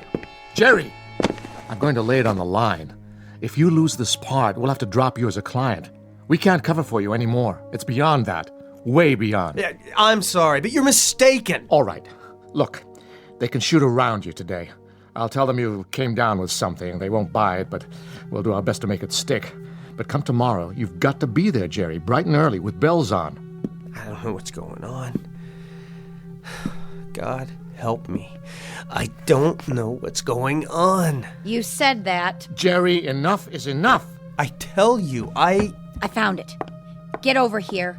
Now. Leave me alone, please. Nora, he doesn't look so good. Maybe we should take him to Cedars. You're going to sign this check, Jerry, right now, before you can pull anything else. Go on. Pick up the pen. That's it. Then we'll see about the state of your precious health. Please, I'm asking you. And I'm telling you. Sign it, Jerry. I want what you owe me. His hands are shaking. Oh, no. He's not going to get out of it that easily. I'll fill in my name and the amount. Just sign Gerald Reagan. G-E-R-A-L-D. That's not my name. R-A-I-G-A-N. In case you've forgotten how to spell, too. But I've never heard that name before in my life. Maybe he should lie down. Would you both back off? This has gone far enough. I am not Gerald Reagan. My name is Arthur Curtis. Do you hear me? Arthur Curtis. I work for... Wait a minute. I'll prove it. Operator, I'd like the number for Davis Morton and Company, 189 Brand Street, Los Angeles. Yes, I'll hold. But make it fast, will you? Of course there is. I should know. I work there. Look, I've been with them for 7 years. Don't tell me that. Don't. Here, lean on me. Sarah Bernhardt. Look at his eyes. I don't think he's faking it. Awfully good timing, if you ask me. Help me to get him to the other room. What? What is happening to me?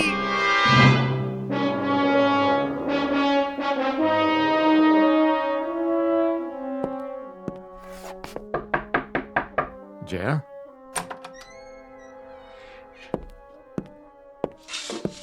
What are you doing? Just closing the blinds. Don't bother. I was hoping you'd catch a few winks. Feeling better? You don't believe me, do you? It doesn't matter what I believe. You've been overworked, trying to wrap the season. Must have been a terrible strain. The season. I take it that's supposed to mean something to me. If it doesn't, we're all in trouble. Would you like anything? Some lunch? If Nora won't make it, I'll order out. No, thanks. I don't have much of an appetite. You need help, Jerry. It's not in my province, but I've known you a long time, and I hate for this to happen. It's not necessary, it really isn't. Can't you see what's happened? Why don't you tell me? You know what this is? A script. For what? It's all right here. Take a look. Cast of characters. Arthur Curtis, 36, a young business executive, happily married. Let me see that. Curtis lives in Woodland Hills, California, with his wife and young daughter. Where did you get this? It's yours. From the dresser here, where you left it after studying your lines last night. Go on, keep reading. He is married to Marion Curtis, 33. A charming young woman, typical of that efficient breed which can manage a house and family and still have ample time for... Ring a bell? Who wrote this? That's neither here nor there. Some hack, probably. The point is, the only information you have about Arthur Curtis is what's written here. That's crazy. Jerry, I really do understand. Sometimes I'd like to escape myself, get away from this turmoil. The long hours, the early calls, to a simpler, sweeter existence. It's only natural. You're telling me it was all a delusion? That I'm really somebody named Gerald Reagan, a dissolute, pitiful... A sweet, unhappy man. A square peg in a round hole who never should have moved to Hollywood. Burdened with that harpy in there. Jerry Reagan, who wanted to be a serious actor once. Trying to make a living and find a little happiness. That's all. No. I won't accept that. The life I remember, it was real. I wish it were. For your sake. I wish it were. I have to go, Jerry, and report into the agency. Try to rest and forget about the series. You won't have to go back. I just spoke to the studio a few minutes ago. They're canceling production. Production on what? You may as well give me the script. I'll toss it for you. It doesn't matter now. I'm sorry, but Arthur Curtis is dead.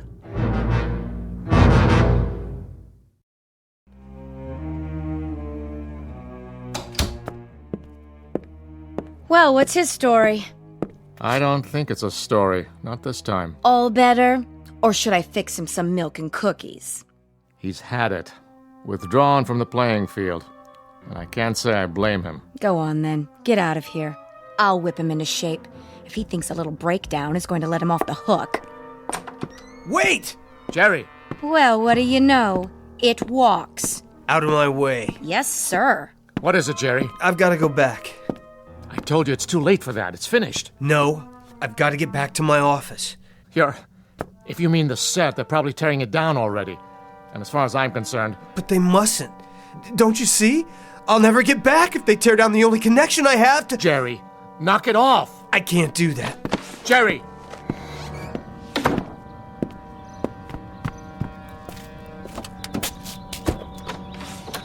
Careful, Jerry, that's my car!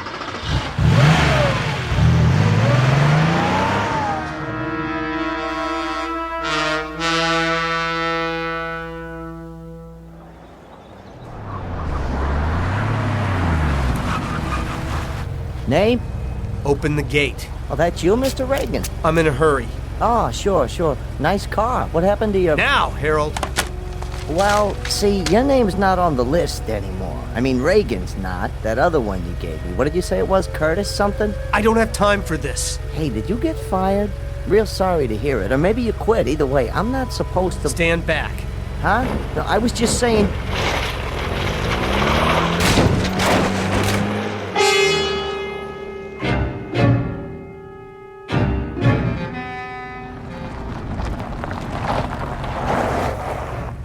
What in the... Hey! You can't do that! Put that down! What do you think you're doing? What'd you say? Watch your feet. That's my sofa! Yeah? Where are you taking it? Back to props. You can't. Yeah? I got a work order right here to strike the set. You mean my office? Which office? The low building with the rose bushes. 189. Nah, this is from stage 23. Which way is that? It's over there. Hang it right at the commissary.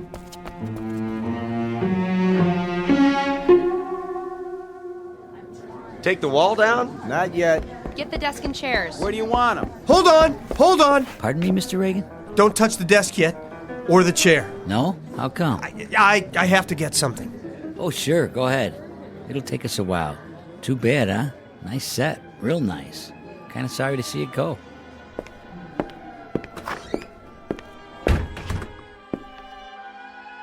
Sally? Are you still here?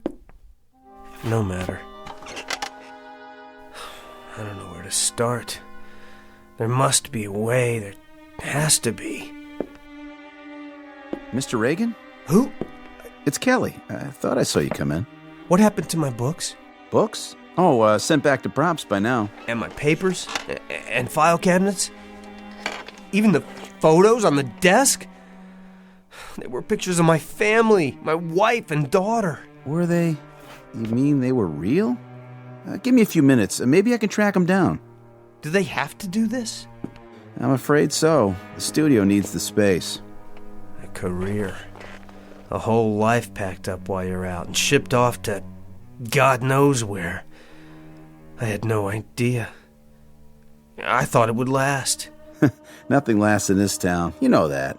But I thought... You thought you were different. The exception to the rule? Well, I don't blame you. It's easy to fall into that. You see what happens to everyone else, but you never think it'll happen to you. Human nature, I guess. But, the next thing will come along. And what will that be? Beats me, but it always does. You have to have a little faith. And the things we collect over the years and leave behind. Oh, somebody else will get some use out of it. It was never really ours in the first place, was it? Can't exactly take it with you. No, I guess you can't. They're ready to take the walls down now. You might want to sit somewhere else. I thought if I got here in time... Thought what? Nothing. You go on. I'll be out of here in a minute. Just following orders, Mr. Reagan. Nothing personal. No. Nothing personal at all. Marion, don't leave me. Don't leave me here. Mr. Curtis? Sally? Mr. Curtis, oh, there you are. I thought you'd gone home. What? Somebody's here to see you. Go ahead, Mrs. Curtis. Arthur? Marion! Honey, I don't understand. You don't? Where have you been? I've been phoning all day. Marion, is it really you? Well, who else would it be? Honestly, Sally kept saying you were out. Out? What does that mean? She couldn't imagine where you'd gone. She didn't see you leave. I had some business to attend to. I got lost on the way back. You did?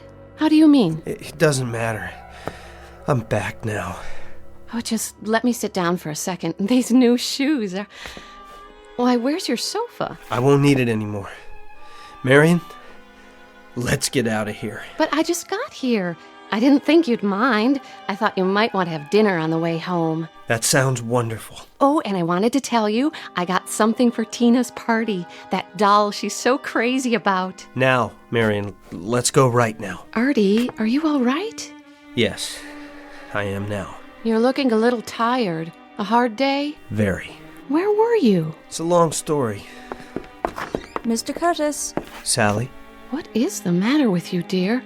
You look as if you've seen a ghost. Leaving now? Did you make that call to the airlines? Yes, sir. They sent the tickets over this afternoon. I have them right here. Let me see. Plane tickets for our trip? Are they all right? Yes, they're perfect. Ready to strike the office. Get those lamps and tables out of there. Okay. Honey, you look so peculiar. Is something the matter? Can you hear that? Hear what? Over here, boys. Please, Marion, let's go on our vacation right away. Let's not wait. What is wrong with you? Nothing, sweetheart. Just let me hold you. I don't want to lose you. Not much chance of that. Oh, Artie, I've never seen you like this. We'll take Tina to your mother's and go right to the airport. But I'm not packed. We'll pick up what we need when we get there. Oh, Marion, it's very, very important. Well, if it matters that much to you, I suppose. Then let's go, now.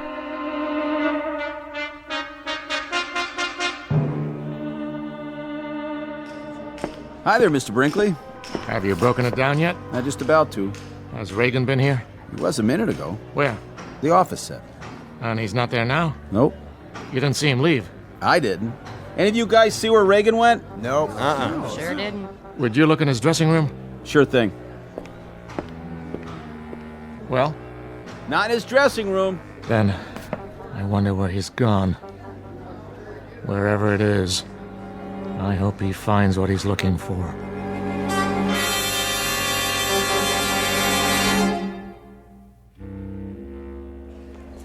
Flight 23 departing at Gate 5. Last call. Flight 23 to San Francisco.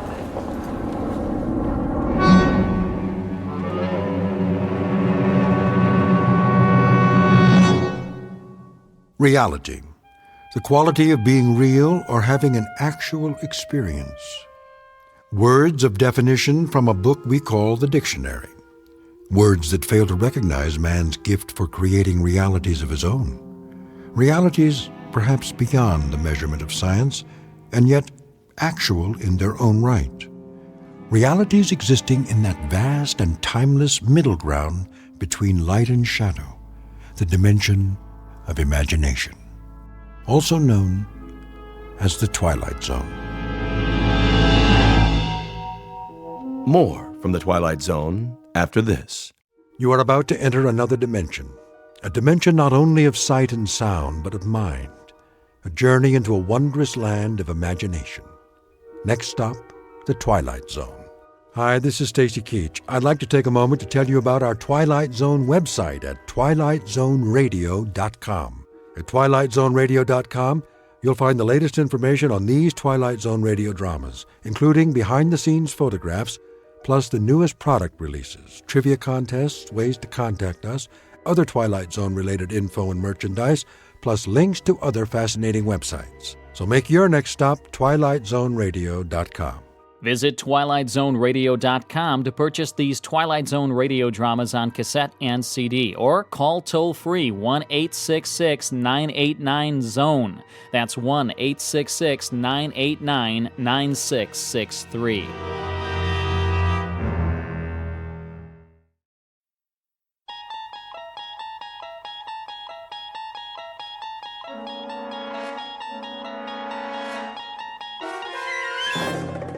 You unlock this door with the key of imagination. Beyond it is another dimension, a dimension of sound, a dimension of sight, a dimension of mind. You're moving into a land of both shadow and substance, of things and ideas. You've just crossed over into the Twilight Zone.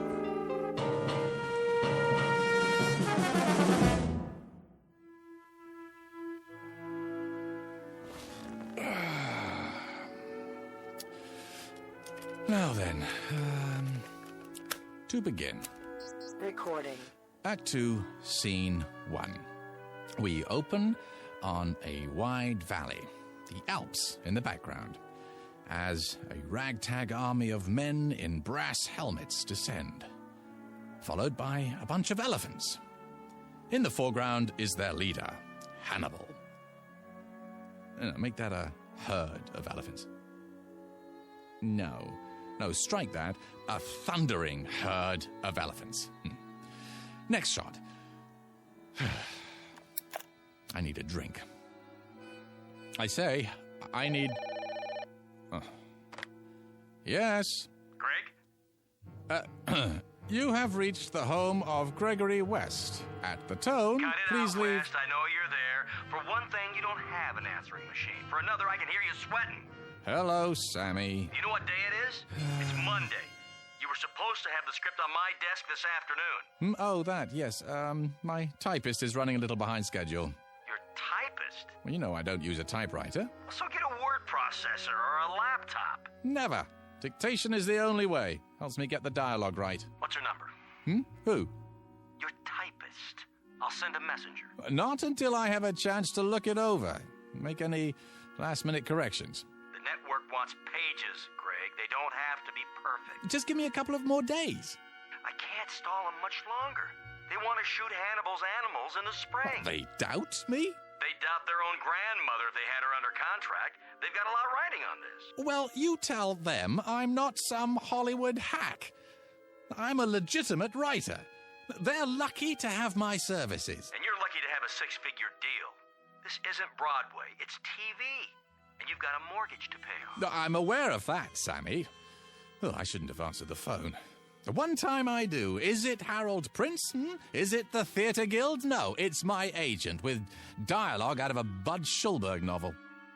Bud who? Look, the script will be ready when it's ready. Do they want it fast or do they want it good?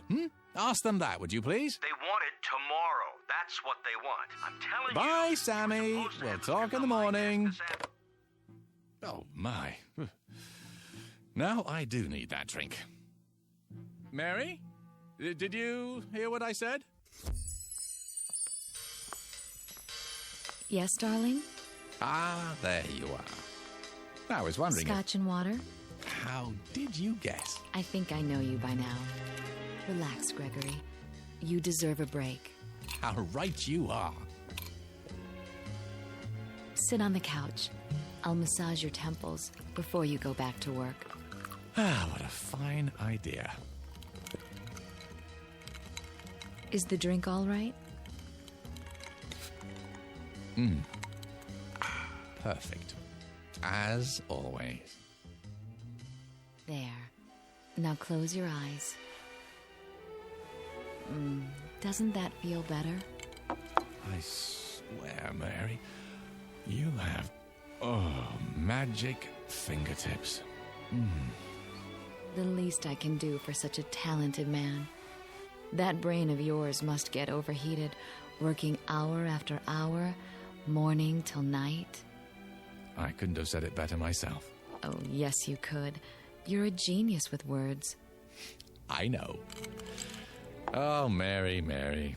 Yes, Gregory? Hold me. It would be an honor.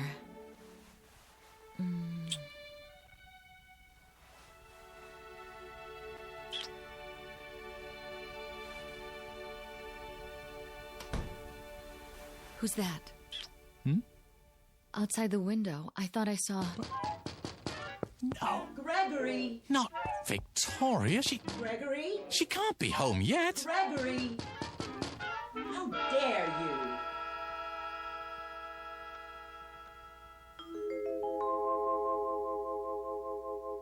The home office of Mr. Gregory West, noted playwright, and now a resident of the Hollywood Hills. A quiet, thoughtful man, even a bit shy, and at the moment, very happy, despite the fact that he is over deadline. His latest project? A script assignment taken to ensure that his household remains secure, despite the occasional fickleness of drama critics. The other ingredients of that household? There's Mary, warm, affectionate, devoted, the ideal companion for someone who values peace of mind.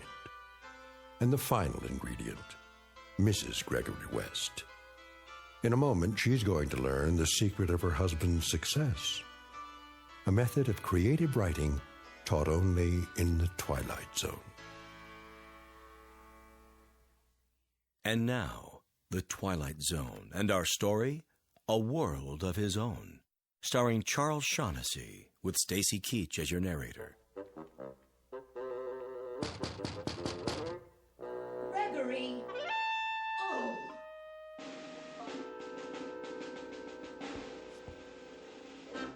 Is she gone? Yeah, for the moment. Are you cold? What? The air, it's chilly this evening.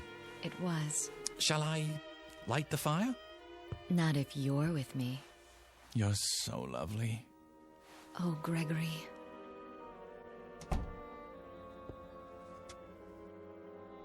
Don't worry just yet. Oh, Mary. Gregory! Unlock this door immediately. I'm sorry. Greg, not again. I have to, Mary. But why? You don't know what she's capable of. I know you have a woman in there. Open up. No, Greg. What else can I do? I warn you, Gregory. Oh, my. Are you so frightened of her? She can make my life miserable if she chooses. All right, then. If you must.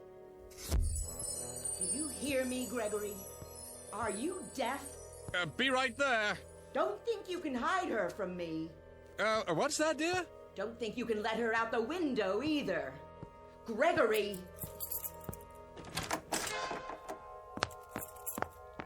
Ah, I thought that was you. Where is she? Who, my dear? Not behind the drapes. I'm sorry, I don't understand. Under the desk? What are you going on about, Victoria? You know perfectly well. I suppose you let her out the window.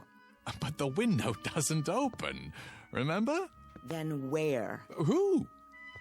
You little worm, you know who. What have you done with her? Where did she go? Where? Please, stop. My glasses. A cozy fire. Your smoking jacket. Oh, only because it's comfortable. You know I don't smoke. Of course you don't. In order to smoke, you'd have to heat up. And you've never risen above room temperature. Sit down. Let's talk this over.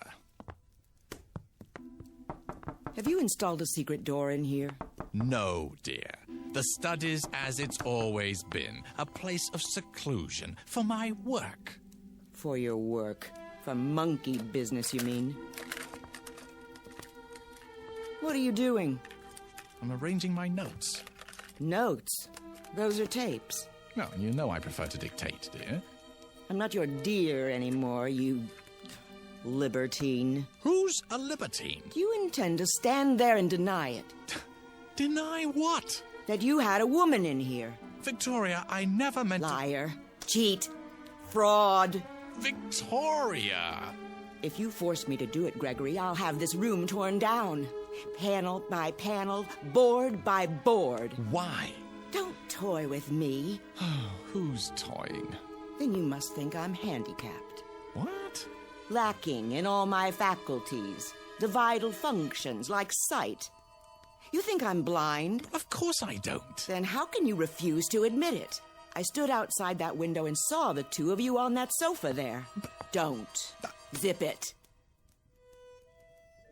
Shall I describe her to you, Gregory? Her brown hair, the simple black dress, the pearl necklace, how she handed you the drink. If I'm not mistaken, this drink right here. I don't recall who made that. You don't? Your private bartender, maybe? In our own home, Gregory. Our own home.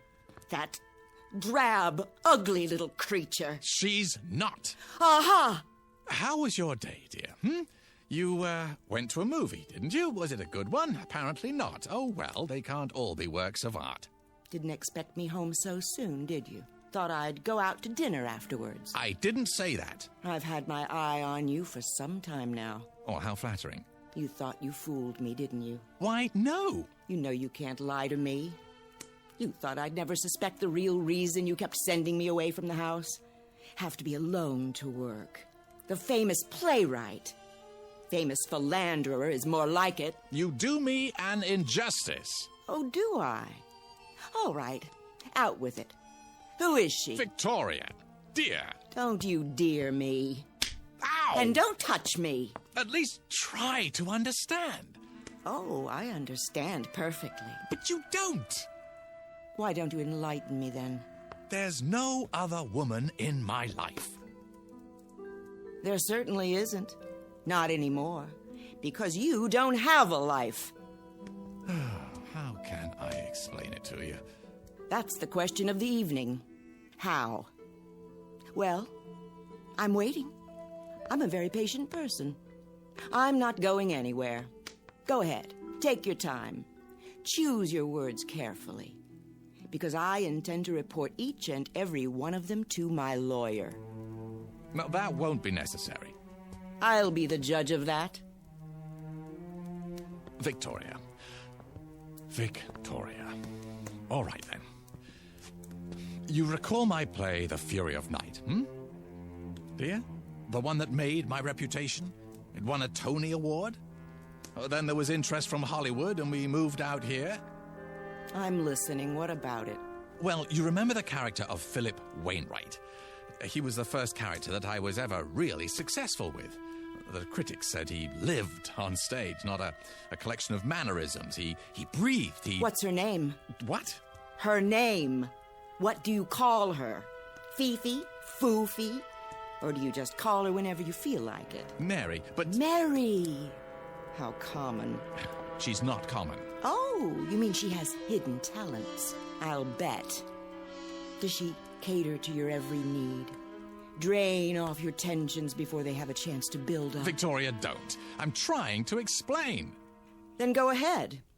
I'm all ears. All right.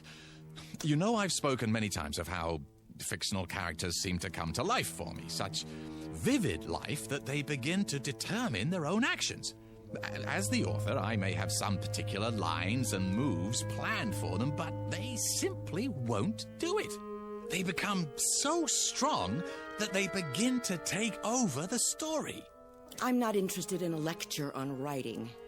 You artistic types are all alike, full of mumbo-jumbo about feelings and moonbeams. It's all smoke and mirrors.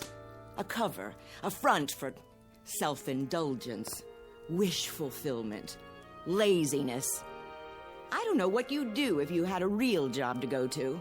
If your delicate sensibilities could stand up Victoria, I'm asking you to bear with me. Bear? I've borne you too long. And now it's over. Finny, kaput. 10-4, over and out. Wave bye-bye, mark it and strike it. But this is important. Philip Wainwright. He was the first one of my characters ever to behave like this. Like what? Like you? With a complete lack of morals? With duplicitousness? Duplicity? What? The word is duplicity. Is it? Well, I've got a word for you. Look, I must finish this, so please don't interrupt. Now, no matter what I tried to make him do in the service of the story, he balked. Flatly refused to take direction.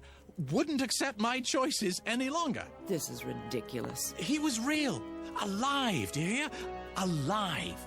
With a will all his own. We're off the subject. No, we're not. This is the subject. Philip Wainwright was alive. So much so that one night while I was working right here in my office, he came walking in through the door. My God. You're delusional. Victoria, believe me, he did. He walked right in and took a chair in front of the fireplace. A real flesh and blood man. Not just words anymore. And I had created him. What are you doing? I think psychiatry is next on the agenda. No, put the phone down. I'm telling you the truth, Victoria. Characters from my plays began to come to life. I saw them. I talked with them. I shook their hands. And made love to them? Yes! No, I mean no! You want me to put the phone down? How's this? Right on your fingers. Ow! Get out of my way. Look, hear me out. You know how I work, how I dictate my dialogue and descriptions into the tape recorder. The lazy man's way to riches. I can describe any character at all into it, and now, if I do it well enough, truly enough, the character will come to life. Real life, Victoria. Listen to yourself. They don't even have to be characters in my scripts anymore. They can be any kind of characters I want. You belong in an asylum. You told me that you saw Mary in here, didn't you? Oh, I saw her. Then how did she leave? I don't know. But I trust my own eyes before I trust you. Well, think about it. She didn't use the window. And you know very well that there's no secret door in here. The magician reveals the tricks of the trade. I'll tell you how she left. Because I want you to understand. Look in the fireplace. The what? The grating. Go ahead, look. I'm supposed to believe that she went up the chimney? Well, in a sense, but not the way you mean. Here, I'll show you.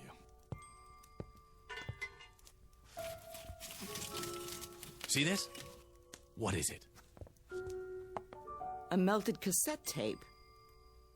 Is that what you do with your so-called notes? Burn them? Only on occasion. When I have to get rid of something in a hurry, or someone. The tape I had recorded her on, I threw it into the fire just before you entered the study, and she was gone. Poof! Just like that. Uncreated. Look, if you'll come over here, you can see what... I've heard enough. Wait! I'm leaving. I'm telling you the truth. Get out of my way. Where are you going? I'm going to have you committed. Look, you've got to believe me, Victoria. What do you think you're doing? Trying to save our marriage. By locking the door? Don't waste your time. It's so simple. Look, I could describe a cat or a dog or any kind of character you wanted, but I assume you'd rather see Mary. Besides, I've created her so often that she's readily available. Oh, is she? Give me that key. No, not yet. Recording. Her name is Mary. She's 36, 5 foot 3 inches tall, simply built, brown hair, fair complexion. The key. On the surface, now. A plain, quite ordinary female, yet with that quality of inner loveliness which gives her woman real beauty. If you won't give it to me, I'll take tender, it. A gentle woman, an understanding woman. As she wears a simple black dress, a single strand of pearls at her throat. I'm warning very you. Very little makeup, her hair arranged simply. There. She's coming up the front walk now. She's crossing the porch. She's opening the front door. Greg, someone's in the house. Closing it? Walking down the hall? Who? Good evening, Mrs. West.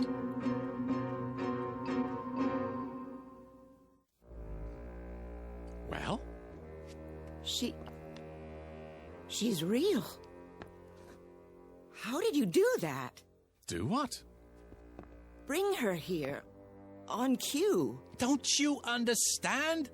I described her on the tape. You heard me. But why, Greg? Why do you bring me here now? Because...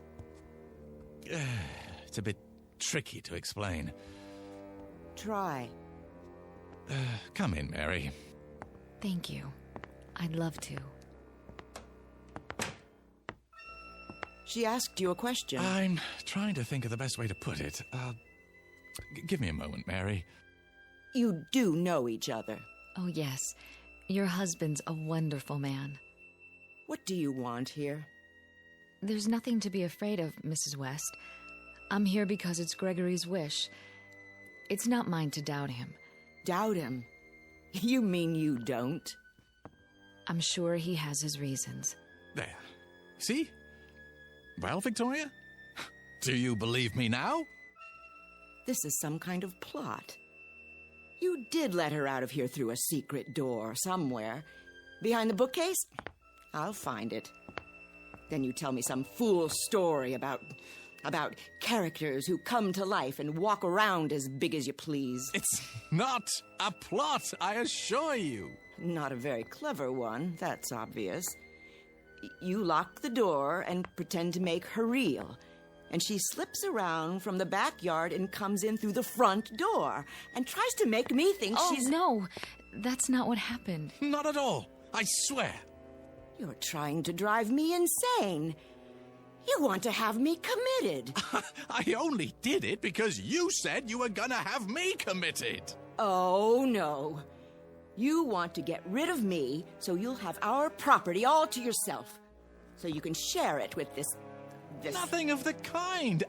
I only wanted to show you. Yeah, it's a demonstration. Greg? What is it? Is that why you brought me here? Not because you wanted to see me, but only to show her? Mary, try to understand. I am trying. Only... Victoria's my wife. Not anymore. Not after this diabolic conspiracy. Oh, come on, Victoria. Can't I do anything right? That's something I've been wondering for years. You haven't answered me, Greg. Answered what? Is that all I am to you? A parlor trick? Something to show off? Go ahead. Lie some more. Victoria, do you honestly believe that? Yes. And that's the only thing I believe. I hope you two are very happy together. Here we go again. Don't leave because of me. I wouldn't think of it. I'm leaving because of me. Victoria, please. Let go of me, monster. Very well. I'll claim false imprisonment. In your own house? What are you going to do now? Oh, you'll see. I'll scream. I will. What for? No need. Is that my tape? It is. And you're going to? There's no way around it. Craig, why do you do this to me? I'm sorry, Mary, but what else can I do? But again? I just got here. I have no choice. That's all you ever say. Don't you think I'm nice enough? Oh, that isn't it at all. Not loyal? Not interested in your work? Not sensitive to your needs? Not giving enough? No, quite the contrary. If you're going to be cruel to her, don't do it because of me. No, of course not. Wouldn't believe me. Oh, no. Had to make me prove it. Make me force poor Mary to... Oh, Victoria. Sometimes I wonder. A man has feelings. Feelings that get turned into thoughts, and then into words. And those words go onto paper, and eventually they live, and breathe, and walk, and talk, and strut upon the stage in their petty pace for a paying audience. But you wouldn't know anything about that, would you? Not even after living with me for so many years. I really don't want to do this. If you do, don't bring me back again, Greg. Mary. Just don't. I can't stand it any longer. You're a part of me. You know that, don't you? I'm not speaking figuratively. I give you my word when I say, this hurts me more than it hurts you.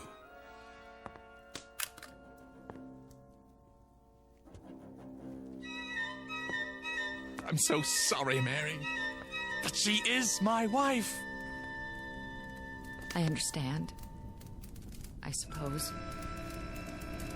Greg, I feel so strange.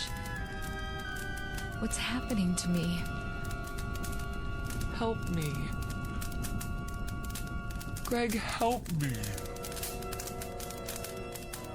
Please. Greg.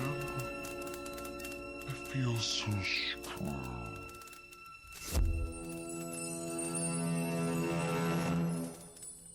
What happened to her? She's burning brightly. Where is she?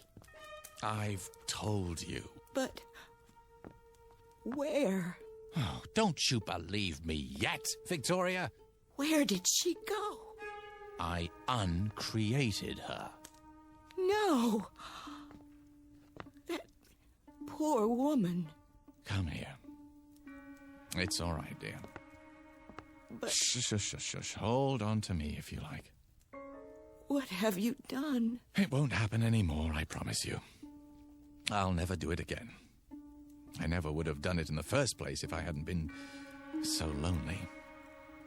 It's just that you're so perfect, Victoria, in so many ways. So impeccable, so flawless. You make me feel inferior. Really, Gregory? I can't help what I am. Well, maybe not, but that's why I created Mary. I didn't do it to insult you. I just wanted a little company, that's all.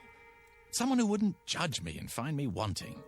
Someone I could talk to, someone I could feel comfortable with, instead of like a worm. You do understand, don't you? This has been a small sacrifice for me, and a giant step for the institution of marriage. What are you doing now? What else can I do? Return to work? Burn the midnight oil? And all for a paycheck to maintain the lifestyle you so richly deserve. Another tape, another dollar. We'll work it out, Victoria. You'll see. Somehow we'll work it out. Realize that I'm inadequate compared to you, and at least in some ways it's my fault. I should have been a pair of claws scuttling across a... Victoria? What do you have there? Got your keys out of your pocket. Well, but I thought... Don't try to stop me. Well, where are you going? To the nearest lawyer. What? I'm going to have you put away for the rest of your unnatural life. Away from tape recorders. I'm going to live in this house alone from now on. In peace. Free of your diseased mind. No, Victoria. Yes, Victoria. Wait! No, wait! I can't let her go. I can't. I have to stop her. But how? Recording. A giant red-eyed elephant is standing just inside my front door, and he's mad. He isn't going to let her pass.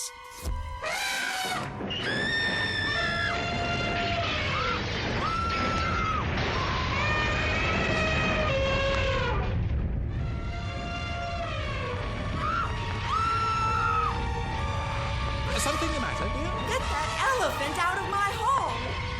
Will you stay? Yes. What did you say? Yes. I can't hear you. Yes. Yes. Yes. Very well. Hurry. Just a moment. Gregory! Yes.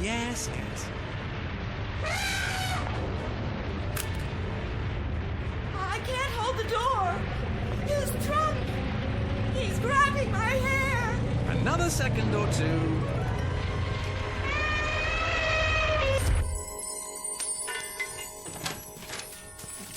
There. You're mad! You shouldn't have said those things, Victoria. What things? You'll stay now? You think you can keep me here? You don't want me to do it again, do you? How about a herd this time? No. It's just a simple matter of recording on another tape. Well, I have plenty. I said no. I'll stay for now, Gregory. Good. But I can't promise for how long. No? You think I can live with a madman? I don't know, can you? Oh, Gregory. It doesn't have to be this way. Oh, you're so right. When we met, you were a struggling playwright. Then you had a play off Broadway. I was so proud. It moved to off-Broadway, then to the Great White Way, and the reviews. I was so proud. We were happy then, weren't we? Ecstatic. We were a team. Onward and upward. There was no stopping you. No stopping us. I remember. And then the next play, and the next. It was like a dream. Yes. I could sit up all night, listening to you talk about your writing, reading me scenes out loud, and it was wonderful. I wouldn't have had it any other way. Neither would I. But then, something happened. I'm not sure how or when. You began withdrawing from me, living in your head. You shut me out, Gregory. I thought when we moved here we'd be close again. But the deadlines, the pages, you didn't have time for me anymore. You didn't have time for a wife. Well, I'm truly sorry for that, Victoria. But I think we can salvage it, don't you? Start fresh, as soon as I finish the script. And will we move back to New York? Well, I don't see how we can afford to. Broadway isn't what it used to be. Nothing but revivals and musicals now. This is where the money is. Our future is here. What future? Well, if Hannibal's Animals gets good numbers, I'll be flooded with offers. But what I really want to do is produce. Sammy says that's where the real money is. We'll form a production company, get some pilots going, and, well, by this time next year, we should be sitting pretty. We'll move to a bigger house with a pool, and I'll have every room wired for sound with hidden recorders. That way I can dictate no matter where I am. And after a while, I won't have to write at all. My characters will do the work for me. I'll straighten their collars, wash behind their ears, and send them out into the world to make me famous. Can you see the future, Victoria? Can you? Thank you, Gregory. For what? I can see the future. What it would be like with you. And now I know I was right. You are insane. Oh, come now. The first chance I get, I'll have you in a padded cell. Believe it, Gregory. I do. Well, I guess that's it.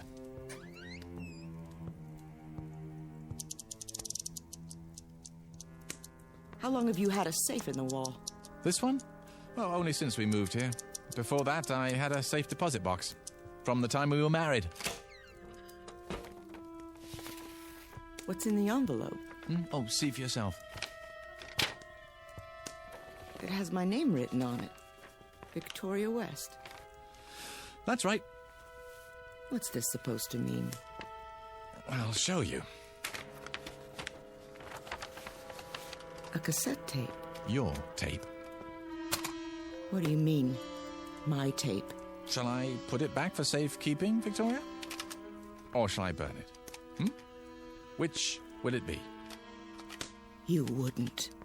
The choice is yours. You want me to believe... Oh, I'm telling you, Victoria. As if I had to. Well, look at yourself, Regal, beautiful. You could have had any man you wanted. Haven't you ever wondered how you got stuck with me? That's absurd. I know who I am. I have a lifetime of memories. Oh, I know you do. I gave them to you myself. It's all here on the tape. Didn't I just tell you you're impeccable? Flawless? Exactly the sort of wife that I used to think I wanted more than anything else in the world. This is another of your tricks. Why do you suppose I was so upset when you came back before, No, not because of Mary, but because it was the first time you'd ever come back against my will. The first time... Do you think you're frightening me? No. No, I guess not. You're beyond that, aren't you? I made you too strong. I forgot to give you human frailty. Well, I guess I deserve it. It's what I asked for. I'll put it back in the safe. Give me that.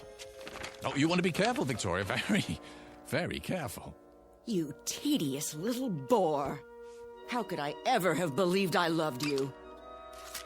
Here's what I think of your childish trick. Victoria! Do you know what you've done? I feel strange. Well, I'm sure you do. It's too late. I can't pull it out of the fire. I think I'd like to lie down. You don't mean to tell me it's true. No. Oh, it can't be true. No. Gregory. Victoria!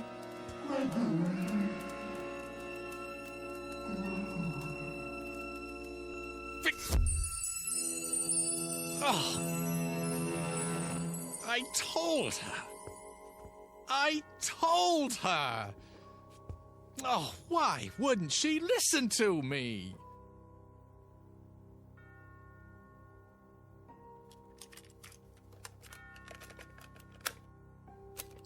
Recording. Her name is Victoria West. She...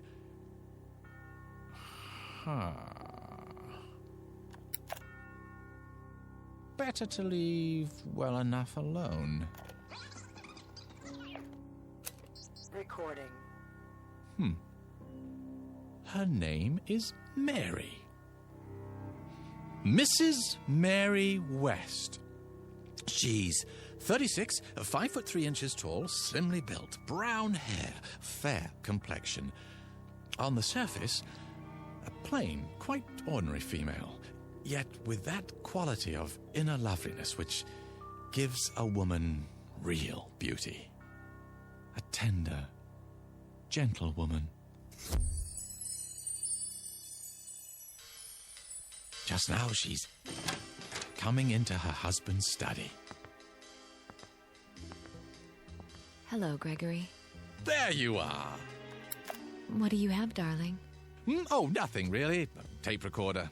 One of the tools of my trade. Will you show me how it works someday? Oh, I don't think it would interest you. Oh, it's of no importance. Nah, no importance at all. Is the drink all right? Perfect. As always. Oh, Gregory. Mr. Gregory West, still shy, quiet, very happy, and apparently in complete control of the Twilight Zone.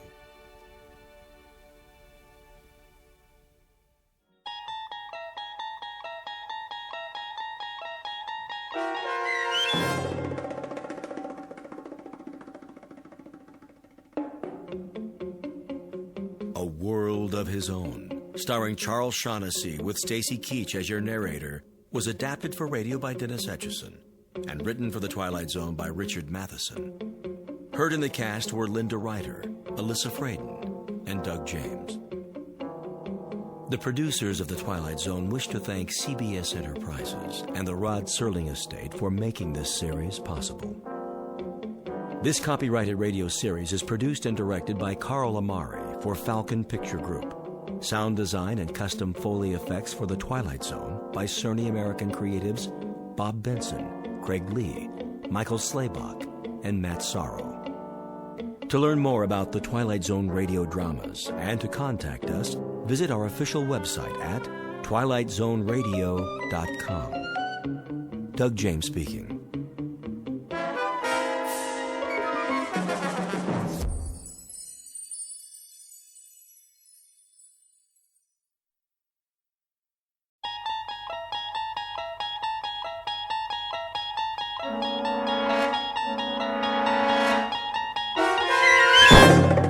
You're traveling through another dimension.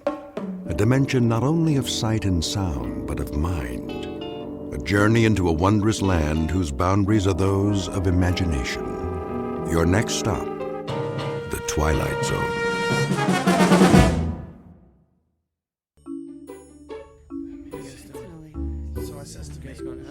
Okay, everybody, listen up. Listen up, all right? I know it's late, and some of you have tests tomorrow. So I won't keep you too much longer, but I'd like to run the beginning of that last scene just one more time. Emily? Right, Mr. Galvin. Places for the top of Act 4, Scene 1, please.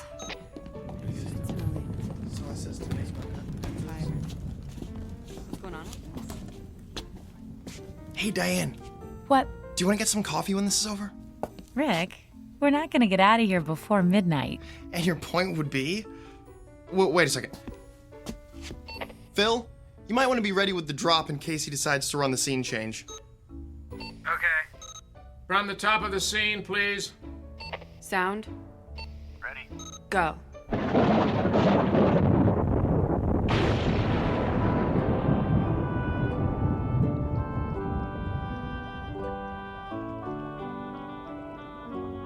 Thrice the brinded cat hath mewed. Thrice and once the hedge pig whined. Harp your cries, 'tis time, 'tis time. So, coffee?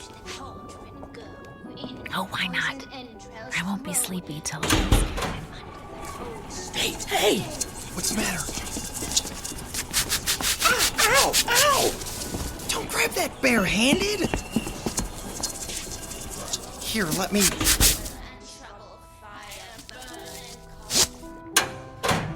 It won't go anywhere now. come over here under the light so I can see your hand. No, it's okay. But that line shouldn't have taken off like that. It's tied off. We'll check it later. Diane, could you take him to the office? The first aid kit's... I don't need... Oh, you were saying? Okay, maybe a Band-Aid. Come on.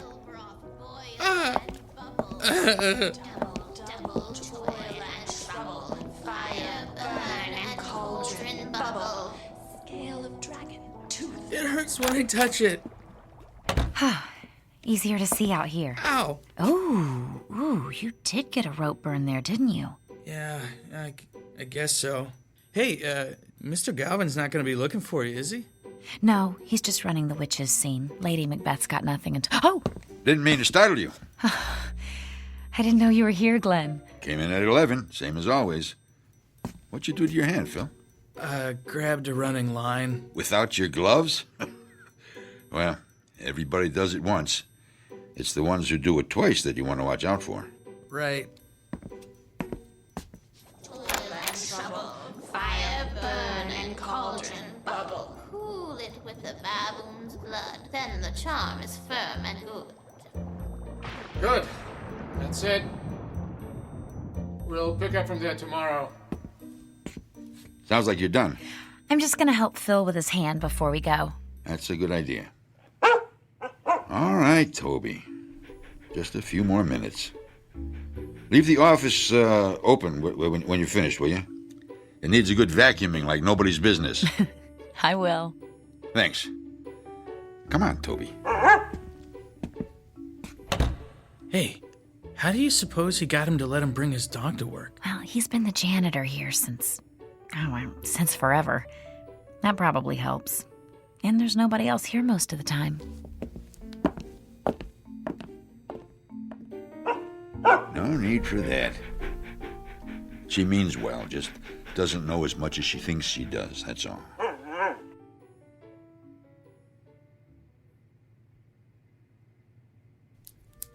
All right, hold still just a second. I'm almost done. All right, I guess we're finished. 6 o'clock call for tomorrow, and as soon as your hand's wrapped up, you can go home, Phil. Unless you want to grab some coffee with us. Thanks, but I better just go home and get some sleep. Hey, do you want to come in early tomorrow? Oh, sorry. I just wanted to make sure it was clean before I put the gauze on. Wait a second. Early? What for? Won't we have to reweight that line? No. I flew it in a couple of times. It's not off balance at all. It doesn't make any sense. How could it take off like that, then? There, try bending your hand. That's good. Thanks. But the line... It's probably the jinx. Jinx? What jinx? The jinx on Macbeth. It's... All right, you three, I need to clean up in here. Sorry, we're out of here. I'll tell you the story later, Phil. Good night, Glenn. Good night. It's okay, boy. Like I said, she just doesn't know as much as she thinks she does. Now, let's get to work, huh?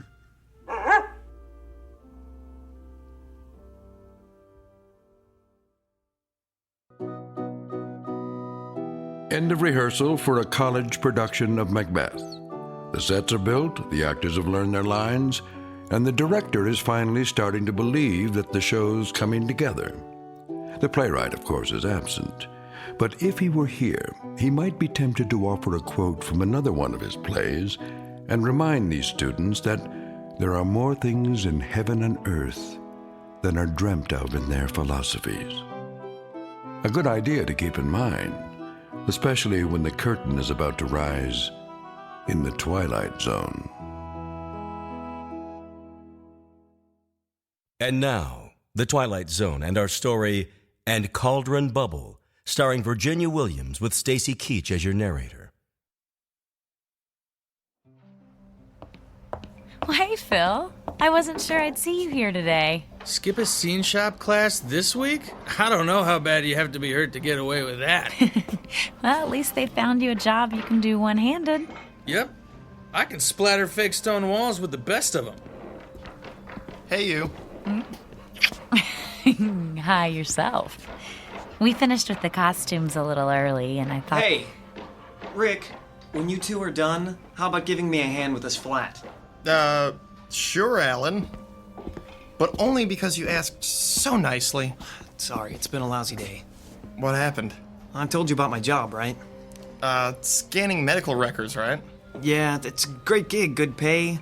Work your own hours, take extra time off for shows. So what's the problem? The problem is somebody at the hospital figured out that they could buy some equipment, hire somebody to scan their own stuff, and take in work from other places besides. Man, this piece is heavier than it looks. Hey, Diane, Lindsay, could you come here a sec?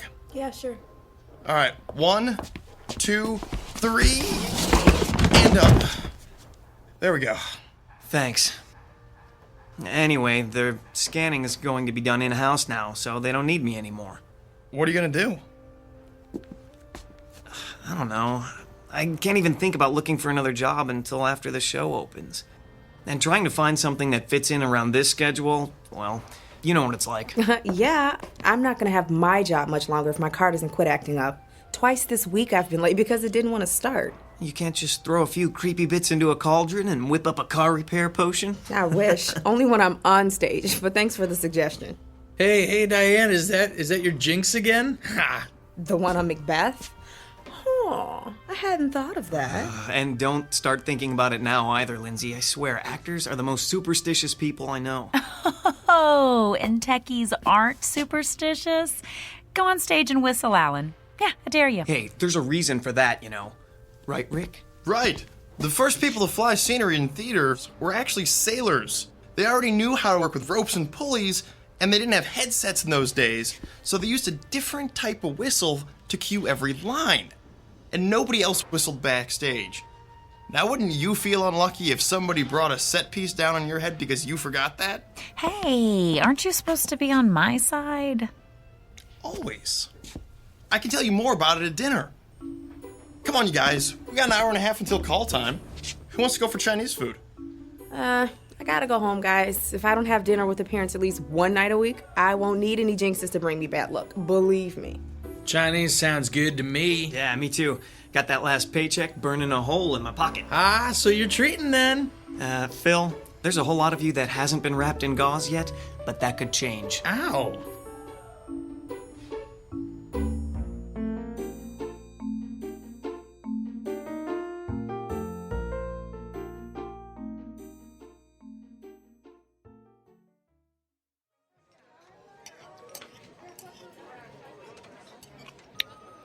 Oh, here. There's still some Kung Pao chicken left. Oh, not for me, thanks. If I eat any more, I'll be able to fly the main out just by leaning against the line. I think you're going to need a doggy bag, Diane. Make sure you don't call it that around Toby. He'd figure it was for him. He's a smart dog, Phil, but I don't think he's that smart. I wouldn't bet against it. Have you ever seen him fetch tools for Glenn? He's the only dog I've ever seen who can tell a screwdriver from a crescent wrench. I've got a better one than that, Alan. Glenn had to come in during the day once when somebody else was out, sick, and Toby came over to where he was working and scratched at the door, like he wanted to be let out. So? Our old dog did that, and he was so dumb he used to forget his name. So, Glenn tells him, "I'm busy. Go take a walk." And Toby goes to Glenn's toolbox, picks up a leash, and walks off with it in his mouth. He was still carrying it when he came back. I guess they both figured that if he had a leash, he didn't have to be on a leash. I still can't figure that guy out. I know he's been working at the school for a long time, but does anybody know what he did before that? Or anything about what he does when he's not at work? I keep forgetting this is your first semester. You haven't had time to hear all of the stories yet. Some people say Glenn used to be a teacher somewhere, but he got tired of dealing with all the paperwork. Or that he was a roadie and all the partying finally caught up with him. Now that's something I'd love to see. Glenn partying, it boggles the mind. But my favorite one is the one where he's writing romance novels under an assumed name and keeping the day job. The night job for the, benefits. Oh, speaking of writing, Phil, I never got a chance to tell you about the jinx. Oh, here we go again.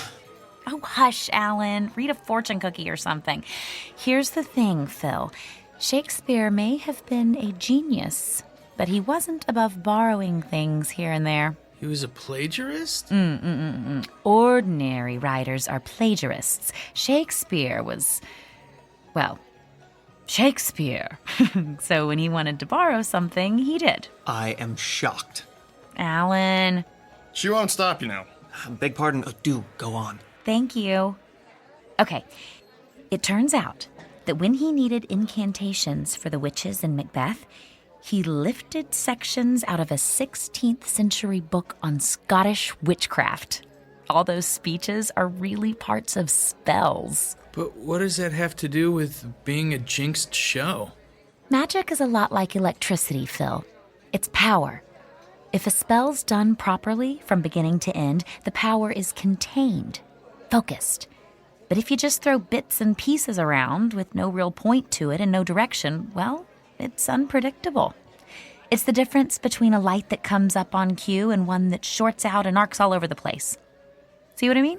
Yeah, I think so. And the arcs are what brings the bad luck? Exactly. Every time Macbeth is performed, or rehearsed, or even read, uncontrolled power gets set loose. That's why some actors won't even say its name. They call it the Scottish play instead. Tell him what you're supposed to do if you do say it.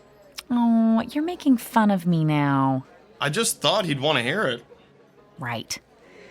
Well, I've never done it myself, but if you say Macbeth, you're supposed to spin in a circle 3 times, spit and swear. That takes the hoodoo off. Oh, that would make for a fun performance, wouldn't it? Tragedy, horror, spinning, spitting, swearing. And you wonder why I didn't mention it. Come on, you gotta admit, babe, it sounds a little odd. Oh, of course it does. And useless, too. If you actually wanted to do some good, casting a protection spell would make a lot more sense. No offense, but how do you know about this stuff, Diane? Well, my last roommate had a ton of books on magic. She left them when she skipped out on the rent. If you'd like to, I Better can... hold that thought. We've got to go soon, Lady Macbeth. Uh-oh. You know what I have to do now, don't you? I know that if you do, I am going to take a picture and use it for my screensaver, especially since you don't believe in any of this anyway. Hey, I'm not saying I couldn't be convinced. I just haven't been, yet. Well, I hope this isn't the show that changes your mind. Me too.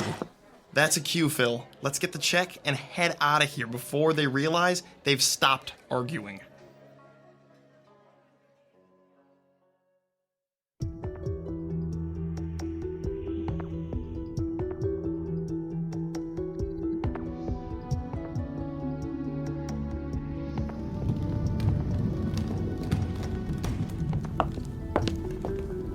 Rick, have you seen Lindsay?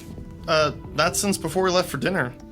She isn't in the green room? Not in the green room, not in any of the dressing rooms, not in the office. Mr. Galvin's going to want to call places as soon as the scenery is set, and we're starting with her entrance. Hold on, just a second. Has anybody seen Lindsay? Emily's looking for her. Yeah, she's not up here. Sorry, nobody's seen her yet. Oh, this is going to be ugly. You know how Mr. Galvin gets when somebody's late. I sure do. I was late once, my first show with Sir James Galvin, theater director par excellence. I thought he'd get me kicked out of school before he was done. Emily? Here we go. I hope he doesn't decide to shoot the messenger. Phil? Yes? The floor's clear. Go ahead and bring in the drop. Okay. She's not here. Oh boy, I think I'm going to find a set piece to hide under and stay there. Chicken. Rick, did you know Lindsay's not... She's not answering her cell. Try calling her parents. Maybe they know where she is. Oh, yeah. Everybody knows. I hope she's okay. Diane? Uh-oh. Yes, Mr. Galvin? Change of plans. We'll run through Lady Macbeth's speech from 1-5. Alan, bring out one of the chairs and never mind about changing the set. I'm hoping we'll be able to get back on schedule after this.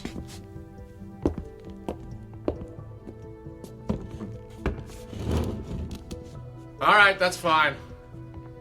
All right, Diane, from your entrance. Go. They met me in the day of success, and I have learned by the perfectest report they have more in them than mortal knowledge. When I burned in desire to question them further, they made themselves air into which they vanished. Mr. Galvin? Whilst I stood... Stop! Emily, why would you... Emily, what's wrong? I didn't get an answer at Lindsay's parents, so I tried her cell again. Her father answered it this time. They're at the hospital with her in the emergency room. While she was on her way home for dinner, she got into an accident. Her car stalled out in the middle of an intersection, and she got broadsided by somebody trying to beat the light. Did they say how badly she was hurt? They think she's going to be all right. Her left arm's got a bad break, and her mom says she's one big bruise. But it could have been a lot worse. All right. All right, then. Can I have everyone on stage, please? Quiet, please. Now, most of you probably just heard that Lindsay Morgan was involved in a car accident this afternoon. From what her parents told Emily, she should make a good recovery. However, I know that the show must go on is a cliche, but it's true all the same. Laureen. Yes, sir? You've been understudying Lindsay. Do you know Hecat's lines well enough to work off book? Sure. The rest of you can take a break while Laureen and I go over some of the blocking. Then we'll pick up where we stopped last night, at Hecat's entrance. We shouldn't be long.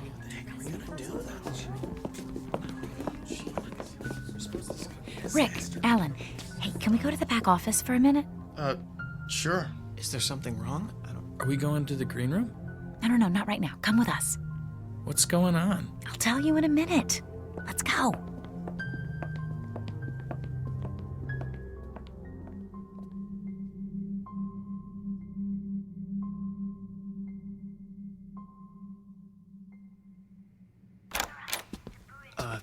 Diane? What?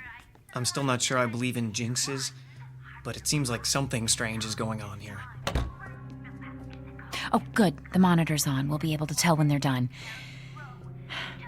Babe, you want to tell us what this is about? Remember what I said about protection spells? Well, we need to cast one. And soon, before anyone else gets hurt.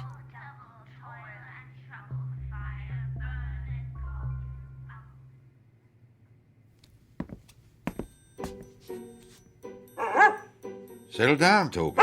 It's still early. Don't you want your dinner? I know. But there's time yet. Don't worry.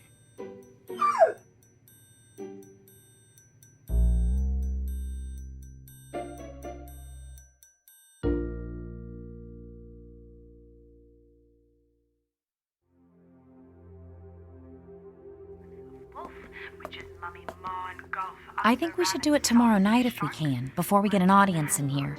You're starting to weird me out a little, Diane. Phil, she might be right. What? Think about it. Lindsay could have been killed.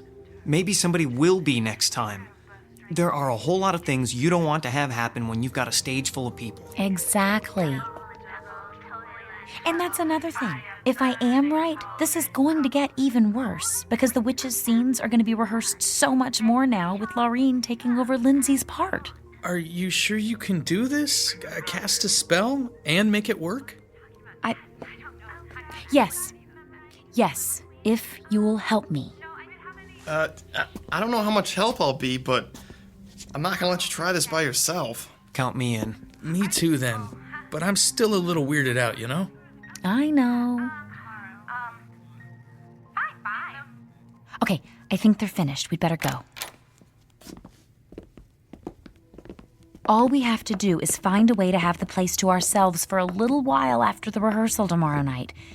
And it'll be okay. I'm sure of it.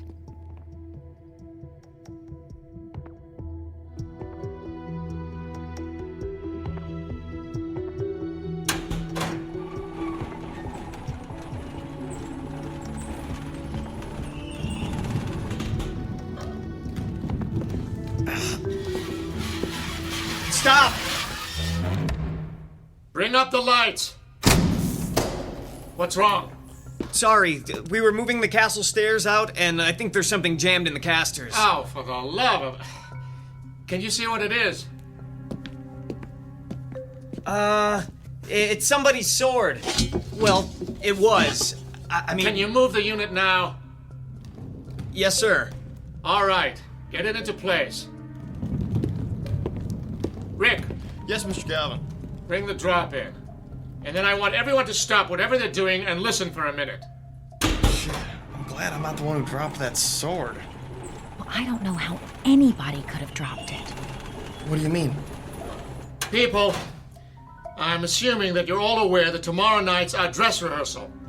That means we have exactly 2 more chances to get through this show, including tonight, before we do it in front of an audience. Is there anybody here who thinks we're ready? Nobody. Well, that makes it unanimous. Look, I went as easy on everyone last night as I could. We were all distressed by what happened to Lindsay. But we're running out of time here. So I'm telling you, start paying attention and get it together. Because if I have to choose between postponing the opening and letting you embarrass this department with a lousy performance, I know what the choice is going to be. And if it comes to that, you're all going to wish you'd gone to a nice trade school instead. Do I make myself clear? Yes. Yes, sir. Yes, sir. Good. We'll pick up where we stopped. Emily? Places for the top of 5-1. Lights 78. Stand by. And go. I have 2 nights watched with you, but can perceive no truth in That sword shouldn't have been there. I think everybody would agree with you. No, that's not what I mean. They're only brought out for the fight scenes, Mr. Galvin insisted. Rise from her bed, throw her nightgown upon her, unlock her closet. Well, somebody must have been goofing around. It couldn't have gotten there all by itself, right? I don't think I have an answer to that. Well, not one I want to think about right now anyway. And besides, we have to talk about it later. My entrance is coming up. Just go out there and break a leg, then. But not really, okay? Huh? I'll do my best.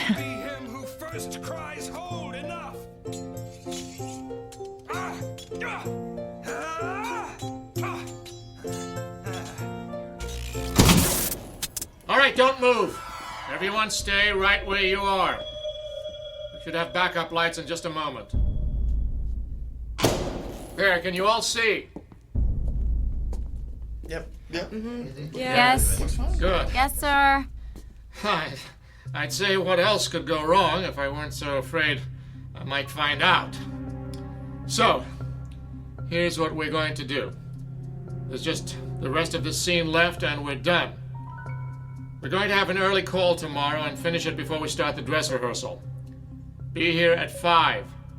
Whatever the problem with the power is, it should have been taken care of by then. Let us hope. Do we need to let Glenn know before he comes in? I don't think he'll bother coming in when he sees that the power's off, do you? Well, just put any props you have out away. Leave everything else as it is. That'll save us a little time tomorrow. Be careful on your way out, everyone. And do I really need to say, be on time tomorrow?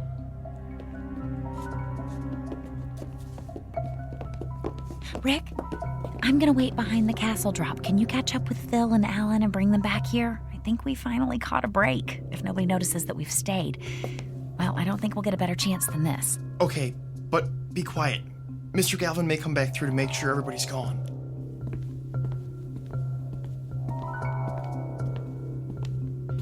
Hey, guys, have you seen Mr. Galvin? Oh, yeah.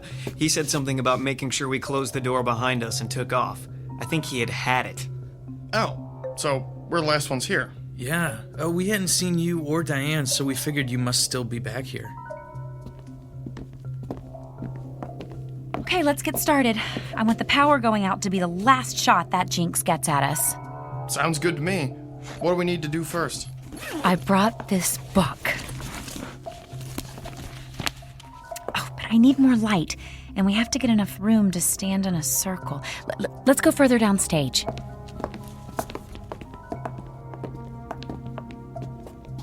Okay, this is good. In a circle, about an arm's length apart. Just one thing. Will this take very long? I mean, what if somebody comes in to check on the power, then... Don't worry, we should be done and out of here without anyone having a clue. Alan, could you just move a little closer to Phil? There, that's better. Everyone needs to focus, to think about surrounding the theater and everybody in it with a white light that nothing bad can pass through. Just keep that image in your mind while I'm reading, okay? Okay. Here we go then. Spirits of air, grant us your protection. Spirits of earth, shield us with your strength. Spirits of water, make all that would harm us flow by. Spirits of fire, wrap us in the safety of your flames. Wait, did you hear that? Shh, not now. If we don't do it the way...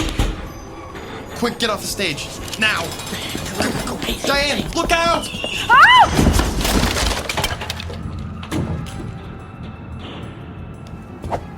Ow. Come on. Oh. Babe. You've got to get up. Ow. We need to get out of here. I can't. It's all right, Diane. We'll help you. You can do it. Oh. Diane, something really bad is happening. We can't stay here. My side hurts. I think she's bleeding. Oh. We'll have to carry her then. Let's just pick her up. Help. Hey, the lights are...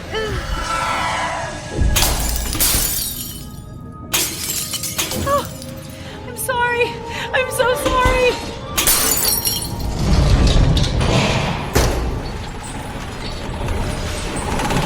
Hold!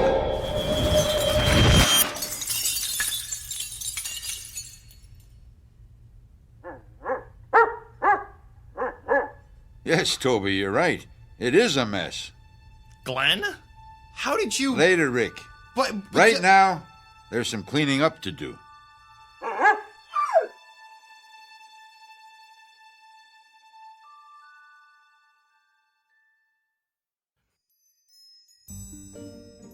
But, Glenn... Have a little patience, Rick. That's half your trouble, all of you. Not an ounce of patience among you.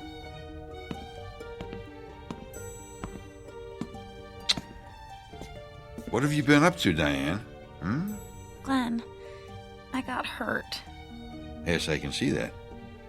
Looks as though a piece of that wall flat caught you on the side when you fell.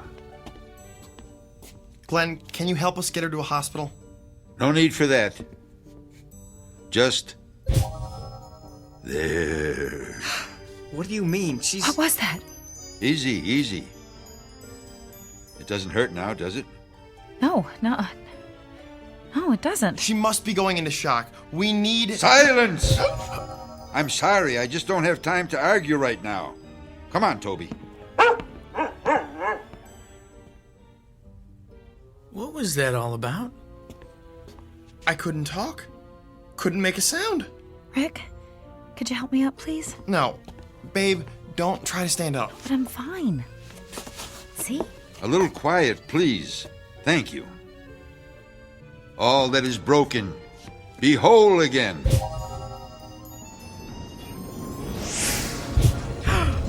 at that. It's all going back together. What is this? Magic. No, it's really magic. All that has fallen, rise. It really is.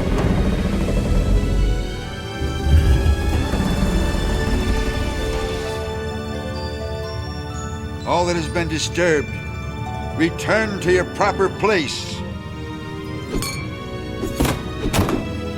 And all that is unwanted here, be gone. So is my will. So mote it be.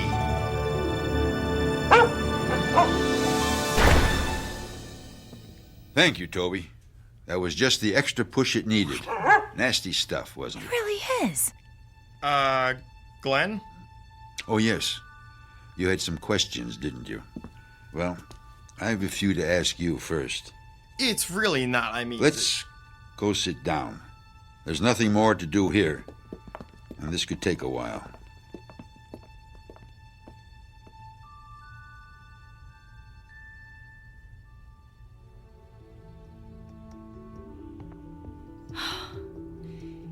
And that's all I was trying to do. I just didn't want anybody else to get hurt. But you haven't learned enough yet to protect yourself, much less anyone else. No. Overreaching. Everybody does it once. It's the ones who do it twice that you want to watch out for. I'll remember that. No, you won't. But that's all right. Glenn? Who are you? Really, I mean... I'm a janitor, among other things. What other things? Not a romance writer, I'm guessing? Is that the story they're telling now? Well, I've been accused of worse. Glenn, seriously. Seriously? Oh, why not? It won't matter anyway. I'm a magician. A wizard. A warlock. Whatever you want to call it, Diane, that's what I am. And have been for a very long time. I've learned to adapt to my station in life. I'm sorry, but a wizard? It just sounds unbelievable. Does it really? After what you've seen tonight? He has a point, Phil. Okay, but you have these, let's call them powers. We've all seen them. Why would you waste your time working here? I mean, you could do anything. You think so?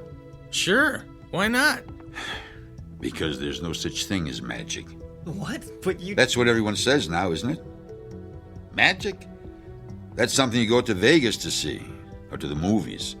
Something you read about in children's books. If it's something real you're after, you go to a scientist, an astronomer, a physicist. It's only the scientific marvels that matter now. The age of magic is past. Hush, Toby. A man's entitled to a good grouse every century or so. Every century? Glenn, how old are you? Old enough to have seen Shakespeare's plays when they opened, and to have been written into his last one. You're 400 years old?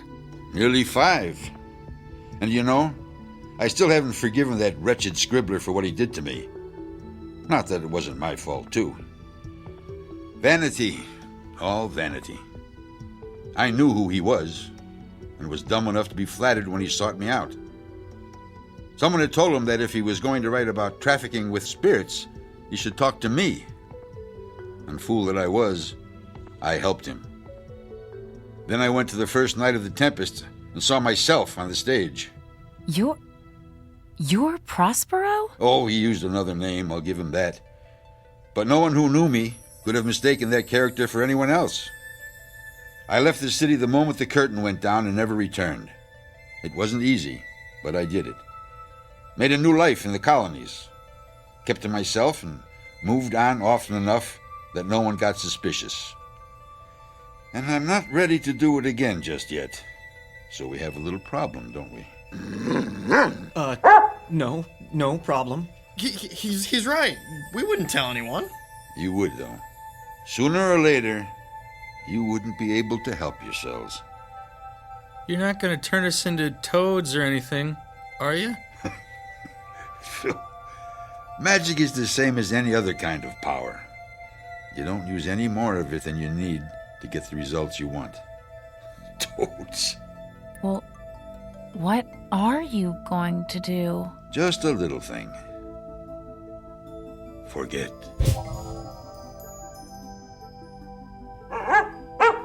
And what are all you doing here? Aren't you done for the night? We are... But what? Well, we had to come back to To what? I don't remember. Yeah, me either. It couldn't have been too important then, could it? No, I guess not. So why don't you clear out and let me get to work here? I'm already behind from having to wait for the power to come back on. I wonder what... Huh? Oh, well. Good night, Glenn. Good night.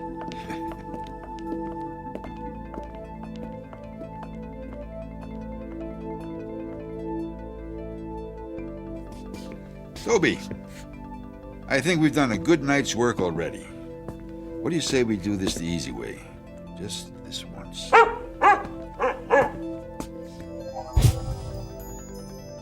There. Clean as a whistle.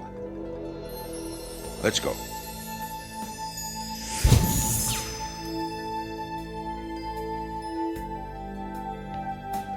Exit stage right. A janitor and his faithful dog. Both good actors who know very well how to play the parts the world around them expects, and how to slip into very different roles when a casting call comes from the Twilight Zone.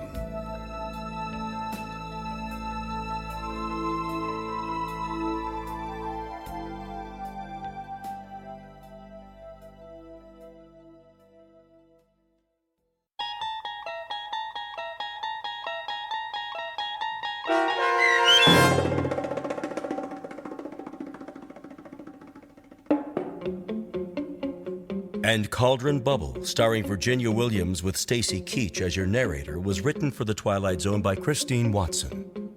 Heard in the cast were Ron Dean, David Darlow, Brian Plaharchuk, Taisha Davis, Patrick Francis, John Hugenacher, Joby Cerny, Robert Richards, Rachel Greisinger, Natalie Berg, Katie Rose Sheehan, and Margaret Grace.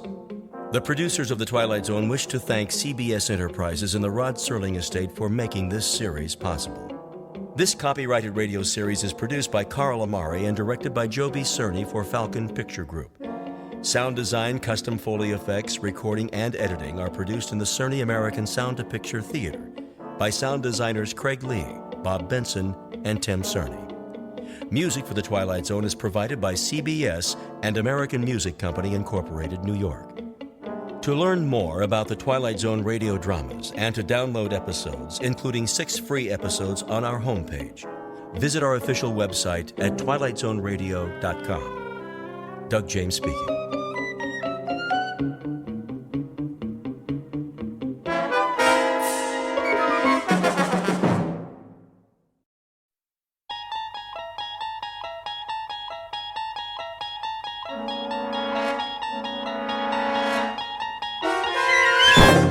You're traveling through another dimension.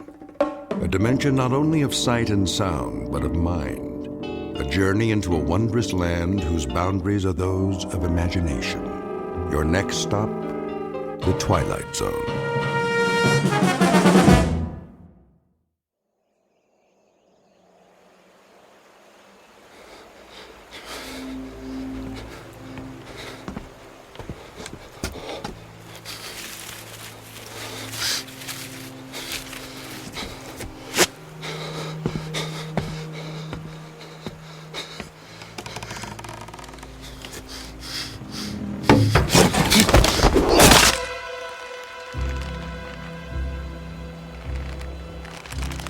He's dead. Get him down. Yes, Captain. Clemens, what the devil do you think you're doing? Cutting him down, Captain. This is the last of the rope, Clemens. There's still one more to go. Just untie him. For pity's sake, catch him before he falls into the river. Traitor or not, he deserves a decent burial. Captain, the rope's looking pretty frayed. I'm not sure it'll take the weight of another prisoner. It'll have to. But, Captain... I said it'll have to. Yes, sir.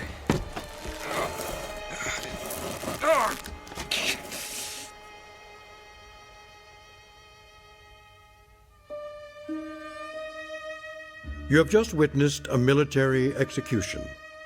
Death is a dignitary who, when he comes announced, is to be received with formal manifestations of respect, even by those most familiar with him.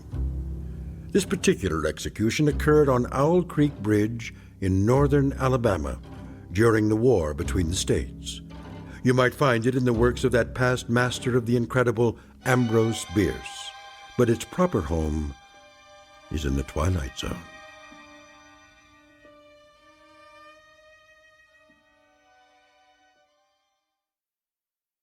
And now, The Twilight Zone and our story, An Occurrence at Owl Creek Bridge, starring Christian Stolte, with Stacy Keach as your narrator. Hurry up, Clemens. I want to get this last one hanged while it's still daylight. Almost got him, Captain.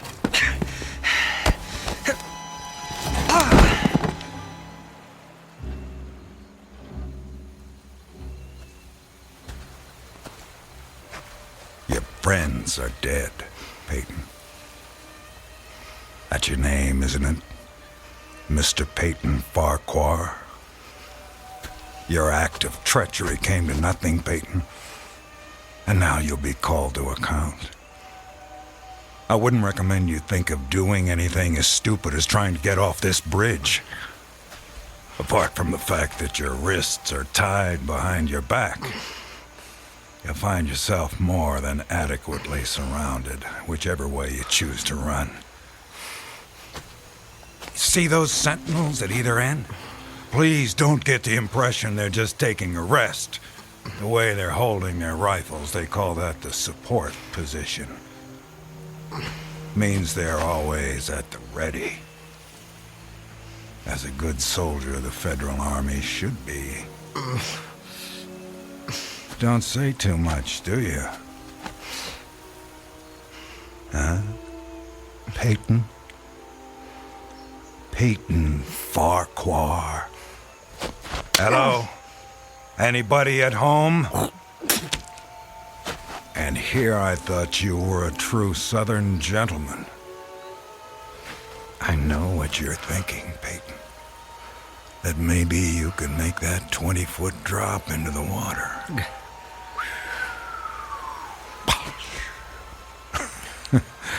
And who knows, maybe you could at that. But after that, your chances for continued survival become pretty slim. Look over there on the bank of the stream. You know what that is? It's the muzzle of a cannon.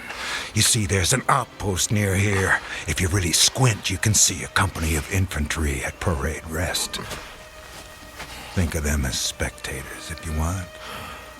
But if you sincerely want to swim for it, you might just as well be giving them target practice, which, believe me, they don't really need. You want to leave your wife a pretty-looking corpse, don't you? Still not in the mood for talking, huh? Well, I can understand that, time like this. A man needs to get his thoughts in order, ready himself for, you know. Perhaps I can help you with that. From a purely practical standpoint, I mean. I'm not a priest or anything like that. Truth to tell, my knowledge of matters theological doesn't amount to very much at all. But I can tell you a little bit about how it'll happen. Me and Clemens will escort you out to the center of the bridge, then introduce you to Captain Newman. He's a nice man. You'll like him. Me and Clemens salute the captain, then we stand behind him, leaving you face to face with the sergeant. Now, he's not such a nice man, sorry to say, but... Oh, I forgot. You two have already met. Well, when the moment comes, you'll both be standing on opposite ends of the same plank. He stands on the safe end, but you probably already guessed that. And you probably guessed that it's his job to hold the plank in place. Then, when the captain feels the time is right for him, not for you, he gives a signal to the sergeant. The sergeant steps aside, the plank tilts, and down you go. Nah, never having been hanged myself, I can't give you any information on what your final moments on this earth might feel like. But I can tell you, I've seen more than a few of these. And I'm sorry to have to tell you, it doesn't look any too pleasant. Anything to say about that? Well...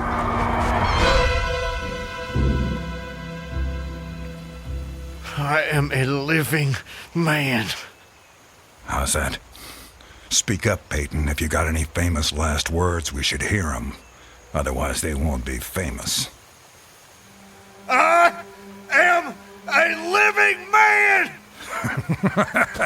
Not for much longer. No, sir, not for much longer. Captain says we're ready for him. Hear that, Peyton? We're ready for you. They say the Lord hates a coward, so take my advice and try and face it with a smile. Why do you have to do that, Levine? Do what? Taunt him like that. He shouldn't expect anything better. This is war. He was on the wrong side. The wrong side? Do you think he thinks that? I don't give a damn what goes on inside his head. Neither should you, Clemens. And unless you want to end up with a noose around your neck, don't let anyone else hear you talking like that. Now, help me up with him.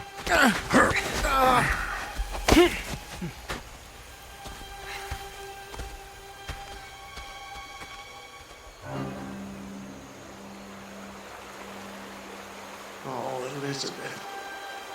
Elizabeth, my darling, what have I done? What have I done to you and the children? I promised you. Promised I'd come back. What is a man if he's not as good as his word? What am I? Secure the noose. The noose. If only I could free my hands. Perhaps I could throw off the noose. Perhaps I really could dive into the stream. I might evade the bullets, and if I swam vigorously enough, reach the bank, then take to the woods and get away. Get back home. Yes, home. And back to you, Elizabeth. Thank God home is outside their lines. My wife and little ones are still beyond the invaders' farthest advance. That pounding. What is causing that pounding? It's like the stroke of a blacksmith's hammer on the anvil. Is it distant, nearby, or both? Perhaps it's my death knell. Feels like a knife being thrust into my ear. Damn them, what's taking them so long? If you're gonna do it, just do it! Sergeant, step away. Too late. My God, it's too late. Oh, Elizabeth.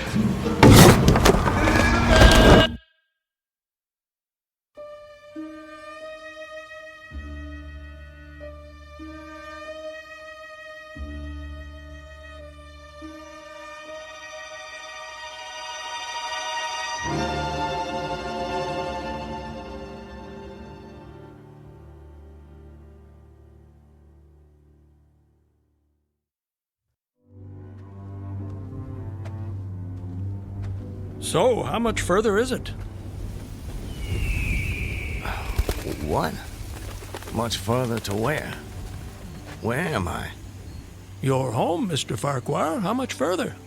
A little further. Yes, a little further. Just keep along this road. I'm sorry, I'm somewhat confused. Hardly surprising. You've just woken up. It usually takes me a good half hour and a stiff drink before I know my own name. Say, you wouldn't happen to have a stiff drink on you, would you? I'm afraid not. Too bad. No, wait. I can't have been sleeping. Why not? Look at me, I'm walking. How could I fall asleep walking? Horses fall asleep standing up. But not walking. Well, I don't know about you, but I've got to the end of plenty of days without the faintest idea what I've done. Of course, as I explained to you, Mr. Farquhar, I drink a bit. You know my name? Mm-hmm. You're Mr. Peyton Farquhar. How do you know my name? You told me. I did. Sure you did. Right after I found you on the bank of the river. The bank? The southern bank. When I discovered you, you were digging your fingers into the sand, throwing it over yourself in handfuls, and almost blessing it. That doesn't sound like the sort of thing I'd do. You don't remember? No. Well, it's what you did. You said it reminded you of diamonds, rubies, emeralds. I said that? I got the impression there was nothing beautiful you didn't think it resembled. Naturally, I was quite convinced at that moment that you were insane. No offense, sir. Sounds like a very natural reaction. I would have come to the same conclusion. And then you said something that captured my attention. And what was that? Still don't remember? Please, refresh my memory. You said, now let me think. This was all good stuff. I don't want to get it wrong. Oh, yes. You noted a definite order in the arrangement of the trees. That a strange roseate light shone through the spaces among their trunks, and the wind made in their branches the music of Aeolian harps. Well, sir, I've been from one end of this great land to the other, and I've met many madmen. Some of them confined for their own good, some of them elected to high office, but never a madman with such a poetic grasp of the language. That was when I knew you were just too interesting to leave where I found you. I do remember. Now it all comes back to you. Not all of it, not yet. But I remember lying on the bank. I was so content there. More than I've ever been in my... Right then and there, I had no wish to perfect my escape. I was happy to remain in that enchanting spot until they recaptured me. Recaptured, eh? You haven't mentioned that before. Of course, you haven't said much of anything since I found you. You're a man on the run, then. Forgive me, Mr. I'm sorry, I don't seem to be able to recall your name. It'll come to you. Well, no offense, sir, but I'm not sure it would be wise to tell you the details. You're not a trusting man.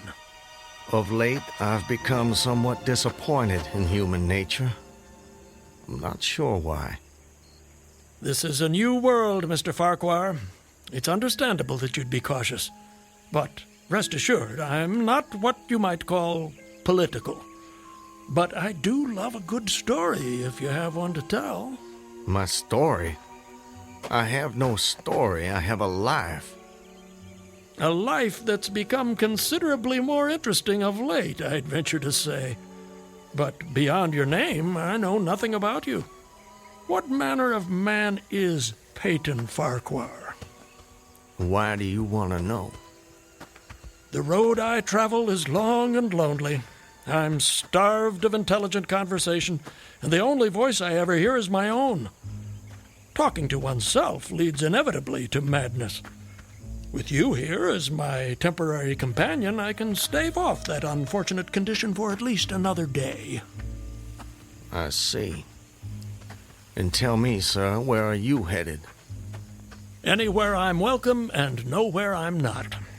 In short, nowhere in particular. So, you were telling me about yourself. Very well. My name is... Peyton Farquhar. Peyton Farquhar. I'm a planter in these parts. A planter, eh? Good to have land. It is. So, I guess you have slaves. Naturally. No need to adopt that tone, Mr. Farquhar. I told you I'm not a political, just asking. Well, as it happens, I am what you would call a political. The Farquhars are an old and highly respected Alabama family. I'm naturally an original secessionist and ardently devoted to the Southern cause. Well, your memory is reliable when it comes to the matter of who you are, if not where. I suppose so. And yet, if you'll forgive my temerity, for all your patriotic fervor, you clearly didn't take service with the gallant army of the South. May I ask why that was? Circumstances of an imperious nature prevented me from doing so, but I assure you I chafed under the inglorious restraint, longing for the release of my energies, the larger life of the soldier, the opportunity for distinction. And in good faith and without too much qualification, you assent to at least part of the dictum that all's fair in love and war. Are you mocking me by any chance? I would never, ever risk a fellow traveler's friendship for such a trivial gain. Please, continue, I beg of you. I imagine that the opportunity to serve your birthplace came at last, as it comes to all men in wartime. It did. It was one evening, as I was sitting under the magnolia trees near the entrance to my grounds. I was with my wife, Elizabeth. Children were playing nearby.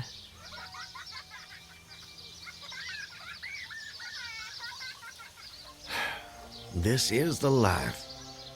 It surely is, my dear. It surely is. Look at it. It's all so perfect. I'll tell you frankly, Elizabeth, if I should die this very moment, I'd die a happy man. Peyton, darling, I wish you wouldn't say such ghoulish things. I can't bear the thought.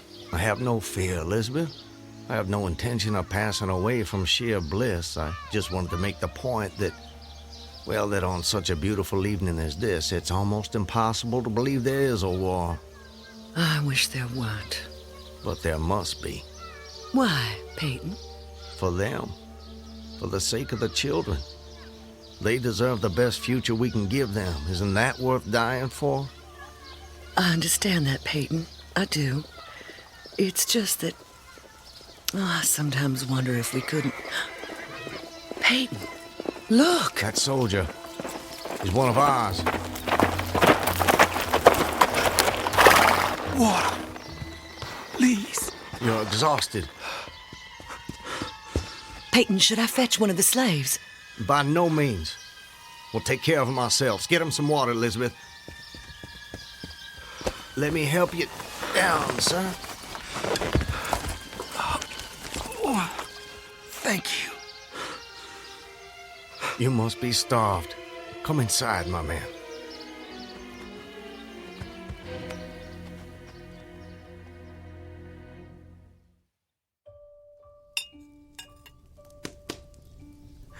Oh, this is a splendid meal. Thank you. Some more? Alice, more cornbread. No, please. This hospitality is far more than I deserve. Nonsense. Nothing is too good for our brave boys. Tell me, Corporal, whose command are you with? Colonel Tolliver, 13th North Carolina. How are things at the front? We hear so little down here. I'm sorry to say things are not going so well. Not so well at all. The Yankees are repairing the railroads in preparation for another advance. They've reached the Owl Creek Bridge. Owl Creek Bridge? Yes, sir. They've put it in order and built a stockade on the north bank. I'm sure you know what that'll mean. Yes. If they can run trains over the bridge, there'll be nothing to stop them. Damn those sons of...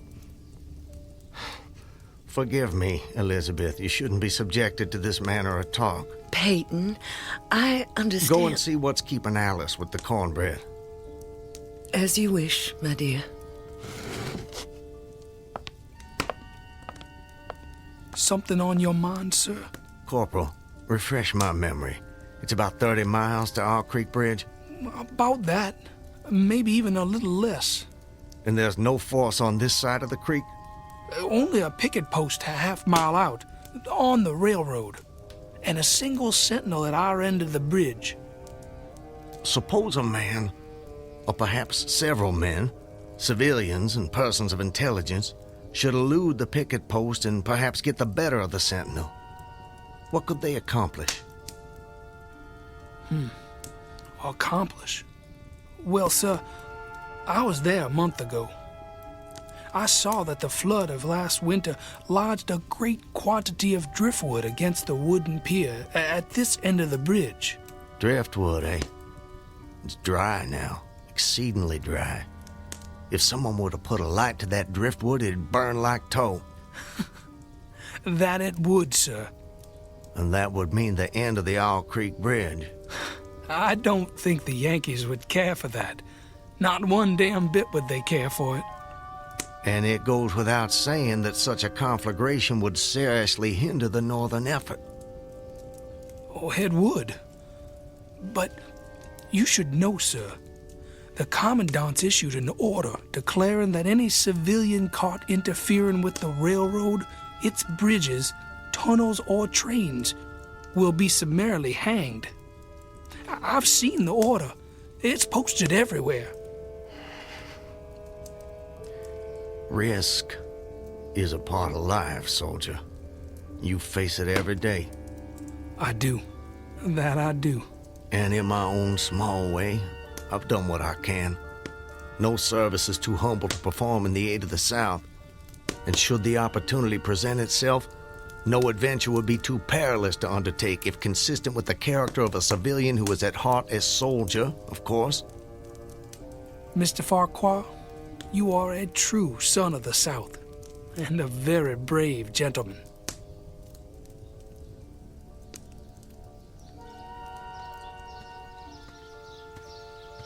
Elizabeth, I have to go away. Away? For how long, Peyton? Probably just a couple of days. Why? Business. Larson will be going with me, maybe Zeller too. I don't know. I'll have to ask him. Peyton, don't go. I don't want you to. The children need you. It's for the sake of the children that I'm doing this, Elizabeth. Why can't you understand that? I do understand. I really do, but I'm afraid... terrified of losing you. If a man doesn't stand up for what he believes in, then we lose everything. Just promise me one thing. Promise you'll come back to me.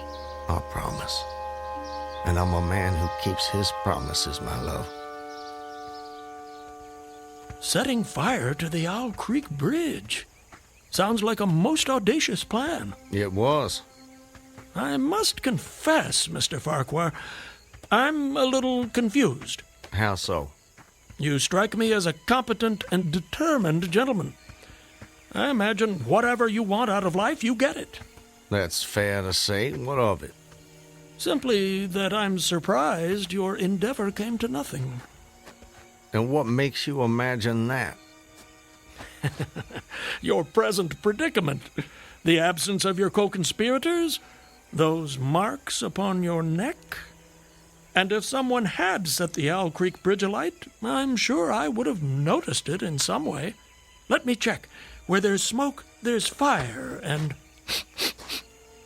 Nope, no smoke. You're a very thorough fellow. For a moment I thought you might know more of my situation than you let on. From the way you talk, do I take it someone in your party betrayed you? Not in my party. But you recall the corporal who appeared at my plantation? Of course. He was a federal scout. Then you were deliberately entrapped. It seems they wanted to weed out the civilians who might cause them some trouble. If I'd only stayed out a little longer that night, I'd probably have seen that same rider repass my plantation, going northward in the direction from which he'd come. From the Owl Creek Bridge. Precisely. And when you and your co-conspirators... Patriots. ...made your assault on the bridge, the military were waiting for you. They made me watch as they hanged my friends for an act of treachery. The sergeant who put them to death was the same man who lured us there. Is there no honor in conflict? I've never been accused of having much imagination, but I might have guessed it would be something like that. I would say, sir, that you have too kindly an expression for one whose neck is in the hemp. It isn't. Isn't what? In the hemp. Of course, of course. What I mean, Mr. Farquhar, is that you are clearly no vulgar assassin. Fortunately, the liberal military code makes provision for hanging many kinds of persons. And gentlemen are not excluded. As they fastened the noose around my neck, I tried to fix my thoughts on my family. But there were so many trivial distractions. The water, touched to gold by the early sun. A piece of dancing driftwood caught in the sluggish current. The brooding mists under the banks some distance down the stream. Then there was a sharp, pressure around my throat, followed by a sense of suffocation. Agony shot from my neck downward through every fiber of my body and limbs like streams of pulsating fire, heating me to an intolerable temperature. There was no more thought, only sensations. The intellectual part of my nature was effaced. I had power only to feel, and feeling was torment. I was conscious of motion, encompassed in a luminous cloud, of which I was now merely the fiery heart, without material substance. I swung through unthinkable arcs of oscillation, like a vast pendulum. But you're here. What? What? I said, you're here. Why is that? The rope, it snapped, and I fell into the stream. With a terrible suddenness, the light about me shot upward. There was a loud splash, then all was cold and dark. My power of thought was restored, and I knew instantly what had happened. And your hands, were they still bound? They were. Then forgive me, but why didn't you drown? The noose was tight around my neck. It kept the water from my lungs. And kept you from breathing. When you get into a predicament, sir, you don't do it by half measures. I suppose not. To die of hanging at the bottom of a river. Even at that moment, it seemed ludicrous to me. I opened my eyes in the darkness. I saw above me a gleam of light, distant, inaccessible.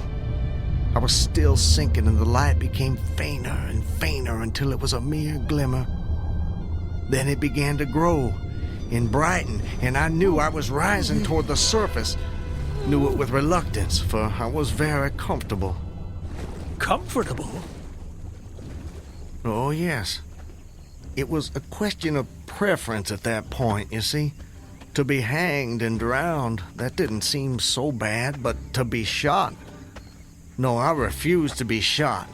It didn't seem fair. I'd say you have a quite singular set of values. Do they offend you? Not at all, not at all.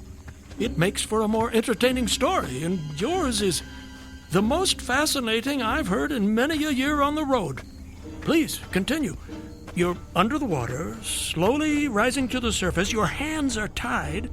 A sharp pain in my wrists apprised me of the fact that I was trying to free my hands. I gave the struggle my attention as an idler might observe the feat of a juggler without interest in the outcome. Eventually, the cord fell away. My arms parted and floated upward, but I could only dimly make out my hands in the growing light. I watched with a new interest as first one and then the other pounced upon the noose at my neck. They tore it away and thrust it fiercely aside. Its undulations resembled those of a water snake, and my first thought was to put it back. To put it back?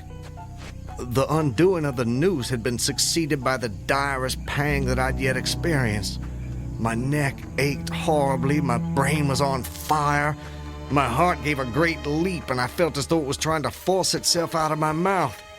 My whole body was racked and wrenched with an insupportable anguish. And I imagine the desire to rise to the surface was even greater, no matter what you might find waiting for you there. I wanted to stop myself, had to stop myself, but my disobedient hands gave no heed to my command. They beat the water vigorously with quick, downward strokes, forcing me to the surface. I felt my head emerge. My eyes were blinded by the sunlight. My chest expanded convulsively, and with a supreme and crowning agony, my lungs engulfed a great draught of air. So now you were in full possession of your physical senses. If anything, they were more keen and alert than before. I felt the ripples on my face, heard their separate sounds as they struck. I looked at the forest on the bank of the stream. Saw the individual trees, the leaves, and the veining of each leaf. Saw the very insects upon them, the locusts, the brilliant-bodied flies, the spiders stretching their webs from twig to twig, the prismatic colors in all the dewdrops on a million blades of grass, the humming of the gnats that danced above the eddies of the stream, the beating of the dragonflies' wings. They all made audible music. Remarkable. If you'll forgive my saying so, you missed your life's calling. You have quite a turn for descriptive language. I'm surprised you had the time to note your surroundings in such detail. It may only have been a few seconds, I'm not really sure. I seem to have lost the ability to judge the passage of time accurately. Or perhaps you've gained a greater appreciation of time. There's a whole world in every second. You have a singular turn of phrase yourself, Mr. I'll get it in a minute. No doubt. Did you acquire this philosophical outlook during your travels? Hard to say. See, it often seems like I've been traveling my whole life. But enough about me. I long to hear your story. You've painted a beautiful background for me, but it strikes me there are more pressing issues in this particular picture. For example, your executioners. My would-be executioners? That goes without saying, surely. Very well. I saw them, silhouetted against the blue sky. They shouted, they gesticulated. Their movements were grotesque and horrible, their forms gigantic. Suddenly, I heard a sharp report and something struck the water smartly within a few inches of my head, spattering my face with spray. One of the officers had his rifle. At his shoulder, there was a light cloud of blue smoke rising from the muzzle. I was surprised he missed. I read somewhere that marksmen with gray eyes are the keenest shots. This fellow was the exception to the rule, it seems. The marksman had gray eyes? Mm-hmm.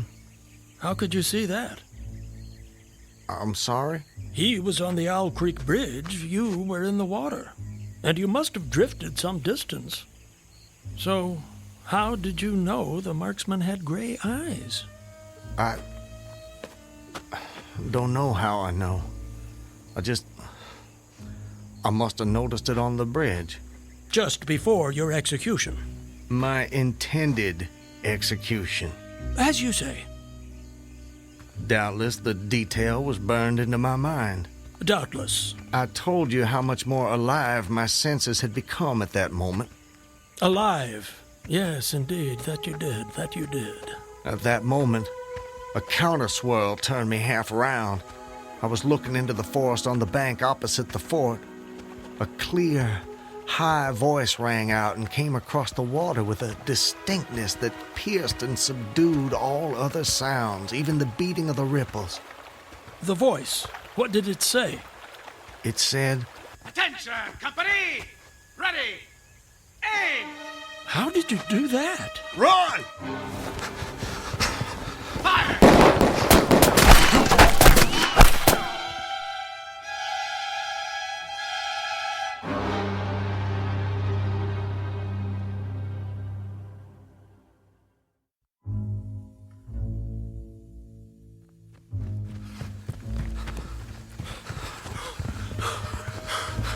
Are they still behind us? No, I don't think so. All right, that's enough for now. No more running for my life. Your what? Wait, I need to get my bearings. I have to know how close I am to my destination. Closer than you think, I'm sure. Eh? Does anything look familiar, Mr. Farquhar? Yes. This way. I think. Yes, this way. Can you see your home? Not yet. But it's not far now. I intend to be back in my wife's arms by close of day. You gave her your word. That I did. And that's important to you. It's a matter of honor. And honor, Mr. Honor means as much as love to a man of the South. A very moving sentiment. Now, where were we? Where were we with what? Your story. My story? Yes. You were just reaching a most exciting point when we were interrupted. I long to know what happened next. Are you quite insane, sir? I don't believe so. But I thought the same of you when I first met you, so I suppose it's a fair question. I am in full possession of all my faculties, Mr. Everything except the memory, eh? Don't try my patience, sir. I wouldn't dream of it. You asked me an important question, and I'm doing my best to answer it. But you'll appreciate it's difficult to judge these things when one spends so much time alone. If I had a constant companion, someone to tell me if and when I appeared to be losing my senses, that might be helpful, but that's not what fate has in store for me. And as I say, I try to avoid talking to myself because that seems to me the fastest route to madness. But mad or sane, I know a good tale when I hear it, and yours is the most entertaining I have heard in all my years. Yes, sir, I shall cherish the memory of your experiences when I have long since ceased my wanderings. Please, go on. You'd escaped the noose by a most improbable stroke of good fortune, and then you found yourself in the stream and under fire. What was that like? Surely you can imagine that for yourself. We were just under fire a few minutes ago. But not in the water. Well, does it matter? Does to me. It's the setting that makes the crucial difference. Please. Very well. I suppose it might make the journey shorter, at least. Not mine. I dived to avoid the shots, dived as deeply as I could. Water roared in my ears like the voice of Niagara, yet still I heard the dulled thunder of the volley. Those heightened senses of yours. I rose again towards the surface and was met again by more shining Yankee lead. One shot nicked my cheek, do you see it? I see it. Well, the next time I dove, I was a long time underwater, and I made damn certain I swam farther downstream and nearer to safety. Just as well, since the soldiers had almost finished reloading. The two sentinels positioned at either end of the bridge fired again, independently and ineffectually. I saw all this over my shoulder. I was now swimming vigorously with the current. My brain was as energetic as my arms and legs. I thought with the rapidity of lightning. I reasoned, you see, that the captain had probably already given the command to fire at will. And you surely couldn't dodge all the shots. You're not invulnerable. No man is. Then an appalling splash, just 2 yards away, was followed by a loud, rushing sound which seemed to travel back through the air to the nearby fort and died in an explosion which stirred the very river to its deeps. A rising sheet of water curved over me, fell down upon me, blinded me, strangled me. The cannon had taken a hand in the game. Did I tell you about the cannon? You must have done. Well, anyways, as I shook my head free from the commotion of the smitten water, I heard the deflected shot humming through the air ahead. And in an instant, it was cracking and smashing the branches in the forest beyond. I was certain they wouldn't be so far from their target next time, and it was a good gun. The report lagged behind the missile. But surely the smoke would have apprised you of another shot. So long as you kept your eye on the gun, you had a certain advantage. Am I correct? You are? The problem was how to reach the shore without turning my back on the cannon. You have my complete attention, sir. How did you manage it? Well, I don't know. I'm not sure. I felt myself whirled round and round, spinning like a top. The water, the banks, the forest, the distant bridge, fort, and soldiers, they were all somehow commingled, blurred. I could no longer make out objects, only colors. Circular, horizontal streaks of color. It was all I saw. I was caught in a vortex. I felt giddy and sick. Fascinating. Incredible. What is that damned hammering? I don't hear anything. Unless it's the ticking of your watch you can hear. My watch? You're lucky it still works after such an immersion.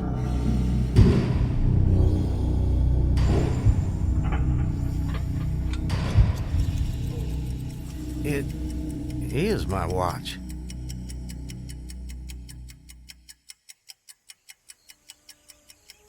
But why should I think...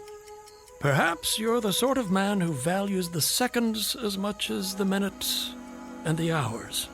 And there's a whole world in a second, so I've been told. So how did you fight your way out of this vortex? I really have no idea. The next thing I knew, I was on the road with you at my side, heading for home as I promised. Surely not. I mean, you obviously avoided the cannon and struggled to the bank. Obviously. But I have no memory of it. And of our meeting? I recall only what you told me about it. Most curious. Stop! What is it? This is it. We're here. This is the path to my home. Excellent. Well, I suppose this is where we part company, Mr. Farquhar. May I say, it's been a rare pleasure. You wouldn't care to come in? I'm sure the servants could prepare you a meal. That won't be necessary, my friend. I have many miles still to travel. But your journey is almost at an end. Yes. Well, goodbye, Mr. I'm sorry, I thought I could recall your name, but it just escapes me. Call me Ambrose. I wish you well, Ambrose. And you, Mr. Peyton Farquhar. And you.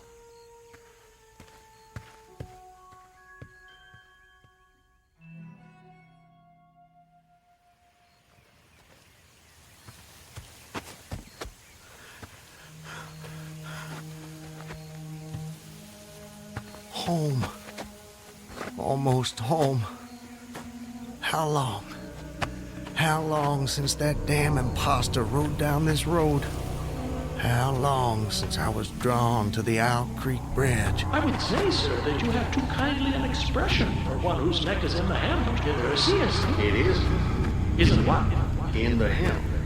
Of course, of course. I promised I'd return, Elizabeth. All so perfect. They couldn't keep me from Just you. before your execution. My intended execution. As you say. Not even a noose around my neck could stop me from coming back to you, to the family. Yes, indeed. I told you how much more alive my senses had become at that moment. Alive. Yes, indeed. Saw them. John, don't tease your sister. I want you Elizabeth! both on your best behavior when your father returns. Elizabeth! Elizabeth! You're not invulnerable. No man is. Elizabeth! Elizabeth! I swore I'd come back to you. I promised. Peyton! Elizabeth! Peyton! Elizabeth! Peyton! Oh, Peyton! Peyton, my love! Elizabeth, let me hold you. Let me take you in my...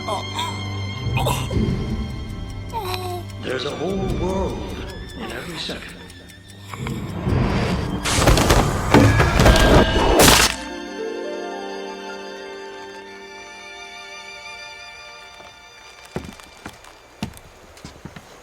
He's dead, Captain.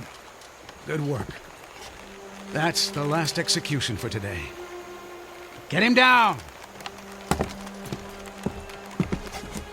You know, Levine, for a moment there, I thought that rope wasn't gonna hold. It's strong enough. It did its job. Do you ever wonder what goes on inside a man's head in those last seconds before death? Like I said before, Clemens, I don't give a damn. And neither should you.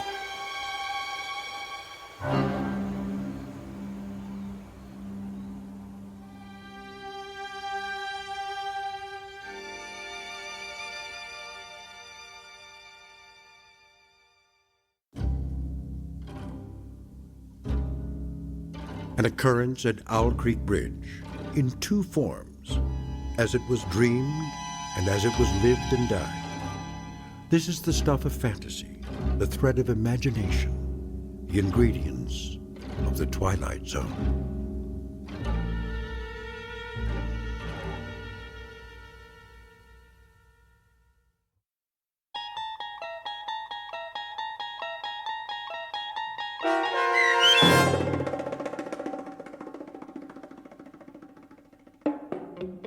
An Occurrence at Owl Creek Bridge, starring Christian Stolte with Stacy Keach as your narrator, was adapted for radio by M.J. Elliott and based on the short story by Ambrose Bierce. Heard in the cast were Rob Riley, Danny Goldring, William Dick, Susan Hart, Gonzo Schexnader, and John Hogenacker. The producers of The Twilight Zone wish to thank CBS Enterprises and the Rod Serling Estate for making this series possible. This copyrighted radio series is produced by Carl Amari and directed by Joe B. Cerny for Falcon Picture Group. Sound design, custom Foley effects, recording, and editing are done in the Cerny American Sound to Picture Theater by sound designers Craig Lee, Todd Beyer, and Tim Cerny. To learn more about the Twilight Zone radio dramas and to contact us, visit our official website at twilightzoneradio.com. Doug James speaking.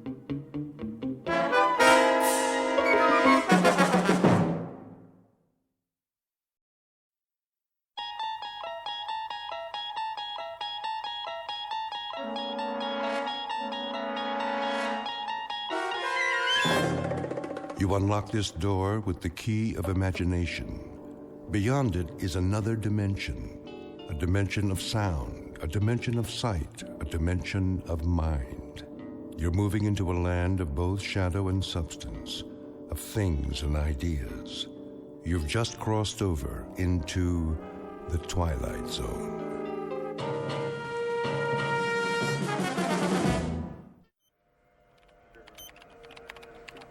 .019er, steady and holding.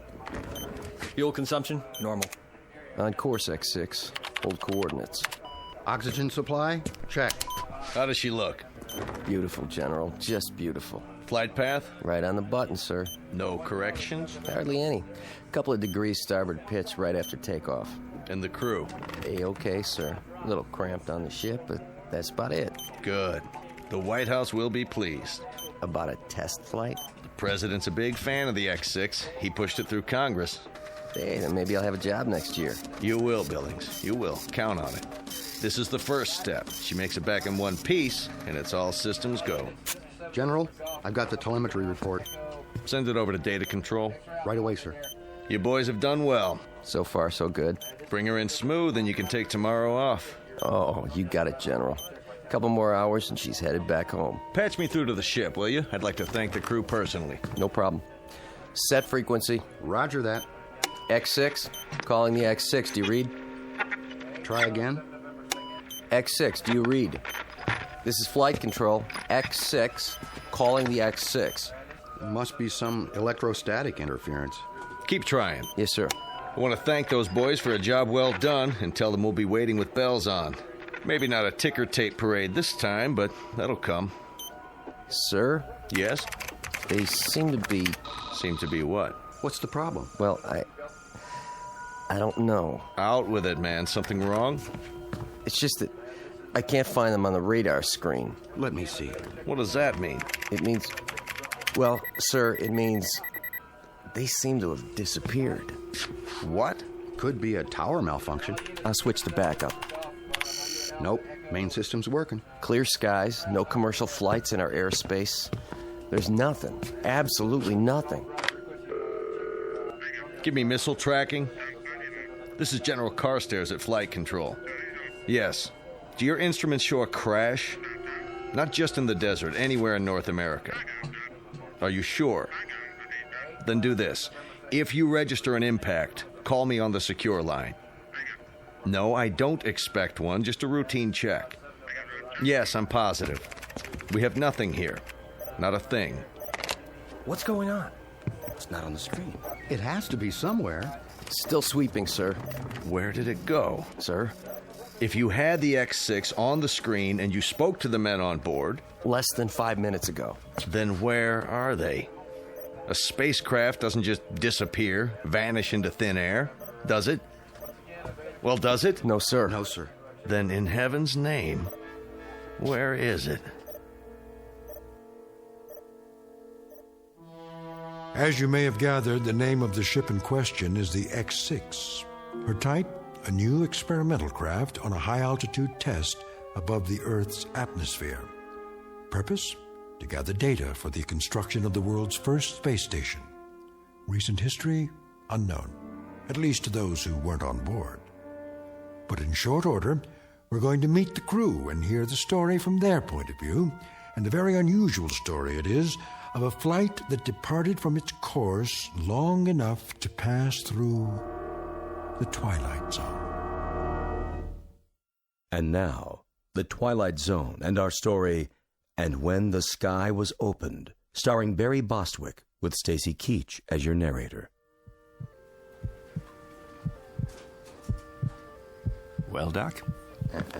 Just a minute, Colonel. What's the verdict? Pulse is fine. On the slow side, in fact. Correct me if I'm wrong. We went through this yesterday, didn't we?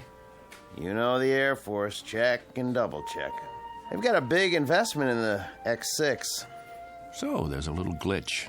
Probably an O-ring. A little glitch? The hydraulics froze and the soft landing chute didn't deploy. You are lucky to be alive. That's what all the flight training was for. Relax your arm. Doctor. Hold still, please. I want to ask you something. Don't move your arm. 115/80. Not bad. Told you, Doc. I could have phoned it in. All right. That's all for now. Get yourself some breakfast downstairs. Hey, go easy on the cholesterol, okay? How's the Colonel? Who? Jack Harrington. You're the only Colonel I've seen this morning. I get it. You call me in, but he gets to stay home and sleep it off. Pretty nice duty. Harrington. Where have I heard that name? You have a heck of a sense of humor. Did you have a question? It can wait. I want to, check with someone first. Well, look, try not to worry about anything. You may be a little disoriented for a day or two. Need any, medication while you're here? Sleeping pill? Muscle relaxant? Me? Never felt better in my life. If you experience any headaches, neck pains, that sort of thing, give me a call. Forget about me. Gart's the one with the busted leg. He's still on the 3rd floor. Yeah, he'll be in a cast for a while. He's healing fine, though. 3rd floor. Room 14, wasn't it? Well, you should know. Gonna stop by? I was thinking about it. Go ahead. Give him a hard time, just not too hard. Tell him I'll be by on my rounds. Oh, and congratulations, Colonel Forbes, to both of you. What? Haven't you seen the paper? You're heroes. We flew the course, nothing special. Well, the force is proud of you just the same. The nation is. Just doing our job. Here, take this with you if you like. I've already seen it. Then give one to Major Gart. They've got copies all over the base. But they're going fast. Colonel, come here. Can I ask you something? If it's not classified? Yes? What happened up there? How do you mean? When they lost you on radar. If I could tell you, Doc, I would. You and the General and everyone else. All I know is we must have lost pressure because we blacked out. For quite a few hours. The next thing I knew, we were down and the chopper was airlifting us out of there. That's it. End of story. But you made it. That's what counts. Yes. Yes. I guess it is.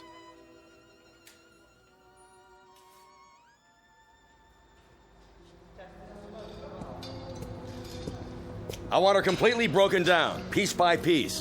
Whatever it was, we've got to find it. Doing the best we can, sir. How's the investigation coming? Well, so far, everything checks out. Meaning? The only damage evident is from the touchdown. She came in on her belly at something close to 300 miles an hour. Must have buckled part of the landing gear. Wasn't fully extended. That's why the wing looks the way it does? She plowed through a sand dune just before she stopped. If you want my opinion, sir. By all means. I don't think you're going to find anything wrong. Well, that may or may not be. But for now, we've got a mystery on our hands. We need answers. Well, it would be my suggestion. Yes? That if you want to unravel this mystery, you better check the crew, not the aircraft. The crew can't tell us a thing. How's that? We had them on radar for the first couple of hours. Everything went strictly by the book. Then they disappeared for 24 hours. Oh, until they crashed down in the Mojave Desert. They must have lost consciousness because they don't know anything. The only way we're going to get answers is to dismantle the aircraft. Unless one of the crew members gets his memory back and fills in the blanks. So far, they're not talking. I'll be that as it may. I want to see every nut, bolt, and screw laid out on the hangar floor in order. Every wire, every piece of insulation. If there's anything wrong with this baby, anything at all, we're going to find it. Yes, sir. On the double, sir.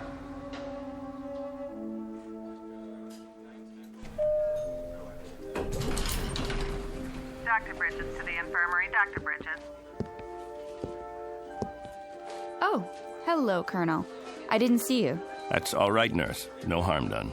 How are you feeling, sir? Fine, thank you. How's Major Gart? Coming along nicely. You can go on in if you like. He'll be glad to see you. Thanks. I will. Is that one of the pilots? The ones who crashed? Yes. Colonel Forbes. He's cute. He is. But did you see his eyes? Blue, I think. No, that's not what I mean. I mean, they've got a kind of far look. Like his body's here, but, I don't know, his mind's somewhere else. I don't know where. I just hope he's okay.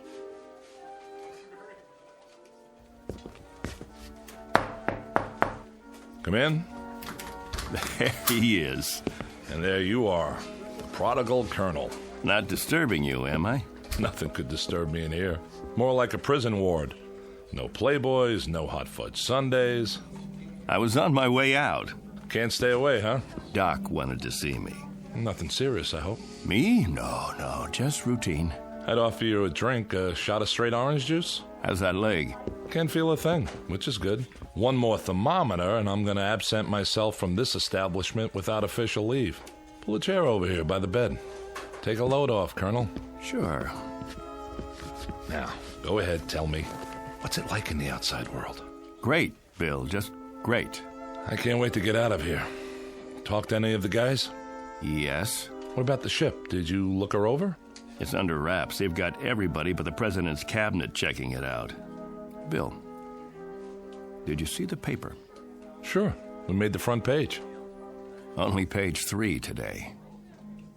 Take a look. Ooh, steady, Colonel. You go off on a toot last night? Why? Your hands, they're shaking. You don't look so good. Thanks. Little hungover, huh? No big deal. So what's it say? Bill, I wanted to talk to you about that. They spell our names right? First, I've got to get oriented. If you don't mind, I'd like you to answer some questions. Shoot. When did I leave here? Huh? When did I get discharged from the hospital?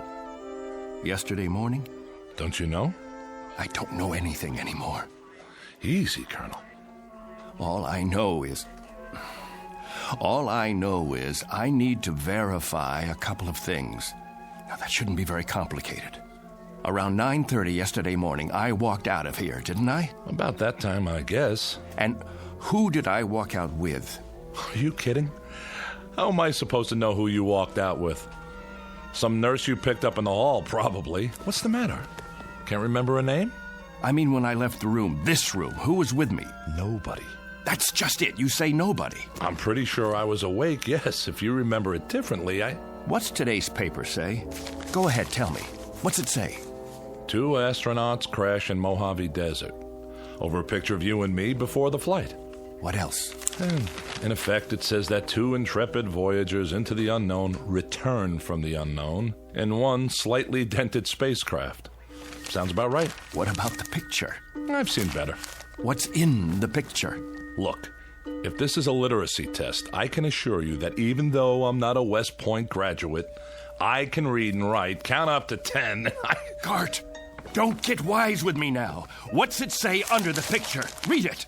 Colonel Clegg Forbes and Major William Gart just before their historic flight that ended in a mysterious crash. That's what you remember? I don't... You and me.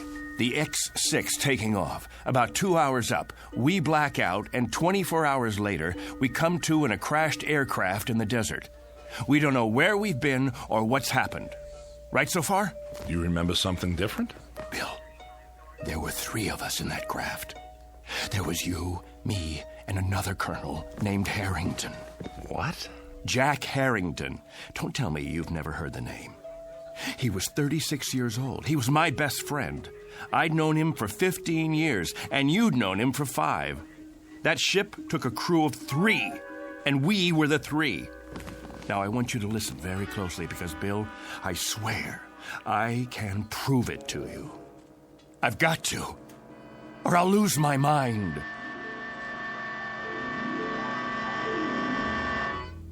What are you talking about, a 3rd crewman? They brought 3 of us back to the hospital when they found us in the desert. You, me, and Harrington. Jack and I were just scratched up. You got the busted leg. Yesterday morning, they discharged Harrington and me.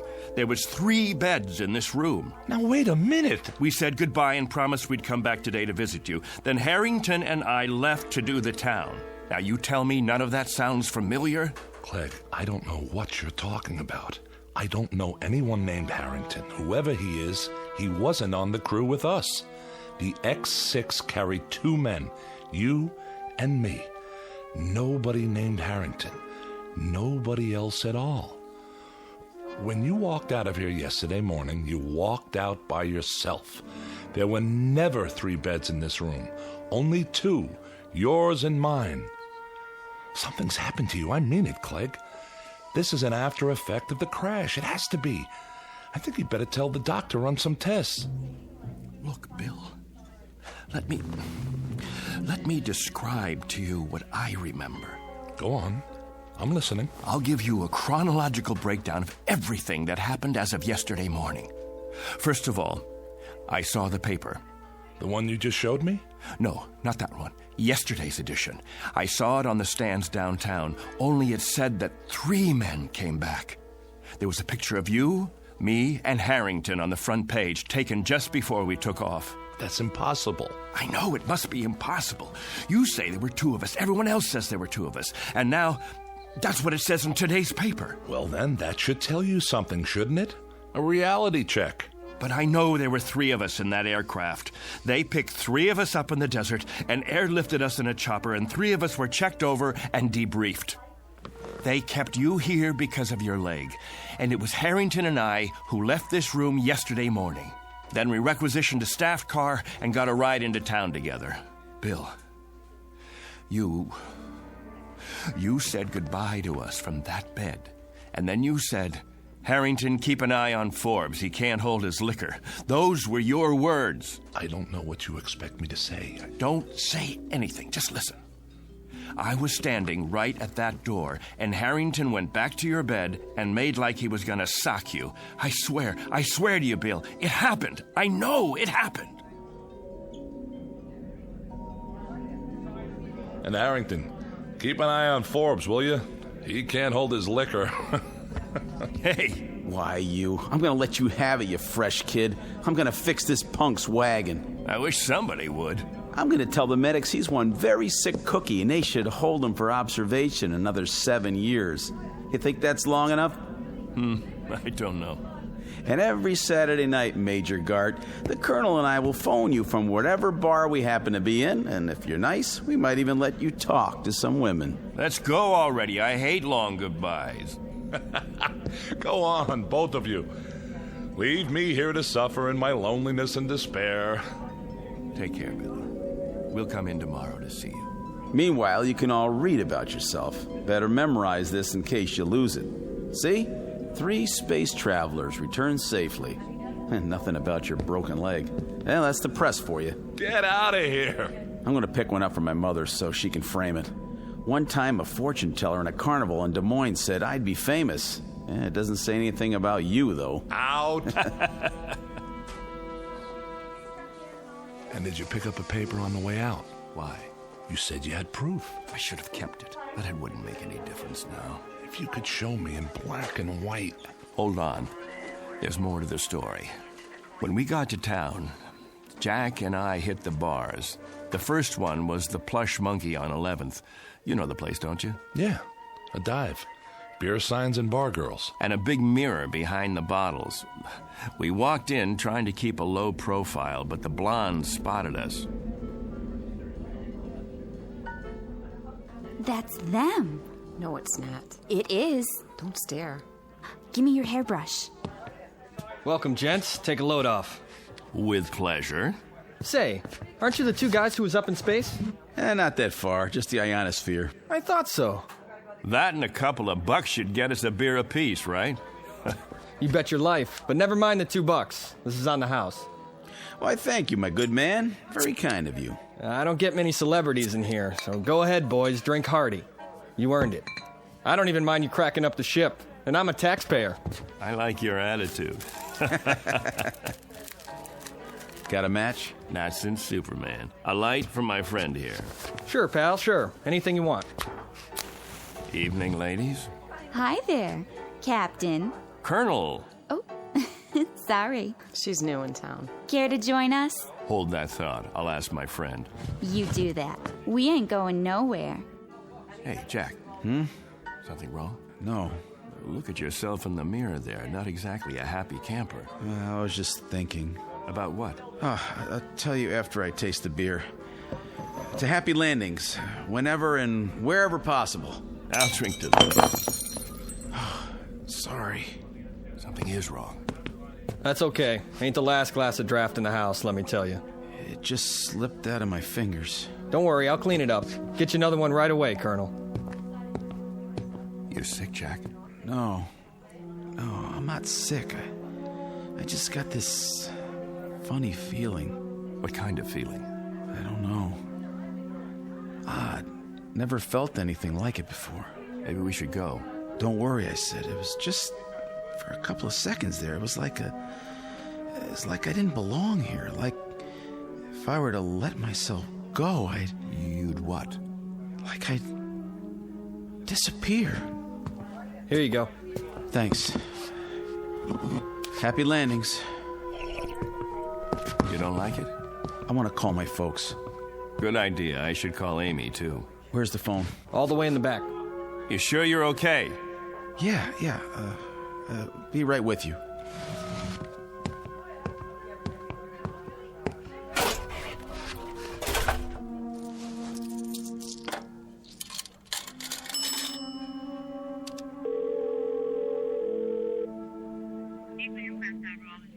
I'd like to place a call.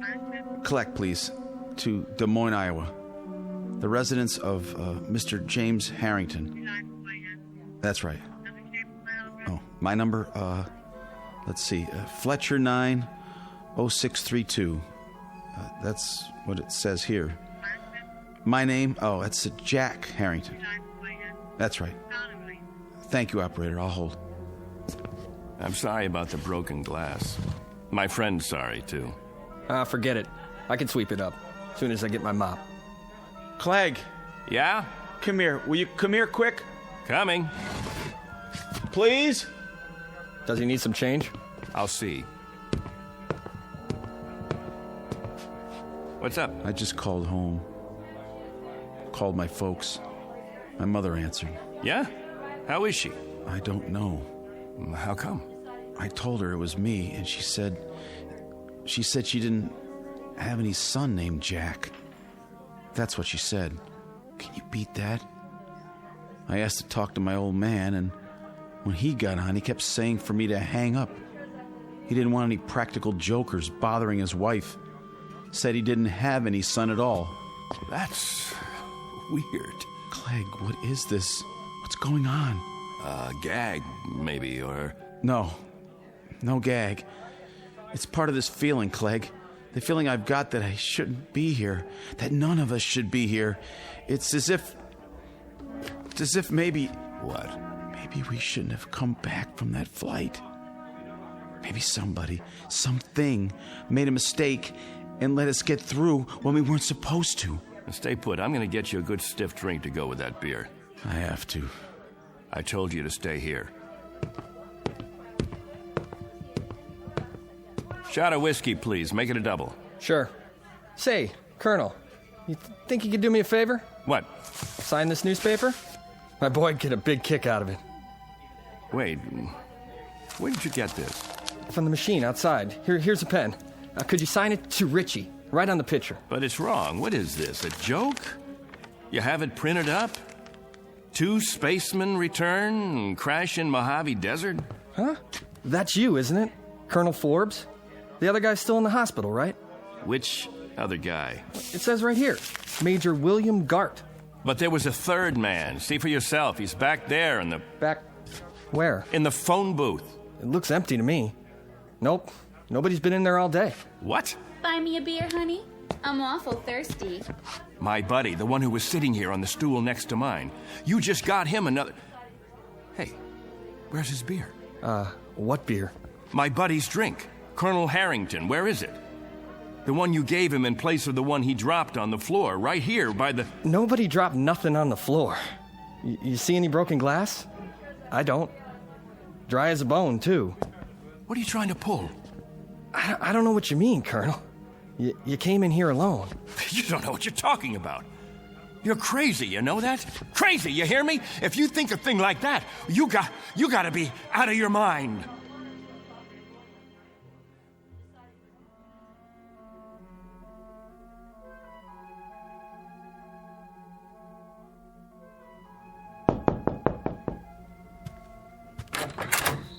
What do you want? Room 8A. Here's your pizza. Oh, yeah. How much do I owe you? Let's see. I got the bill right here. Keep the change. Thanks. Hey, say, aren't you, No.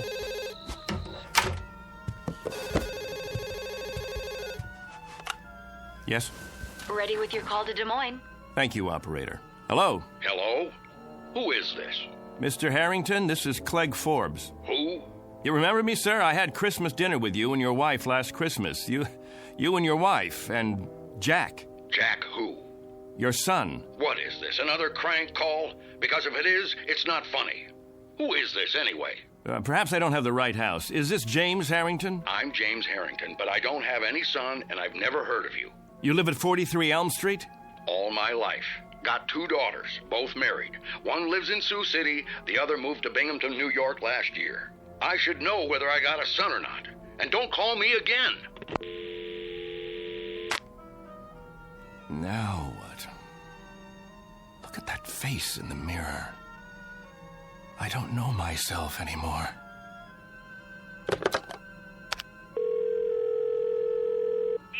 Operator, I'd like Anderson Air Force Base, please. Commanding officer's residence. That's right. Call me when you get through.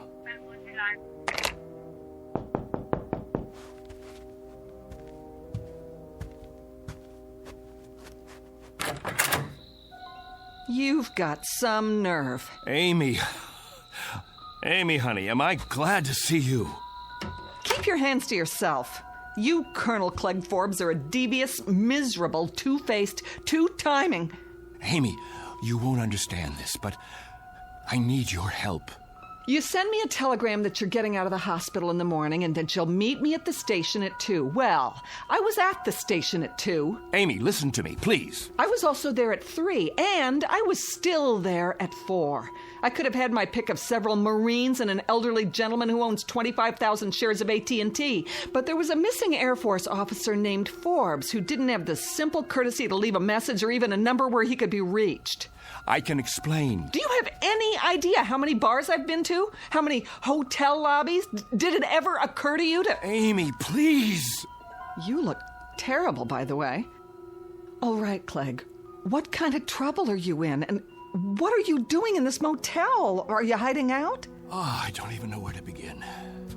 I sent you the wire because I did get discharged from the hospital that morning. Jack and I... The wire. It was in the telegram. What was? I told you that Jack and I were getting out. Wait. I wrote down the message when I sent the telegram. That'll prove it. I wrote it on a piece of paper. Now, where? Wrote what? Here it is. I wrote it right down here. See? It says, Dear Amy, I'm getting out at 9. No. I was sure of it. I wrote down that Jack and I were getting released from the hospital. Both of us, understand? Jack and I were... Am I missing something? Who's Jack? Don't you know? I don't know any Jack. Who is he? There were 3 of us in the ship.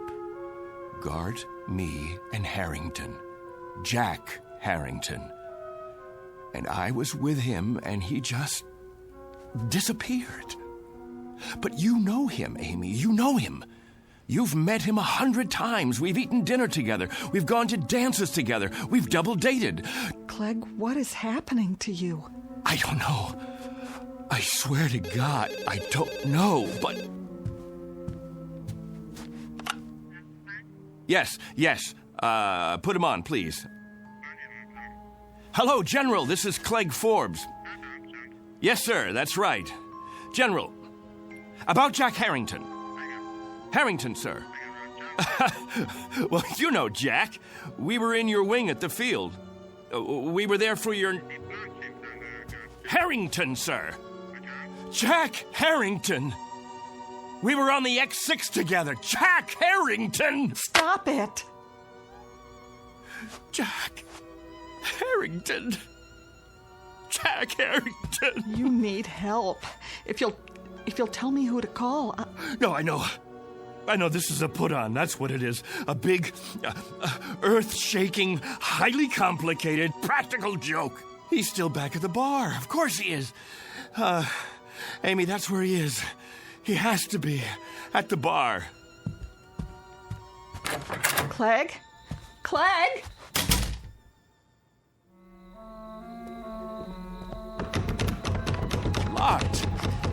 Locked. What time is it? It's late, Clegg. There's nobody inside at this hour. Open up. I know you're in there. Come on, Harrington. You gotta be. Don't! Jack, you can come out now. Some joke, and I fell for it. Where are you hiding? The phone booth? That's gotta be it. Where are you, Jack? Please come back, will you? Jack! No.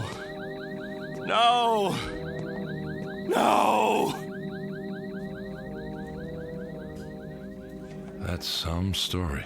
I don't know what I did then. Just ran, I guess. All the way down the street like a crazy man. I left Amy standing there. I don't even know what happened to her after that. And I don't know Jack Harrington. I never heard of him before now. He's an illusion or something. He has to be. He's not an illusion. For some reason, he's been yanked out of here, taken away. You're letting this get to you. Didn't you hear what I said? He told me he had a feeling that maybe somebody or something made a mistake and let us get through when we shouldn't have. And maybe they'd be coming back to get us now. Maybe somebody from up there. Clegg, it doesn't make sense. And now, I've got the feeling, too. I've got this idiotic, oddball feeling. I don't know how to describe it. It's weird, Bill. It's just plain weird. Like I don't belong. I don't want it to happen, you hear me? I don't want it to happen to me, too. Clegg! Oh, I gotta stop him. Somebody get him! Somebody! Hey, did you want something? Where is he? Where did he go? Who? Colonel Forbes. Colonel... I saw him run into the hall. When? Just now. I didn't see anyone. He has to be here. He can't just... What are you doing out of bed, Major? You know, you shouldn't be walking yet. If the doctor saw you... Somebody's got to help Colonel Forbes. Somebody's got to help him right away. Grab a hold of my shoulder. Now, come on. I'm talking about Forbes. You know, Colonel Forbes. He was brought in here with me. In here? That's right. In the other bed, next to mine. Look, this is a private room. What? There's no other bed but yours. No. You see? All right, now, lie down. Now, raise your cast. That's it. What do you mean there's... Oh, no. Dear God. What happened to the other bed? Okay, try to rest. I'll call the doctor. Here, would you like to look at the paper? You're a hero. Do you realize that? Spaceman completes journey. Lone traveler returns to Earth. Lands in Mojave Desert. It's a nice picture of you. Would you like a glass of water? Major William Gart. Just before his historic one-man journey into space.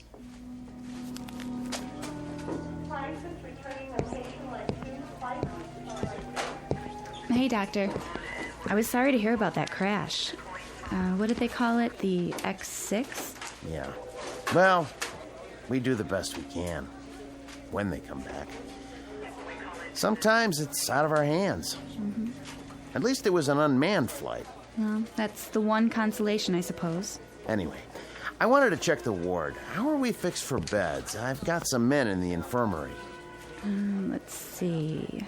2 open rooms at the moment, Doctor. Great. Oh, and number 14's empty at the end of the hall. It can take up to 3 if we move some beds in. Well, that should do. Order some beds up from QM, will you, nurse? Yes, sir. Right away. Once upon a time, there was a man named Harrington, a man named Forbes, and a man named Gart. All were officers in the United States Air Force, trained for experimental flights into the upper atmosphere. They used to exist, but don't any longer. Someone or something took them somewhere. At least they're no longer a part of the memory of man. As to the aircraft, the X6, it's still supposed to be housed in a hangar on the base, or it will be one day. For the record, it hasn't been built yet. It's still on the drawing boards. But be careful. Don't let anyone hear you arguing about the reverse, or they might question your sanity. If you have any questions about the aircraft or the men who flew her, be sure to speak softly and only in the Twilight Zone.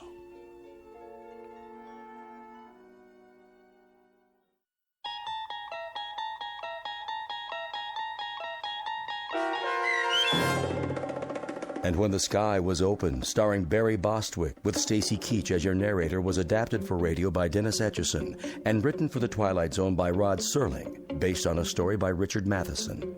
Heard in the cast were Mike Starr, Jeff Lupetin, Meg Thalken, Joby Cerny, Christian Stolte, Kurt Nabig, Richard Hensel, Doug James, Vince Amari, Justin Kaufman, Elizabeth Lido, Carl Amari, Jennifer Joy, and Tracy Hernandez. To learn more about the Twilight Zone radio dramas and to obtain audio cassettes and CDs of these programs, visit our website at twilightzoneradio.com. The producers of The Twilight Zone wish to thank CBS Enterprises, Carol Serling, Dennis Etchison, Claire Simon Casting, Terry Jennings, XM Satellite Radio, Sirius Satellite Radio, our sponsors, and our radio affiliates for helping make this series possible. This copyrighted radio series is produced and directed by Carl Amari for Falcon Picture Group. Sound design and custom Foley effects for The Twilight Zone by Cerny American creatives Bob Benson, Craig Lee, Michael Slaybach, and Matt Sorrow. To learn more about the Twilight Zone radio dramas and to contact us, visit our official website at twilightzoneradio.com. Doug James speaking.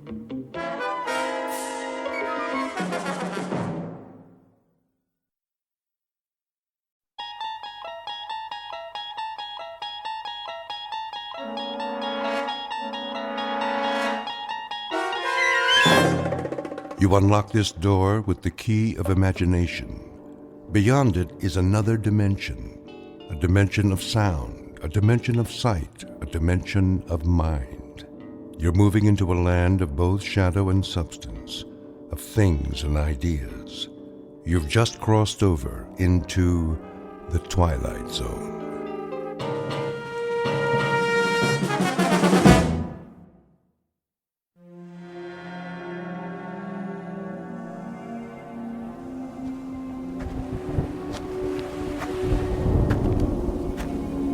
Well, it looks like a storm's coming in. A storm? Did you say a storm? Don't you mean another storm? Like the one we had yesterday, and the day before, and last week, and all month? I'm sorry, Marie. Sorry? Like you were yesterday, and last month, and all year, and the whole 20 years we've lived on this freezing, nothing little island? I can't help it, Marie. I wish I could do my research somewhere else, but this place, this place, it's so special. Special? Yeah, that's a word you could use for it. I mean, there are no trees, no TV, no stores except that little grocery store next to that shack they call a restaurant. Yes, this is really a special place. Well, I'm sorry. I didn't know it'd take so long. I just didn't know. I wouldn't figure it out until now. Wait a minute. Figure it out? Now? You're done? I mean, are we really done here? Oh, I think so. What exactly did you figure out? I mean, will it make us any money? Will you be famous? A Nobel Prize, maybe? Or a research grant? No one can know what I've discovered, Marie.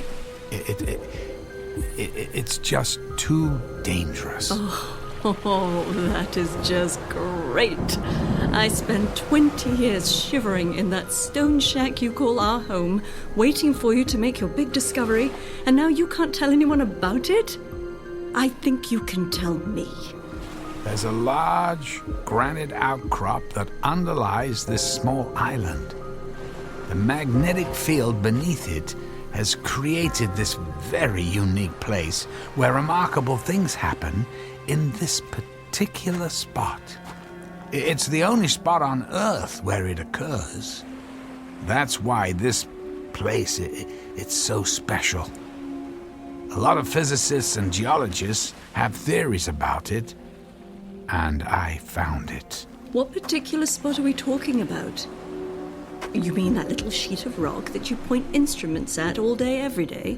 In 1908 in Siberia, there was an explosion. It was equal to a small nuclear bomb. Most people assumed it was an asteroid or a comet, but a few proposed that it was a collision with a rift in the space-time continuum. Another dimension traveling through space that intersected with the Earth and created a terrifying explosion. You want to blow up this island? The rift in this location is shifted somehow so it doesn't explode. I mean, I've been able to observe it occur 6 times over the 20 years we've been here, and I finally figured out how to trigger the shift. That small rocky shelf is a door to the infinite number of parallel universes. I should have listened to my father. He said you were a flake and I would never be happy. I'm going back into the house. Hey, Benny, come here, Benny. And then I'm leaving you. Wait. Let me show you, please. At least watch. I mean, you've waited 20 years. Don't you want to see what this is all about? I developed a handheld device that aligns the particles of the matter that fill that space a certain way. When I activate it, a shift occurs, a shift in dimensions. Now, just stand back from the rock shelf. I don't like this. It's not that dramatic, really. You see that small plant growing in the crack of that rock. That's a weed, Matt. Well, whatever. Now, just watch this.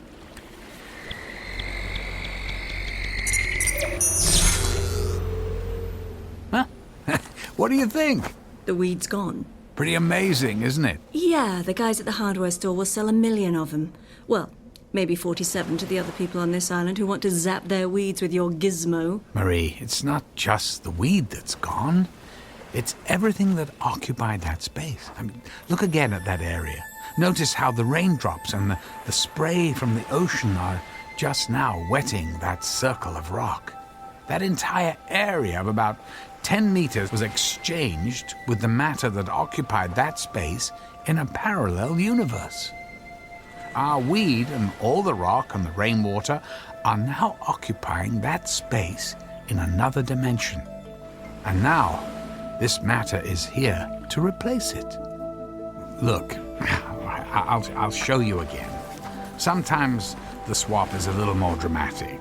It just seems that in many parallel universes, the same sort of things happen.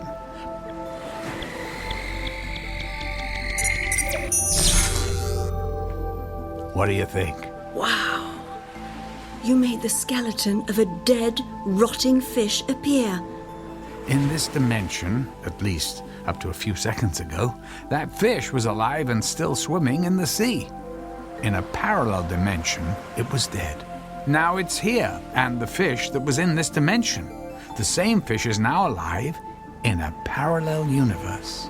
Wait, you're telling me that fish isn't dead? But it is now, in this universe. But in the other universe, I just shifted from it's alive and frolicking. Are we alive and frolicking in another universe? There's no way of knowing.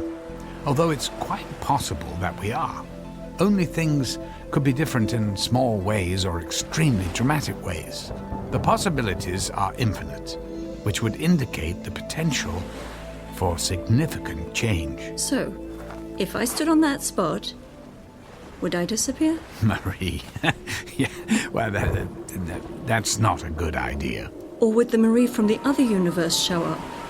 Oh, good God. The thought of an infinite number of copies of myself living on this island is horrifying. It wouldn't be a good idea to stand on that spot. There's no coming back.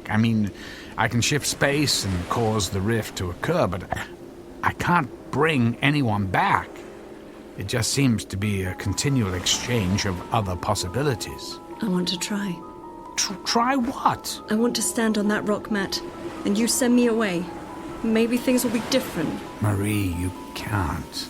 It's irreversible. There's no guarantee you'll even survive the shift. The weed survived. You brought it from somewhere else and sent it somewhere else. You have to do this for me. But you're not really changing anything. You're just exchanging it for something else. If you or I were to shift to another dimension, our counterparts would suddenly find themselves in this dimension. Things could be the same or very different for them.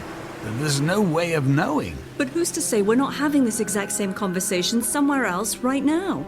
If there are infinite numbers of us somewhere, there's a Marie who's making the trip, and I'm the Marie who's still stuck on this island. Give me that thing. How do you work it? No, please. Let go of the gizmo. I'm going. No, let's talk about this. You don't understand the consequences. Any consequence is better than this. Please, stop. No, let go. Benny, no. Come back here. Get away from that dead fish. Stay there, Benny. You're coming with me. Now give me the... No! Oh, my God. Where's the dog? Matt, where'd the dog go? He's gone. Gone where? Benny, come back here. I don't know. I don't know. I told you. I can't control where anything goes. It just changes places. So how come another version of the dog didn't appear? I don't know. I want my dog back. Benny, where did you go? What did you do with my dog? Give me that thing. I'm going after him. Marie, wait. I'll go with you. I want him back. I want him back.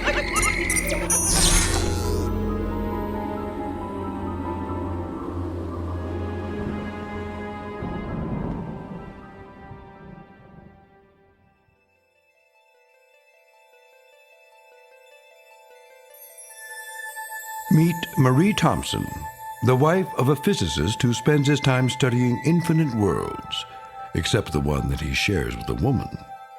Her patience is worn thin by the constant erosion of wind, water, and the time she has spent on a cold and lonely island.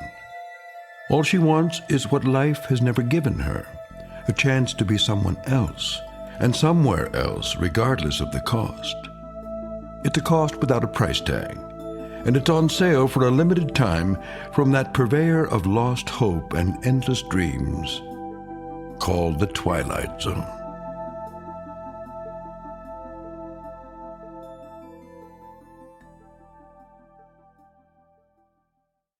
And now, The Twilight Zone and our story, Another Place in Time, starring Malcolm McDowell with Stacy Keach as your narrator.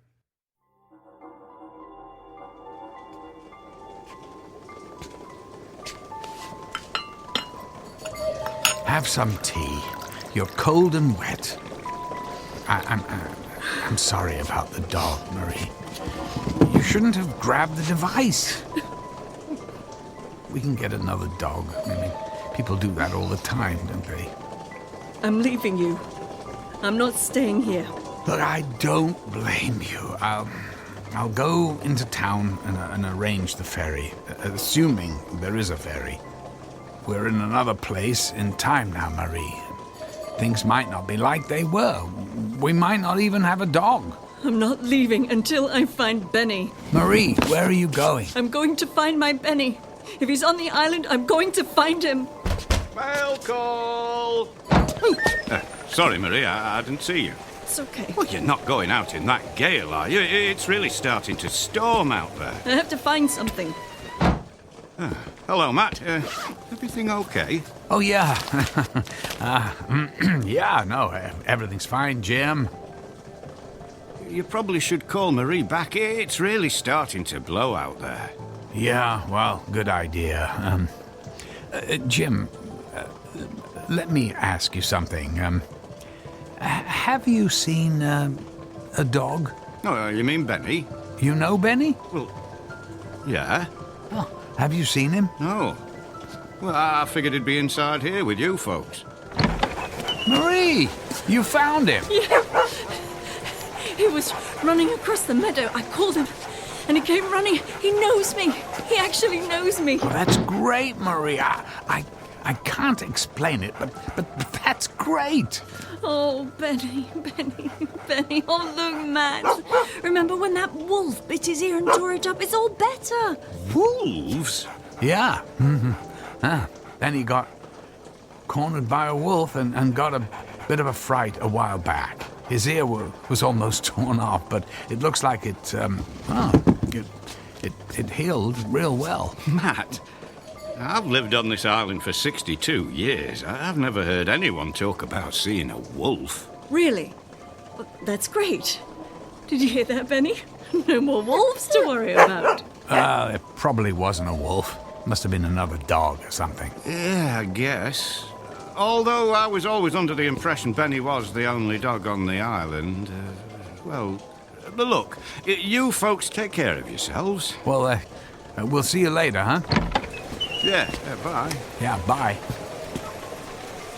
Such a good dog. Good dog. You know, we should probably do more listening than talking until we get used to what's going on in this dimension. It worked, didn't it? I mean, it really worked. This is the best news I've had in a long time. You have fun here on your little island. You do whatever you want. I'm leaving. Yeah, I know. I'll get into town when the storm calms down and arrange the ferry to the mainland. Ferry? Hell with the ferry. Benny and I are going to take another little trip with your gizmo. His ear is all better, but look at this stone shack. Look, Matt, nice job on the dog's ear. Now let's keep this thing going. It's progress. You are aware of the word progress, aren't you? I'll set you up on the ferry, and we can pack you up whenever you want. Pack? What would I pack? Look at this collection of junk. I don't want a thing from this rock hut. It's all yours. Now get the gizmo and get me and Benny out of here. Well, I'm going with you. Oh, really? What's the problem? You looking for something better for yourself? Marie, I have to go with you. If you shift into a new dimension and it's a terrible place, you'll be trapped. The interface, the device, the gizmo, it's not easy to operate, but oh God, this is all wrong. Is that so, Mr. Wright? Well, you don't have to go if you don't want, does he, Benny? Marie, this isn't fair to either of us. I mean, not us here, but the Matt and Marie living in another dimension. I mean, when we shift to another dimension, we change places with them.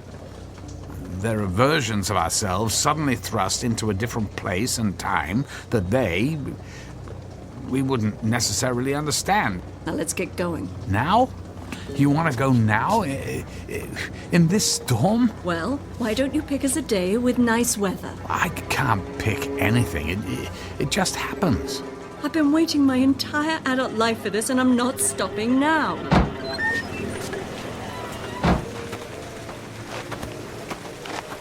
Ready when you are, Matt. You are going to join us on this little rock stage, aren't you? Matt! What are you waiting for? Get over here and let's get out of this storm! Grab hold of the dog and just do it! Fine, but we can't keep doing this, you know.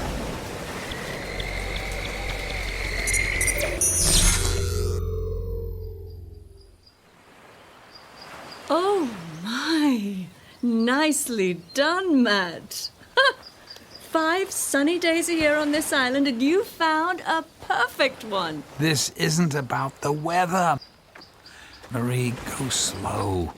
Ask questions, or better yet, just listen a bit. Listen? Okay, I'm listening. Oh no. Oh, don't tell me. Matt. Oh, Matt, not good. Not good at all. Glad you're here. We've got to go. What's the matter? What do you see? Hello? Are we listening? It's a baby crying. You know, maybe you're not so good at this shifting thing after all. I mean, it's coming from our house. Our same crummy little rock house, and now there's a baby inside of it. I told you long ago, no kids. Marie, that baby's parents, they're us. A version of us from this dimension who have suddenly found themselves in the place and time we just came from, only without their baby. I mean, think what we've done. That baby's parents are back in that storm we just left without their child. Do you realize what we're doing to people, ourselves? In an instant, they're in another place and their child is gone forever. Another version of ourselves will show up here. And what are they going to think? Oh, get over it. We're doing it to ourselves. No one's getting hurt except us, so what's the problem? Matt, grab the dog and set that thing, however you do it. This isn't right. Matt, shut up and get us out of here.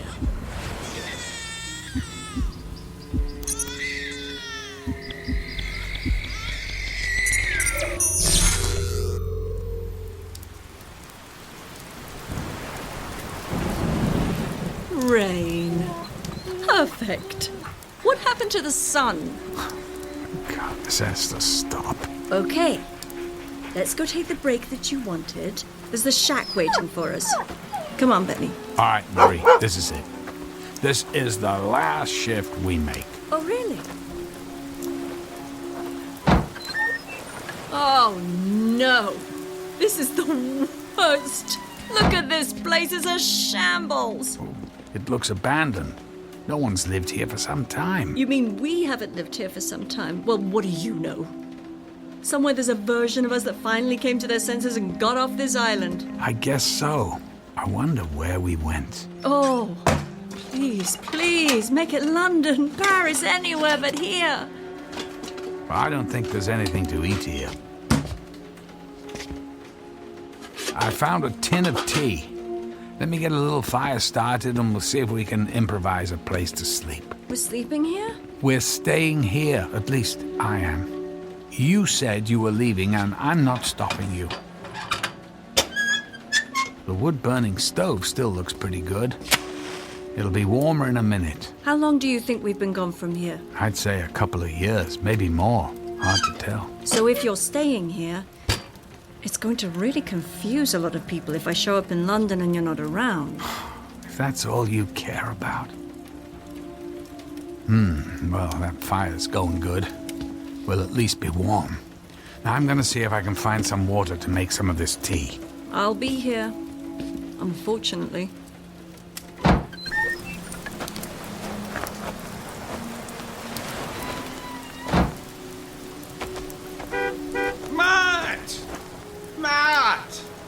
Is that you? Hello? Yes. Hello there, Jim. You know, I never thought I'd see you here again. Especially after what happened. Yeah, right. Well, we thought we'd come back, for a visit. We? You're not here with Marie, are you? Marie? No. The dog. I came back with the dog. So, do you visit Marie at all? Yeah, I visit her, yeah. I saw her not too long ago. Do they still have her in solitary confinement, or have they let her into the general prison population? Prison? What's that? Yeah, she's still in prison. I'm surprised you visit her at all. I mean, any mother who would kill her own baby. But then, well, she obviously needed psychiatric care. Look, I'm sorry to even bring it up. I just didn't figure you'd ever want to come back to this place after what happened here. I guess I just wanted to get some closure. Looks like you've got a fire going in your old house. I'm kind of cold. I'll come into town and see you tomorrow, okay? Sure. You take care of yourself.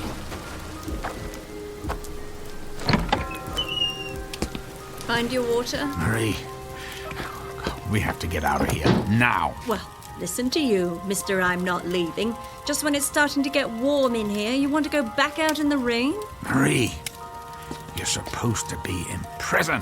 In this universe, in this place and time, you killed a baby and are in prison. Marie, how could you? You've got to be kidding me. I didn't do it. It was someone else. We're leaving right now. We have to find a different dimension. Grab the dog and let's go. I never should have listened to you. We have to find a dimension when we're not in jail, where an innocent baby won't be in danger. And then, this is it. It's over. Over for you, maybe, but not for me. Don't you get it? This is why no one can know about this. What if everyone decided to do what you're doing? You can't go shopping for the perfect life someone else worked so hard to achieve. Perfect life? Is that what you call the life we were living? Now activate that thing. This has to end. You get it right next time and it'll end.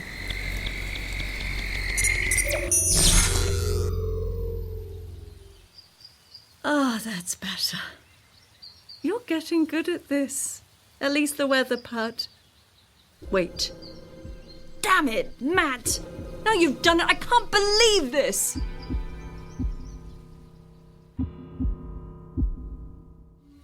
Damn you, Matt! Where's the dog? I thought, I thought you had him. We have to go back and get the dog. We can't go back. I've told you. There are infinite possibilities. We'll never find the same dimension. Only different ones. Then you're just going to have to find us a dimension where I have my dog again. Oh, but look. Look at our house. It's enormous. It almost looks like a small castle. Let's go see it. Maybe the dog's in there.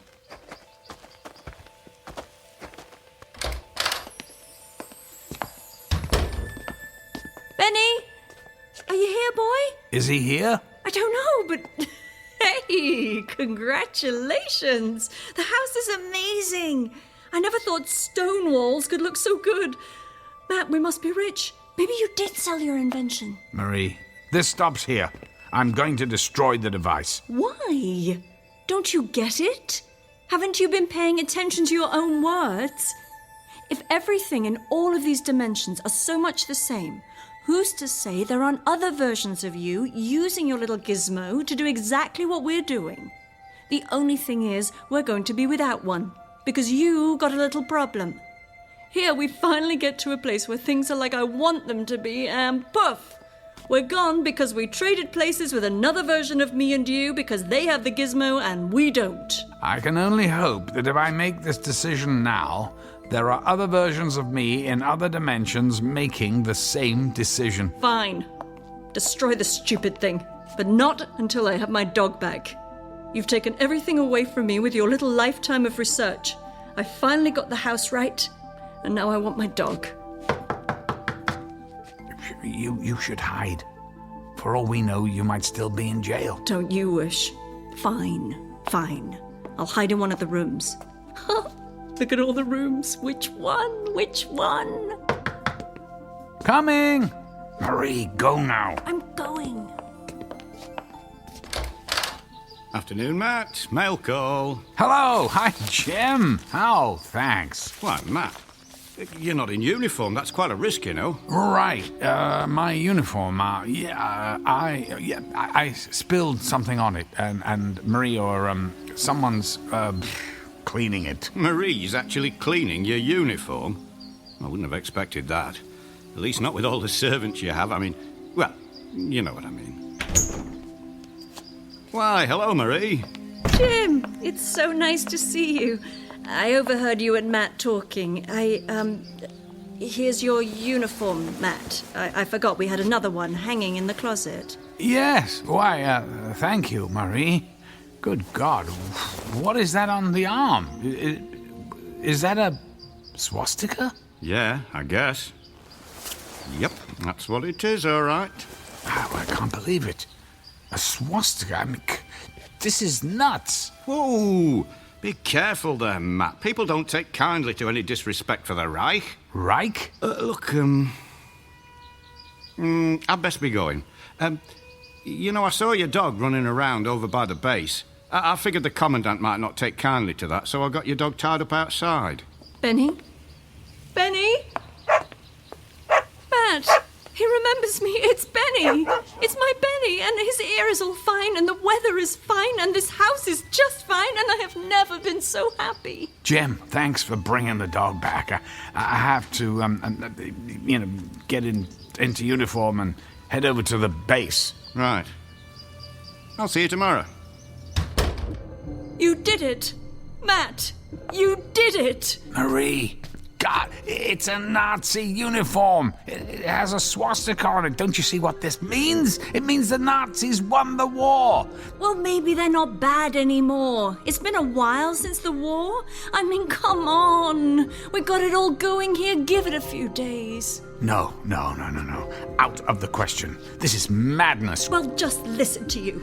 You can't wait to give it another go. Just remember to program your little gizmo for perfect house, beautiful weather, nice dog, no babies, and just for you, no Nazis. Oh, and can you make the house a little bigger next time? I mean, why not?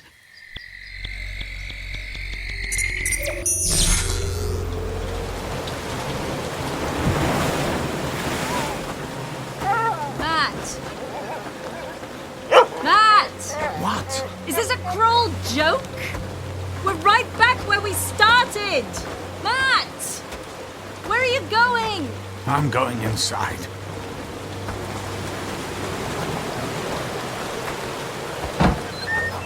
Well, at least someone had a fire going. But as for everything else, still the same. I'm tired. I want to rest. We're staying. We're staying? Are you sure? I mean, how do you know there aren't any Nazis here? Plus, we're poor, and the weather is horrible, and I'm living in a hut. I'm gonna lay down. I'm tired. I'm not going anywhere except to bed. You do that. You go lay down and dream about your world without Nazis. I still have my dream, and tomorrow we're going to go find it. I'm resetting the device. Tomorrow I'm pushing the button and throwing the device onto the rock platform and sending it into another dimension. It'll be gone for good, and this game will be done. This is over. Good night. Good night, Matt. Yeah, you have your good night. I'm gonna sit here and try to pretend I'm living in a castle with a man who's amounted to something. That's okay, Benny. That's okay. Mummy will fix it. You'll see. You see that gizmo sitting on the kitchen table there? That crummy old wooden wobbly kitchen table?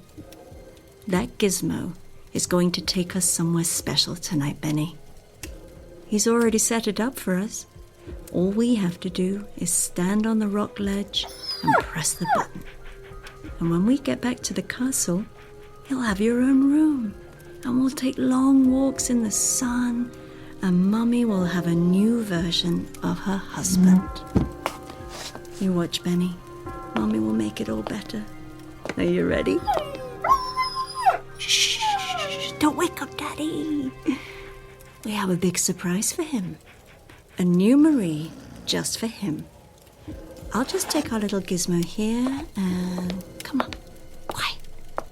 Let's go.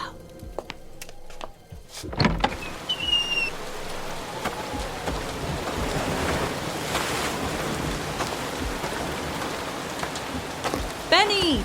Get over here! Mommy's gonna push the button and we're going to the castle! Are you ready? Here we go! Benny! Benny! Come back here!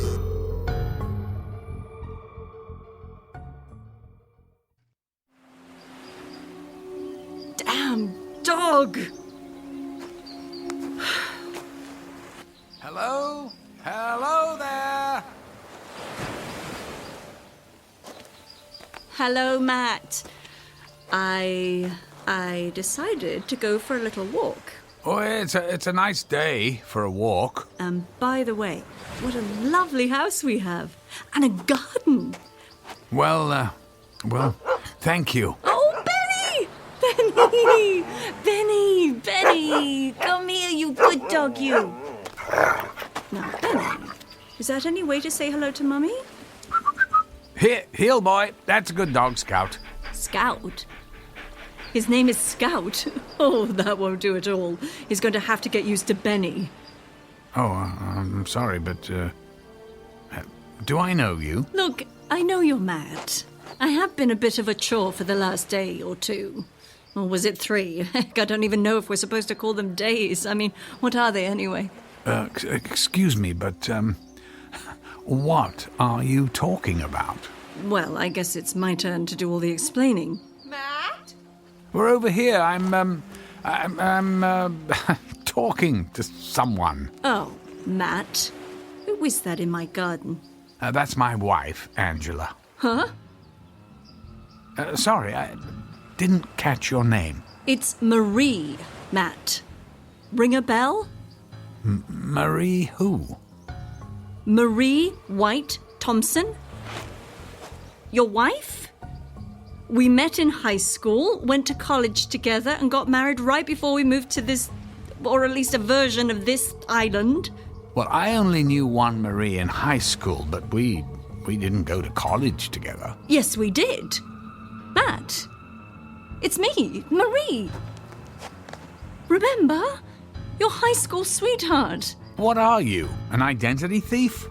So you remember? Well, the last thing I remember about Marie was her wake and her funeral. I just met her in high school. 3 days later, she was hit by a car and killed. What do you mean she was killed? Look, if you stole her identity, I'm calling the police. I'm not dead, you idiot! Hey, I don't know what you're trying to pull here. Matt? Hi, Angela. Look, this woman says she's someone I knew in high school who's dead. Oh. Angela. That's your name? Angela? So she's the best you could do? Hey, nice garden, Angela, but I've got news for you. He's no find. Matt, let's go back to the house, Oh, that's great. Matt, you can't get anything right even when you're not here. Benny, stop it! Whoever you are, I'm calling the police. Go ahead and call the police, you moron. I'm getting out of here. And goodbye, Miss Perfect Little Gardener Wife. Benny, get over here. Oh, forget it, dog. Stay here with these lovebirds. I'll find a new version of you in the next dimension. I think she's crazy. Crazy? Watch this, sweetheart. Matt, get over here! Matt, don't go near her. She's not acting right. Right's not the word for it. Matt! You programmed this thing before you went to bed. What did you do? I can't get it to work. Angela, go back to the house, call the constables. She sounds dangerous. Would you get over here and fix this thing? There's every version of you an idiot! You can't leave me here! This isn't how it's supposed to be! Things were supposed to be better! I can't get the thing to work!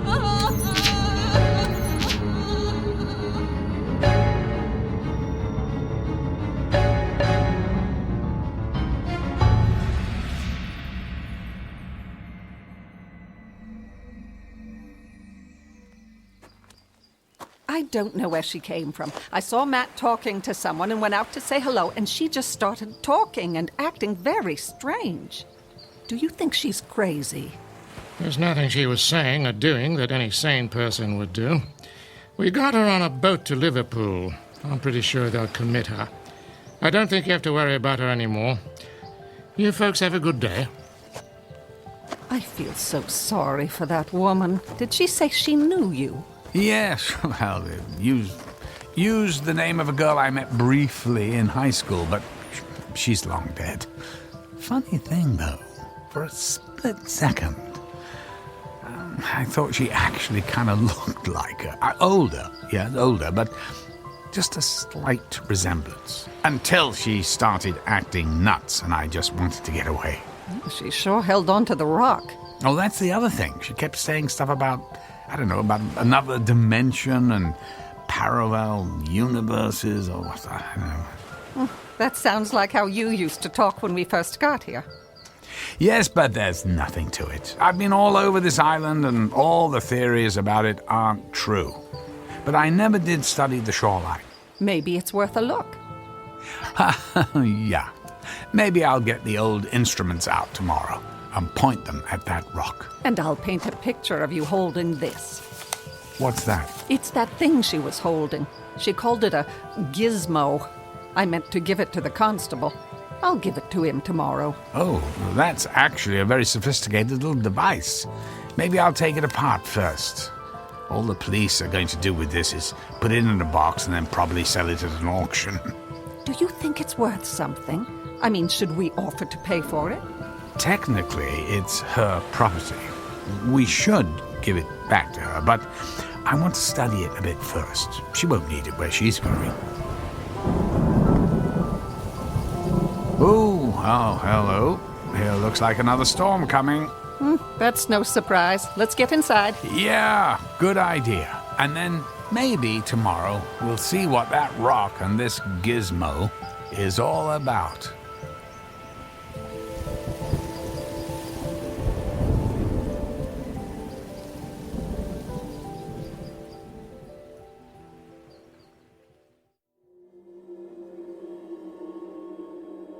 Is it possible we all live in multiple dimensions?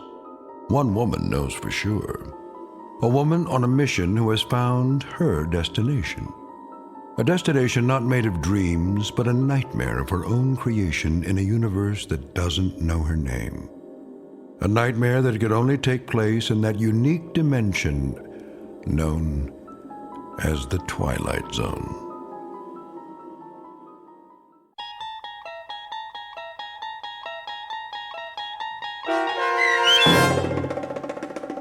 Another Place in Time, starring Malcolm McDowell with Stacy Keach as your narrator, was written for The Twilight Zone by Steve Newby. Heard in the cast were Sarah Wellington, David Darlow, and Martin Astrup. The producers of The Twilight Zone wish to thank CBS Enterprises and the Rod Serling Estate for making this series possible.